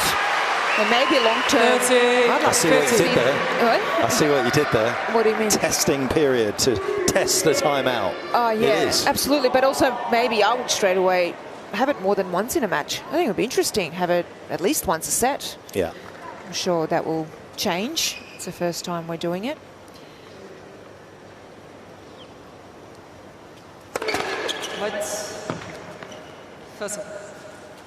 Personally, like to get rid of sit-downs and just have timeouts called in the set. You can just call them.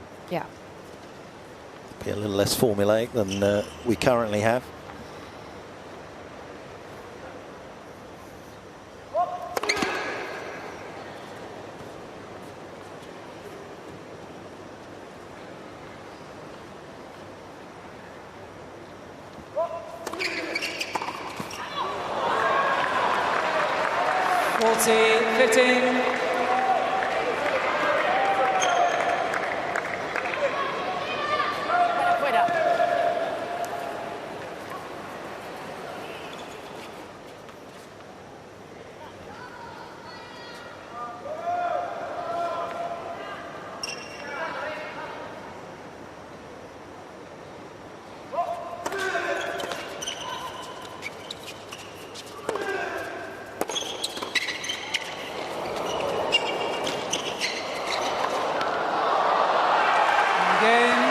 Argentina. Pele is on top of the net when Echeverry is serving. There's definitely space for Perez and Ebden to use the lob to establish themselves at the net rather than trying to go through her. Just wonder in general already that Ebden and Perez have gone down the line enough, not just with the lob, just in general. So you've got to keep your opponents honest. I think at the moment it's been a little too maybe just central and cross. And even if you don't make it, but it gets into the mind of your opponent that you've gone down the line, that you've used the lob.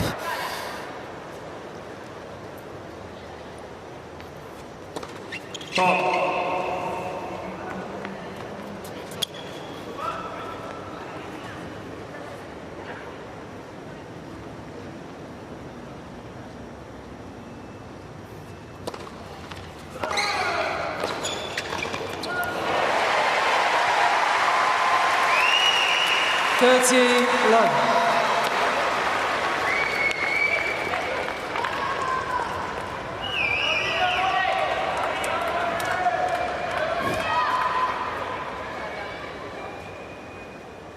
There's a lot of that radiating down from the stands at the moment here.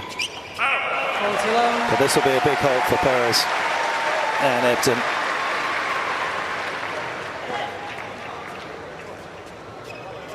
Gala's serve is not going to trouble them from a pace point of view in the next game. They're going to have opportunities.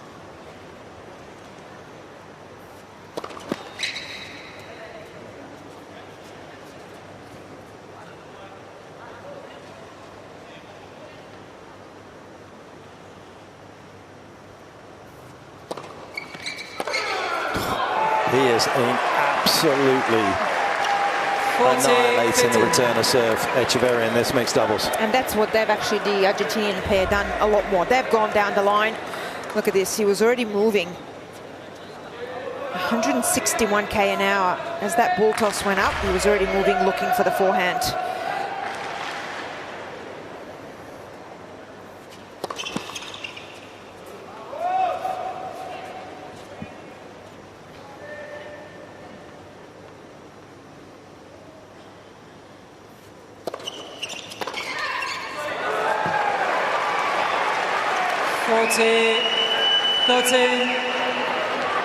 That is some redirector pace here.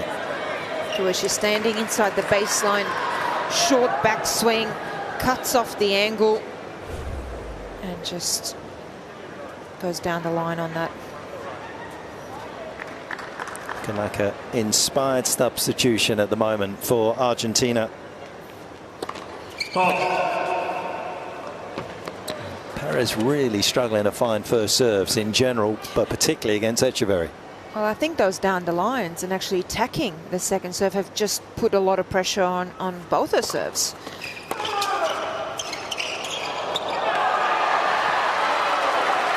Yes, the starting point. Ebden disappointed there with himself. He should have put that volley away.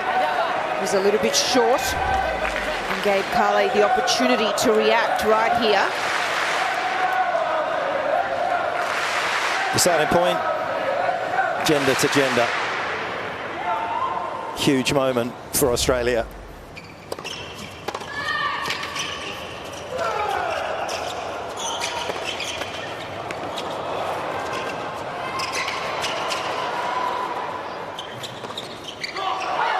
It's a good leave in the end. Argentina. Another brilliant rally, great entertainment. New balls, please. Argentina have played blemish-free tennis in this opening set. Get the double break, 5-2. Team Argentina leads 5 games to 2. Volvemos. ¿Cuál es el saque que se mete más cómoda?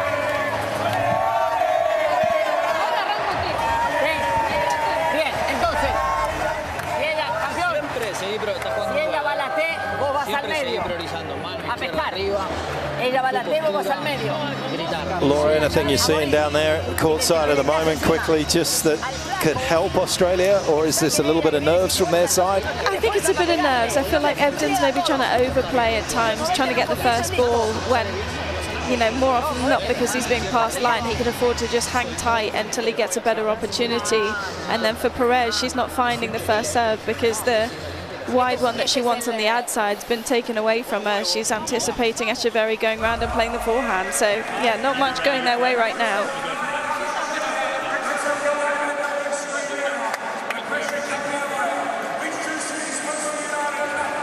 It's not a flat bench in Australia. Leighton Hewitt, captain, doing everything he can to keep galvanising his two players, but there is a sort of sense of shock, really, given both of these two CVs. A couple of semis in the majors, of course, for Perez, French Open in 2023, US Open 22, also quarterfinals at Wimbledon. Ebden's is so good that he picked up the Newcomb medal alongside Alex de Minaur, shared this year for his performances, of course, with the Olympic gold medal with John Peers, picking up the Aussie Open title with Papana. Of course, with Max Purcell, won Wimbledon in 22. And has already won the Australian Open mix all the way back in 2013 with Gajdosova. So looking at their respective resumes, we thought this may well be a walk in the park. It's been anything but.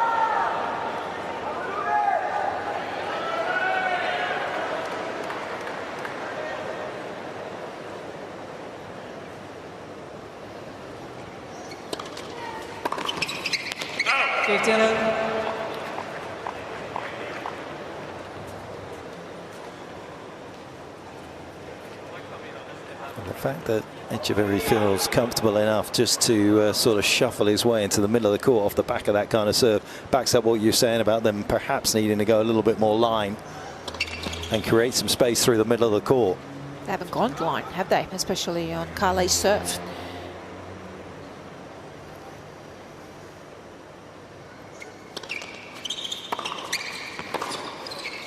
It's a great return. Ebden there. That was a very slow second serve. 15 at the beginning of this match in the first service game of Carle, he actually was hitting it too early because the serve is so slow. So you either have to wait for it a little bit, which you don't want to do, especially in mixed doubles, or you just completely take it early and go in, and he did that there.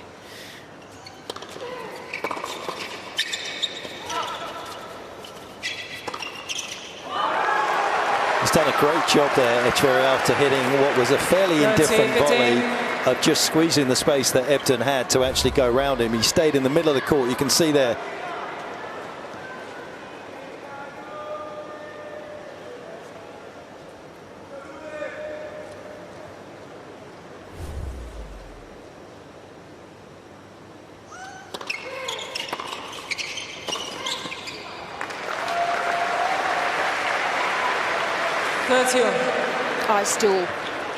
That's a great return, but I still feel like even if they miss a couple, go down the line, throw in a lob.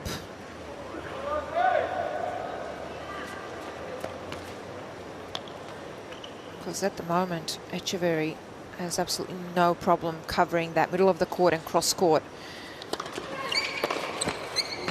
So you can see that he was going again. And actually, it's put more pressure on Perez to have to make that return cross-court even more. So she's trying to get even more angle. So I think for Perez, he just hit a few down the line or even lob, especially on Carle's serve. It's not the biggest serve out there, is it? I don't think she's hit her first serve over 145, 150.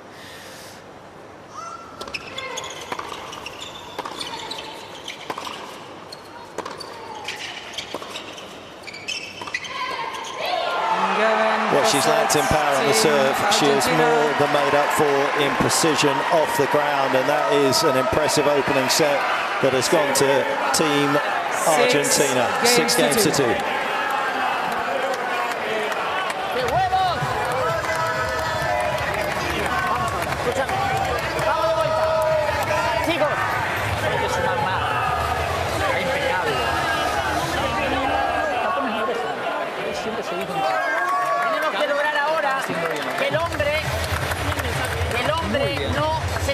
Tanto, ¿ok? El hombre ahora va a sacar el hombre. 8. De 2, 8. Ya que recién cambiaron. Pues eso, al flaco a veces andale a buscar el abierto porque te saca el abierto con el like. Si dejas la T alguno y te la clava, no pasa nada. Que el hombre no se puede involucrar, entonces cuando la mina te juegue rápido. The greatest threat you feel as though Argentina have right now is the slate will be wiped clean.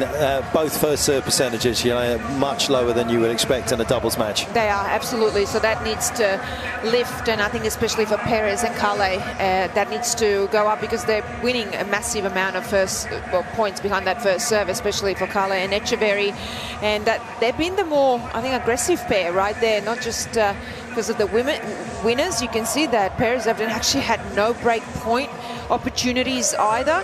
And that's, for me, that aggression comes from that variation of going down the line, not going through the middle and too central, and that, for me, has been the difference in the first set.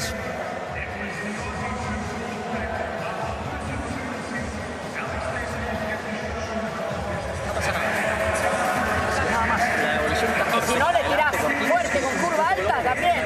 Por ahí arriba no puede agarrar nada. Alessio Di Lavenna will be making sure that he tries to steal these two against what you would expect to be a fairly strong response from Team Australia at the start of this second set. after the disappointment of the first, where they picked up just a couple of games. This would be a stunning upset if they could claim the victory. Second set. This man was superb, as he has been for the last 12 months. Echeverry put to the sword by de Minaur.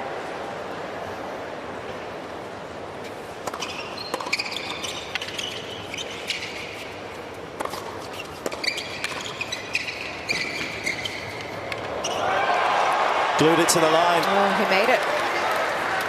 Love 15.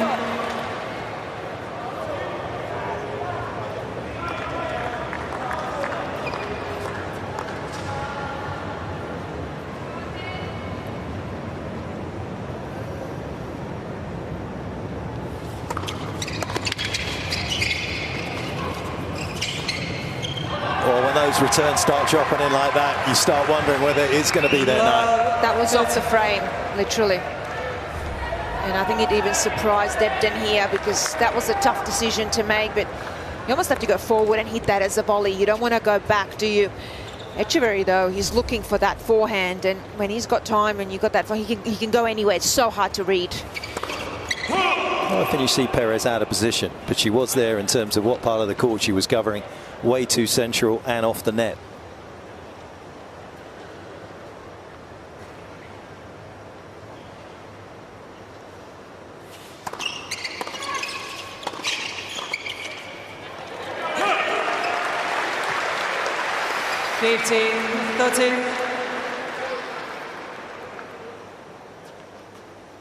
Such an important hold here, because when you've been broken twice in the mixed doubles in the first set and you're serving first in the second, you just got to get a hold of those service games. Got to start to build that scoreline pressure on your opponents.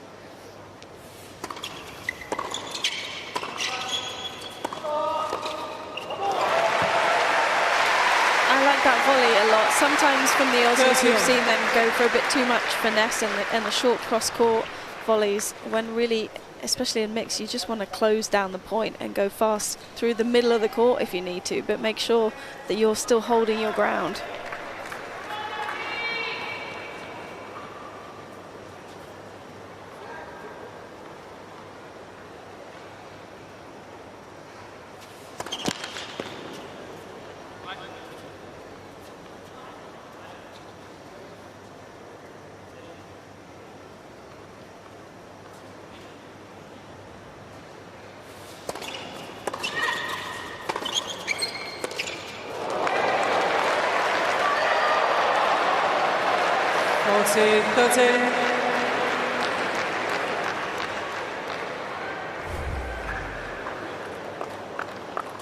That's almost too comfortable a catch. Doesn't deserve a round of applause down here, does it? No one's dropping that in Australia. No, it's too easy. That wasn't easy, but it was very significant. The sequence of 4 points in a row for Australia digs themselves out of a hole. First game, second set. And the worry is still on faces of the fans. It was a good save, though. You need a game like that sometimes just to get that belief and confidence back, because after that first set, I almost feel like there was a bit of not just worry, but just a lack of belief with Team Australia, which is understandable. When you lose the first set in mixed doubles, you get broken twice. So that was a must-win game for Australia. Love to see both Ebden and Perez. You got to return down the line. Try it. Even if you miss it, doesn't matter, because that will be in the mind of your opponent, that you're not going to just go cross-court 10 out of 10 times, literally. Got to be careful here, the Argentinian team, because they got a time violation. Well, both teams did early on in the match, so have to be careful.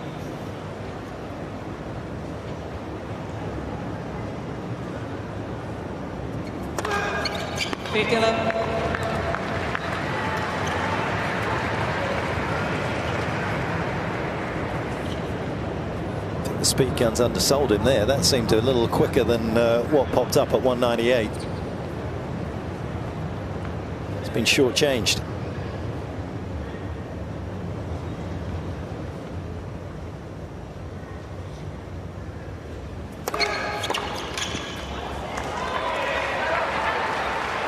13.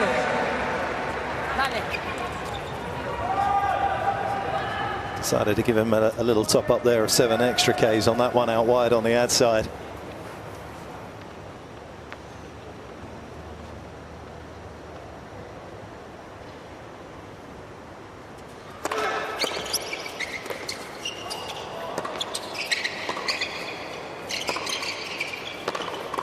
In a match like this, it can be 1 point like that that starts to turn the tide. 30, 15. Oh, doubles and mix is all about momentum because everything's so quick, isn't it? So once it turns, it can turn quickly.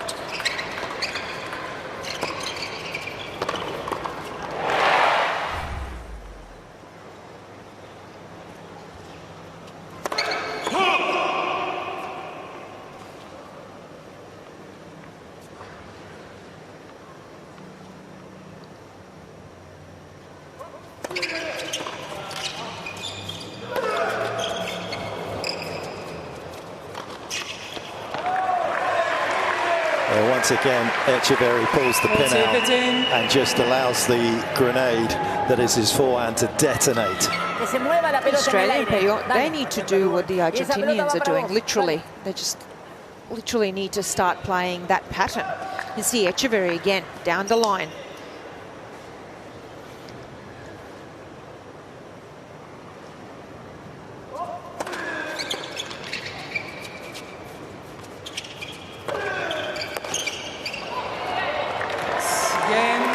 Argentina.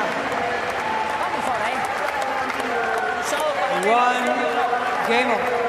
The loss of the 3rd point in that game did not come back to haunt them. Echeverry as well, for me, has done well. He's taken a lot of this match out of Ebden's hands as well. They've played it so smart. They've really targeted Perez. I think in doubles and mixed, that's what you kind of do more. You go at, let's say, somewhere where you might create a bit of that weakness. And they've done that well, and that's what you do in mixed doubles. Lights. Pass it.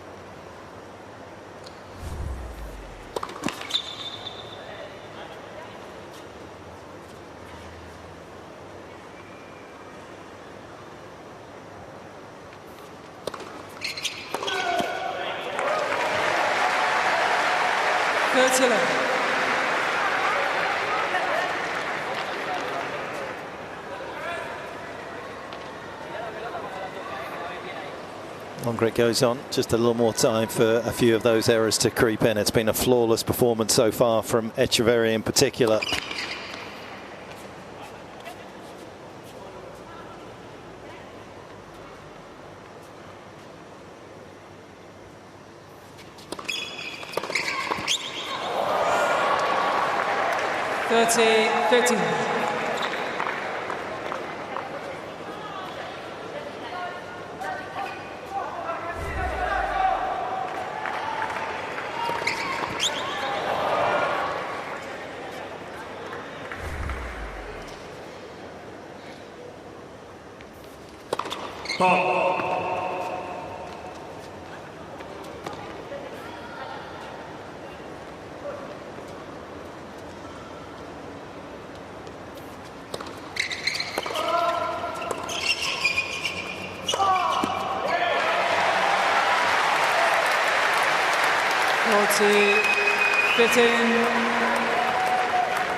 Couple of good holds from Team Australia to lead 2-1 in the 2nd set. Chasing the scoreline at this stage of the match, though. Team Australia leads 2 games to 1.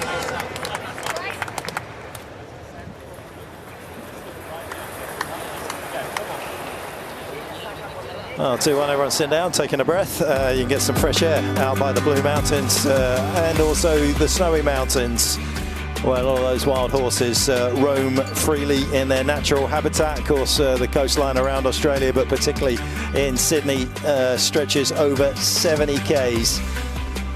And this absolutely stunning landscape is there to enjoy if you get yourself down to this wonderful part of the world. 140 k's of walking trails, not bad.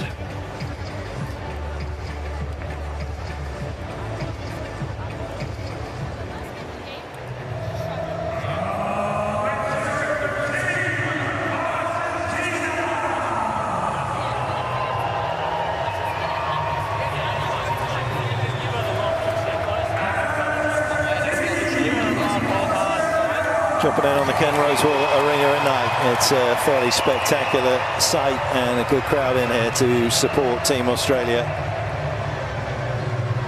And everything's still very finely balanced.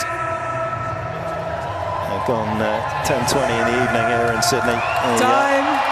Argentines in good voice, and rightly so.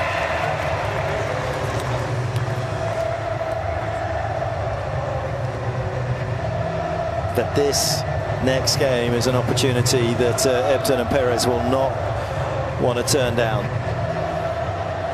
Carla has done well to protect her serve up until this stage, but will there be a little bit of a difference of return direction, particularly on this opening point from Perez?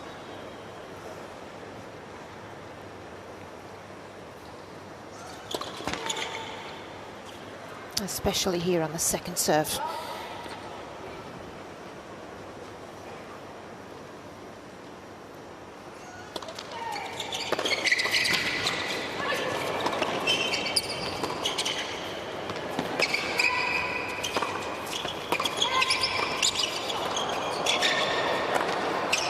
There you go. That down the line return just opened up the court and the point beautifully to be able to use the angle, the width of the court to have some more opening, and really kept Echeverry honest, didn't it? It's exactly what they need. And a point like that, that could be the turning point. I will put a little bit of an asterisk next to that one. Is that a change of tactics?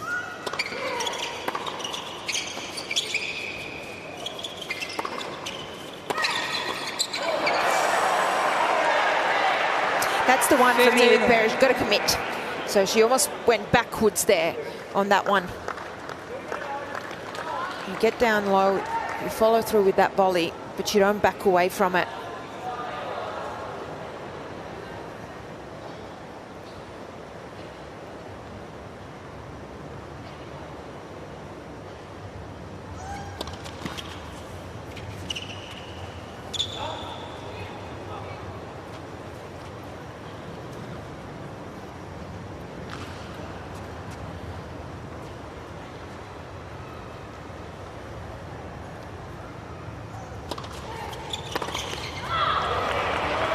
Let's see, 15.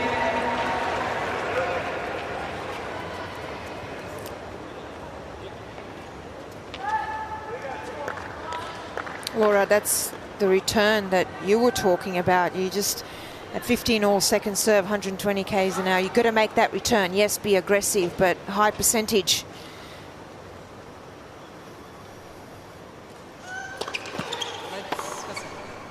Yeah, I almost wish the Aussies would swap a little, because Ellen tends to go for too much, and I almost want Matt to go for a little more with his returns. I need them to just switch personalities for a couple of points.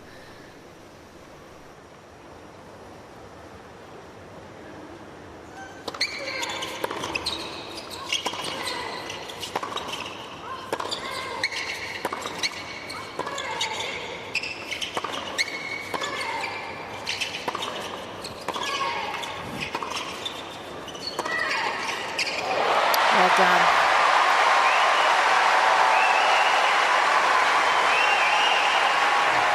Carla played a nice point there. Upton did throw a little bit more velocity into some of those ground strokes. Carla's holding her own, isn't she, though? See why she's played singles so well in 2024. Perez, I like this because she's looking to cross, but at the same time, In a lot of these rallies, especially when Carla gets around a forehand, she's holding her line because she knows it's coming. That was a perfect example there. So good awareness.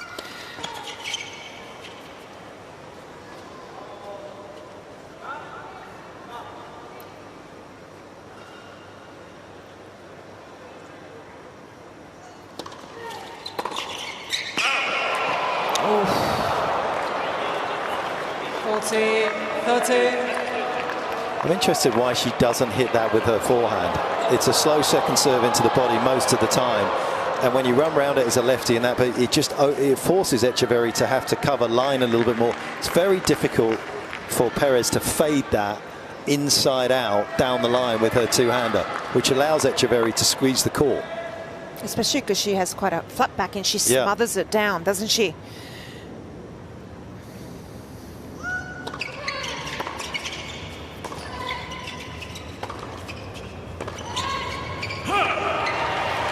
Perez doing a nice job there, moving, catching the eye of Carla,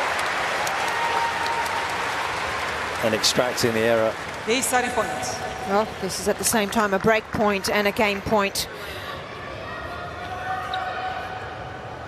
I'd almost stand right on the baseline here, even on the first serve. Put that pressure on Carla here and her serve.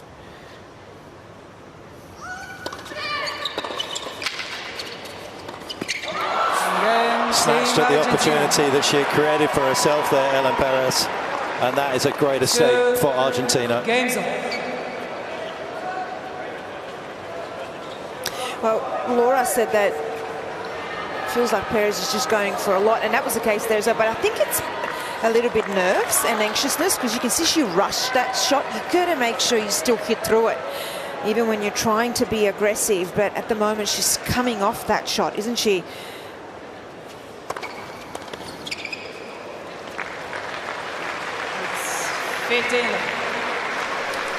Yeah, and the one that she missed didn't have to be so good. Both players down the other end of the court were out of position. She could have gone straight through the middle, and even if they pick it up, it's going to be a higher ball coming back at you, so there's no need to rush onto it as much as she is.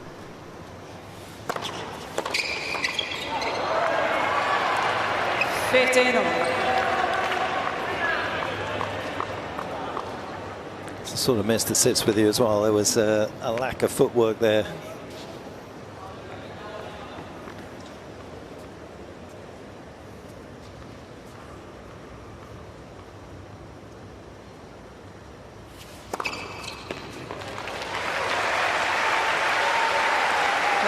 Such a solid spot server, Matterton.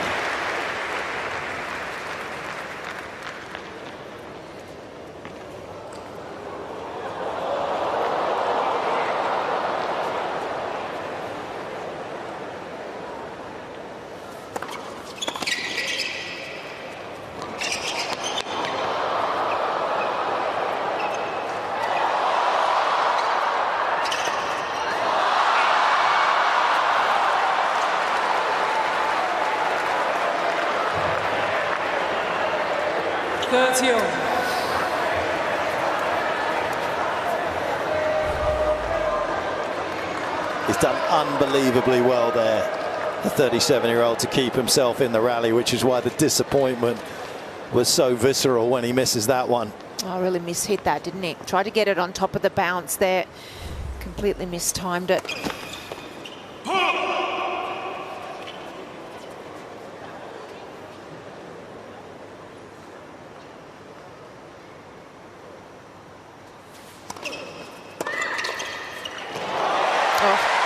Excellent. 40-30. Perez is now ready for that one down the line. Remember in the first set as well, she let a few go that dropped in, and she's not doing that now. She's committing to every single one, even if she's not sure. It was great reflexes there. Short backswing, excellent.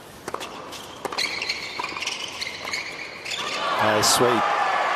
Lovely fluid movement through that particular volley from Carla as we get to another deciding point for the second game in a row.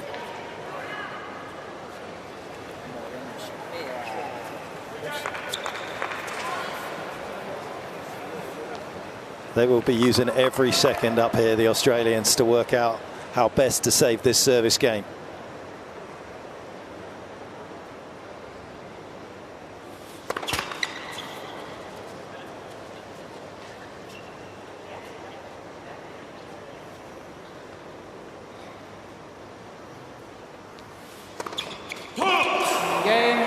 What a change in circumstances. It should have been a break for Australia in the previous game, and they had gifted the break to Team Argentina in the 5th game of the 2nd set, who go up a set and a break against the odds.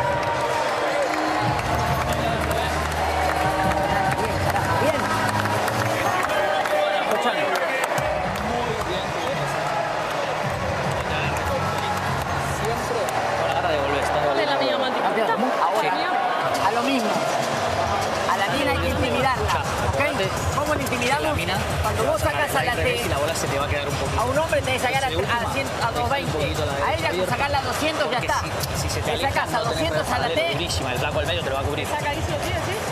Te sacó Amiga, el 80% primer ahí. punto, él va a sacar rápido a la T. Vos interceptás de derecha, porque la pelota va a ir por ahí. Cuando le sacás al hombre, le vas a sacar para afuera. Ella cubre, vos tomás la derecha. Rebúmbate, te tirás con curva. La mina ya tiene un cagazo. Está haciendo demasiado bien, no inventes cosas raras. Imprimir respeto. No te tires para atrás, apoyate, imprimir respeto. Búmbate, búmbate. Well, that youngster blissfully unaware at the dilemma that Team Australia are in right now, enjoying his evening out, his late evening out, to be honest, at 10 in the evening. Time. Some of the fans in good voice, but they are very much Australia in a precarious situation under the roof of the Ken Rosewell Arena. Echeverry will look to try and consolidate the break that they've just picked up. Gift wrapped with the double fault.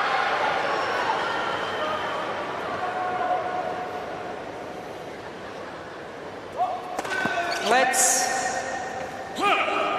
serve.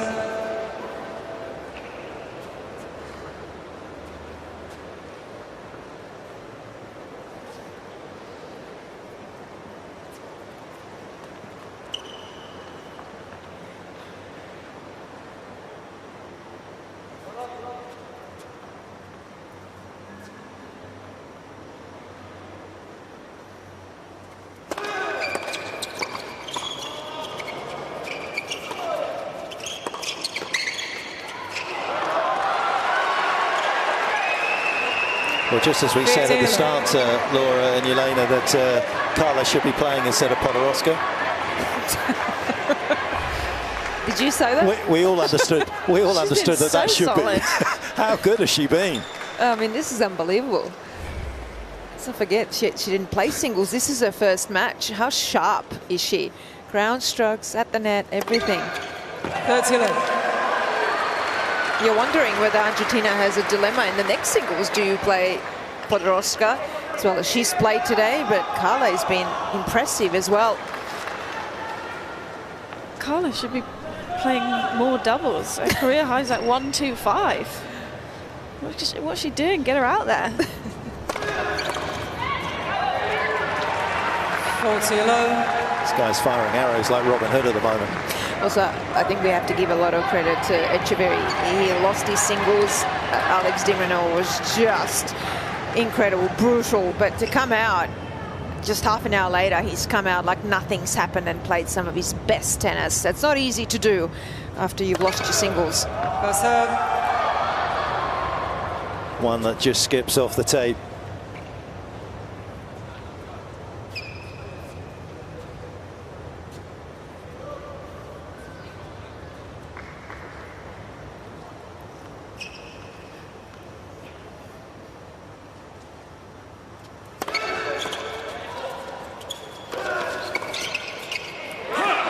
That's the one thing that this game teaches you more than anything else for the majority of players, not everyone's Novak Djokovic, is that you need to react so well to adversity and losses. And Echeverry, as you say, Joanna, has done that magnificently. It's been unbelievable. Laura, you are the court side, and there's always in doubles and mix someone leads and makes those decisions in key moments. Has that been Echeverry or Carle? Kind of feel like a bit of both out there. She's feisty.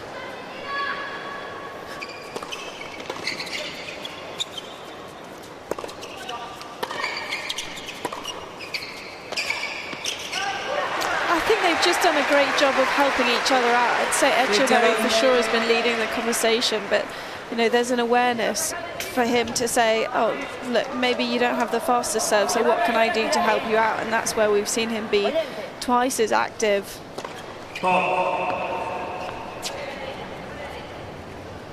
So you just feel like as a team, they're gelling so well tonight because of it.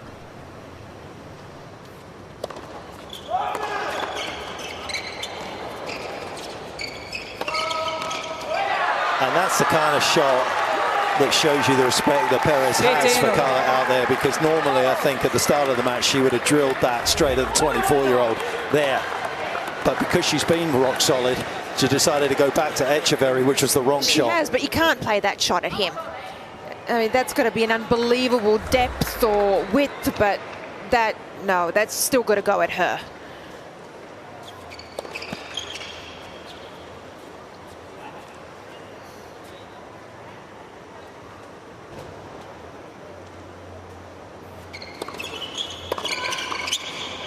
And that for me has been the difference, because the Argentinian pair have been able to take almost Matt Abden out of the equation and really target Perez a lot more, whereas the Australian pair hasn't been able to do that. It's really been the difference tonight.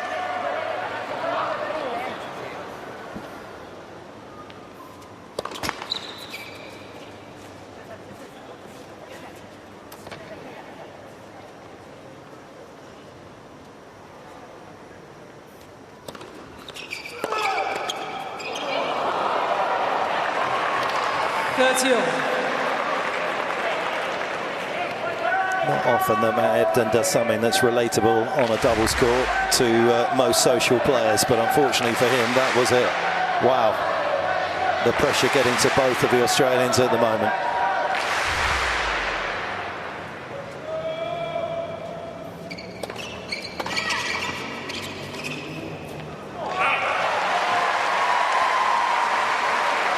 This is still a very important game for the Australians, because you hold here, you're still only one break down, and you will have an opportunity to have a crack at Carle's serve one more time.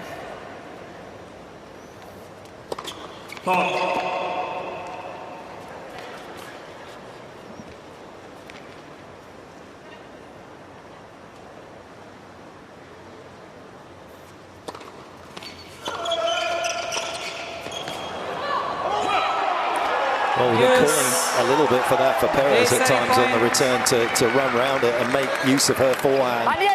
Echeverry had to almost go and hug De La Peña to actually hit that.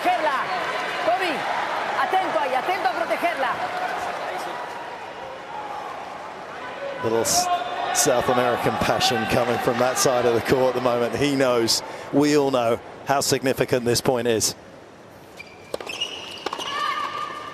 Calm as you like. Again, Team Australia.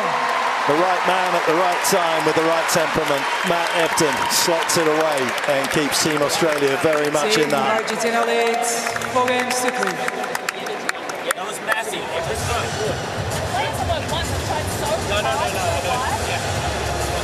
Gotta be honest, that is where I'd love the timeout to have been allowed to be used for Team Argentina. What a moment that would have been, just to ice it. Just for 60 seconds to make Team Australia think about it. But obviously as the returners, you can't call the timeout. Yeah, I think it would be very hard to serve after that timeout. And I would be interested to see how many double faults would be drawn if that gets into play later on in the next few years, because I think there would be quite a few. It's a long time to wait to serve. Imagine you miss your first serve, how shaky your arm is going up for the second. In your head, don't double fault, don't double fault, don't double fault.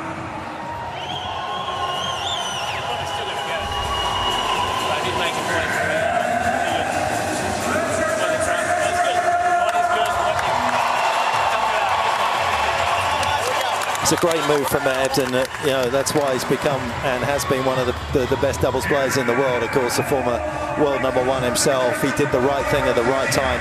They have been burned down the line by both Carlo and Echeverry in this match, but he went and covered the middle, the safer of the two returns, and it proved to be the right move. Can he start moving his country's scoreboard in the right direction for the first time tonight? They've been chasing, trailing. This is now where they have to find a way to put pressure on Carle's serve, especially if you get those second serves. You could, I would even step right in, make that court even smaller for her to create some kind of pressure.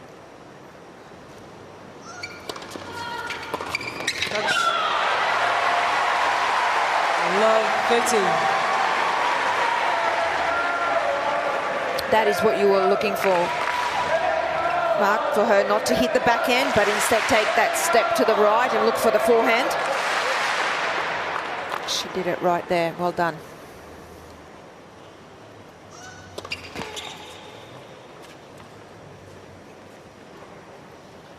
Lipton just fade that forehand as he likes to favour on this side and come in.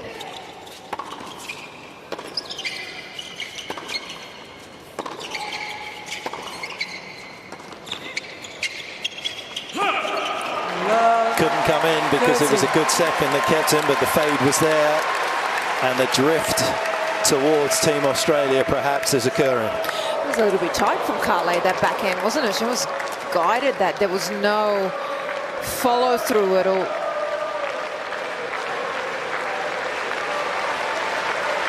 So a bit of an opening here for Team Australia.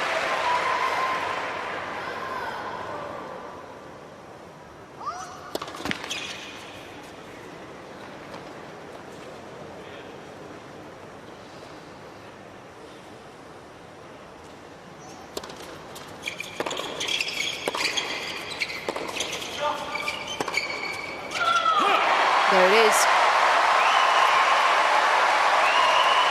Love 14. But they've made 3 returns in a row.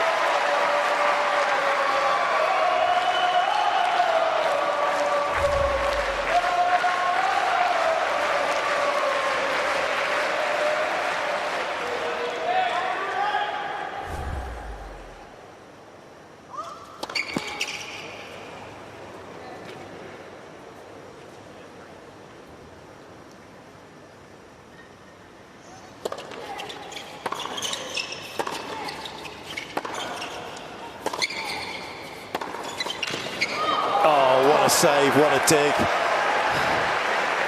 15. It's a big 14. move, isn't it? But the way that he was moving forward there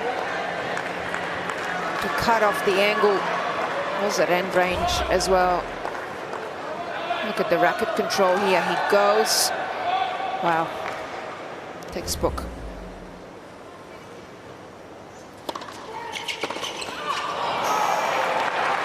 $30, 14. You know what? I don't mind that return. Because that was down the line. That will keep Echeverry honest. It will be in his mind. He will be thinking about that if it's a big point, even right here.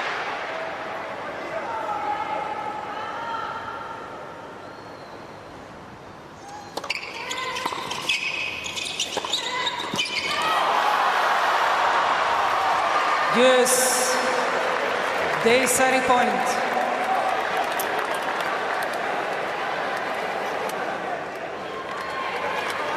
Seeing Neptune and Perez tonight miss volleys that they miss once a year, and that was another one this time from Perez that she'll be thinking about as we reach another deciding point.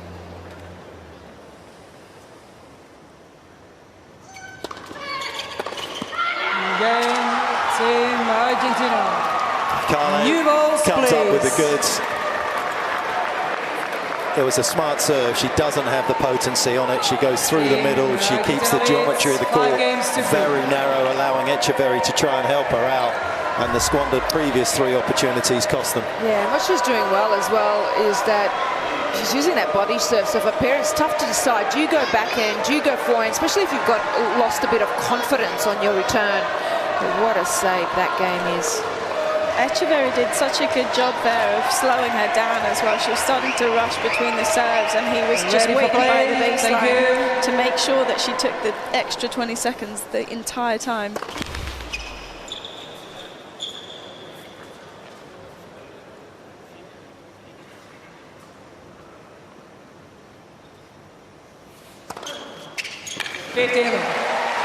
Yeah, I think Echeverry's done such a great job to lead, but then Carle, for me, is just, she's been really the one with the intensity and just pumped up for the whole team.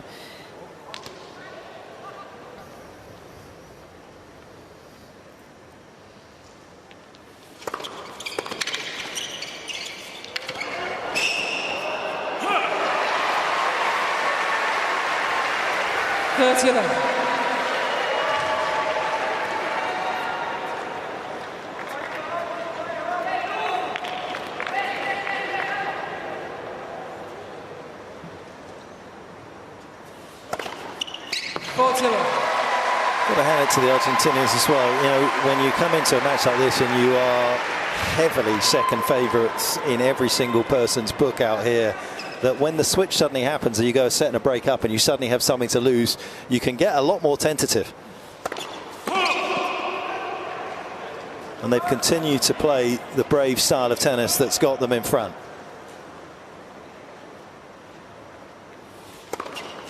Question is, will it be enough? Echeverry has the chance to seal the victory in the next game. Can Team Australia produce a miracle here in Sydney? Argentina leads 5 games to 4.